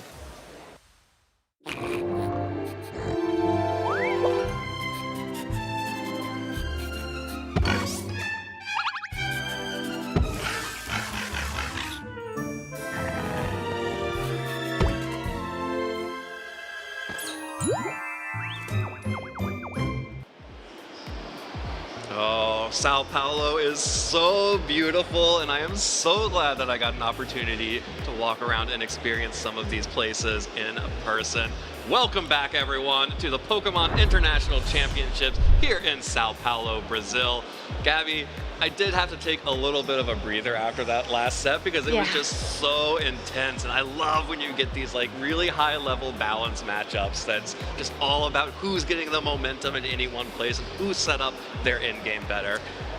It's been wild, and all of these players are doing so well here in the International Championships. I know, it was down to the wire to the point where we are actually ready to move on to our next round of Swiss. So anybody who's currently undefeated at 5-0 only needs to win one more round of Swiss to lock in the phase 2 of the competition tomorrow. So if you are able to go 6 wins and 2 losses or better, you will be able to continue competing tomorrow. So everybody on the screen and more are currently in contention. So good luck, have fun, trainers. It's going to be only more tougher from here. Absolutely, and I am just so thrilled to see the diversity of countries that are competing for that phase 2 position right now. We have players from Japan, we have players from Canada, we have players from Denmark, and of course the United States. We have Brazil, the host country, that still has players in competition for phase 2. And let's take a look at some of our notable pairings of the players who are going to be competing for those places in phase 2. Now, of course, we are going to be watching Juan Salerno versus Julio Tarlau, but also we have the other 2 matches for our side stream. And we are going to be breaking with tradition here and featuring 2 trainers currently at 4 wins and 1 loss each, but I mean, come on. It's Victor Mendina, former finalist of the Latin America International Championship, versus Luca Ceribelli, former world champion. I mean, We had to. Yeah, and of course Joji Kaida versus Oliver Escalon as well. We had to. We had We to. had to. But of course, there are a number of other incredible trainers here that are going to be competing for their spot in Phase 2. No one is going to be, on your screen here, will be eliminated if they lose this next round, but getting to 6 wins guarantees your spot. So if you are a fan of any one of these players at 5-0, now is the time to start cheering for them. Send them your energy. Send them your energy. Use that hashtag #PlayPokemon on your social media of choice, and maybe, just maybe, they'll feel it through the airwaves. Oh, I know they would. Okay. I'm glad that it works that way. Absolutely. You see the little bits of energy start leaving the bodies as the hands raise. Of course you feel it. Yeah, but we're going to be featuring a match between Julio and Juan, who are currently getting set up on stage. And I'm so excited that we finally get to see Juan play here today, as he's really been around the world recently trying to not just rack up these championship points, but I think honestly prepare for this tournament. As what better way to get ready for an international level of competition by quite literally going international. Yeah, going everywhere you possibly can. That's definitely one of the best ways to prepare for an international competition, and I'm really excited to see how he's going to match up against Julio Tarlau. These are two players that I'm really excited to see. They're all very dynamic players, and I really enjoy when we get the chance to see players from our different regions, cross-region battle here in the International Championships. Yeah, just a little bit of a recap in case you weren't watching earlier, but of course you can always go to youtube.com/Pokemon to check out any of the stream that you missed, or if you want to go back and watch the trading card game or Pokemon Go or Pokemon Unite, you can go there for those as well. Juan Salerno was one of our players to watch from Latin America, and he was last seen getting top 4 in Gdansk, running the Emanuele team that has done so well throughout Regulation H. Also got top 16 at NAIC in 2024 after placing top 32 at EUIC of that year. So, you know who else made it to top 16 of NAIC in 2024? Who? Julio Tarlau. No way. Who also made top 16 at the EU International Championships last year. No way. This man makes top 16s. All right, well, we'll have to see if Julio will make yet another top 16. He'll have to get to Phase 2 to get there. So let's go ahead to the stage and let's kick off this match. Here we go. Our players are on the stage and getting ready for this, the match that will decide which one of them clocks their ticket into Phase 2 first. Julio Tarlau on the left hand of your screen and Juan Salerno on the right. As these players get into battle and get into team preview, I'm so excited to see how these teams are going to match up, because we have our first Tyranitar of the day. And our third Whimsicott of the day, and there's been a bit of a theme with our Whimsicotts, and I swear we did not plan this, as our Whimsicotts have been going a bit more on the offense this weekend. And while you certainly can use the code LAIC26 Tailwind in-game to get your own Whimsicott to play around with, the Whimsicott on Julio's team is actually going to be running Moonblast and Beat Up to better support the Annihilate on his team. So a lot of fun interactions can happen there. It's not just the Mousehold that can support that Pokemon, but I think most importantly, when you look at Juan's team on the opposing side of the field, it does give Annihilate a lot of play into a lot of those Pokemon, especially when you consider that it's bringing the Fairy Terra type. Yeah, it's not just the Mousehold that offers the beat up for the Annihilate, the Beat Ape. The Beat Ape. The Beat Ape. But of course, it is also the Mousehold, and having the two options, I think, is going to make this team preview really difficult for Juan. And also, we have to shout out on the Whimsicott, it is a Focus Sash and Endeavor Pokemon. Oh. That's a throwback. And also, there is a Tyranitar on the team as well. So you can definitely bring a Pokemon down to 1 hit point, switch in your Tyranitar, and hopefully you also switch out the Whimsicott as well, or just sacrifice it. That can backfire, as we've seen with a lot of Kilowattrel users as of late. So something that Julio has to be aware of. But I think at the end of the day, the synergy there, being able to guarantee that you bring the Pokemon down to the amount of HP that Whimsicott has, following it up with Sandstorm, which is guaranteed to do damage in between turns, or possibly a Make It Rain, which might just knock out, given if Whimsicott has a naturally low HP number, given how it's trained. There's a lot of opportunities here for Julio to deal damage that's not necessarily based on damage rolls. It's not necessarily based on how these Pokemon are trained. And given that Juan is running some of the more traditional Pokemon that we see used time and time again in the format, I think it's that creativity that gives him a leg up in this matchup. Absolutely, and again, the way that beat up Whimsicott and beat up Maushold are going to play are so different. Yep. And a lot of players, when they're faced with the Annihilate and the Maushold combination, want to lean into a Tailwind mode, but Whimsicott could go for its own Tailwind and match that speed while still buffing the Annihilate. So let's take a look at Juan Salerno's team and see what options that he has here. And of course, this is very similar to the Lele team, but with some major differences. For example, the Blood Moon Ursaluna is now Water Terra type instead of the Electric, and the Alolan Ninetales has been dropped. The Icy Wind speed control has been dropped for the Tailwind Scale Shot Dragonite that is just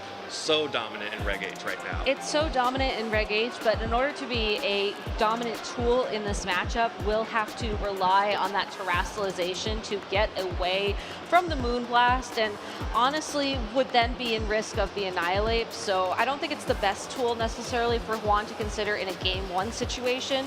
There's the synergy between the Sneasler, the Grassy Seed, the Unburden, and the Rillaboom that I think would be a much more consistent start. You can then ensure that your Sneasler is going to be very naturally fast, and even if the Whimsicott is able to set up Tailwind, Sneasler's Unburden boost should essentially even things out so that it will be faster, it will be able to go for an Acrobatics or a Close Combat, get some big damage on the board, and then you can follow it up maybe with that Ursaluna, maybe with the Golden Doe, and just find your way through the damage turns that way. Yeah, I really love the call out that you made saying that the Endeavor on Whimsicott can just be used to chip away at some of these Pokemon. So I'm looking at some big hit point pools on the other side for Juan Salerno, but instead it's going to be the traditional Maushold and Annihilate combination here to lead up against the Ursaluna Blood Moon and the Dragonite. And this Maushold is holding Taunt, so can decide to shut down Tailwind or possibly the Yawn from the Ursaluna Blood Moon, which, if Julio is worried that Juan is going to try and slow things down with some Yawns, forcing Julio to switch, maybe not take advantage of the immediate benefits of a beat up into that Annihilate, it will still keep Rage Fist boosts when you switch it around, but if you're switching it around, you can't really attack, so that would be the benefit of that. You can go straight for that Taunt and ensure that at least you have a couple of turns here. You could also shut down Protects, which if you do decide to immediately invest in your Annihilate with, let's say, a Fairy Terra, that's a great way to ensure it's going to be able to hit the target it wants. Absolutely. This Annihilate is very happy to go for the terrestrialization into the Fairy Terra, knowing that now that the Dragonite on the other side cannot damage the Annihilate. There's the taunt from Maushold, but it's actually blocked by the Protect from the Ursaluna. So Juan preventing a taunt coming out from the Maushold, but that just means that it is giving over a bulk up to Annihilate. Scale Shot appropriately targets down the Maushold, doing 31 damage per Scale Shot, which means Maushold will survive barring a critical hit, even if there are 5 hits of the Scale Shot. There it is. Maushold just barely hanging on with 27 hit points now, so still able to protect the Annihilate or shut down the Yawn and the Protects from that Ursaluna. But after the speed boost from that Dragonite, it's possible that it will just be faster than the Maushold, which will limit its options for the upcoming turn. You could always go for the Protect on the Annihilate and try and sneak in a Taunt, but I think the more consistent play would be to go for Follow Me and then try to follow it up with damage, as you did just bulk up, you do have your own attack boost. Yep, that is a free bulk up from the Annihilate, so the Maushold will try to protect its friend, the Annihilate, but Juan not giving over the free switch to Julio. Instead, a Yawn will connect onto Maushold, and the Dragonite is able to set up the Tailwind. However, that does mean that Annihilate is able to get a big Drain Punch off onto the Ursaluna. After one bulk up, that turns that into a 2-hit KO, and if this Annihilate ever starts taking damage, that Ursaluna just kind of becomes a health pack for that Pokemon. It does, and I think more importantly, it would be taking damage from the Ursaluna itself, as the Dragonite's best option if it wants to stay on the field would be to haze away the attack and defense boost that Annihilate has. That is certainly an option that this Dragonite now has, and will need to make something happen, but I really love leaving the Maushold on the field right now. It really puts the pressure on Julio to make a choice here. Do you want to sacrifice this Maushold or just leave it as dead weight here? Or do you try to switch it out and maybe lose some momentum? Well, I do think we are going to see a switch here from Julio after the grassy terrain is set up. And interestingly enough, you mentioned Mouse Hold or Whimsicott earlier on. What if you could have both? Why not both? Exactly. And had there been a scale shot into that spot to pick up the KO, Whimsicott's fairy typing would have kept it nice and safe. Yeah, double fairy types on the field now. So Dragonite preemptively retreating, making sure that it does not get caught staring down 2 fairy types on the field. It does mean that Rillaboom is now out on the field and could exert some fake out pressure, but fake out can only target one of these Pokemon, and that means that Whimsicott has the ability to either go on the offense itself or set up the Tailwind, or you're sacrificing damage into either your Ursaluna or Rillaboom here. Juan will opt for the damage onto the Annihilate. The Moonblast deals a little bit of damage, but the Yawn now connects onto the Annihilate. So Annihilate will get drowsy, will flinch and not attack this time, and may be forced to switch out. I think it's definitely going to be forced to switch out, unfortunately, as that is the one Pokemon that you can't let go to sleep. Even though it's very comfortable on the field right now, it hasn't taken a lot of damage, does have that defense boost to help it wither some of these larger attacks from the Rillaboom on the opposing side of the field. Sleep is one of those status effects where you don't know when you're going to wake up beyond you're going to be asleep for one guaranteed turn. And I don't think that's a risk you can necessarily make here. Whimsicott will be able to keep up some of the momentum depending on how Julio wants to play this. He certainly could take a risk and try and go for a big attack, but I don't know if the Annihilate going to sleep is going to be worth this amount of damage. Well, that's good damage onto the Annihilate. Citrus Berry will heal it right back up just a little bit, as well as Grassy Terrain at the end of this turn. Beat Up connects from the Whimsicott onto Annihilate, boosting the power of that Rage Fist, which should be plenty now after the Fake Out, plus the Wood Hammer, plus these Beat Ups to max out that Rage Fist and take out a KO onto this Rillaboom. But that's only if it can move before the Ursaluna, which gets a huge Blood Moon, and all of that energy, all of that effort that Julio has put into that Annihilate is now gone. What a tough decision to make there, because knowing how Juan played that was very clever. You either switch out the Annihilate, you lose your boosts to avoid the Yawn, to avoid being put to sleep, but then whatever comes in is going to be taking 2 of the most powerful attacks he has on his team with the combination of the Wood Hammer and the Blood Moon. Unfortunately for Julio, that would have either been a Mouse Hold or the Incineroar, which would have had the best odds of taking the attack or would have just been guaranteed to be knocked out so that the Annihilate could have come immediately back in, which I think would have been a much better trade for that turn. But I do think it's good for him to note that for the future, that's how Juan will use that move. Absolutely. That is definitely a good piece of information for Julio to remember going into our second game. The Incineroar does threaten the Rillaboom, so it does have to switch out here. The Dragonite will come back out onto the field while Ursaluna protects. So Juan just trying to do a little bit of scouting here to see what kind of attacks Julio wants to go for. Still trying to target down that Ursaluna. Now this Incineroar is definitely feeling like it needs to get that Pokemon off the field because it is the most threatening Pokemon. The Dragonite especially, you can leave alone, sort of, because the Whimsicott is going to be able to wall it in the end. But until then, it's going to be able to take out all of the Pokemon next to Whimsicott, and Julio's really looking for an opening here, and Juan is not giving him one. Yeah, it's a very tough spot for Julio to be in. I think Whimsicott using Moonblast is the best move of choice here if you decide to go on the attack. Tailwind would allow you to outspeed for a turn, but the parting shot into the Mouse Hold would not be the best play. So maybe you get a special attack drop here? No. You really want that special attack drop. As the Tailwind goes up, that means that this Blood Moon Ursaluna has the ability to fire back with a Blood Moon. That's going to drop the Whimsicott down to its Focus Sash. Of course, Juan realizing that that Pokemon needs to go away for him to not be walled by the Fairy typing, and the knockoff isn't enough to pick up the KO. Does get the leftovers off of the Blood Moon Ursaluna, which would be really important earlier on in the game, but it's already recovered so much health from that item and the grassy terrain that it's just not quite enough. And Juan making sure to bring down the Whimsicott to the Focus Sash only in a position where Julio cannot use Endeavor comfortably. So very well managed by Juan. There's the scale shot connecting onto Incineroar, so we'll deal good damage to that Pokemon as it did not get intimidated. Over 50%, well over 50% with that 5th hit of the scale shot. If Juan can land another one of those on Incineroar, that Pokemon definitely will be going down.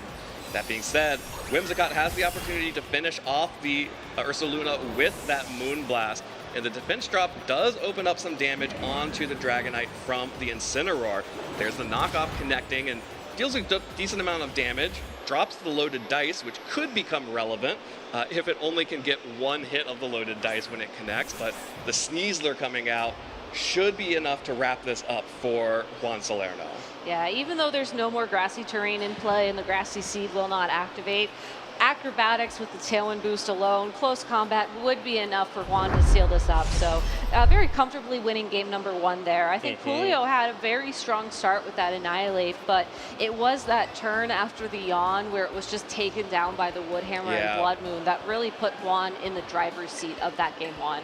Yeah, Julio played a little bit too fast and loose with that Annihilate, especially after investing the Terastallization, bringing both beat-up users, so 2 slots on your team, and then the Incineroar just didn't have enough damage to make up for it in the end. So if you're going to be going all in on Annihilate, that Pokemon needs to be picking up multiple KOs, and it didn't pick up a single one.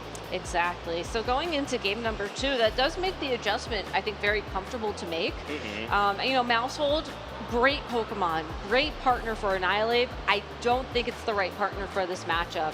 Whimsicott just had a lot more utility, still has beat up. You know, we saw just how much that Moonblast did in the offensive category and can match the Tailwind as well from that Dragonite. I think it's the better Pokemon to bring, and that does open up the opportunity for you to bring another attacker on your side of the field. Yeah, which could be the Golden Go or the Tyranitar or the other options available. And there it is. That's going to be the Whimsicott lead next to the Annihilate to ditch the Mousehold, bring the Whimsicott in, still have the beat-up pressure, but also now have the Tailwind pressure as well, facing down the Dragonite and Ursaluna once again. Annihilate should feel pretty good. The one thing that you're missing is you no longer have the taunt pressure, so you will take a Yawn. But you can also go immediately on the offense against that Ursaluna. So if you were to say land a Drain Punch in it now alongside of a Moonblast and then switch out the Pokemon that's targeted by Yawn, that is a way around it. Yeah, or an Endeavor potentially would bring it down to a decent position. But the Moonblast deals a little bit of chip there. The Drain Punch following up, not enough to pick up the KO with both of them. But Tailwind from Dragonite using the Terastallization to make sure that the Annihilate cannot be knocked out in a single hit here. Here comes the Yawn, and without the bulk up, it feels much safer to switch out the Annihilate. Although, like you've mentioned, Juan may just want to use this as an opportunity to target whatever's switching in. But a Scale Shot and a Blood Moon is way less scary than a grassy terrain Woodhammer and a Blood Moon.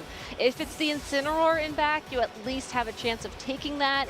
And if you just catch one of those Pokemon switching out and the Rillaboom coming in, landing the Intimidate on that Rillaboom, I think is a fair trade for taking a Blood Moon. Absolutely. The Dragonite knows that it can't really do much of anything here, so we'll switch out to the Rillaboom.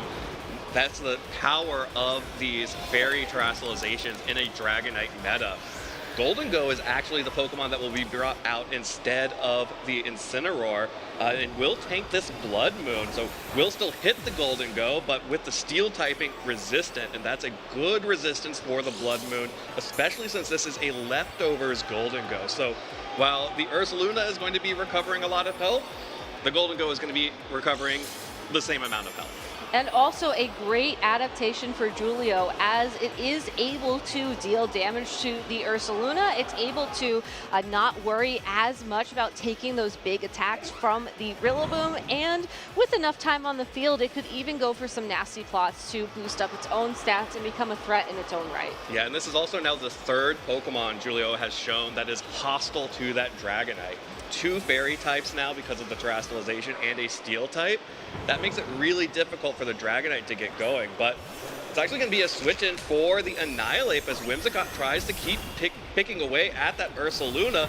A Woodhammer on the switch, and is this exactly what happened in game 1 happening again? Connects onto the Annihilate. The Citrus Berry will activate and will heal it up just a little bit, but if that was targeted down once more by the Ursaluna, it's the Earth Power this time, and it's not enough. Annihilate survives with 5 hit points, and that will put it into Grassy Glide range, obviously, but crucially, it has not gone down yet. That was such an interesting switch for Julio there. That Golden Go honestly felt very comfortable in that position. You know, yes, Earth Power is a threat, but with the speeds relatively tied on the field, and again, with that Rillaboom not guaranteeing a one-hit knockout onto that Pokemon, I was assuming that the Make It Rain would have been a decent play there, but I think Julio just trying to use this Whimsicott as a key offensive piece in this position and just not quite finding what he wants to get out of it. Yeah, and here's the Golden Go actually coming out now from Juan's side, and the Annihilate just stays on the field and tanks a Grassy Glide. So less was invested into the Annihilate this time before it went down, but that was still the Terrestrialization invested. So unless Julio just doesn't want to Terra any of his other Pokemon, and he's just showing that from the jump, then that was some resources invested for really no benefit here. Yeah, it's a very tough spot for him to be in now, as he does have a lot of ground to make up. Fortunately, a Nasty Plot Golden Go is one of the Pokemon that can make up that ground given the opportunity, but you now have to find a way through the opposing Golden Go and through the opposing Rillaboom to get there. And while the Whimsicott will be able to keep speed relatively in your control thanks to those Tailwinds, as long as the Dragonite is not present on the field, I do wonder if this Incineroar will be able to find the right Pokemon to target with an attack to, again, start getting that momentum back on Julio's side. Yeah, well, the Golden Go coming in instead of the Whimsicott, so Julio now has some real damage threats on the board. This Incineroar also threatening real damage into that Golden Go, but here comes the Ursaluna once again as trying to get as much, like sneak in as many bites of that apple as it can on the leftovers and the grassy terrain, but with the Protect, Golden Go is once more protected from the knockoff, and you don't have Tailwind up right now, so you just kind of have a really awkward position here where Julio has the leftovers Golden Go. You have to imagine that's trained to be bulkier than and slower than the Life Orb variant of Golden Go. I would assume, yes, because you typically want to take advantage of your leftovers for as many turns possible, which just lends itself naturally to bulk. That being said, if you are naturally bulky, maybe that means you can take a Shadow Ball from the opposing Golden Go before there are any nasty plots in play. There is still that Ursaluna on the other side of the field, though, and we've seen Juan be very comfortable double targeting the Pokemon that is the big threat on the opposing side of the field, and right now for Juan that will be the Golden Go. Yeah, absolutely, the Golden Go is the big damage threat left remaining on Julio's team. That's going to force a Terrestrialization coming out from Juan's Golden Go. Instead of being a Ghost and Steel type, it is now a pure Water type, which means it is no longer as afraid of knockoffs or Shadow Balls, and does indeed move faster than the Golden Go, and the power of the Life Orb is enough to pick up the KO. Julio just did not expect that, clearly, leaving the Pokemon out there to tank that Shadow Ball in this knockoff, not dealing near enough damage to pick up a KO, knocks off the Life Orb, but this Earth Power is going to trade so much damage right back, and look, you know I love offensive Whimsicott. I don't know that that little puffball has enough offense to take down the 4 remaining Pokemon on Juan Salerno's team. As much as I would love to say that where there's an endeavor, there is a way, given that both of Juan's Pokemon on the opposing side of the field have access to spread moves at this point in time, Whimsicott will be able to get one attack in or a Tailwind if it decides, but ultimately it will be able to take the 2 hits needed, one to break the sash, the other one to get that final KO. And even though Julio, here's a start. Yeah, this is a start, but I don't know if it's going to be enough ultimately. Yeah, by not going on the offensive, protecting the Golden Go and not protecting the Ursaluna, that does open up for Julio to get the targeting correct and knocks out the Ursaluna with that combination of the Moonblast and the knockoff. But here, with the Rillaboom switching in, there is no opportunity to protect, no Terrestrialization available for Whimsicott to avoid the fake out. That just means that it is absolutely going to have to take this Make It Rain. That will be a clean knockout on that Pokemon, and Incineroar at 22 hit points does not have the damage to get through these remaining 3 Pokemon. Julio showing just a very neat team there with that Annihilate, the Whimsicott, and the Mousehold, but I think ultimately just did not find the opportunities that Annihilate needed, and Incineroar able to get a KO here, Stylish. but not enough.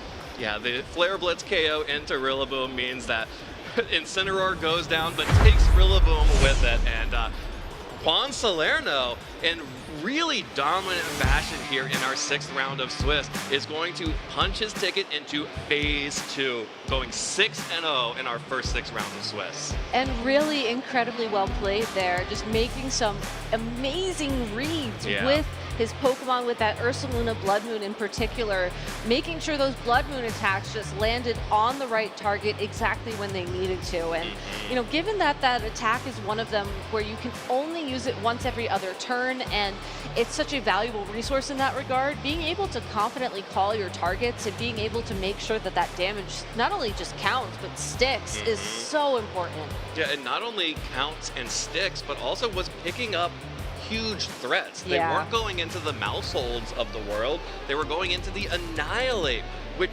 clearly Julio was trying to invest a lot of resources in, was focusing the team and the 4 Pokemon that he was bringing in both games around, but he played so aggressively with that Annihilate, and Juan just called him on it every step of the way. And it's one thing to go aggressive, and it's fun, and it's nice, and it's good, but if you get called on it, then it can turn into a romp real quickly.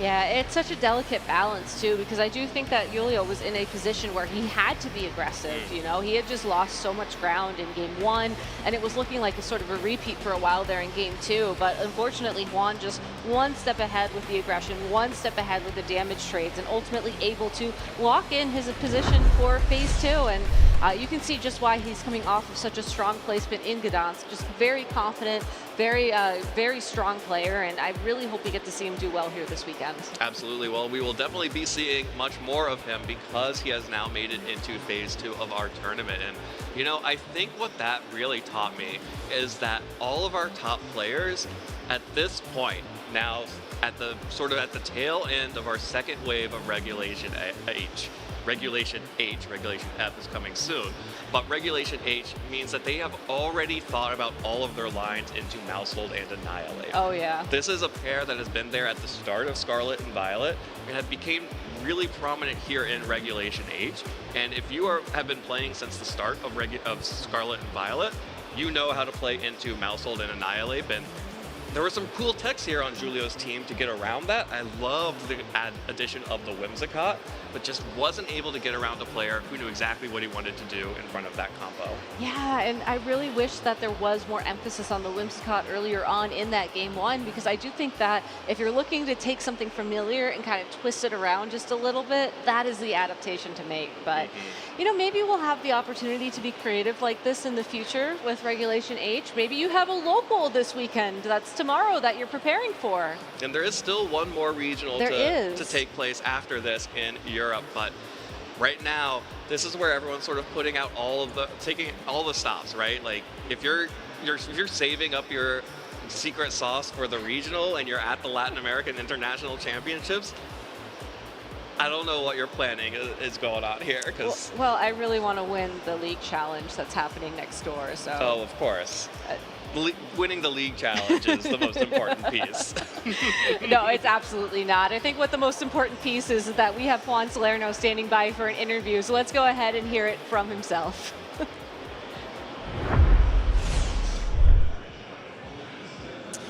Thanks so much, both. We, of course, are here with the winner of that incredible round, Juan Salerno. How are you doing this weekend?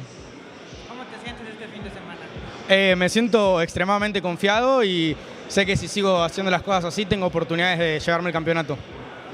He's pretty confident and he feels like he can take this tournament. How? That sounds amazing, and it sounds like you're doing it with a team you've already done very well at Buenos Aires. Is that right? ¿Cómo te sientes con el equipo que traes que está haciendo muy buen trabajo? Sí, el equipo me funcionó en Gdansk, me funcionó en Buenos Aires, me funcionó en el Global Challenge y también me está funcionando acá. Así que el equipo es muy bueno y lo sé jugar muy bien. The team has been doing pretty well on Buenos Aires, on the Global Challenge, so he's pretty confident about it. Amazing. So how did you feel going into that matchup with Julio, who was using a little bit more of an unusual team?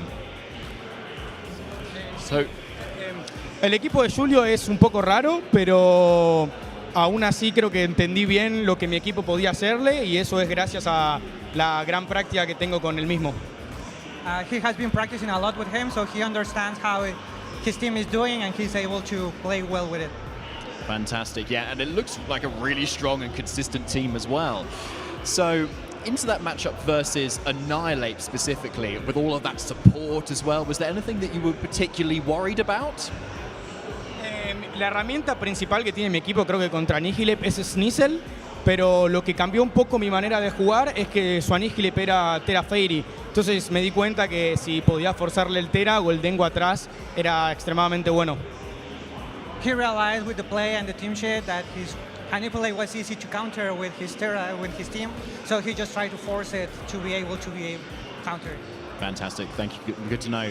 Now, of course, I think we saw you over in Europe, I think, a few months ago. So, how was your trip? Creo que jugar con los mejores en Europa me ayudó a estar en mi mejor nivel para este torneo. Era mi idea de ese viaje y creo que lo pude conseguir. He took advantage of playing with really top players in Europe, so it helped a lot for this tournament, that travel. Yeah, you did very well as well, so it was quite a surprise to see you, and getting out to the top table so consistently seems to be wherever you go, which is amazing. And of course, you have the most championship points in the world right now too, so how does that feel? Creo que me siento bien, es un reconocimiento a mi esfuerzo, pero igualmente eso no significa nada si no puedo hacerlo bien este fin de semana. He feels pretty proud about that achievement of the points, but it still thinks he doesn't mean a lot unless he wins this tournament. Okay, so what are you hoping for this weekend? Win, o sea, ganar. Ese es mi objetivo. Tengo que dejar de conformarme con resultados de top 16 o top 32, así que estoy buscando ganar. Puede pasar o no, pero ese es mi objetivo. He's looking for the win. He is not looking for top 32 or top 10. He's just looking for the win. Nice. That's what we like to hear, Juan, and I know you've got it in you as well. Finally, any shout-outs that you'd like to give? Sí, muchas gracias a mi amigo Valen Leiva, que es el que me ayudó con los cálculos del equipo. Y bueno, siempre a mis amigos Nani Roma, J. Modri, Tabu de la comunidad española, que son los que me ayudaron con todo el tema de Everspray y matchups del equipo. So he sent a lot of shout-outs to all his Spain friends and friends home and the one that helped with his calls. Amazing. Sounds like you've got an amazing community behind you, Juan. Congratulations on your win. We're going to head to a short break and we'll be back for the next round real shortly at the LISC 2026.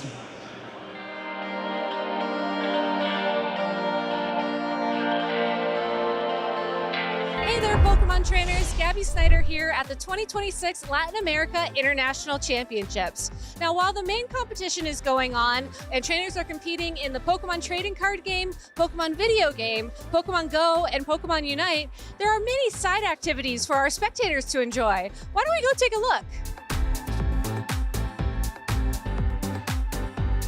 Now, over here at the activity zone, there are many fun games you can play, such as carnival games, or maybe you feel like you're a budding TCG artist where you can color in some lovely drawings, or maybe even do some origami. There's plenty of things to try, so let's go check them all out.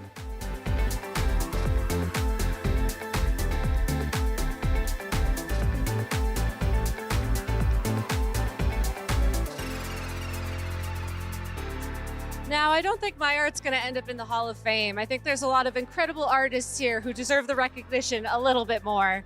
But next time you're at an international championship, such as the Latin America International Championships, make sure to check out the activity zone where you can play some carnival games, do some origami, or maybe even color in some pictures of your own. For now, though, that's enough from me. Thanks for watching, everybody.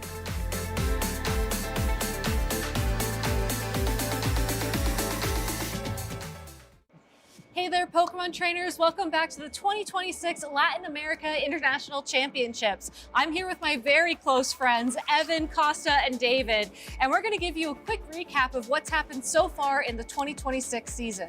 Now, Costa, you've been able to attend some of the early events in 2026. What's happened? Well, a lot has happened, but I'm going to try to summarize for you lovely folks. Of course, we had Frankfurt Regional Championships kicking us off in very stellar fashion. We had one team come out on top. There was a lot of talk around which team will dominate, but it seemed to be Emanuele Briganti's Lele team, which ended up becoming a bit of a staple, and it did consist of Blood Moon Ursaluna, we had the Incineroar, we had the Rillaboom, the Golden Go, Alolan Ninetales, and what was the final one? Sneasler, right? Oh, Sneasler, yeah, that's right. That's so weird. We Right. actually had a mirror of those two teams in the Milwaukee Regional Championships finals.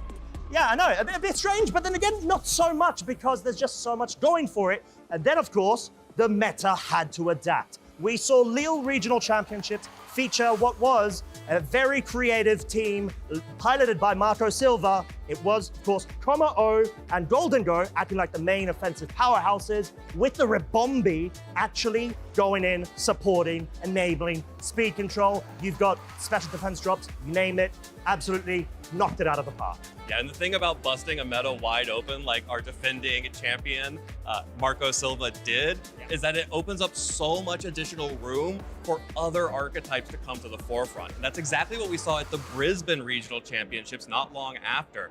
Kaito Ari, the former Japanese national champion, actually brought a really cool team that had been kind of sliding under the radar before all of this, which had both Tailwind and Trick Room, using Porygon 2 to set Trick Room and Kilowattrel to set Tailwind, all in support of Hisuian Ursaluna.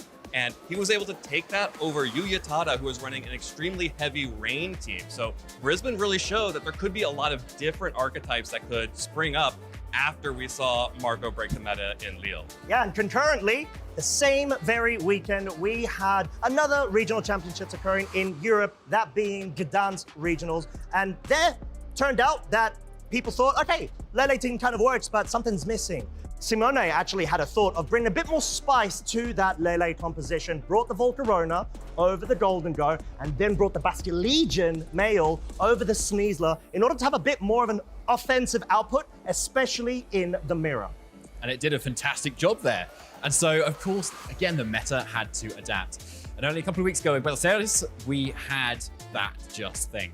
So we had Dragonite really pop off, which up until now has really been absent from a lot of Regulation Set H teams. But it's perfect into Volcarona with those loaded dice scale shots and into Basculegion resisting those water moves too. And we had a final to show off how good that was. And Kenneth Gamboa, even with the loaded dice knocked off of it, was still able to get those 5-hit moves to really secure the regional title. Sounds like he got pretty lucky, like our winner of the Las Vegas Regional Championships last weekend, Dylan Salvanera, got a critical Ice Beam freeze on a Basculegion on the second to last turn at the last final moment to win the title. So it's been an incredibly exciting year so far at the Pokemon Regional Championships. We're gonna have a very exciting weekend here as well, but you do not wanna miss any of the action. Make sure to check out Pokemon.com/broadcast for information about this stream and all of our past broadcasts so you can go back and watch some of the events you've missed. That's all from us right now. Stay tuned for more coming soon.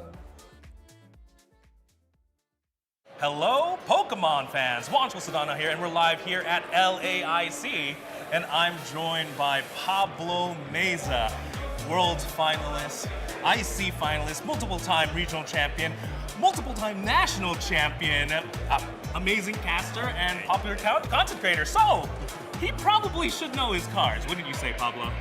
You would imagine so, yeah. I would imagine so. Well, I'm going to test you right now, and of course, folks at home can guess as well. I have the cards very zoomed in, and you're gonna have to tell me who's that Pokemon. Are you ready? All right, let's do it, Juancho. All right, Pablo, first Pokemon. Who's that guy? That is Mega Kangaskhan Secret Illustration Red. That was too good, Pablo. I only asked for the Pokemon. You didn't have to tell me the entire card. But you are correct. It is the Mega Kangaskhan EX, specifically the Special Illustration Rare. Okay, you know your stuff. I know. You know your stuff. Number 2, Pablo. That is a Gardevoir EX. Pablo, you're making... I worked really hard on this game.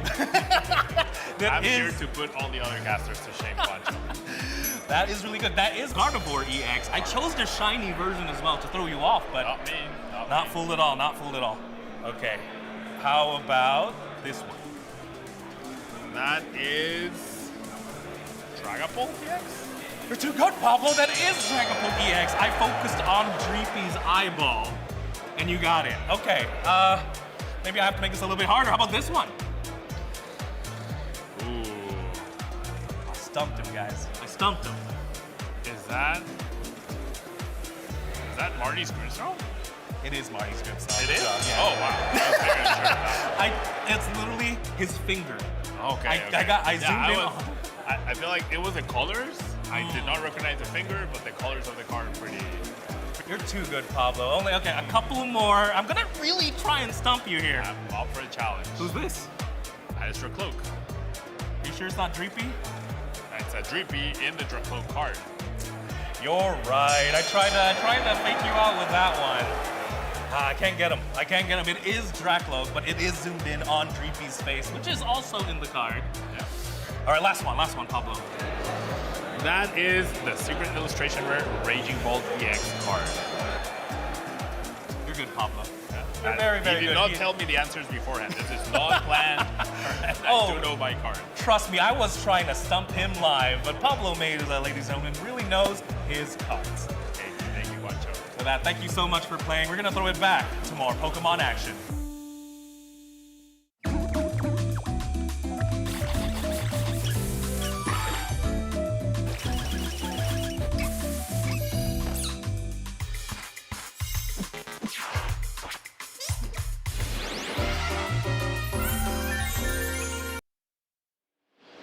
Welcome back, everyone, to the Latin American International Championships in beautiful Sao Paulo, Brazil. It has been an incredible day of battles so far, and you know what? We finished that last match so quickly. I kind of want to do another. We can. We can do another? We can. Thanks to the feature matches that we have going on the side streams, we are able to feature what is going to be an incredible matchup between former LAIC finalist Victor Mendina versus former world champion Luca Cheribelli. So whenever y'all are ready over in production, please get this battle started. I want to just jump into it because I don't know how much time we have left in the round, and I want to see as much of this match as possible. So yeah, absolutely. Both of these players are extremely accomplished, obviously, and they are both currently at 4-1 at the time of recording. So see Luca at the top of your screen there with the Ursaluna Blood Moon and Dragonite versus Victor at the bottom, whose Incineroar just switched out for that Pelipper. Now, some context here for the match.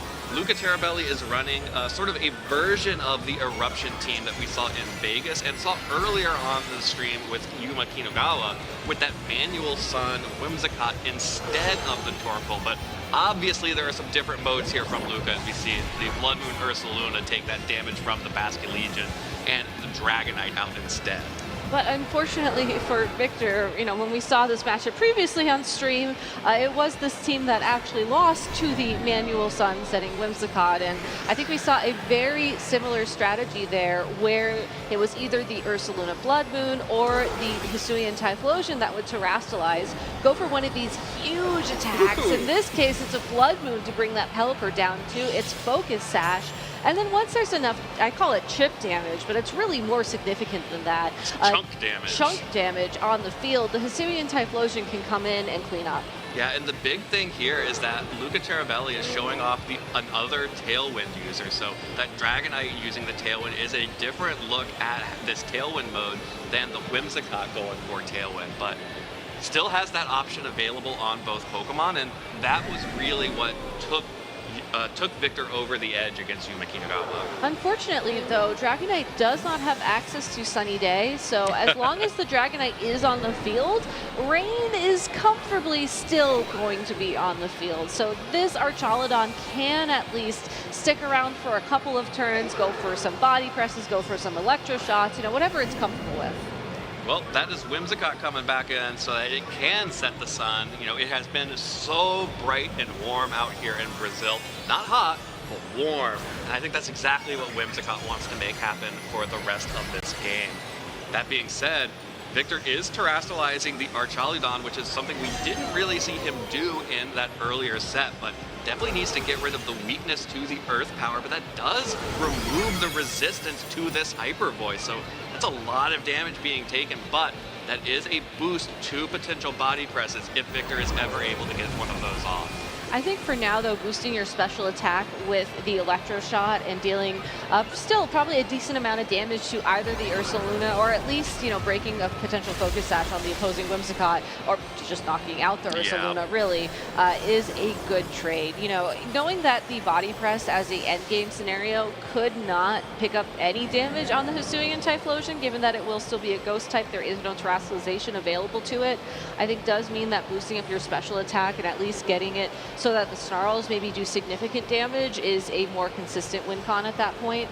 But I am trying to double check the item on that Whimsicott. It is going to be the Focus Sash. And I think this is what's really scary is Victor got that KO, but all that means is that Luca gets a free switch in here, and after that big chunk damage from the Hyper Voice onto both of these Pokemon, there's nothing stopping Typhlosion from just going off here.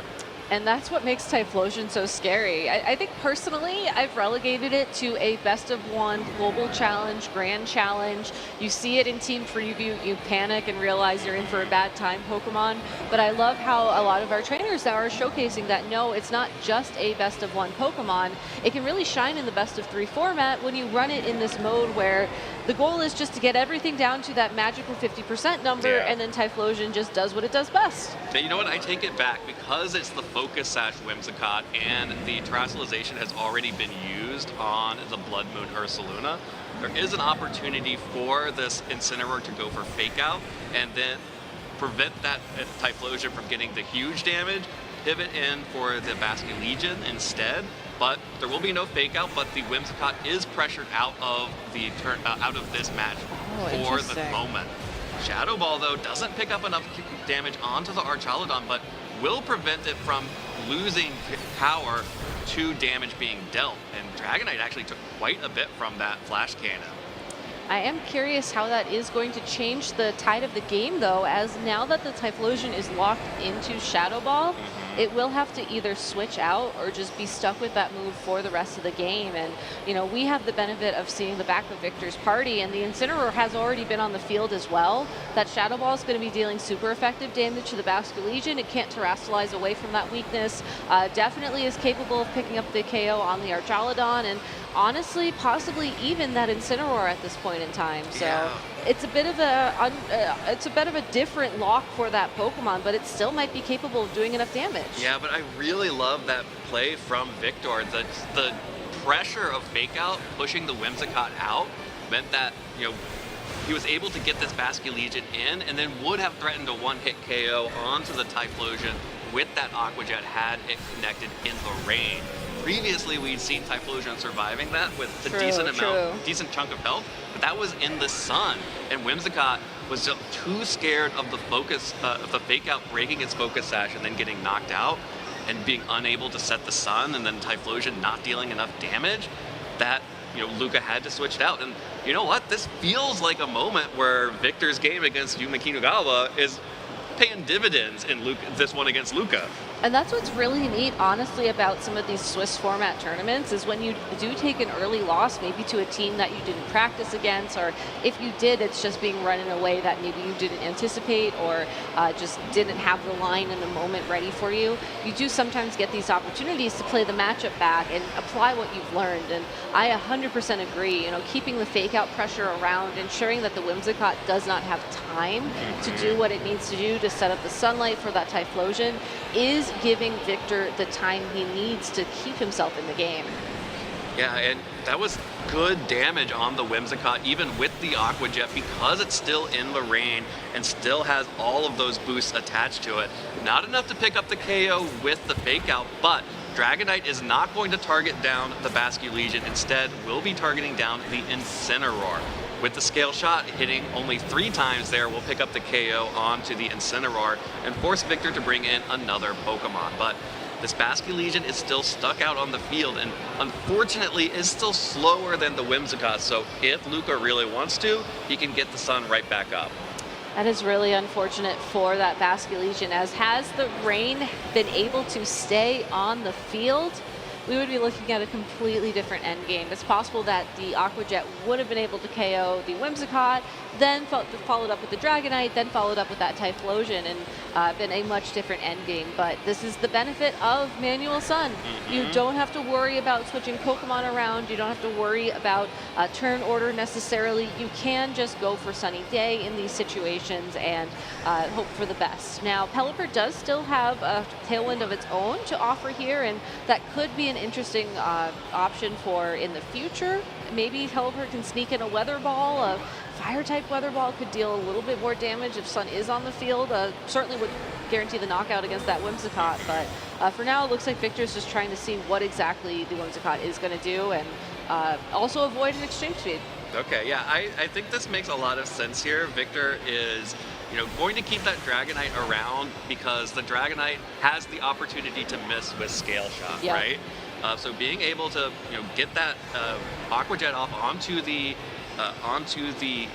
Whimsicott. Actually, this is a Swift Swim Basculegion, so it actually did outspeed. Yeah, this is not one of the fake Rain team. It's a real Rain team. I was gonna say, I was doing the math in my head, and I was like, I think it's gonna be faster, but you're absolutely right, because it was indeed faster there. Now we have this endgame situation where Aqua Jet can clean it up, assuming you target down the Typhlosion this turn, and it's a one-hit KO. That's exactly, critical hit. Might have helped. You take those every time, but no way that mattered. Very good play, very good adaptation from Victor Medina in this, and again, a lot of that ability to adapt from the previous time that he faced a version of this team. So Luca now also making the right call here, wants to try and stall out the rain as much as possible, just in case Luca is able to survive another Aqua Jet outside of rain. And of course, there's always the risk of Scale Shot missing, but Dragonite is not able to survive, goes down, and Victor Medina takes a win over the team that we saw him struggle with a little bit on stream earlier. But now his opponent knows the victory line as well, so you do have to wonder if there's going to be some major adjustments from Luca, and already we do see that Whimsicott now out on the field next to the Ursaluna, and this is the lead that Victor struggled against so much previously on stream. Yeah, this is the classic lead here with the Whimsicott and Ursaluna, able to go for Tailwinds immediately. Of course, the Incineroar lead does give off that fake out pressure, which could target down the Whimsicott, because most likely Luca is not going to waste the Terrestrialization just to avoid one fake out here, but could. Still has the Protect on Ursaluna, so you imagine this is probably just a little bit of a sort of a stalling out moment here. Yeah, it's an interesting thing to consider, because at the end of the day, like, yes, you want your Terrestrialization to be doing damage, but if you are confident that that one Tailwind is all you need to get on the advantage, that Terrestrialization can sometimes be enough. That being said, though, if you did lock in the Terrestrialization and your opponent switched out their own Incineroar and you ended up in this situation, that's not going to feel great. Okay, here is the double Tailwind of Dragonite and Whimsicott out on the field, and Victor is just going for as much damage as possible. That's a Terrestrialized Basculegion, going for a Wave Crash in the rain with a Choice Band. Even with the multi-scale, Dragonite almost takes half of its health in damage there, and all that is repaid is a Moonblast into the Basculegion. Deals a good amount of damage, and we did see that this Dragonite has extreme speed, so Basculegion may feel a little bit threatened here. More than a little. It gave away its normal type immunity with that Terrestrialization in favor of more damage, and now is a bit stuck.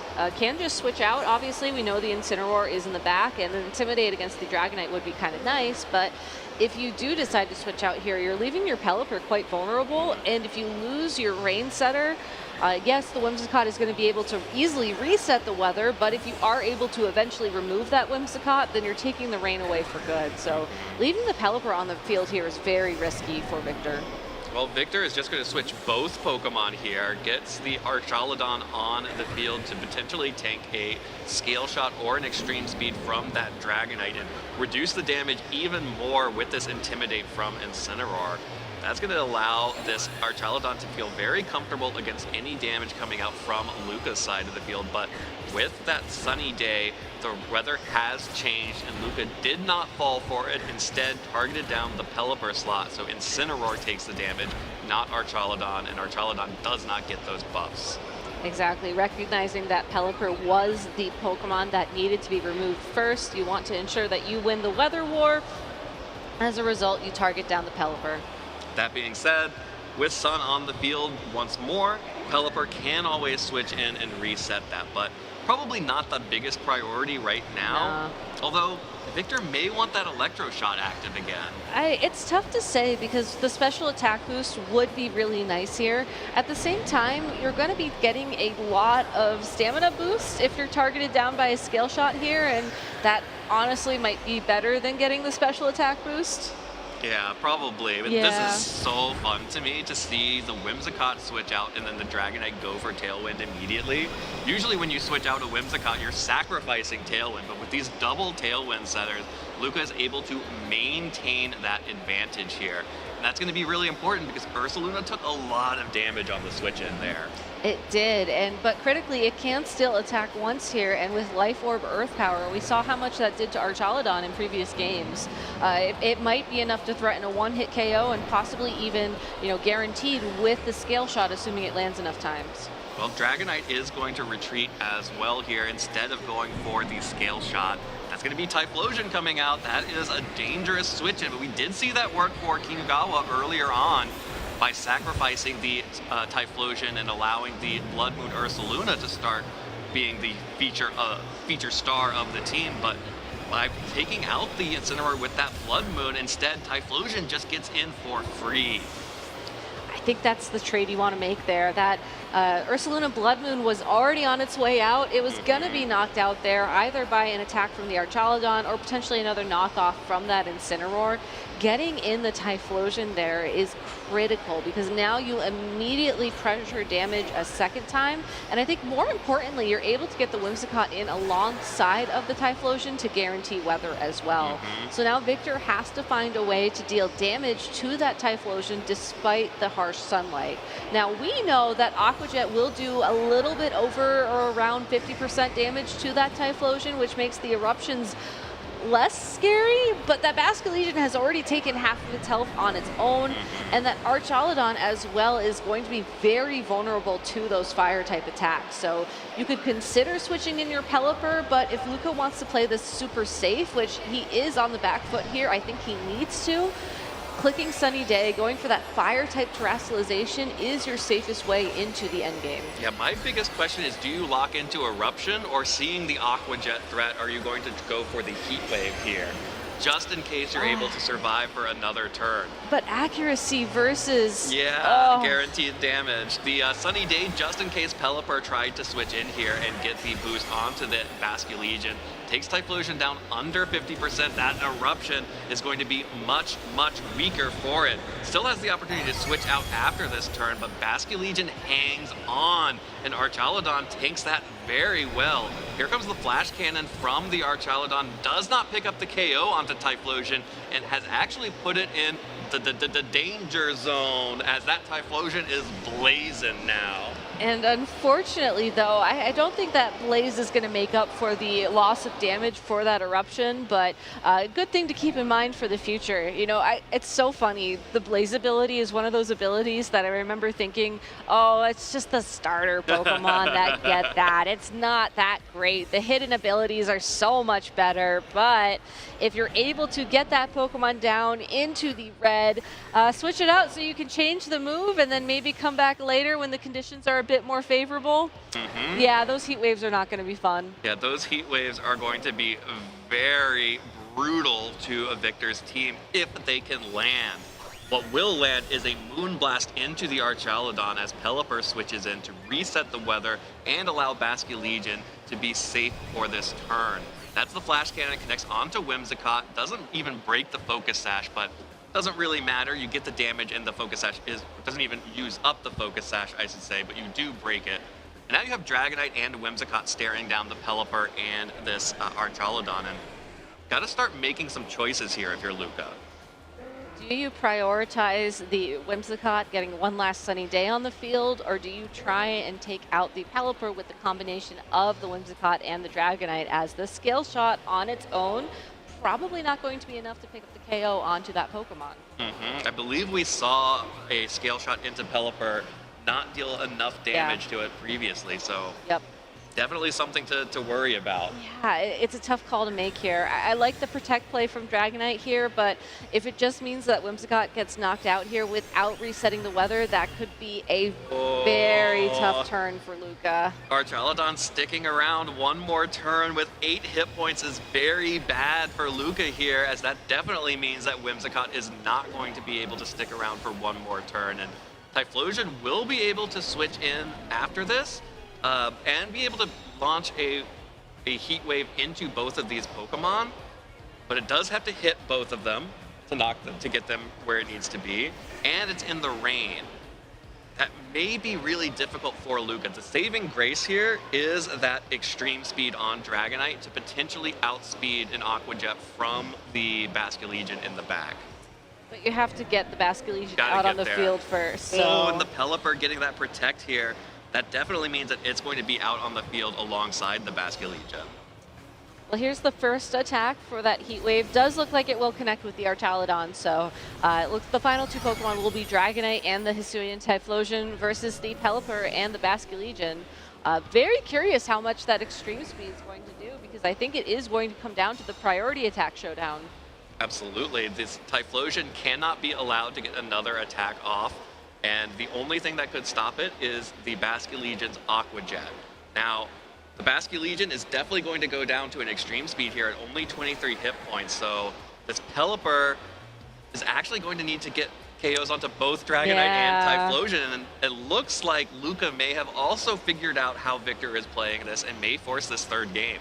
Yeah, it's looking very likely, and I love the adaptation there. You know, Basculegion is such a key piece when playing against the Typhlosion, but recognizing that Aqua Jet actually is in a lower priority tier compared to Extreme Speed.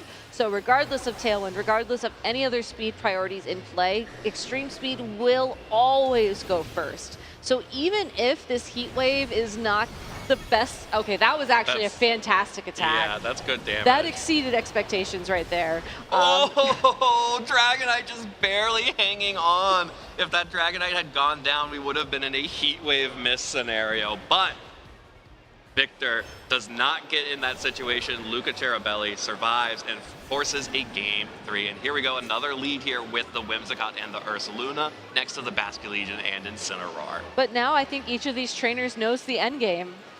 You know that you want to terrestrialize the Basculegion and use those priority attacks if you're Victor, and if you're Luca, you want to ensure that you have the extreme speed available so that you can stop the Basculegion. But what Luca also has, and what we saw when Victor played Yuma earlier on in the day, is going to be the Farigiraf to stop the priority as well. And that was the Game 3 adjustment, I believe, or the last game adjustment that we saw in that position. So it's tough to say whether or not Luca went with the same Pokemon this time around, but it does look like he's dedicating the terrestrialization at least to the Ursaluna. There is again the terrestrialization on Ursaluna to give those big hyper voices, but no hyper voice going to be coming out this time around, as it's just a fake out into the Ursaluna. With the sunny day though, Basculegion's flip turn is not going to deal any damage whatsoever to that Whimsicott. Will switch back out, and now Victor will have to choose what Pokemon is going to take all of its health and damage from a hyper voice next turn. This is such a tough decision, because the Pelipper, you want to take away the sun immediately, but you really can't at the end of the day. But also, you don't want the Archaludon to be in this position either. I think I agree with sending in the Pelipper in this spot, because at least you're saving the Archaludon for a more favorable position. Maybe you can parting shot into it. Maybe you can also try and pressure Luca to not reset the sunny day immediately, so you can land one Hurricane into that Whimsicott, make it a little bit easier to deal with later on in the day, or in the game. But overall, what a tough decision to make for Victor. That was a great play there from Luca, completely changing the game. Yeah, and the thing about bringing in the Pelipper here, which I like, is it will eventually force Whimsicott to make a choice and have to reset the sunny day. So definitely is the Pokemon that gives you the most advantage on that switch in. But now, Pelipper and Incineroar, both of whom are going to take a lot of damage from this Ursaluna, and unable to knock that Pokemon out probably before the Hyper Voice and the Moonblast will come through. In fact, Whimsicott doesn't even feel the need to stick around on the field, will instead switch out for the Dragonite. This parting shot from Incineroar will limit some of the damage of this Ursaluna and allow Victor to pivot just a little bit again, but does mean, once more, some Pokemon are taking big damage from this Ursaluna. And I guess now that you at least have the rain up on the field and you can guarantee access to Electro Shot if you want to, and especially since you're breaking the multi-scale on the Dragonite as well, I think this is the position where you're okay with paying the Hyper Voice price, and it's not as bad as a Blood Moon at least. So that does work out very well for Victor, but does put Pelipper in that danger zone that you referenced earlier, as it is a single extreme speed away from being knocked out and giving Luca the weather control for the majority of the game. Yeah, and the Archaludon is able to get in pretty safely here. The parting shot actually doing a lot of work there on the Ursaluna to limit the amount of damage on that Archaludon. But we have seen over and over again, if the Whimsicott gets next to the Typhlosion, any amount of damage is enough to take out that Archaludon. What a tough spot for Victor to be in. I think I like the switch here that he's contemplating, and probably going to lock in at this point given how little time is left. Getting the Intimidate down on that Dragonite really did help with those scale shots earlier on in the match, and also just saving that weather for later. You cannot lose Pelipper this early on to at least give Luca, you know, that illusion that you need to keep your Whimsicott safe too. Yeah, and this is a little bit of a interesting new adaptation from Victor that we didn't see in the match against Kinugawa, which is terastallizing the Archaludon into that fighting type to get the extra damage onto the body press, which would have threatened to KO onto that Blood Moon Ursaluna, but of course, Whimsicott has switched in here and will tank it pretty easily. For sure. Scale Shot, though, will target down that Incineroar. Again, that Intimidate really helping it take those hits very really well. A lot. Yeah. Oh, critical hit. It does happen sometimes. It does happen, but even with the critical hit, still over 50% health on the Incineroar. That's a big deal for that Pokemon. It will allow it to survive an eruption if it can take an eruption in the raid, which might be pretty difficult to do, but actually that body press is another body press would KO that Whimsicott, which is very big, getting that Pokemon off the field. If Luca loses the sun pressure, that Basculegion becomes a lot more threatening, and that makes the Typhlosion a lot less threatening. I do also like how Victor's changing the attack up here, as if Body Press is going to be the move of choice moving forwards for Victor, switching into a Ghost-type Pokemon with that Hisuian Typhlosion would be a very synergistic play. And there's really no incentive to go for a knockoff into that Whimsicott, given that the Focus Sash is already broken, so you don't have to worry about taking like a super effective Dark-type attack into that slot either. Dragonite is the more obvious target for that, as once you remove the loaded dice, all of a sudden those scale shots are just nowhere near as terrifying. Yeah, well, Whimsicott switches out for the Typhlosion, hoping to tank a body press.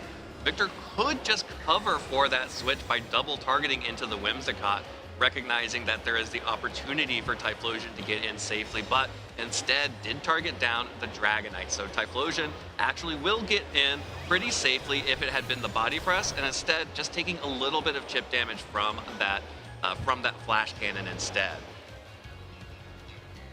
Still feeling a little bit afraid, didn't take that to go for a bigger attack there. You really can't go for the Draco Meteor because of the fairy typing on the Whimsicott, but really want to get a little bit more damage on that Typhlosion. No, I'm just wondering, like, when is the point where Victor has to go on the offense? Because it feels like Luca is...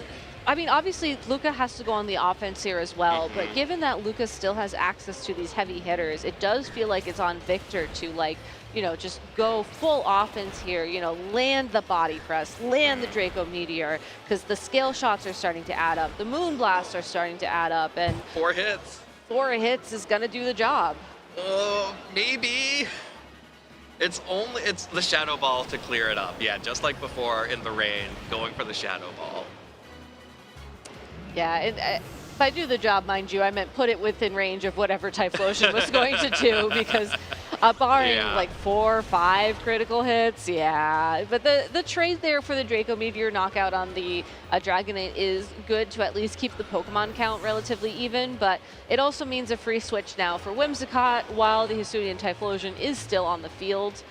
Is locked into Shadow Ball at least, so will be advantageous with the Basculegion coming in for Yeah. Victor, but can't always just, I guess you can't actually switch into Activate Swift Swim now, can you? You just click Sunny Day. You just click Sunny Day, but Why not? actually Ursaluna is going to Okay. be the choice here for Luca. Oh, that's an interesting board state, because now you have to figure out who's attacking, Yeah. if not both. Well, Typhlosion, with no rain, feels pretty safe potentially to go for a Shadow Ball here. It may just survive given how we've seen the damage rolls previously, which does mean that there's a big incentive for Pelipper to switch in here. But if you're targeting down the Typhlosion, you're kind of in a catch-22 here. Yeah, you really are. Basculegion really wants to knock out both of these Pokemon at once and get Archaludon out so that the Pelipper can come in. But I don't think it's going to get an opportunity. It can pick one of these, and maybe it picks up the Typhlosion here. But that Ursaluna is going to be really threatening here.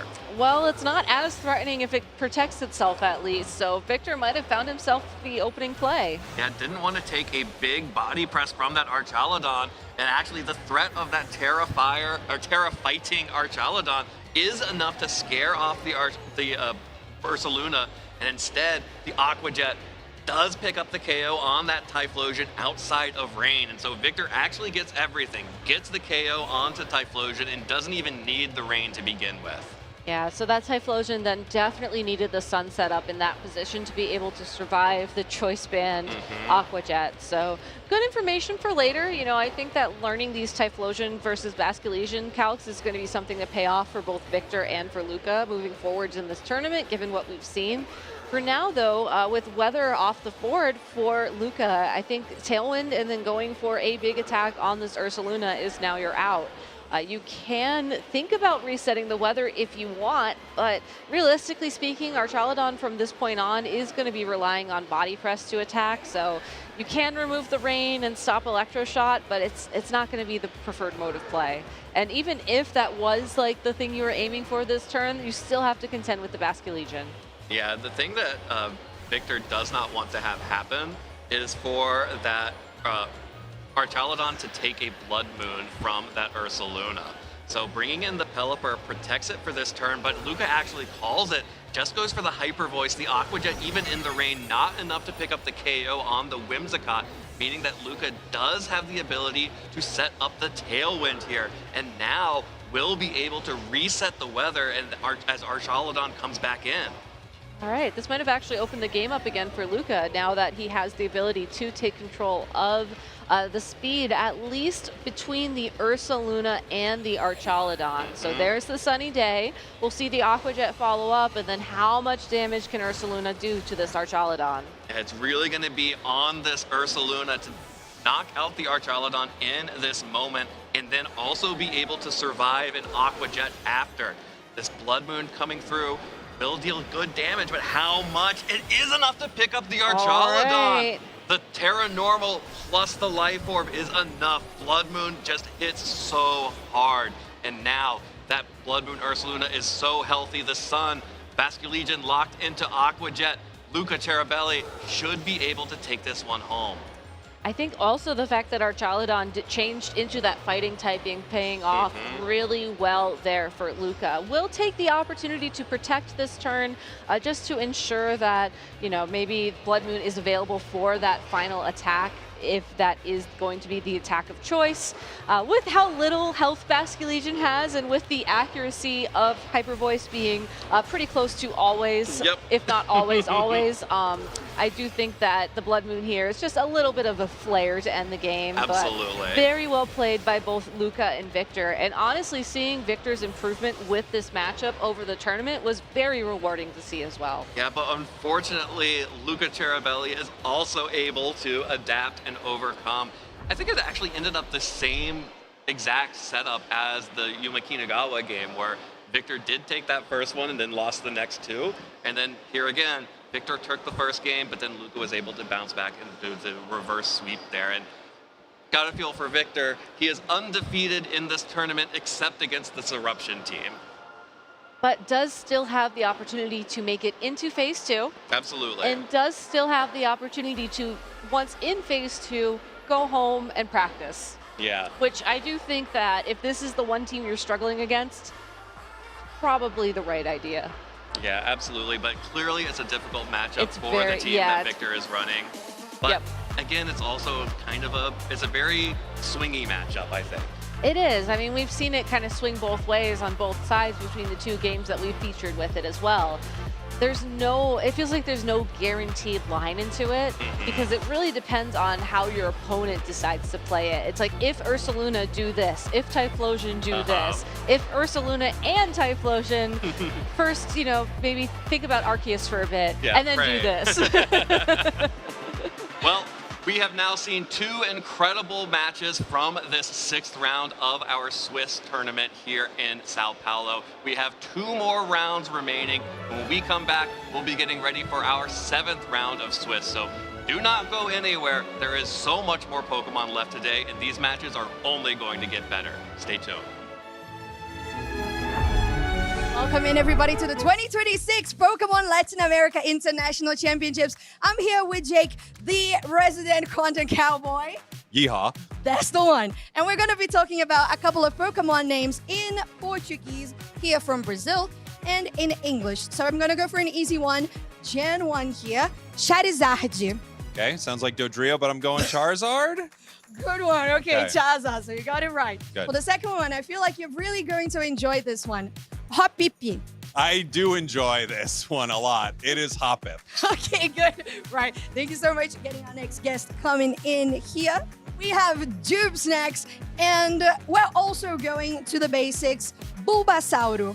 Sounds like Dodrio, but I'm going to go with Bulbasaur. I feel like we got a lot of Dodrios here today. Bulbasaur, correct. Now, another one that I have a feeling that you guys from Unite really enjoy now specifically. No guarantees.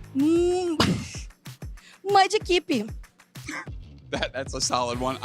It might be Dodrio. I'm going to pivot, and I'm actually going to say Magikarp. Wrong. That's a Mudkip for you. Magikipi. Wait, say it again. Magikipi. That kind of sounds like Magikarp. Cut him out. I should have gone with Cut him Dodrio. out. Okay, so this is a pretty cute one. Okay. I did recently in Unite, Costa. Ooh, okay. Piplup. Piplup. Okay, it sounds like Doduo, but I think it might be Mudkip. I feel like people are messing with me today, but I guess that's fine. Sorry. Okay, third chance, final chance. I forgot. No, Piplup. I'll go with Piplup. Good, All right, good. cool. Piplup. Nice, Piplup. Okay, Piplup. It's a good one. This is a favorite of our fellow caster from Oceania, Kellosaurus. She really likes how I say this one. All right, cool. Gyarados. No? Did I get that? I butchered that. I know I did. You're good, you're fine. Okay, cool. I'm going to go with not Dodrio, not Doduo. I'm going to go with Gyarados. Good ones. Last time it kind of sounded like Magikarp. This time is the evolution of Magikarp. Yeah. So we're good. All right. Thank you so much. Next one. Let's coming up. Okay, so this one, it's a very interesting one because it is supposed to be originally in Spanish inspired to begin with. Scarlet Violet, that's what we're talking about. Okay. But here in Brazil, we say esprigatito. Wow, I'm not going to attempt to pronounce that. And it also wasn't on my Duolingo course, but I'm going to say Sprigatito. Good one. Well done. Now for our next one, we also have one that was very controversial for Unite, especially when we used to watch that Brazilian broadcast for UCS. You probably heard that a couple of times in the last few years. Rayquaza. Rayquaza. You know, everyone's saying these sound like Dodrio. It doesn't sound like Dodrio to me. It sounds like Rayquaza. Okay, good one. Right, thank you so much. Let's get the next one up. Moving on here, another Unite specialty. Not a lowland this time, but Ninetales. Oh, that might be Ninetales. Good one, right. Followed up by also a Unite specialty, Talonflame. Oh, that is, the German name is Fiaro. And then it's Fiajo. Talonflame. Talonflame, well done. Thank you so much. Let's get our next guest coming. So, for the next one, we have Chiranita. Excuse me? Chiranita. Are you sure that's a Pokemon? Correct. It's Dodrio. Dodrio it is. Just kidding. Tyranitar. Tyranitar. Okay. So this one is a little bit of a, elementary school math lesson. Porygon 2. Porygon. I understood Porygon. I'm going to assume Deutsch is 2. Correct. Porygon 2. Thank you so much. Thank you. Right, next up, what do we have? This one is also a very, very, it's very close to my heart how it's pronounced. Because in English, personally, it doesn't have as much of a endearing feeling to it. No personality. No person. I mean, I wasn't the one who said it. Huhuchi. Huhuchi? Huhuchi. That could only be hoot hoot. Correct. For our next one, it's also interesting in the way that it sounds similar to Huhuchi. Shinshou. Oh, that could be a number of different Pokemon. Shinshou. Shinshou. I'm gonna guess not Chimchar. I want to say Chimchar, but not Chimchar. Chinchou. Chinchou. Congratulations. Thank you so you. much. Then almost wrapping up here, we have 2 more Pokemon. This one sounds a little bit funny, maybe a little bit weird. Kilowattrel. Ooh. It's another flying type Pokemon, much like Dodrio is a flying type Pokemon. But It's I the think topic of the day. it is the topic of the day, and I think that would be Kilowattrel. That's a great guess. Good job. I love that for you. Right. So next one, also with the way that we do R's, we can do rolled R's like Gyarados, but we can also do Butterfree. Ooh, that's gotta be Butterfree. Butterfree, another one that's gonna be flying up into the air. And well, I feel like somebody wanting to come here. Hello. Hi, Gabby. You've been doing such a great job educating everybody on Pokemon pronunciations. I was hoping you could educate myself and the audience on how to say good luck, have fun, and good game in Portuguese for their battles. All right. So in Brazil, we say boa sorte, bom jogo. All right. So one more time. Boa sorte for good luck. Boa sorte. Wonderful. I love that for you. Okay. Bom jogo.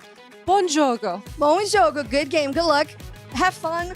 We usually say it in English, to be honest. We do the GG's, good game, have fun, and that's how we roll. Right, so let's roll for more 2026 Pokemon International Latin America Championships.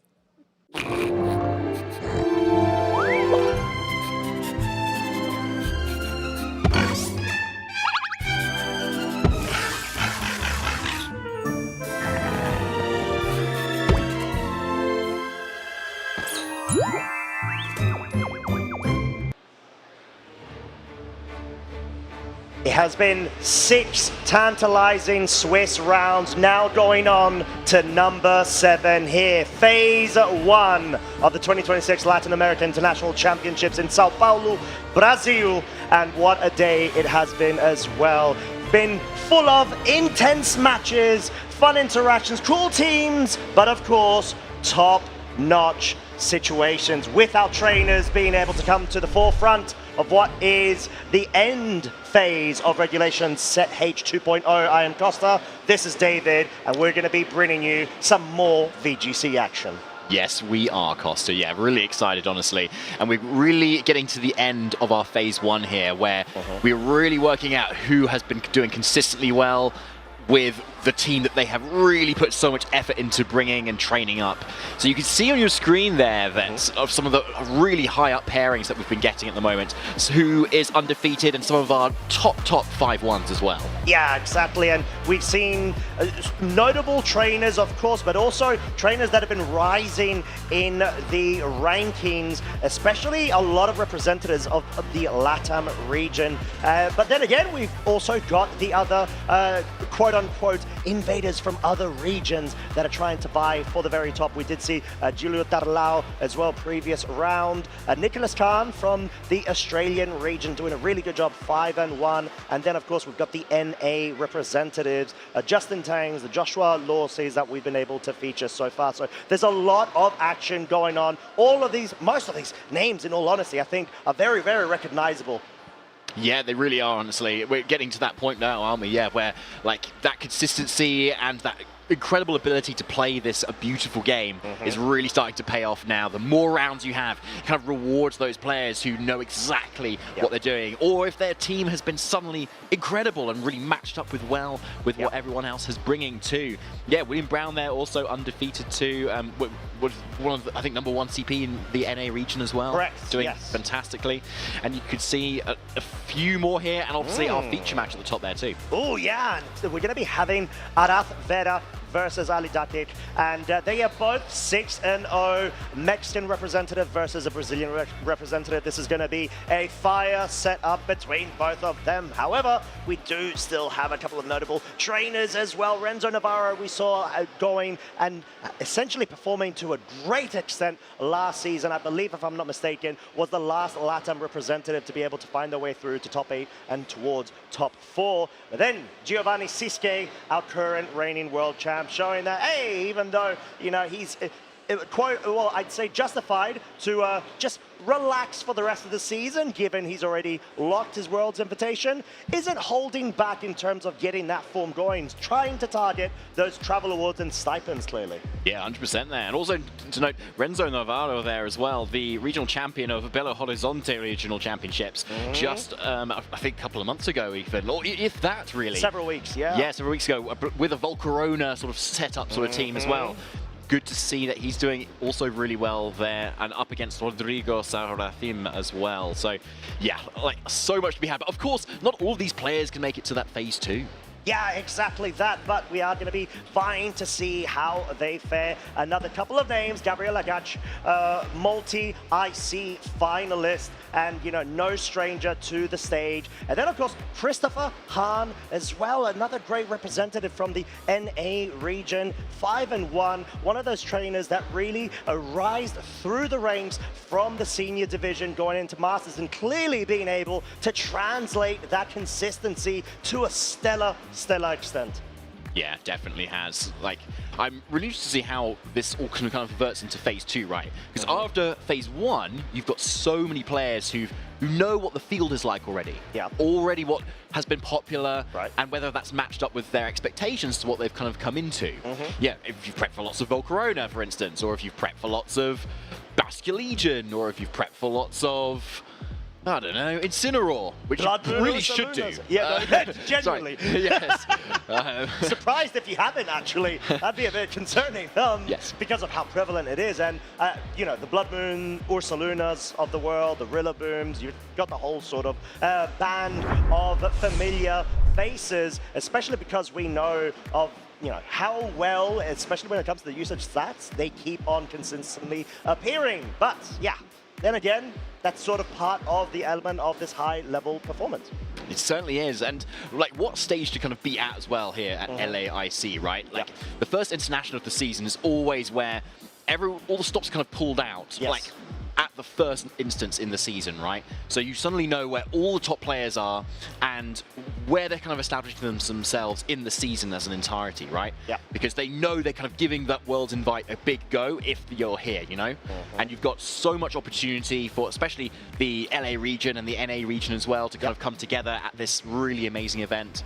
And it also kind of like allows that opportunity to earn so many championship points as well, and all of those prizes and booster packs that you can win as well. Yeah, exactly, and it's not only that. Let's not forget, when it comes to this event in particular, or any sort of IC, it's the final period of which you could go ahead and try to get more points in order to be able to contribute to, like we just mentioned, potential travel awards, stipends, and also early priority when it comes to registration towards the next international championship, which of course we know is going to be the European International Championships. So this is the final opportunity. That's why a lot of people really like to try to make an appearance in order to be able to profit as best as they can right before that closure towards the next period of championship qualifications. Yeah, 100% there, Costa. And like all of our trainers are obviously getting ready. The stakes are getting higher and higher with every round we get to. And we're, as you can see at the bottom of your screen there, we are get our round 7 underway really, really soon now. Because these players have done so well, but of course, they still need to keep winning throughout this round and the following rounds if they want to get to that coveted top cut. Oh yeah, exactly that. Even though they are 6-0, undefeated going into Swiss rounds number 7, like you said, every single match, apologies, does count. And we've got Arath on the left-hand side versus Ali on the right. So both trainers, of course, going to be the first time we're going to be able to feature them. Hello, waves to you lovely peeps as well. Oh, I love that cornerstone Ogerpon. Well played, Ali, there. I remember that Pokemon. Yeah, no, we may or may not be seeing it sometime soon. But yeah, clearly both of our trainers giving waves and highs to the camera, but also trying to start finding their zen and their mode to be able to start locking in. And we've got a couple of overlap pieces when it comes to both of these trainers. Actually, it's not even a couple. I think it's just the one from what I can see. It's going to be that Rillaboom. No, not even the Rillaboom. Apologies. No, actually, it's not. There's nothing that overlaps, is there? No, there was another hedge-looking Pokemon in the Whimsicott, I suppose. Sorry, the Ogerpon just took my eyes away from clearly the graphics. But no, complete unique matchup between both of our trainers. Yes, there is. Yeah, which is really exciting as well. Yeah. There's been so much variation in regulations set H as well, and here it continues. Arath using some Pokemon that are a little bit more familiar from the first kind of phase of regulation set H, but that we had last year actually, particularly that Sneasler, the Electabuzz, and that Kingambit being a lot more popular back then, but obviously doing very well here this weekend too. Yeah, and I do really love the interaction between the Sneasler and Kingambit Dragonite, where you've got the coaching option on the Sneasler. It's just such a great way to be able to not only express a lot of offensive pressure from turn 1, but you also have that side support, which can go through Protect. It cannot be redirected. It's such a great utility move. Yeah, it's really nice, isn't it? It offers so much, and we've seen Volcarona, how amazing it is as well at just being able to set up and sit on the field for kind of forever, especially when it's supported with lots of fake out. And we've seen that obviously earlier today, but not with a lot of redirection support with the Electabuzz that can provide as well. And because it's not Rage Powder, you can't ignore it if you're a grass type or if you've got the safety goggles on either. So a really reliable way to kind of just pivot completely around. And if there was any sleep moves on the opposing end, you can also redirect those and not take anything because you've got Vital Spirit. Yeah, exactly that. There's a lot of ways and different sort of interactions for you to get around there. But Ali, on the other hand, a person after my own heart, Blood Moon Ursaluna and Farigiraf has a great sort of a duo interaction of getting Trick Room mode set up, but at the same time, there's a lot of different other pieces to this team composition which enable you to be able to capitalize off of the other side of the speed sandwich spectrum with that Tailwind. So a Tail Room composition with the Hisuian Typhlosion, with Choice Specs, Terrifier goes extremely hard in terms of damage output, especially when you get that Sunny Day set up.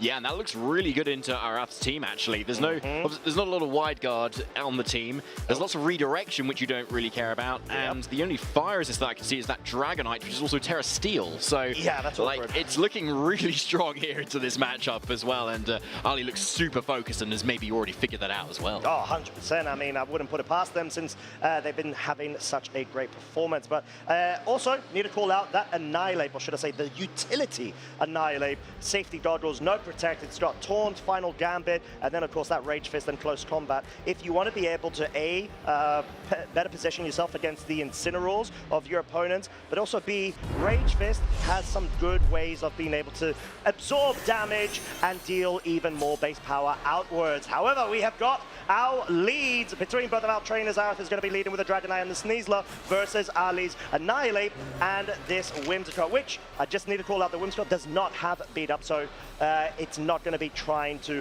further bolster that Rage Fist. Yeah, I think that's a really good call, actually. It's not that typical Whimsicott set you see with a Annihilate instead, but instead running that Tailwind Sunny Day Encore Moonblast here as well. So going for that Tailwind is definitely a good option here if you want to get that damage out immediately here. Wow, here we go. Speaking of damage, it's the Final Gambit straight past that multiscale. Yeah, what's a multi-scale when you've got a Final Gambit able to absolutely ignore any sort of abilities, moves, interactions, the whole whole sort of importance here is it directly affects the HP percentage. Diaclaw from Arath's Sneasler will be bringing the Whimsicott down to its Focus Sash, and no, I was going to say there's no additional status condition, but it seems to be the paralysis. So at least it wasn't the poison, but then again, there is that knock-on effect of the potential secondary paralysis that may or may not allow the Typhlosion to get further enabled.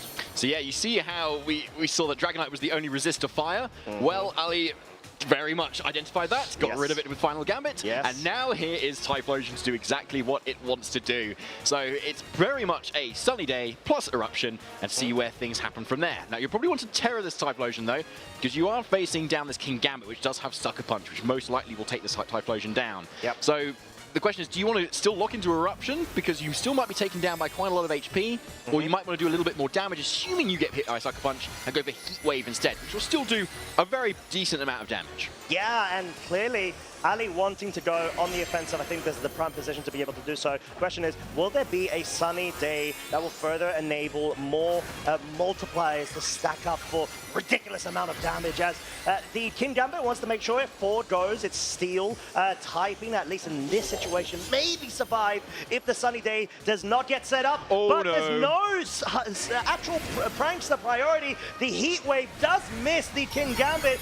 Quite unfortunate for Ali in that scenario. Close combat wanting to make sure it covers any sort of switch-ins from Ali's side. Maybe Ali wanting to try to go for the double up of the Moonblast into what should be that Terror commit from the King Gambit and ensure KO, but quite unfortunate to be able to miss in that scenario. That's definitely not what you want to be able to see as the King Gambit, picks up the one-shot onto the Typhlosion, which, it no longer had its weakness to the Dark type via that Ghost typing. So what a way to be able to absolutely switch momentum completely on Ali's offensive setup. Wow, okay, yeah, that was quite the turn there. So much to cover there, honestly. Yeah, obviously, Ali hoping for maybe more of a defensive play from his King Gambit, maybe a protect, and then, as you say, Costa doubling into that Sneasler to try and get that KO there. I don't know if it would have actually outsped the Sneasler, given the paralysis on the Whimsicott, to be fair. So the Sneasler was either way probably going to get off that attack, given the Focus Sash.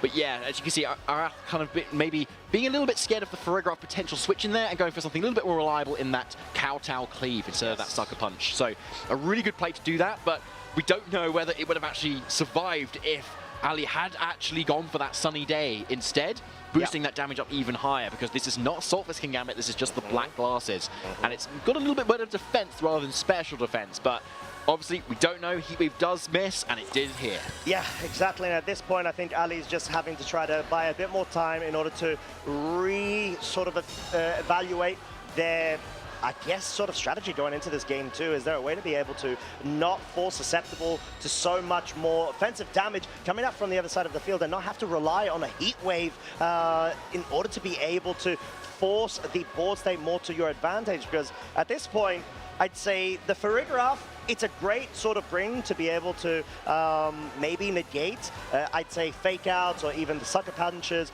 from the King Gambit, but you need to be able to have the sunny day set up beforehand, bring the Farigiraf in at the same time in order for you to just go ahead and potentially start deleting Pokemon over on Arath's side with so many multipliers at hand. Yeah, okay, so a convincing win there from Arath there. So, just really well played, honestly, just kind of calling whether Farigiraf was going to come in, and, just maybe the sunny day wasn't going to go up, to be honest. Yeah, I mean, it feels like that was definitely the case, and it's quite difficult, because if you're Arath right now, David, what sort of, play is it for you to be able to go ahead and say, okay, that game one went exceptionally well for myself, even though I lost the Dragonite from turn one, I was still able to rely on the King Gambit. Do you go for the same sort of strategy? It's a good question, because the nature of Ali's team here is very, 100% or nothing, you know? Yeah. And you're weighing a lot on each turn as to what will happen. So you will... we saw it kind of all come to a head literally on that second turn there. Yeah. And where you've got more defensive teams or players, with what Arath has got there, you've got a lot more room to maneuver if something goes wrong. Yeah. So in theory, if you suddenly hit that heat wave, or maybe you went for Sunny Day instead, it's looking like a completely different game. Yeah. Because Whimsicott goes down, Frigoroth comes in, Typhlosion's still in the sun, you've got Heat Wave that you can still spread across the rest of the team. It could have well been like Rillaboom in the back or Electabuzz in the back, which wouldn't have been able to do much, and then suddenly the Balls caught there. So it is really, really different depending on how a lot of those turns can go. So in terms of your question as to what comes next, I think it's got to be up to Alias, to the expert of the team, as to how he changes things up, but it looks like it's the same here. Okay, and we do have the Sneasler and the Dragonite on Aerith's side, so you got a scenario of either trying to go for the fake out into the Whimsicott, but you're going to have to read the sort of mind games of, is there going to be an early Terra Ghost potential from the Whimsicott, maybe for you to be able to respect the fake out of the Sneasler, but there's actually not going to be anything. It's just going to be an extreme speed straight into that slot, and Diaclaw follow-up confirming that the Sneasler is indeed faster. The Whimsicott trying to go on the offensive, maybe even break the Focus Sash on that Sneasler to be able to capitalize and pick it up. It was such a menace in that game one, and all of a sudden, it's such an awkward spot because you have lost your main enabler, I would say, in terms of the Tailwind mode, but the Farigiraf might actually allude to a secondary mode that Ali may have brought.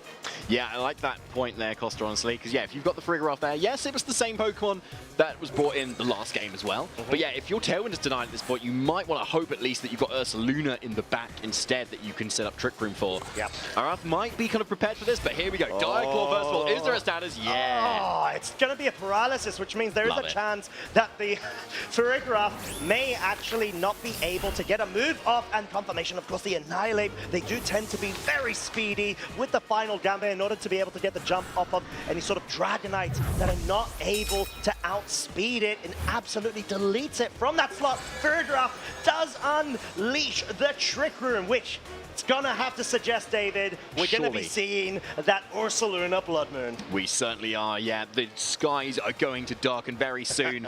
But King Gambit here is looking pretty good in this matchup, actually, at the moment. Especially if we go for that Dark Terror again, removing that Steel type and making it so that it can at least take on an Earth power from this Ursaluna. However, it is Life Orb. It's Terra Normal as well. We've still not seen that Terra yet. So Terra Normal Life Orb Blood Moon surely has to be enough to pick up a one-hit KO on a King Gambit that has Terra'd. So it's still a lot to play for here for Ali here, even though he's down a Pokemon at this point. So we'll see how it kind of plays out. Sneasler pivoting out here.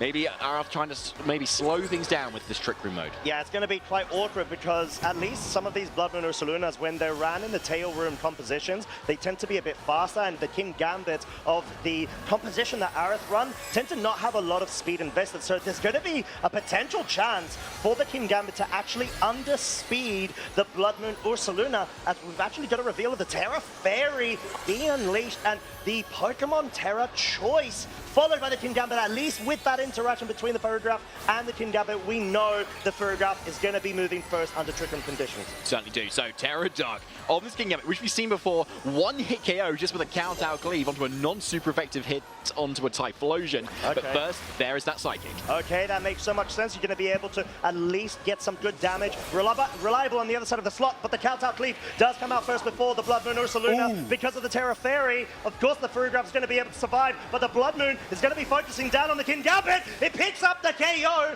is finally able to get that read. Ali has more momentum now on the field. Getting that read is so crucial because you're either going to have to lock into the Earth power in that slot or commit with the Blood Moon.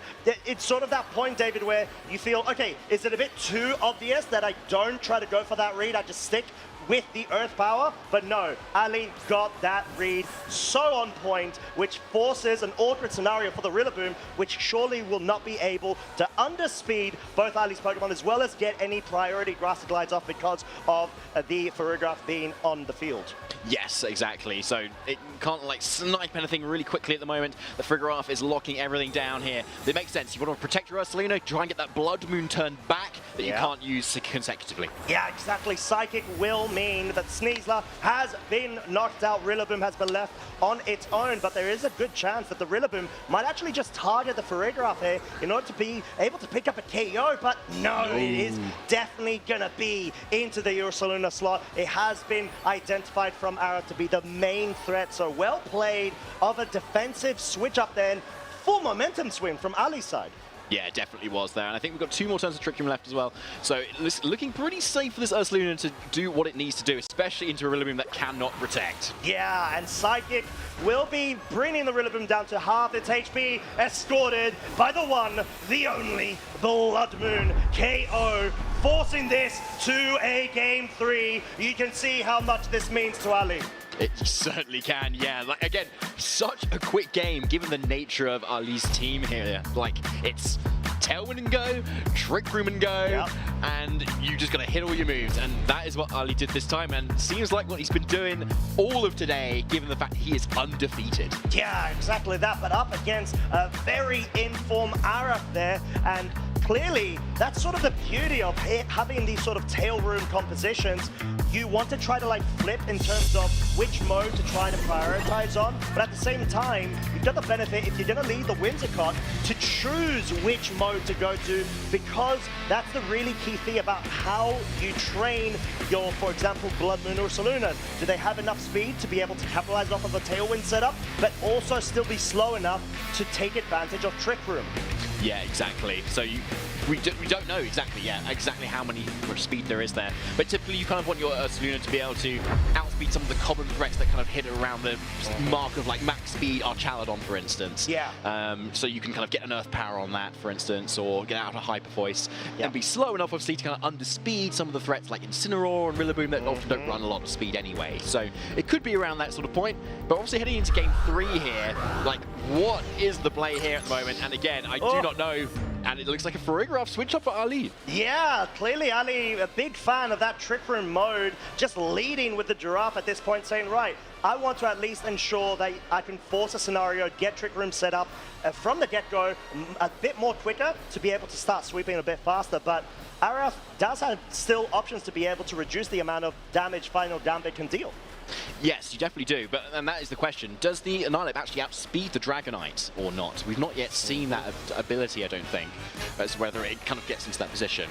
So you've got a Taunt that can kind of not really do a whole lot here at the moment. Close Combat isn't doing a whole lot either, so it's mainly the Final Gambit that is the main threat that Ali can really provide. Yeah, we're gonna for the first time see the Dragonite go on the defensive here. In Game 1 and Game 2, there were no protects. Seems like Game 3 is the one to be able to ensure it. Dire Claw will be going into Farigiraf, so I'm expecting the Final Gambit into the Dragonite, but no, actually Ali going on the read effort of breaking the Focus Sash on the Sneasler, which means that it's now susceptible to that Psychic.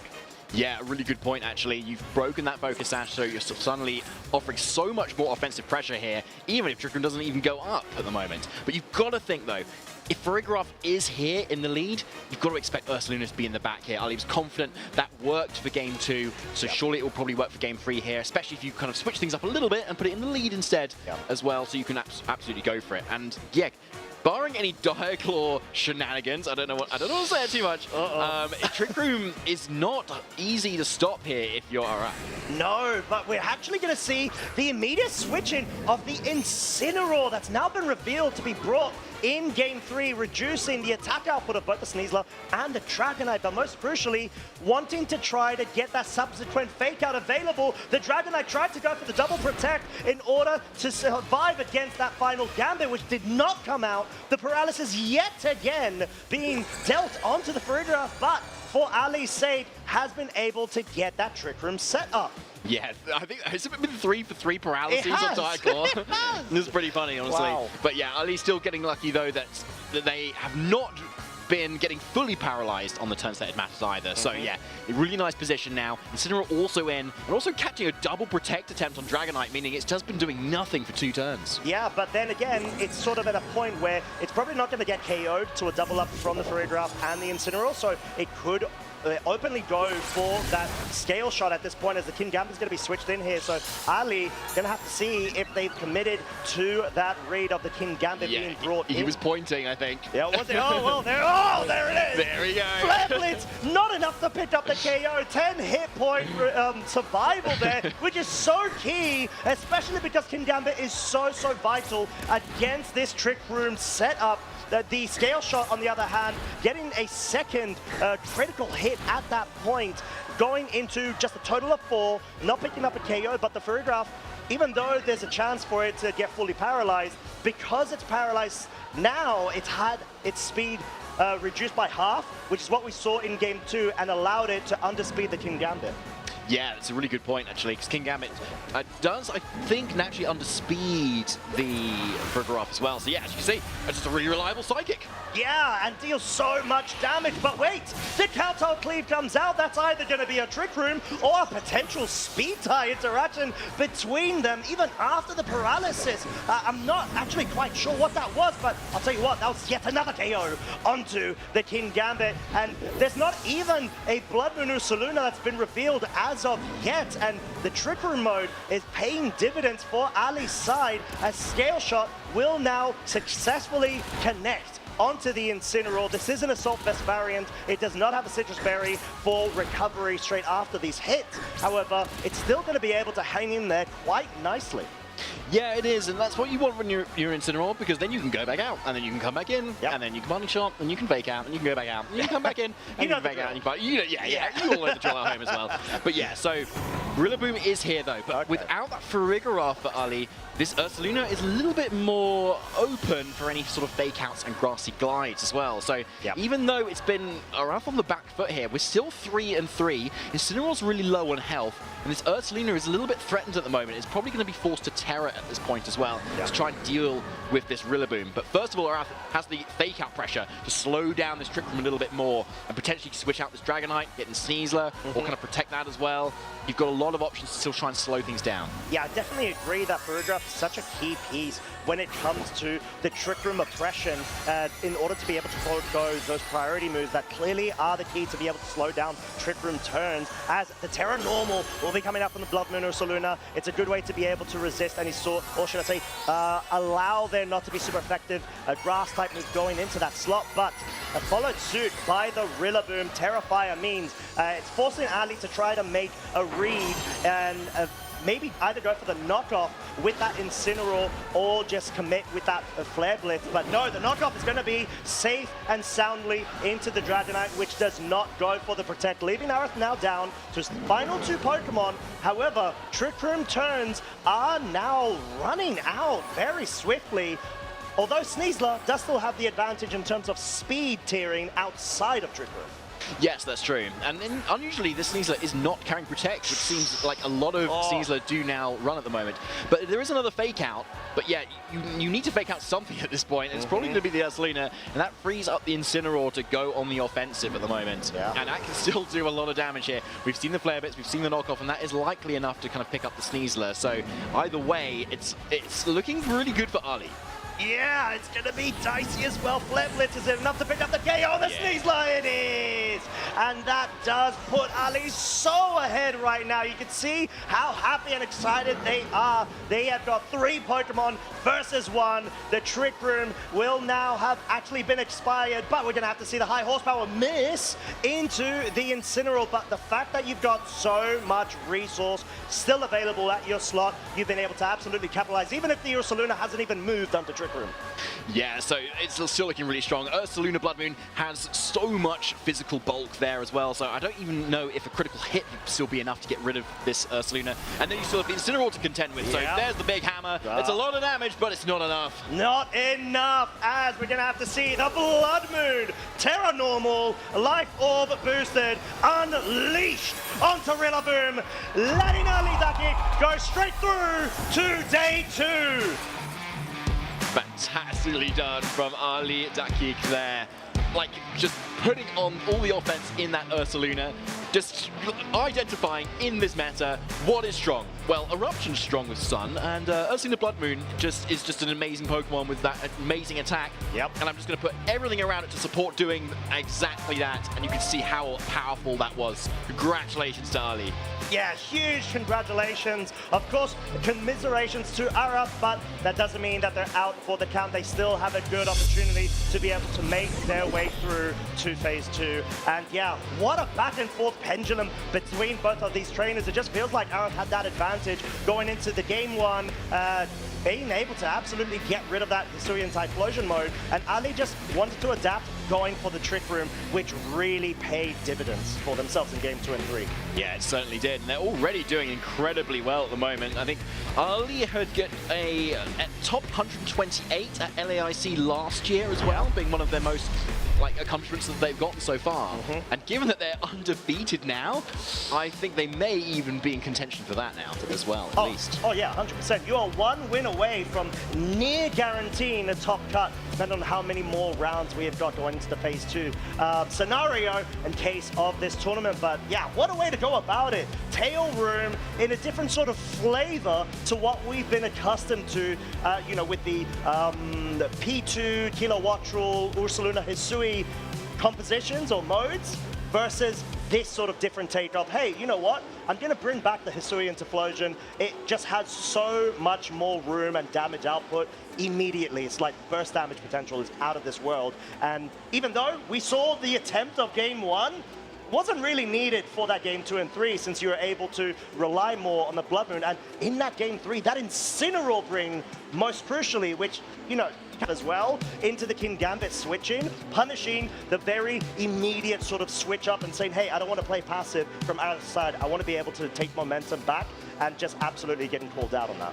Yeah, I'm glad you highlighted that because that was a really nice play. You saw that, yeah, sometimes you feel like the matchup's just really good and you just kind of can play really safe. But actually, there were some really cool, really skillful turns there that Ali made there. And yeah, catching that Kingambit with the Terra normal Blood Moon or the Blood Moon as well, as the Kingambit was going for the Terra Dark was really cool too. Yeah. Just not going for that Earth Power. Yeah, really got into Arab's head there to be able to just really take home that win, honestly. And really interesting to see that it was such a similar team to Yuma Kinugawa's team as well. So yeah, fantastically well played, and honestly, it would be really great to hear a little bit more from him with an interview. Let's have a listen.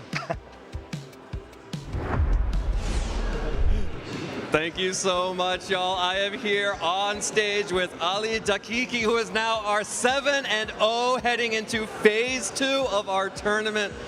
Ali, congratulations, parabéns. This was an incredible set to watch. How does it feel knowing that you are now undefeated in the tournament? Então, Ali, parabéns por estar aqui. Como você se sente estar no 7-0 nesse torneio até agora? Cara, é inacreditável para mim. É meu primeiro Day 2, meu terceiro torneio presencial. Eu não esperava que eu fosse ir tão bem. E não sei, ainda estou sem palavras para descrever, mas eu estou muito orgulhoso da minha performance até aqui. That's it. He did his first time here on the stage and in the local event. He's very happy. He doesn't know what about to say, but he's very happy to be here. Absolutely. As we were walking up, I heard you described as an underdog here, and this is a really beautiful story so that you too can come to an event and go undefeated heading into Day 2. And I want to talk about this team because this team is really cool. It is taking Las Vegas and now this tournament by storm, but you have a really unique adaptation in that you have the Annihilate with the safety goggles and Final Gambit, which you use to devastating effect against that Dragonite. Why were you using the Annihilate with safety goggles on this team? Você tem um time bem único, né, diferente, igual o time de Las Vegas, mas você tem um Annihilate com Final Gambit e safety goggles, né? Como você chegou, como você trouxe o Annihilate para cá? Como funciona no seu time? Bom, o Annihilate ele tá ali para meio que lidar com que o Typhlosion e a Ursaluna passam mal. Então, o que eles têm problema para enfrentar, o Annihilate tá meio que lá para resolver. Ele é uma ótima resposta para Incineroar também. E o Safety Goggles é mais pro eventual Jump Bluff, Lirigante, esses bichos assim que qualquer com golpe, com Powder Moves, né? É mais ou menos isso a função dele. Annihilate is there to help against the bad matchup for the Typhlosion and the other one? Ursaluna. And the Safety Goggles is to prevent problems against Jump Bluffs and Among Us. That makes a lot of sense in the mirror with Sun. So an incredible adaptation, a very smart adaptation for that team. And I want to talk just a little bit about those 3 games, and then we'll let you get some rest before your next matchup. The first game, you know, it looked like it was that your opponent kind of had a read on you, but switching up into the Trick Room mode in game 2, and then bringing the Incineroar in face of King Gambit in game 3, and you made that sick read catching the King Gambit on the switch-in. How did you keep your cool during all 3 of those games? No primeiro jogo estava meio atrás do adversário, parecia que tinha leituras boas contra você, mas depois você conseguiu virar o jogo no segundo jogo e no terceiro, onde você fez uma leitura boa de jogo, colocando o seu Pokémon na frente do King Gambit. Como você conseguiu ter essa leitura de jogo para poder virar? Eu consegui manter a calma porque eu meio que eu já tô no Day 2, então saiu um peso das minhas costas. Eu não tô mais tão nervoso como eu tava e assim, o fato de eu estar na stream e tudo mais, ela me deixou um pouco nervoso, mas eu consegui manter a calma ainda bem. Graças aos meus amigos ali torcendo na plateia, eu sei que tá todo mundo em casa também torcendo por mim. E me peguei nisso. Já Really try to keep it cool, to think about his friends down in the crowd, shouting for him, cheering for him, and just keep it cool. And he's Day 2 already, so let's go tomorrow. Absolutely. That's really mature and a really great way to approach that. And I do just want to say, before we let you get back, do you have anyone that you would like to shout out who has helped you along your journey here? Eu gostaria de agradecer todo o apoio que eu estou recebendo dos meus amigos. Queria mandar um salve para Lunáticos VGC também. Mandar um abraço, um beijo para minha namorada, para minha mãe, para minha família torcendo em casa, meu pai, meus amigos. E é isso, eu espero que eu não tenha esquecido ninguém. Desculpa, ainda estou meio nervoso. Wanna shout about his friends are here from Lunatic Group, his girlfriends, his mother, he's at home, his father, right? His brother, all his family at home, supporting him, shouting for him, for everyone. Well, Ali, congratulations again, Parabéns. That was incredible, and I can't wait to see what you do in Day 2 tomorrow. For those of you at home, don't go anywhere because we have one more round of Swiss before we are closing it up for the day and then heading into Phase 2. Don't go anywhere. We'll be right back.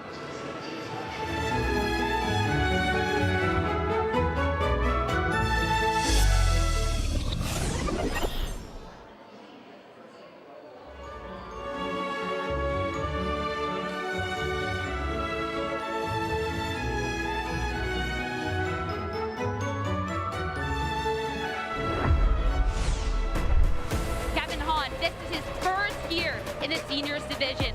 One game away from being a world champion for the second time. Double KO! Absolutely incredible. My name is Kevin Hahn, and I'm from Philadelphia, Pennsylvania. I'd like to say that my first game was Sword and Shield because my brother didn't play it for me. Not my first tournament. It was more of a family vacation. I got top 8, but it was a 7-player regional, and my only win was the bye. I put that experience on the side. Until 2022, tournaments were starting to pop up again, and my brother really wanted to go to Secaucus, and we made it a family trip. I actually made top 8, and it wasn't a 7-player regional this time. When my brother won NESC, that's when it really kicked in. I was like, wow, that's so cool. I want to be just like that. At World Championship, my parents convinced me to go. I ended up making it to top cut. I think that was the beginning of my Pokemon era. My brother helped me with every move. But after that, I started to practice on my own, and I kept pushing and pushing, and here I am today. During 2023, I put high expectations on myself. It didn't end up working out the way I expected. I got second at Orlando, which is really good. I was just so focused and tunnel visioned on just winning. I even threw my medal on the floor, which is really, really bad. In the moment, I was just so sad because I was so close. At Worlds that year, I didn't do very well. It was very tough for me. Seeing my brother so happy felt a little weird because I felt like I couldn't enjoy competitive Pokemon like others did. I talked with therapists and family members about it. They all told me to keep going. There's always next year. Try to put less pressure on yourself. And I did. The 2024 season was amazing for me. Don't overwork yourself. Don't force yourself to practice. You should really enjoy it. That gave me a new sense of fun and enjoyment from the game, and then that's what pushed me through. At UIC, NEIC, and even Worlds, I won them all, which is insane to me. My number one goal this season, I thought was pretty ambitious, was to win a regional. After Atlanta, I was like, okay, I can enjoy my first year of being a senior.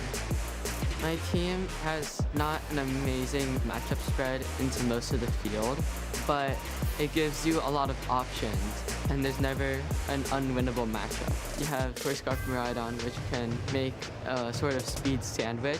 You're faster with your Miraidon outside of Trick Room, and you're faster with your Calyrex Ice inside of Trick Room. Kevin Hahn is undefeated and now just one match away. The energy here has just been electric. My toughest match is probably finals. There's so much nerve up on the stage. He was the junior world champion. So much pressure to come now into this new age group. It's one of the matchups where playing safe doesn't get you anywhere, and it's the easiest way to lose.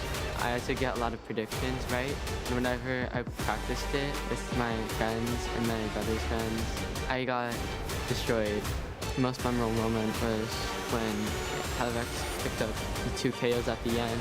That is the Glacial Land! Wow, flawless victory from Kevin. So much noise, so much screaming. It felt unreal.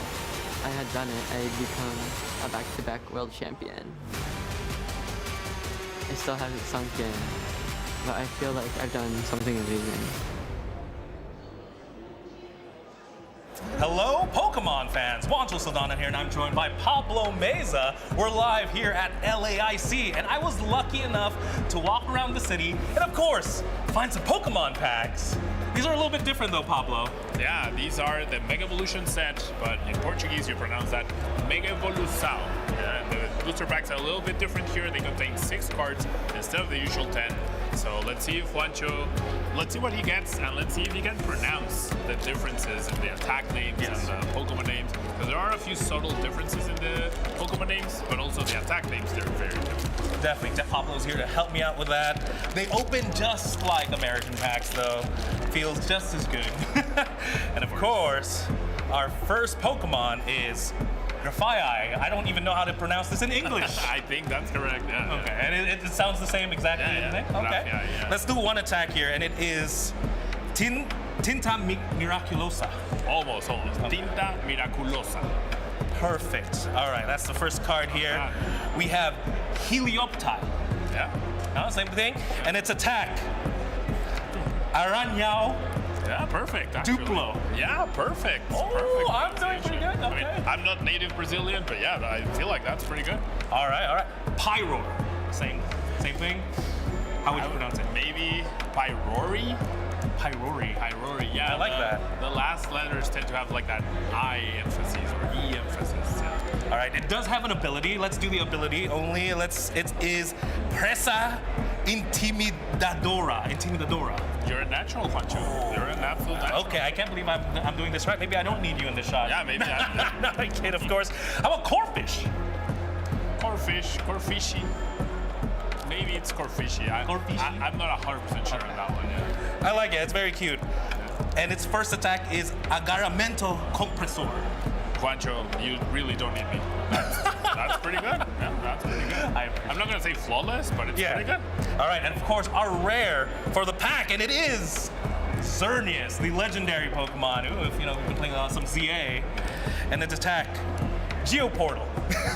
Okay, that one's a bit different. The L in Brazil sounds almost like a U, so the attack would be Geoportal. Oh, Geoportal. Portal. That is beautiful. And that is our rare. We got a basic fighting energy as well. Right. Let's move on to the second pack. You got it, Juancho. All right. I didn't get anything too rare there, so I didn't need to grab a sleeve. Yeah, no, you're a natural, yeah. All right. Sounds pretty good. Ooh, this guy. Bulbasaur. Yeah, like less English, if you will. Like a bit, yeah, Bulbasaur. All right, and its attack, Aprisionamento. Okay, that one's a little bit tougher. Yeah. Okay, I'm trying. Snom. Snomi. Yeah, the E at the end for most I love cards. that. It's It matches Snobby, I know, and it makes it like even cuter, right? Yeah, Snobby. Snobby. And its attack, Esconder. Esconder. Perfect. All right. Oh, that's a good one. That's a good one. Praia de Surfista. Praia de Surfistas. Yeah. That's Okay. pretty good. Beautiful place. I thought Praia would be challenging for you. Bulbasaur. I forgot already. Bulbasaur. Yeah, that's fine. Yeah. Yes, and Aprisionament. Aprisionament. Our reverse rare, and of course, our rare. Ooh, okay, we got something. All right, let's see you try that one. Mega Manectric. That's English. I don't know how. All right, so it would be Mega Manectricky EXE or EX. That one I'm actually unsure, but Manectricky, I'm pretty sure. That's very tricky, Pablo. Yeah, Mega Manectricky. Yeah. And now the attack name? I'm not gonna try, Pablo. Wait, what is it? Rayo Declarado. Oh, pretty good. What about the second one? The second one is where I gave up to. The second one is Detonazao Desenfrenada. Yeah, so you have to put like a little emphasis, like a little oomph to it. All right. Well, thank you so much, Pablo. I'm gonna try and learn a little bit more, maybe open more packs with you. And love opening packs. Of course. With that, we're gonna throw it back to more Pokemon action.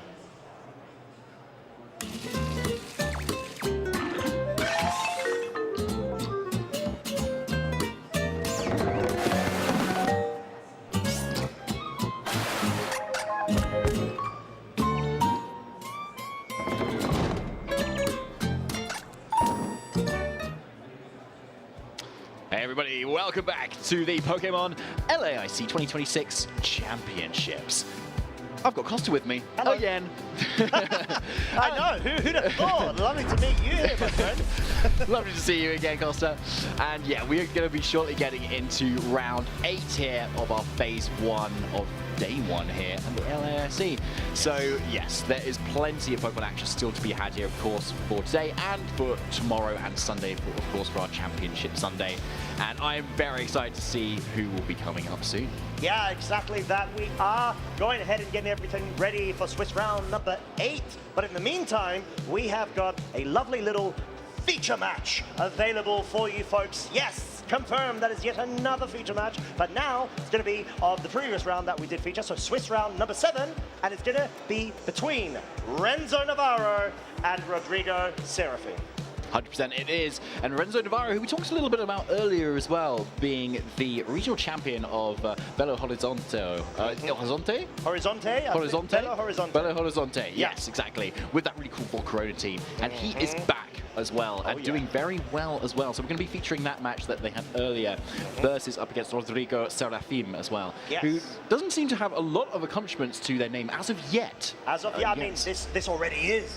Yes, Yeah, so maybe possibly a newer player. Yeah, definitely. They're having the best run of their Pokemon VGC career at the current moment, and they're a Brazil representative. So what best way to be able to do it at not only your local scene, but one of the biggest stages, of course, when it comes to the entire season. So, like, good on him. And we're going to see him go up against one of the very best of the LATAM region, of course.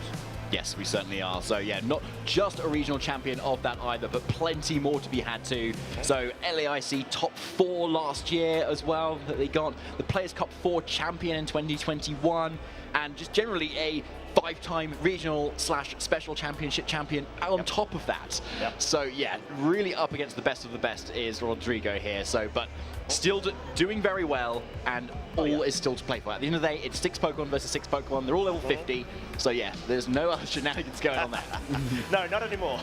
But yeah, exactly that. I think just being able to go and fight against the very best in terms of, you know, like all of these intense trainer battles is essentially what we're here for, you lovely folks at home. And whoa, we've already got the match available. Game 1, Volcarona and Primarina as the leads from Rodrigo's side of the field versus Renzo's Rillaboom and the Volcarona. It is, of course, going to be that Grassy Seed, and it is essentially, like you said, David, pretty much the same composition from Renzo's side, but it seems like it's the Simone Sanvito adaptation having that Basculegion available over a previous member. Yeah, that's a good shout out there, Costa, honestly. And as you can see, the Volcarona on Renzo's end is the faster one of the two. Seeing the grassy seed activate first there. And makes sense to get Primarina right on out of there, because the matching partner to the Volcarona on Renzo's end is a grass type, and that's not what you want to see, and a perfect switch in too. Yeah, what a catch on the fake out, but at the same time, the Quiver Dance now has started to be set up from Renzo's side. Probably following suit is yet another Quiver Dance over on the Volcarona side. Actually, apologies, it's the Struggle Bud variant. It doesn't have Quiver Dance. It's got Heat Wave, Struggle Bud, Rage Powder, and Tailwind. So more of a utility support kind of Pokemon, which easily could have gone on the offensive there with the Heat Wave, especially because of Rillaboom being on the other side of the field, which is the Assault Vest variant. However, you want to be able to start limiting the amount of damage output as much as possible from that Volcarona and not let it get out of hand. Yeah, you definitely don't. We've seen that a couple of times already today, where it certainly has. It's been forced to Quiver Dance sometimes, but then just not gotten rid of. So there's a Heat Wave straight out of the gate. Okay, yeah, and followed by yet another Heat Wave, but actually the Rillaboom now pretty much in the red, and Woodhammer being launched out enough to pick up the KO on that Farigiraf, but at the cost of its own HP due to the recoil, but not quite enough to self-KO itself in that scenario. So already a KO in advantage for Renzo's side. Certainly is, yeah, and looking really strong when you've definitely got that setup going as well. Special defense is going to be really helpful against that Primarina that we can still see in the back there as well. So Hyper Voices aren't going to really necessarily force a Terra either into that Terra Fairy. You can kind of afford to maybe save it for something else. But Renzo's Rillaboom is running out of steam as well, so it could be that Rodrigo wants to really focus on trying to get rid of that, which frees up that Primarina with that nice special block. You can take on the Volcarona hits and then hopefully deal with it again with the Hyper Voice, boosted by that Liquid Voice as well, giving it that water typing, and obviously having a really nice, reliable spread attack here. So yeah, just see there's more kind of supportive Volcarona here that Rodrigo has instead of that Quiver Dance set on what is entirely a reasonable competition to have something that's got Quiver Dance. Yeah, and it's fascinating because the Primarina is actually the setup sweeper in essence for Rodrigo in favor of that Volcarona, and it's actually really well matched going into Renzo's Volcarona, which isn't Terra Grass, funnily enough. It's the Terra Fairy, so you want to be able to get those Hyper Voices even more powered up, especially when a Incineroar is actually being able to switch in, because I don't think Rodrigo locked into a Calm Mind. There might have been just an offensive switch up there, go on the offensive.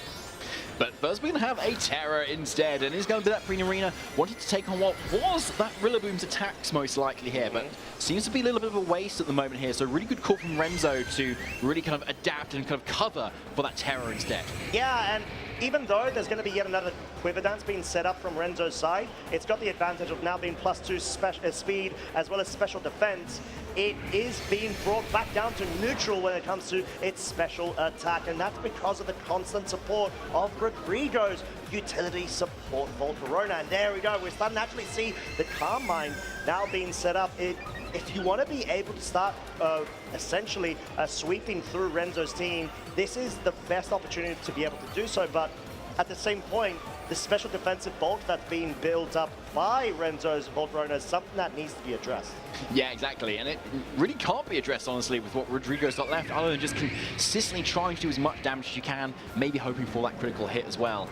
But there's a fake out, first of all, that's definitely going to put a stop to that Primarina, and now it's not even resisting Heat Wave. No, it's not, and you know, the Struggle Bud actually is now finally bringing that Volcarona down to negative in terms of the special offensive output, and this is what Rodrigo is starting to try to build towards, and maybe force a terrestrialization of that Volcarona, because at this point, you're also able to have Tailwind as a support to most likely allow the Primarina to at least outspeed the Incineroar. So Renzo is sort of put in a bit of a pin in either going on a defensive play, switch out of the Incineroar maybe, or try to go for a commit to a terrestrialization. Yeah, I like that point, honestly. And it could really kind of put the driver's seat back into this Primarina at the moment, but there's another Quiver Dance there, so getting really bulky on the special defensive side. Yeah, and for good reason, you're able to absolutely capitalize off of so much bulk, which isn't offset by that +1 of the Calm Mind with the Hyper Voice Primarina, but it's able to absolutely get rid of the Fiery Cat and deal so much damage onto the Volcarona. As we said, they're not terrestrialized. actually took around 30-40% HP, and that is quite powerful in terms of the utility of having that +1 Primarina. It's no joke. It's got a unique and lovely dual typing of Water Fairy. It's actually well placed to be able to capitalize in this scenario. And there is Rillaboom coming in at the moment now. It's going to be able to offer that fake out. But yeah, not as useful as it would have been otherwise if Primarina had not gone for that Terra. But yeah, it really paid off here despite the fact that Rillaboom had like not fallen for the bait, as it were, when it kind of went for the Terra Poison earlier. And yeah, no obvious ground or psychic types that's going to come out in here. It's just another fake out, but can it stop it enough? Oh, Heat Wave though. It's not quite enough to pick up a KO. It does pick up a burn though, and that's going to be able to offset the recovery from the grassy terrain at the end of the turn. But Strugglebard, not only is it picking up KOs on the Rillaboom, it still is limiting the damage output of Renzo's Volcarona. So definitely not a spot you want to be in, especially because of the damage that we saw Primarina was capable of dishing out, at the same time of having +1 in its own special defense. So even though, David, we're sort of thinking, okay, well, surely the special defensive bulk setup from Volcarona is going to be enough. Actually, turns out in the longevity and a span of a sort of back and forth slobber knocker of a set, the Primarina is still well placed to be able to run amok. Yeah, it is at the moment, especially as Ursaluna comes in too. Another special attacker that might not deal enough damage into Primarina's special defensive bulk, plus the Carmine that's there. There's something that Ursaluna does have is Yawn, but because his Primarina's already burnt, he can't actually be put to sleep either, so you don't even have that option either. And so it is looking a little bit rough now for Renzo, to be honest. So, but Primarina doesn't have infinite health, and with that burn, it's not going to be healing enough with that grassy terrain. And that's eventually going to run out too. So the question is, with that spread move, which is often a little bit weaker, is it enough to pick up those KOs? Because if you've got a Volcarona and an Ursaluna double up, that could still be enough to KO this Primarina. Yeah, we're actually going to finally see that terrestrialization commit of the Ursaluna into the water typing here. You want to be able to resist the Hyper Voices, like we said, and may force a scenario of trying to make the read of the Moonblast or not. But Heat Wave, not quite enough to pick up the KO on the Volcarona. But like you said, that Struggle Bud is so prominent in this scenario. And even though Volcarona from Renzo's side is outpacing the Volcarona over on Rodrigo's with the Tailwind, Moonblast read, not enough to pick up the KO, but my lord, is so much damage. And there's that ground type move, but still not enough for a KO on the Primarina. But a good call from Rodrigo there, calling the Terra Water, not going for that Hyper Voice and getting out as much damage as possible with the Moonblast. Possibly hoping for a KO there, but as we can see, it's just not quite enough. Yeah, I mean, David, it truly feels like Rodrigo's Volcarona has been such an MVP in terms of being able to have so much utility of not only supporting its partner Pokemon, but also limiting the amount of damage output from the opponent's side, which has been so crucial in this matchup. One final turn of Tailwind does remain, though. Yes, it does, and that's going to be really key as well. If these Pokemon are able to outspeed enough, but we know his Volcarona is very speedy as well. And so, with that speed behind it, is it enough to be able to pick up the KO through the special attack drops that it's been getting from the Struggle Bug and through the special defense boost that this Primarina has? Here's the Heat Wave. Is it enough? Oh, no, it's not! No! Wow, 4 hit point and 11 hit point survival. Heat Wave being dished out from Rodrigo's side, and we have the absolute rampage of this Primarina, not only surviving, but picking up the double KO. What am I to be able to showcase this interesting set accompanied by the Volcarona? Just having, like we said, so many options in its move pool in terms of support, utility. It truly does show the benefits of having multi-role interactions when it comes to the compression of them in one Pokemon. Yeah, that's just incredibly well done, obviously, in that game one here. And yeah, Primarina Carmine's not a Pokemon we see quite a lot of either, so possibly, you know, the calcs are just a little bit more unknown to a player like Renzo as well. So, but kudos to Rodrigo to take that game one, and as you can see, we're right into game two here. Oh yeah, there's no slowing down as there isn't. No, there isn't, as we've got a bit of a change up from Renzo's side, leading with the Basculegion. Honestly, David, I was thinking that it had room to come over and, be one of the 4 Pokemon utilized in that game 1, but clearly that clear adaptation in order to be able to benefit off first damage potential. But then again, Rodrigo opting to go with the Farigiraf suggests a bit of a Trick Room setup as well. And there's the Protect from the Farigiraf, though, kind of like going, oh, I'm going to sub Trick Room, I'm going to be here, and then actually, no, I'm not going to. I'm going to Protect. You're going to go right into me. Okay, well, maybe not for both then. Okay, parting shot into the Prina. Yeah, definitely well played. Yeah, I mean, exactly, and just obviously recognizing that the Primarina, if left unchecked, will absolutely ram through Renzo's team composition, especially because that Poison Terror capitalize, being able to resist, of course, that Rillaboom. But then again, the Basculegion, at this point, it just wants to be able to get any sort of damage dealt onto the Farigiraf, maybe hope for a double up into it with the help of that Rillaboom. But yeah, like we said, a tiny bit of chip damage being dealt onto both Basculegion and Rillaboom. Primarina, though, is at -1 of its special attack, so it wants to be able to start getting setup going, especially since Trick Room is just so viable to be able to under-speed everything over on Renzo's side. Yeah, it 100% does, honestly. And now Basculegion and Rillaboom are in at the moment. You know the Basculegion is going for that flip turn at the moment. And being that Choice Scarf, it is very much locked into it as well. So Farigiraf isn't feeling very threatened here, especially if it knows the Wood Hammer could be taken as well. And we did see in that last game, it did do a lot, honestly. It depends on the training, and if with a Throat Spray set, often the Farigiraf are maybe leaning with their base points into special attack rather than defense. And so, yeah, maybe Rodrigo knows that and knows it might not take the double up until Volcarona comes in instead. Oh, yeah, this is such a neat switch in. Not only because of the Grassy Seed, of course, bolstering the defenses, but the fact that if there's going to be a double up in that slot means a Flame Body potential of a burn. But no, the Basculegion at least wants to be a bit safe, go for that chip damage onto the Primarina, but more importantly, this Primarina, David, it's sort of disrespected the Rillaboom, hasn't it? It's wide open to a Wood Hammer. Yeah, it is, so it could still come out this turn. Intimidate comes out, there's the high horsepower though. Wow. Great call from Rodrigo, bold, so bold. Like, yeah, it's one of those where it's like, oh, it's just so obvious, Like, Yeah. Right, like, and same with the Farigiraf, it's kind of leading it and going, oh, I'm just going to protect. Oh, here's my Primarina, and oh, I'm not just going to terrible protect either.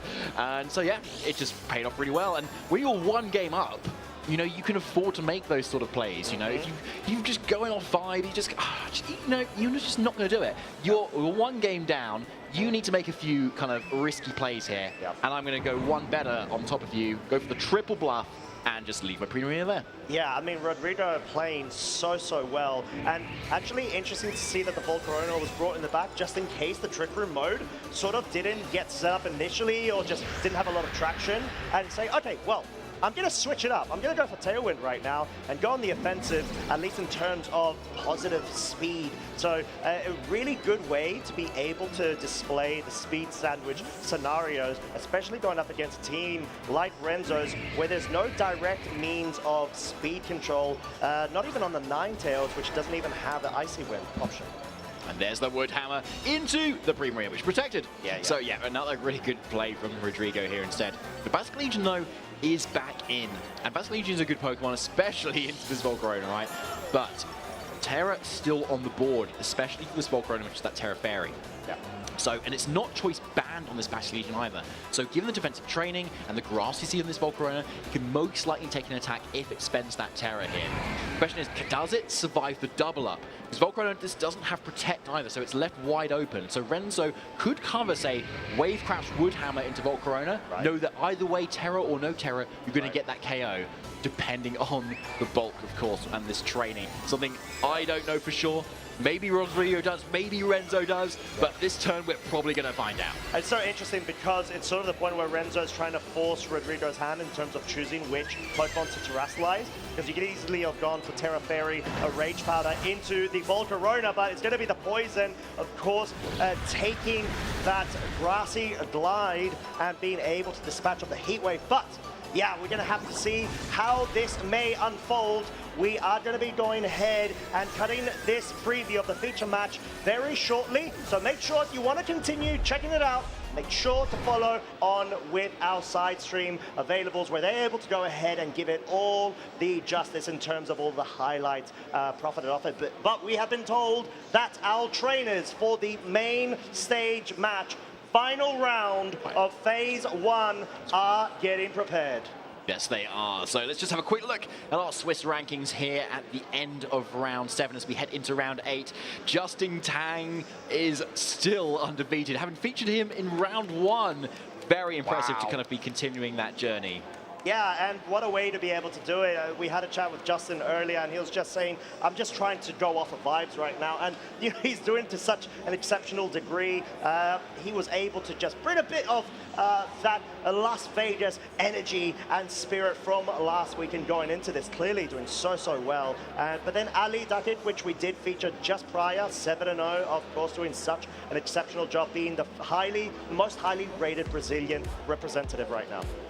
Yeah, there's plenty of great players there. So let's have a look at some of these notable matches, some of the pairings between some of these really top players as well, because, like, obviously, once you've got a matchup, one has to win and one has to lose. So some of these dreams may become a little bit short, but especially if you're X-1, like 6-1, you still can afford another loss and still have a little bit of a chance to get into that top card. Yeah, exactly that. And, you know, generally speaking, like we've said, there are going to be so many amazing matches, but wow, what a preview of the one we are going to be featuring for the final round. It's going to be a win-and-in classic. Federico Camporesi versus Eric Rios, 2 previous international champions. Federico most recently with NAIC last season, and which of course the Winter Cot is available with the code NAIC Tailwind, and it's just a great way to be able to showcase what has been such an emphatic phase 1 today. Really has, honestly. Yeah, just looking down the rest of the list though as well. Paul Ruiz is there, Calvin Foster versus Marcus Dion's really cool. Shohei Kimura there, another world champion, is still in contention at 5-2. Yeah, so many top players here, but we are going to focus in on our 2 players for this final round of Swiss for phase 1 here. Federico Camporesi on your left and Eric Rios on the right. Yeah, I mean, there's just so many achievements to go through, and both of our trainers are so well known and just so well accomplished too. But at least talking around their teams, Federico actually bringing a team I did not expect to see from him. King Gambit, Alolan Ninetales, Dragonite, Rillaboom, Blood Moon, Ursaluna, and that Blaziken. Very similar a team, if not near same, to Lucas Merstensen, who was able to get top 8 at Gdansk Regionals. And wow, just a really sort of spicy way to be able to change things up. Life for the Alolan Ninetales, as well as that Blaziken, really changes up the state of affair when it comes to the general meta. Yeah, it's a really nice pick, actually. I really love the Blaziken here. It is that way you get those fast coachings off, just like a Sneasler can, really. But you've got that fire offense there, you've got that fighting offense there too, but you're not hindered by any intimidates as well at the same time. So you can consistently match with Tailwind teams at the same time, and there's a lot of Pokemon here that really appreciate that coaching boost. King Gambit's a huge one, Dragonite, and that Rillaboom. Yeah, there's just a lot of different things to go around, but of course, he will be facing Eric Rios, bringing, another fantastic team composition. We've got the Rillaboom Golden Gold Classics, of course, but then you start going a bit lower and you start noticing, oh, hey, there's a bit of change-ups here. Como-O, Primarina on the same team. We've got the Throat Spray set, of course, Clangorous Soul, and then on Primarina, a Haze User rather than a Calm Mind set with Mystic Water. We just did preview Primarina, but of course, it had the leftovers. This adds another multiplier to be able to capitalize off of the immediate burst damage potential. Yeah, it does. It's a really nice call there, Costa. And we've covered the Mousehole, we've covered Como-O as well today. But yeah, interestingly, it's like Clangorous Soul that Ashton Cox got top 4 with last year as well in the same regulation. And here it is again on another really interesting team alongside that Primarina here. Kind of taking that Dragonite's role of the all-reliable Haze user, but instead it's a seal. Yes, so eloquently put, my friend. It is to an extent, but it's also a great way to be able to get spread water-type damage and have that immunity to opposing Dragonite because of that fairy typing. But going into the matchup situation between both of our trainers, what are some key highlights and potential win condition strategies you think both of our trainers will be able to look into? Yeah, there's a lot of potential here. Eric obviously wants to try and see if he can get up the Clangorous Soul on that Komodo. Okay. That's always going to be a question that he's going to be going into here. And looking at Federico's team, how do you respond to that? Ninetales, a big problem. Blizzard, Moonblast as well. They doesn't want to face that, so we might see a lead of it here, and yes, we do. Yeah, what a well-put read, my friend. Even doing it so behind the caster desk, we'll be seeing our trainers unfold all of the action. We have got round 8 right now, turn 1. So there's the Grassy Seed boost on that Sneasler there. So I really like this read from Eric here, kind of countering what might be able to stop a Komodo setup here and responding with a Sneasler that looks really strong at the moment with that Grassy Seed boost and that acrobatics access there, really having a lot of offensive pressure onto this Rillaboom. Right. And you've also got that like Rillaboom on the other end, which just has massive just general grass damage onto a Ninetales that is often carrying Focus Sash, but on Federico's it's not. It's that Life Orb, most often very offensive and may not actually be able to take a Wood Hammer. Yeah, that is a really good call out as the fake out will be coming out first from Rillaboom on Eric's side onto the opposing one. Dire Claw into the Ninetales, not quite enough to be able to pick up a KO. Blizzard, Life Orb boosted, not enough to pick up the Rillaboom either, but so much damage and a critical hit on both of Eric's side. I was like, that's so much damage with the Life Orb, but no, it's sort of like the equivalent of having like a choice specs as well as a Life Orb due to the double crit scenario. Yeah, it kind of is actually. So yeah, that's interesting. Eric really going for the fake out into that Rillaboom was like a big call there. You're just kind of banking on everything knowing you are the faster Rillaboom. Yeah. This seemed to be the case, obviously. It's giving the Grassy Surge kind of turn as well. But still could have been a little bit of a speed time, but maybe Eric knows he's a little bit of a faster Rillaboom anyway, denying that fake out Rillaboom potential there too. But obviously going to this next turn now, this Ninetales has dished out so much damage now, but has it done enough? It is now definitely in range of what the Sneasler can do, and the Sneasler, though, could still be in range of the high horsepower from the opposing Rillaboom, which is now uncontested and can most likely survive a Dire Claw or an Acrobatics from Eric's Sneasler, too. Oh, as we do have the Dragonite's multi-scale broken in favor of Alolan Ninetales. Survival here, Dire Claw not enough. 15 hit point survival with the paralysis escorted on the side. Will Federico's Rillaboom be able to move? It can. Wood Hammer, it's going to be more than enough given around the 30-40% HP range remaining on the Sneasler, even though, of course, it did have the Grassy Seed defensive stage prop.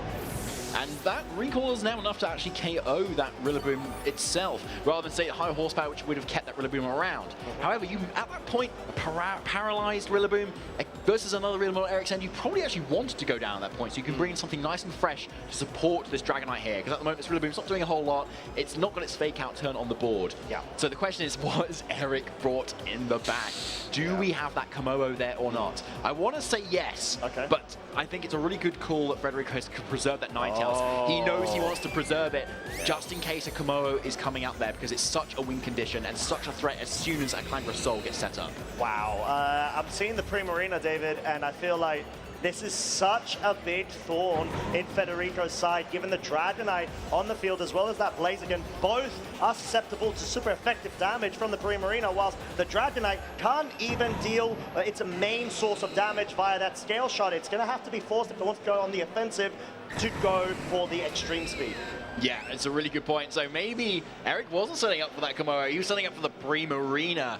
The main threat being that Rillaboom, and versus the rest of this team, as you're saying, Costa, Primarina is looking incredible right now. Great special bulk, immune to the scale shot, but not the extreme speed. But yeah, Dragonite picks off the Rillaboom, sure, but there's still the Primarina there. I know, it's going to be a big issue if left unchecked. Coaching from the Blaziken, actually clearly trying to identify that, hey, unless it's going to be a Moonblast commit into that Dragonite, I could try to get some more damage dealt via extreme speeds in the future, but Moonblast enough to pick off the Dragonite. Eric disrespecting the Blaziken there, saying, right, I don't even care about breaking the Focus Sash. I need to get rid of that Dragonite. It opens up the path for success in my favor. Ninetales brought out against a Komodo, so a bit of an interesting interaction of the board state right now. Pros and cons for both sides. Yeah, there certainly is. So the Komodo is there as well to capitalize if the main Komodo goes down, and Primarina there to also capitalize. But again, I think this Komodo could go down, and Primarina might still be able to carry this, honestly. Yeah, Blaziken does, yes, have special attacking moves, so it's not great to Primarina. So decent special attack, but Primarina's bulk is so good. Hyper Voice most likely deals out so much damage as well. I'm just cannot see a way yet, Federico, to kind of break this thing yet. But I suppose when there's a Ninetales with Blizzard, there is a way. There it is. I know. That's what I was expecting you to say, my friend. And you did. Aura Sphere dealing so much damage onto that Komodo Blizzard. Is there going to be any sort of RNG roll in favor of Federico? You can see the anguish in his face. Not the case, as Klangrisol actually trying to get set up there, not being able to do so. Eric trying to hedge his bets in terms of either I get the Komodo set up, or I go ahead, pick up KOs, break a focus sash on the Blaziken with the Primarina. That's exactly what he did. Eric absolutely running away with this game one. Blaziken, I don't think is going to be able to commit and somehow get this win back for Federico's side. Yeah, and Federico maybe locks in the forfeit the quickest I've ever seen it. I know, same. That was astonishing. So quick. He is not playing around. No. He is ready for game 2. Okay, wow. So yeah, that was really convincing actually. And again, another sneak Primarina. Really maybe star of the show this weekend that we might see a little bit more of maybe, because yeah, like they seem to have such a good matchup, right, into what Federico's composition was, and Federico's composition is, you know, it's a little bit unusual, but mostly typical picks there, really. And yeah, once Rillaboom is down, Primarina looks incredible, honestly, into the entire matchup here. So I think Federico needs to be thinking about that. Yeah, let's not forget, those are double crit in favor of Federico in turn 1 of game 1 there. Great point. And it still wasn't enough for Federico to be able to bring it back, because it just goes to show why, like you said, David, Primarina was such a vital bring, especially with that endgame Komodo, and holding on to the terrestrialization, so key. As long as you get rid of the Rillaboom and the main sort of threats that would really, you know, produce and force KOs onto the Primarina, that is clearly Eric's game plan there, and he did it to a really good degree. So if you're Federico, how do you try to bring this one back? Do you want to lean on to like a King Gambit or something else? Well, I wonder if an Ursaluna with Terra Electric and Calm Mind of its own might be able to respond a little bit here. Okay. Because there is a lack of the ground type or the Ursaluna on Eric's end, for instance, that could punish a Terra Electric on Ursaluna Blood Moon. Yeah. So yeah, if you know you're going to commit that Terra Electric, start Calm Minding in front of that Primarina, which can't kind of match you with Calm Minds. You might be able to deal enough damage with the Blood Moon. But that is to say, Primarina has Haze on it as well, so it can cancel out those boosts. It is definitely an uphill battle, but if it's anyone that could beat it, it's maybe Federico. Wow, and we actually see a bit of a change up from both of our trainers with their leads, Blaziken and Dragonite now, allowing a sort of interaction of potential side coaching versus the Mousehold and Golden Go from Eric's side, which at the same time, you've got that Friend Guard available to be able to bolster the defenses of that Golden Go and potential set up the Master Block. Yeah, you do. So a really nice switch up here for Eric, because if things went so well in game 1, you can really switch it up and just go with something completely new here. The Federico might even not even be thinking about, just kind of so focused on the Primarina. Right. This is brand new. There's a mouse on a stack of coins in front of you now. What do you do? It's so true. I wouldn't know what to do. But Federico wants to try to protect and keep that focus sash intact whilst benefiting off of the speed boost at the end of the turn with the Blaziken in order to better position himself. But this actually has some really good synergy with a potential scale shot into the Mousehold, which, yeah, seems like the play from Federico's side, because at the same time, naturally speaking, speed-wise, Blaziken tend to be trained faster than Dragonite, so if both the Dragonite and Blaziken are at +1, you can still benefit off of a side coaching while still being faster than both of Eric's Pokemon. Yeah, I like that call out there, Costa. Yeah, it's really cool. So you can still go for that really nice big play there. So this Dragonite doesn't have Tailwind, unfortunately, but you may not need it in this scenario, especially when you've already got that speed boost. Mousehold typically does carry that Terra Fairy that we've seen in previous matches today, but this is Terra Ghost, so he's not safe from the Scale Shot either in this scenario. So yeah, Federico has a fairly safe play here, a Scale Shot plus something with Blaziken, which is either way going to get something off here, but Primarina, yeah, is probably the best switch and you could possibly ask for. Yeah, it's a good sort of defensive point to make from Eric's side, because you allow the Mousehold able to still stay on the field, have Friend Guard available for the Primarina, and at the same time, the Primarina doesn't really get, I guess, like threatened by anything on Federico's side. I would say, before seeing the coaching, which we know, it can stack up and allow so much offensive prowess coming out from a Dragonite, and even because of the speed interaction and the priority brackets, bypass a Follow Me to be able to start attacking that Primarina. Yeah, I think it's a really good point. So Federico's identified that we need big physical damage, and the way to get that is extreme speed plus coaching. But there's a Heat Wave to finish off the mouse hold. Yeah, and what a way to go about it, because at this point, you've been able to still keep both of your Focus Sash and Multiscale intact until this point. And you've got so much more profit off of it in terms of the resource available left on your side versus Eric. He's lost his main redirector and also Friend Guard sort of enabler when it comes to additional bulk. So a really nice play there from Federico overall. Yeah, you get rid of that supporter, and now this Primarina has been really dented to the point that you can just start kind of throwing attacks at it and start to make those like sacrifices of your own, because you're already 4-3 up at this point. Yeah. So you don't mind if you take attacks after now, given that Primarina has no speed control around it to kind of make it go first either. Yeah. We know that Moonblast does so much damage, but yeah, there's not really an opportunity for it to actually go first here, especially considering if you've got an extreme speed plus Heat Wave, which looks like a really safe option for Federico. Of course, Eric can now respond. There is plenty of terror options at the moment. You've still got that Terror Poison, but it looks like Eric is just banking on this Primarina to be able to just survive the turn. Wow, this is going to be close. Extreme Speed says a no to Eric, and you can see the dismay in his face, thinking, maybe there would have been a good chance for me to be able to resist it, but it would have also depended on the Heat Wave connect from Blaziken's side. Just going to show that Federico going on the offensive really pays off right now, and it's sort of caught out Eric's defensive potential setup, as opposed to the two leads that we saw in game one, that Rillaboom and the Sneasler, which sort of invite immediate pressure that Federico has to respect.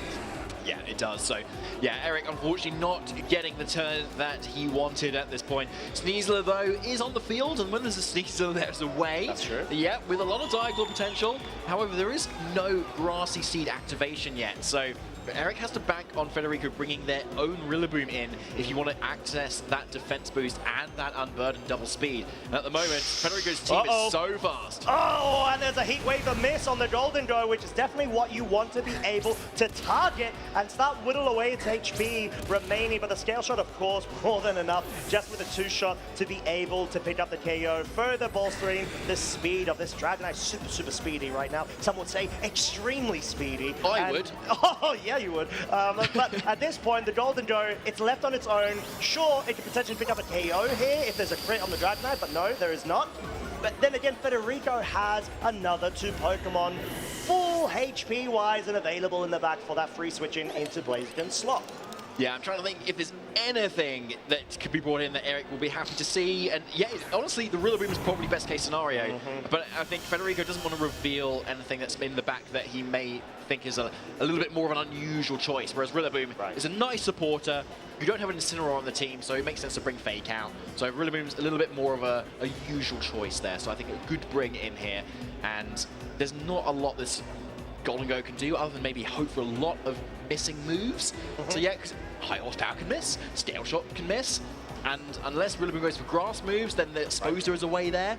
So that's maybe Eric's hope at this point in this game too. But I think if you're Eric, you probably want to start using that time to think about game 3, as you can really see the cogs whirring, I think, behind those headsets. Yeah, exactly. And Scale miss shot from that Dragonite, but at this point, I don't think it really matters, because like we said, realistically, the Rillaboom should be able to pick up a KO as... Oh, actually, no, it's full HP Golden Go. This does mean that Federico's going to most likely have to reveal his final Pokemon, which is definitely not what he wanted to do. High Horsepower, yeah, just barely misses it. And even though, like we said, this game was pretty much over because of just the overwhelming amount of resource, it has forced that reveal. So it sort of at least paints a picture for Eric saying, okay, Federico feels...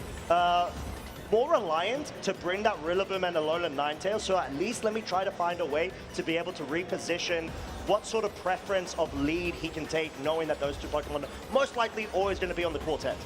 Yeah, I think it's a good point. Now, we've got to be thinking about game 3, haven't we? Because, we Yeah, know this Ninetales, it's going to outspeed with the Life Orb. This Golden Go is definitely going down here. So, yeah, I think Primarina is still very good here. But we saw it came in a little bit too late when the Dragonite had set up a bit too much for those coaching boosts. So Eric's got to think of a way to try and deny those coaching boosts or the threat of this Dragonite.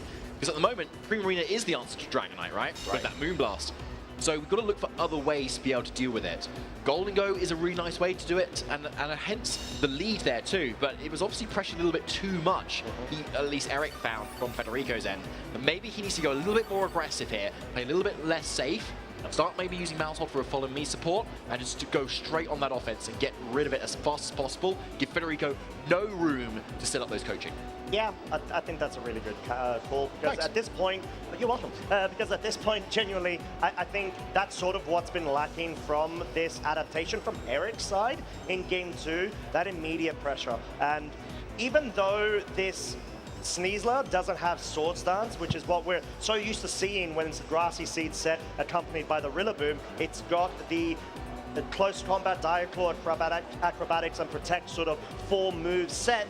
It doesn't mean that it can't deal so much damage and force terrestrializations, and that's clearly the key that Eric may need to be able to bring at the appropriate time. You saw he got a bit cheeky in terms of, hey, Federico, I know you're always bringing that Rillaboom, so let me try to capitalize off of that, and it just didn't work out as well for him.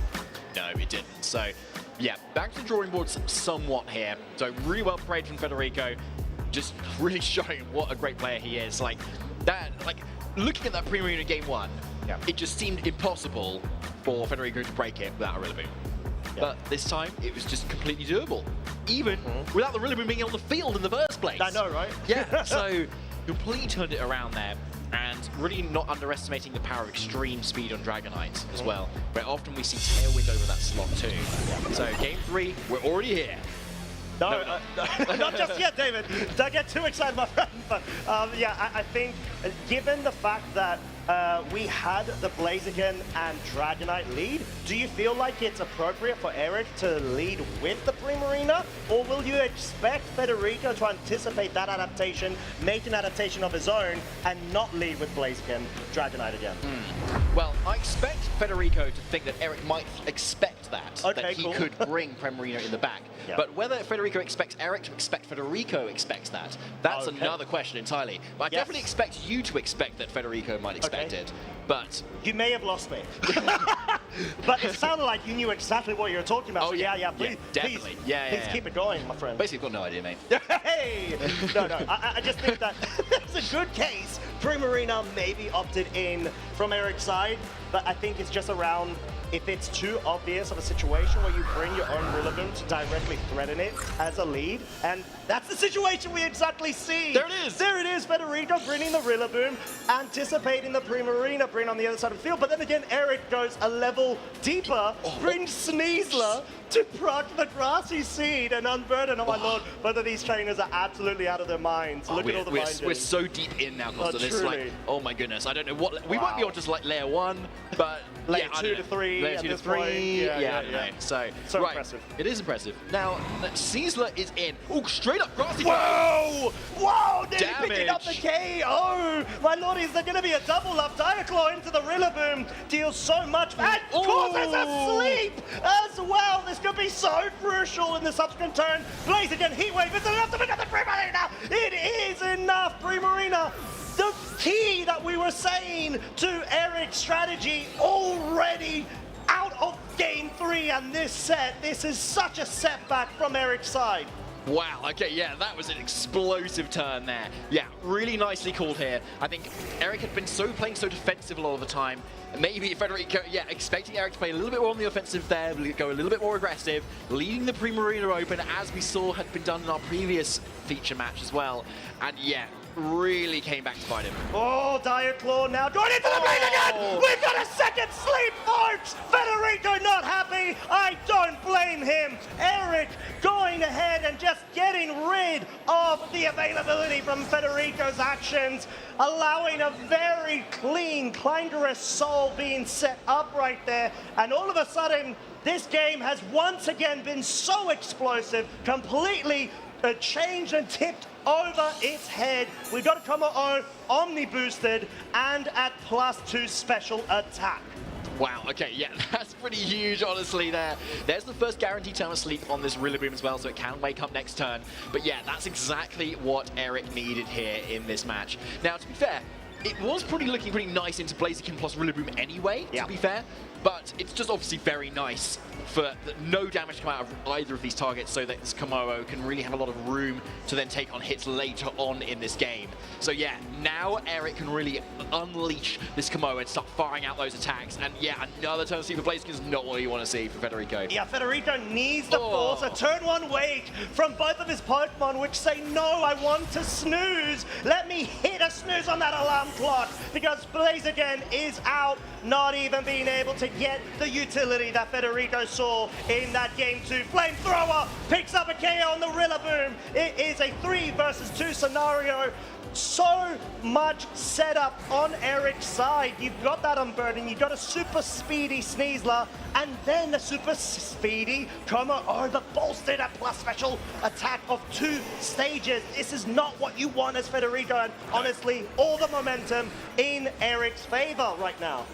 Yep, so Ninetales and Dragonite aren't 2 Pokemon you definitely do want versus a Komo-O here. Yeah. But Komo-O can still go for that Terra Fire, which suddenly means it's going to resist both the Blizzard and the Moonblast from the Ninetales and not take super effective damage from this Scale Shot. And with that defense boost as well, it's going to be able to take on those hits a lot better too. So yeah, Eric is looking very much like he is in the driver's seat right now. He's just going to make the most of it and not throw it away. It could still very much swing back into Federico's favor. We've seen the sleeps from Diaclaw, and that means we could see other things from Ninetales' moves as well. Yeah. You know what I'm saying? I unfortunately do, my friend, but we're going to have to see if it does come to fruition or not. We're going to have the Terra commit of the Komo-O. Diaclaw will be able to break the multi-scale no status condition dealt, but I don't think that's a big problem as the Terra Fire Flamethrower more than enough to pick up the KO on the Ninetales, leaving Dragonite on its own to fend for itself. Scale Shot will connect. It will most likely pick up a KO if there's a 5th hit, but even then, to be honest, the Grassy Seed paying dividends there. However, you're not able to capitalize off of the fact that you've just got 1 Dragonite against 3 Pokemon to set up Komo-O. This is tough, and I think this is game ending. Yeah, it doesn't look great here. I mean, yeah, you've still got the Terra option, I suppose, but yeah, another lightning fast forfeit there for Federico is definitely going to seal this up for Eric Rios, who advances on to phase 2. Congratulations, round 8 win to Eric Rios. What a way to go about it as well. We saw the back and forth in terms of the strategy that both of our trainers were employing. Eric running through that game 1 with the Primarine in the back. Fede going for that adaptation, so strong in that game 2 with the Blaziken Dragonite lead. Only for both of these great minds to meet roughly in the middle in that game 3 lead. Sort of adaptation to adaptation, acknowledging and respecting what each of the other trainers had to bring and matching it both with individual slot brings as well. Yeah, there was so many levels there. I loved it, honestly. Yeah, it was really cool to see. And yeah, seeing Komo-O really pop on, I'm honestly a little bit biased. I'm happy to see that. Yeah, you are. Yeah, some of the classy picks, by the way. Yeah, so yeah, really well played. And yeah, great response from Federico in game 2, honestly. But yeah, it was those dire sleeps that really kind of swung it back for Federico. That's tough. Yeah, because at that point, you can maybe switch out, but then you're going to switch back in and they'll still be asleep. And really tricky. But has it put Diaclaw back on the map, Costa? That's what I want to know. I mean, my real question is, when did it leave? I guess with the Grassy Seed sets they had, and like you said, you know, the fact that Eric has opted out of Swords Dance and saying, Diaclaw, it's worth. It might be just enough. Yeah, it's worth, and clearly just paying dividends there. I'm trying to think if there's scenarios of the sleep being the most crucial thing that happened there in terms of the momentum hang from Fede's side, I mean, it definitely has to be, right? Because the Rillaboom's not, it's mandatory sleep because of the priority grassy slide that happened prior, or should I say on that turn 1, where Eric was like willing to drop the Primarina and say, as long as I'm able to sort of break sashes or just get some really good damage and put it within range of chip, I could always pick it up after. Just it proved to be quite detrimental. Like, and I'm not sure if Fede was able to, even without the sleeps, have as much of a momentum boost as Eric did. Yeah, I know what you're saying, honestly. Yeah, especially with the Terra Fire option on Komodo. Like, yeah, like it's a really good point. Like, without those sleeps, is it any different to the game? I mean, the main thing would probably be Blaziken's Aura Sphere as the main kind of offensive like power move that you can go. But yeah, we're never going to know, to be fair, and I love seeing a little bit of Dark Claw shenanigans, I'm sorry. It's just really fun to see. It really is. Going to the dark side, my friend, but let's go to the light, where we have got Gabby ready with our winner of Swiss round number 8, Mr. Eric Rios. Thank you so much. I'm here with Eric Rios, who has punched his ticket into Phase 2 for the Latin American International Championships. Eric, congratulations. Thank you so much. This is your first tournament back since the World Championships. You got top 4 at the North American International Championships last year. How does it feel? It feels incredible because I start 2-2 after 2-0. So I didn't expect to do bad this event because I prepare a lot. I think I did a really cool team. And yeah, my expectations were really high, but this tournament is so difficult. There are a lot of good players. I face against really good teams and players as well. So it's had been exhausted today, but yeah, I made it. Like, I am day 2, so I will try to win as much as I can tomorrow and try to top it. I'm so glad you mentioned the creativity on your team because you've been trying a lot of teams in your downtime. How did you decide on Como to bring to this tournament? I have been trying physical Como first. It was Clear Amulet with the Soul, but Drain Punch instead of special attacking, so didn't came too well. Like, I was testing that, and I felt that Como was really good for the metagame because there are a lot of ins in Rillaboom. So, but the problem of Como is Dragonite, so that's why I have Primarina. Didn't see any Primarina these days, so I tried to build a cool team with that, and yeah, I'm 6-2 now, so let's see how it goes. So walk me through that matchup. What was your game plan going up what it seemed to be a guaranteed coaching into that Dragonite in game 1 from Federico? The matchup, I think it was for me, but Federico played really well game 2 and game 3. I think I didn't play that well game 2. I think Primarina is good. He was expecting Primarina lead, so that's why I think he made Rillaboom lead, expecting Primarina, and then he saw that I didn't bring Primarina, so he brings Dragonite Blaziken to coaching, and that was really difficult for me. And then I tried to do Sneasler Primarina because it's like covers 50-50 lead. Like, if he leads with Rillaboom, I have the pressure of Sneasler. If he leads with Dragonite, I have the pressure with Primarina. So I think it went pretty well. Dark Claw helped a bit with the sleeps, but yeah, I think both we played really well. So. One other thing I want to ask you, you mentioned you started off 2-2 earlier. How did you bounce back from a rough start in arguably one of the toughest tournaments we've seen all season? So the way I lose, I think I played really well. The first game I lost, it was a matchup that I didn't play really well, so it happens. And then the other loss was against Blizzard, Freeze into my Como. So I didn't, like, I felt well because I played well, so, and the team works. So after the 2-2, I was talking to my friends. I think I can make it. I'm playing well. I lost because the game, like, I can't control that. So if the lag is not, like, if I don't have bad luck in the rest, I think I can make it. So sometimes the game says no, right? Yeah, it is. Yeah. All right. Well, Eric, thank you so much for your time. Do you have any shout outs you want to give to anybody in the hall or anybody watching at home? Yeah, I want to shout out all the friends that have been helping me, the team, Sergio, David, Jesus, Gerard, everybody who have been supporting me from home, my Twitch community that have been supporting all the time, and also to the Koi community. Thanks to them as always. Thank you so much. All right, Eric, thank you so much for your time. Best of luck in Phase 2 tomorrow. That's it for all of our action here in Phase 1. I'm going to throw it back to our casters to wrap things up.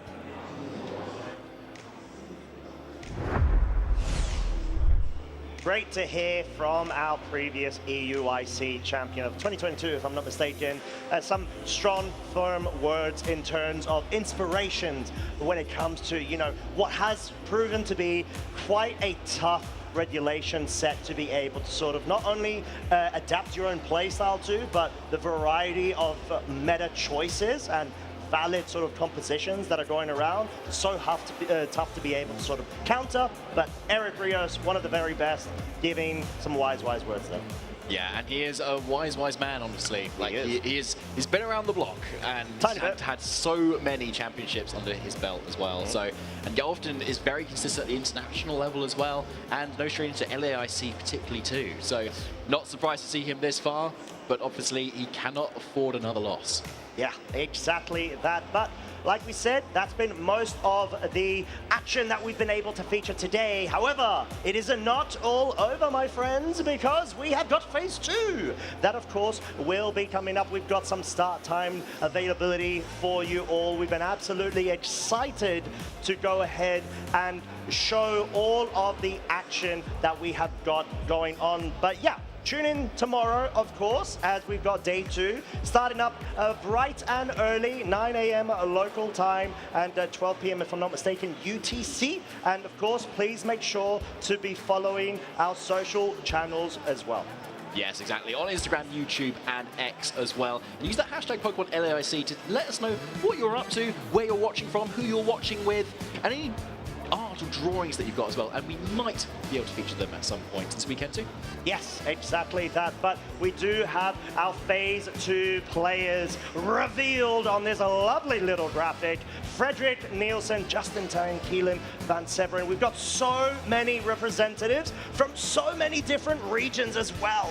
Yeah, we do. There's so much representation here as well, and really, really big names too, honestly. Like, yeah, we've got Juan Solano, obviously, on the bottom there, the #1 in championship points across the world at the moment. Yep. He's, I don't know, probably still undefeated, honestly. He's such an incredible player. Luca Ceribelli on the left there, and one of our world champions too. We've got such a huge amount of talent here. Yeah, exactly that. But let's not forget the distribution that we have got currently available over the entirety of this weekend. We saw the man, the legend, Federico Camporesi just now. And of course, let's not forget NAIC winning Whimsicott, available from last season. Please make sure to redeem now with LAIC 26 Tailwind. And of course, utilize the ones in favors or eyes. Yes, definitely. And yeah, Whimsicott is a very reliable Pokemon for your team. In pretty much any regulation, it is legal for. So yeah, definitely catch this while you can. And of course, that's not the only thing we are showing either. We've also got Pokemon Unite as well. You could receive an LAIC in-game sticker using the password below, LAIC 2026. Yeah, it's a great way to be able to showcase your presence at this grand event, of course. But Unite is not the only one. We have got another amazing game and distribution available. Of course, going to be the TCG LAIC 26 Phantasma Flames, which has just become available, or at least released the past week. So make sure that you are not missing out on the opportunity of being able to dive a bit more into it.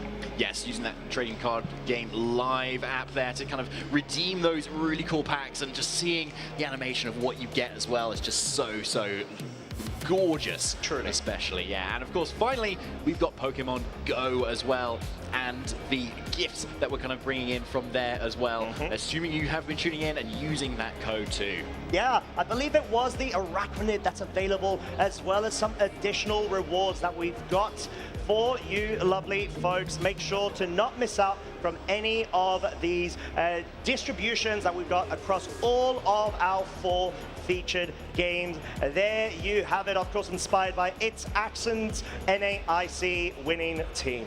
Yeah, and there's an Elite Charge TM there as well. You can see above that Arachne. Oh, so yeah, definitely there get is. that too.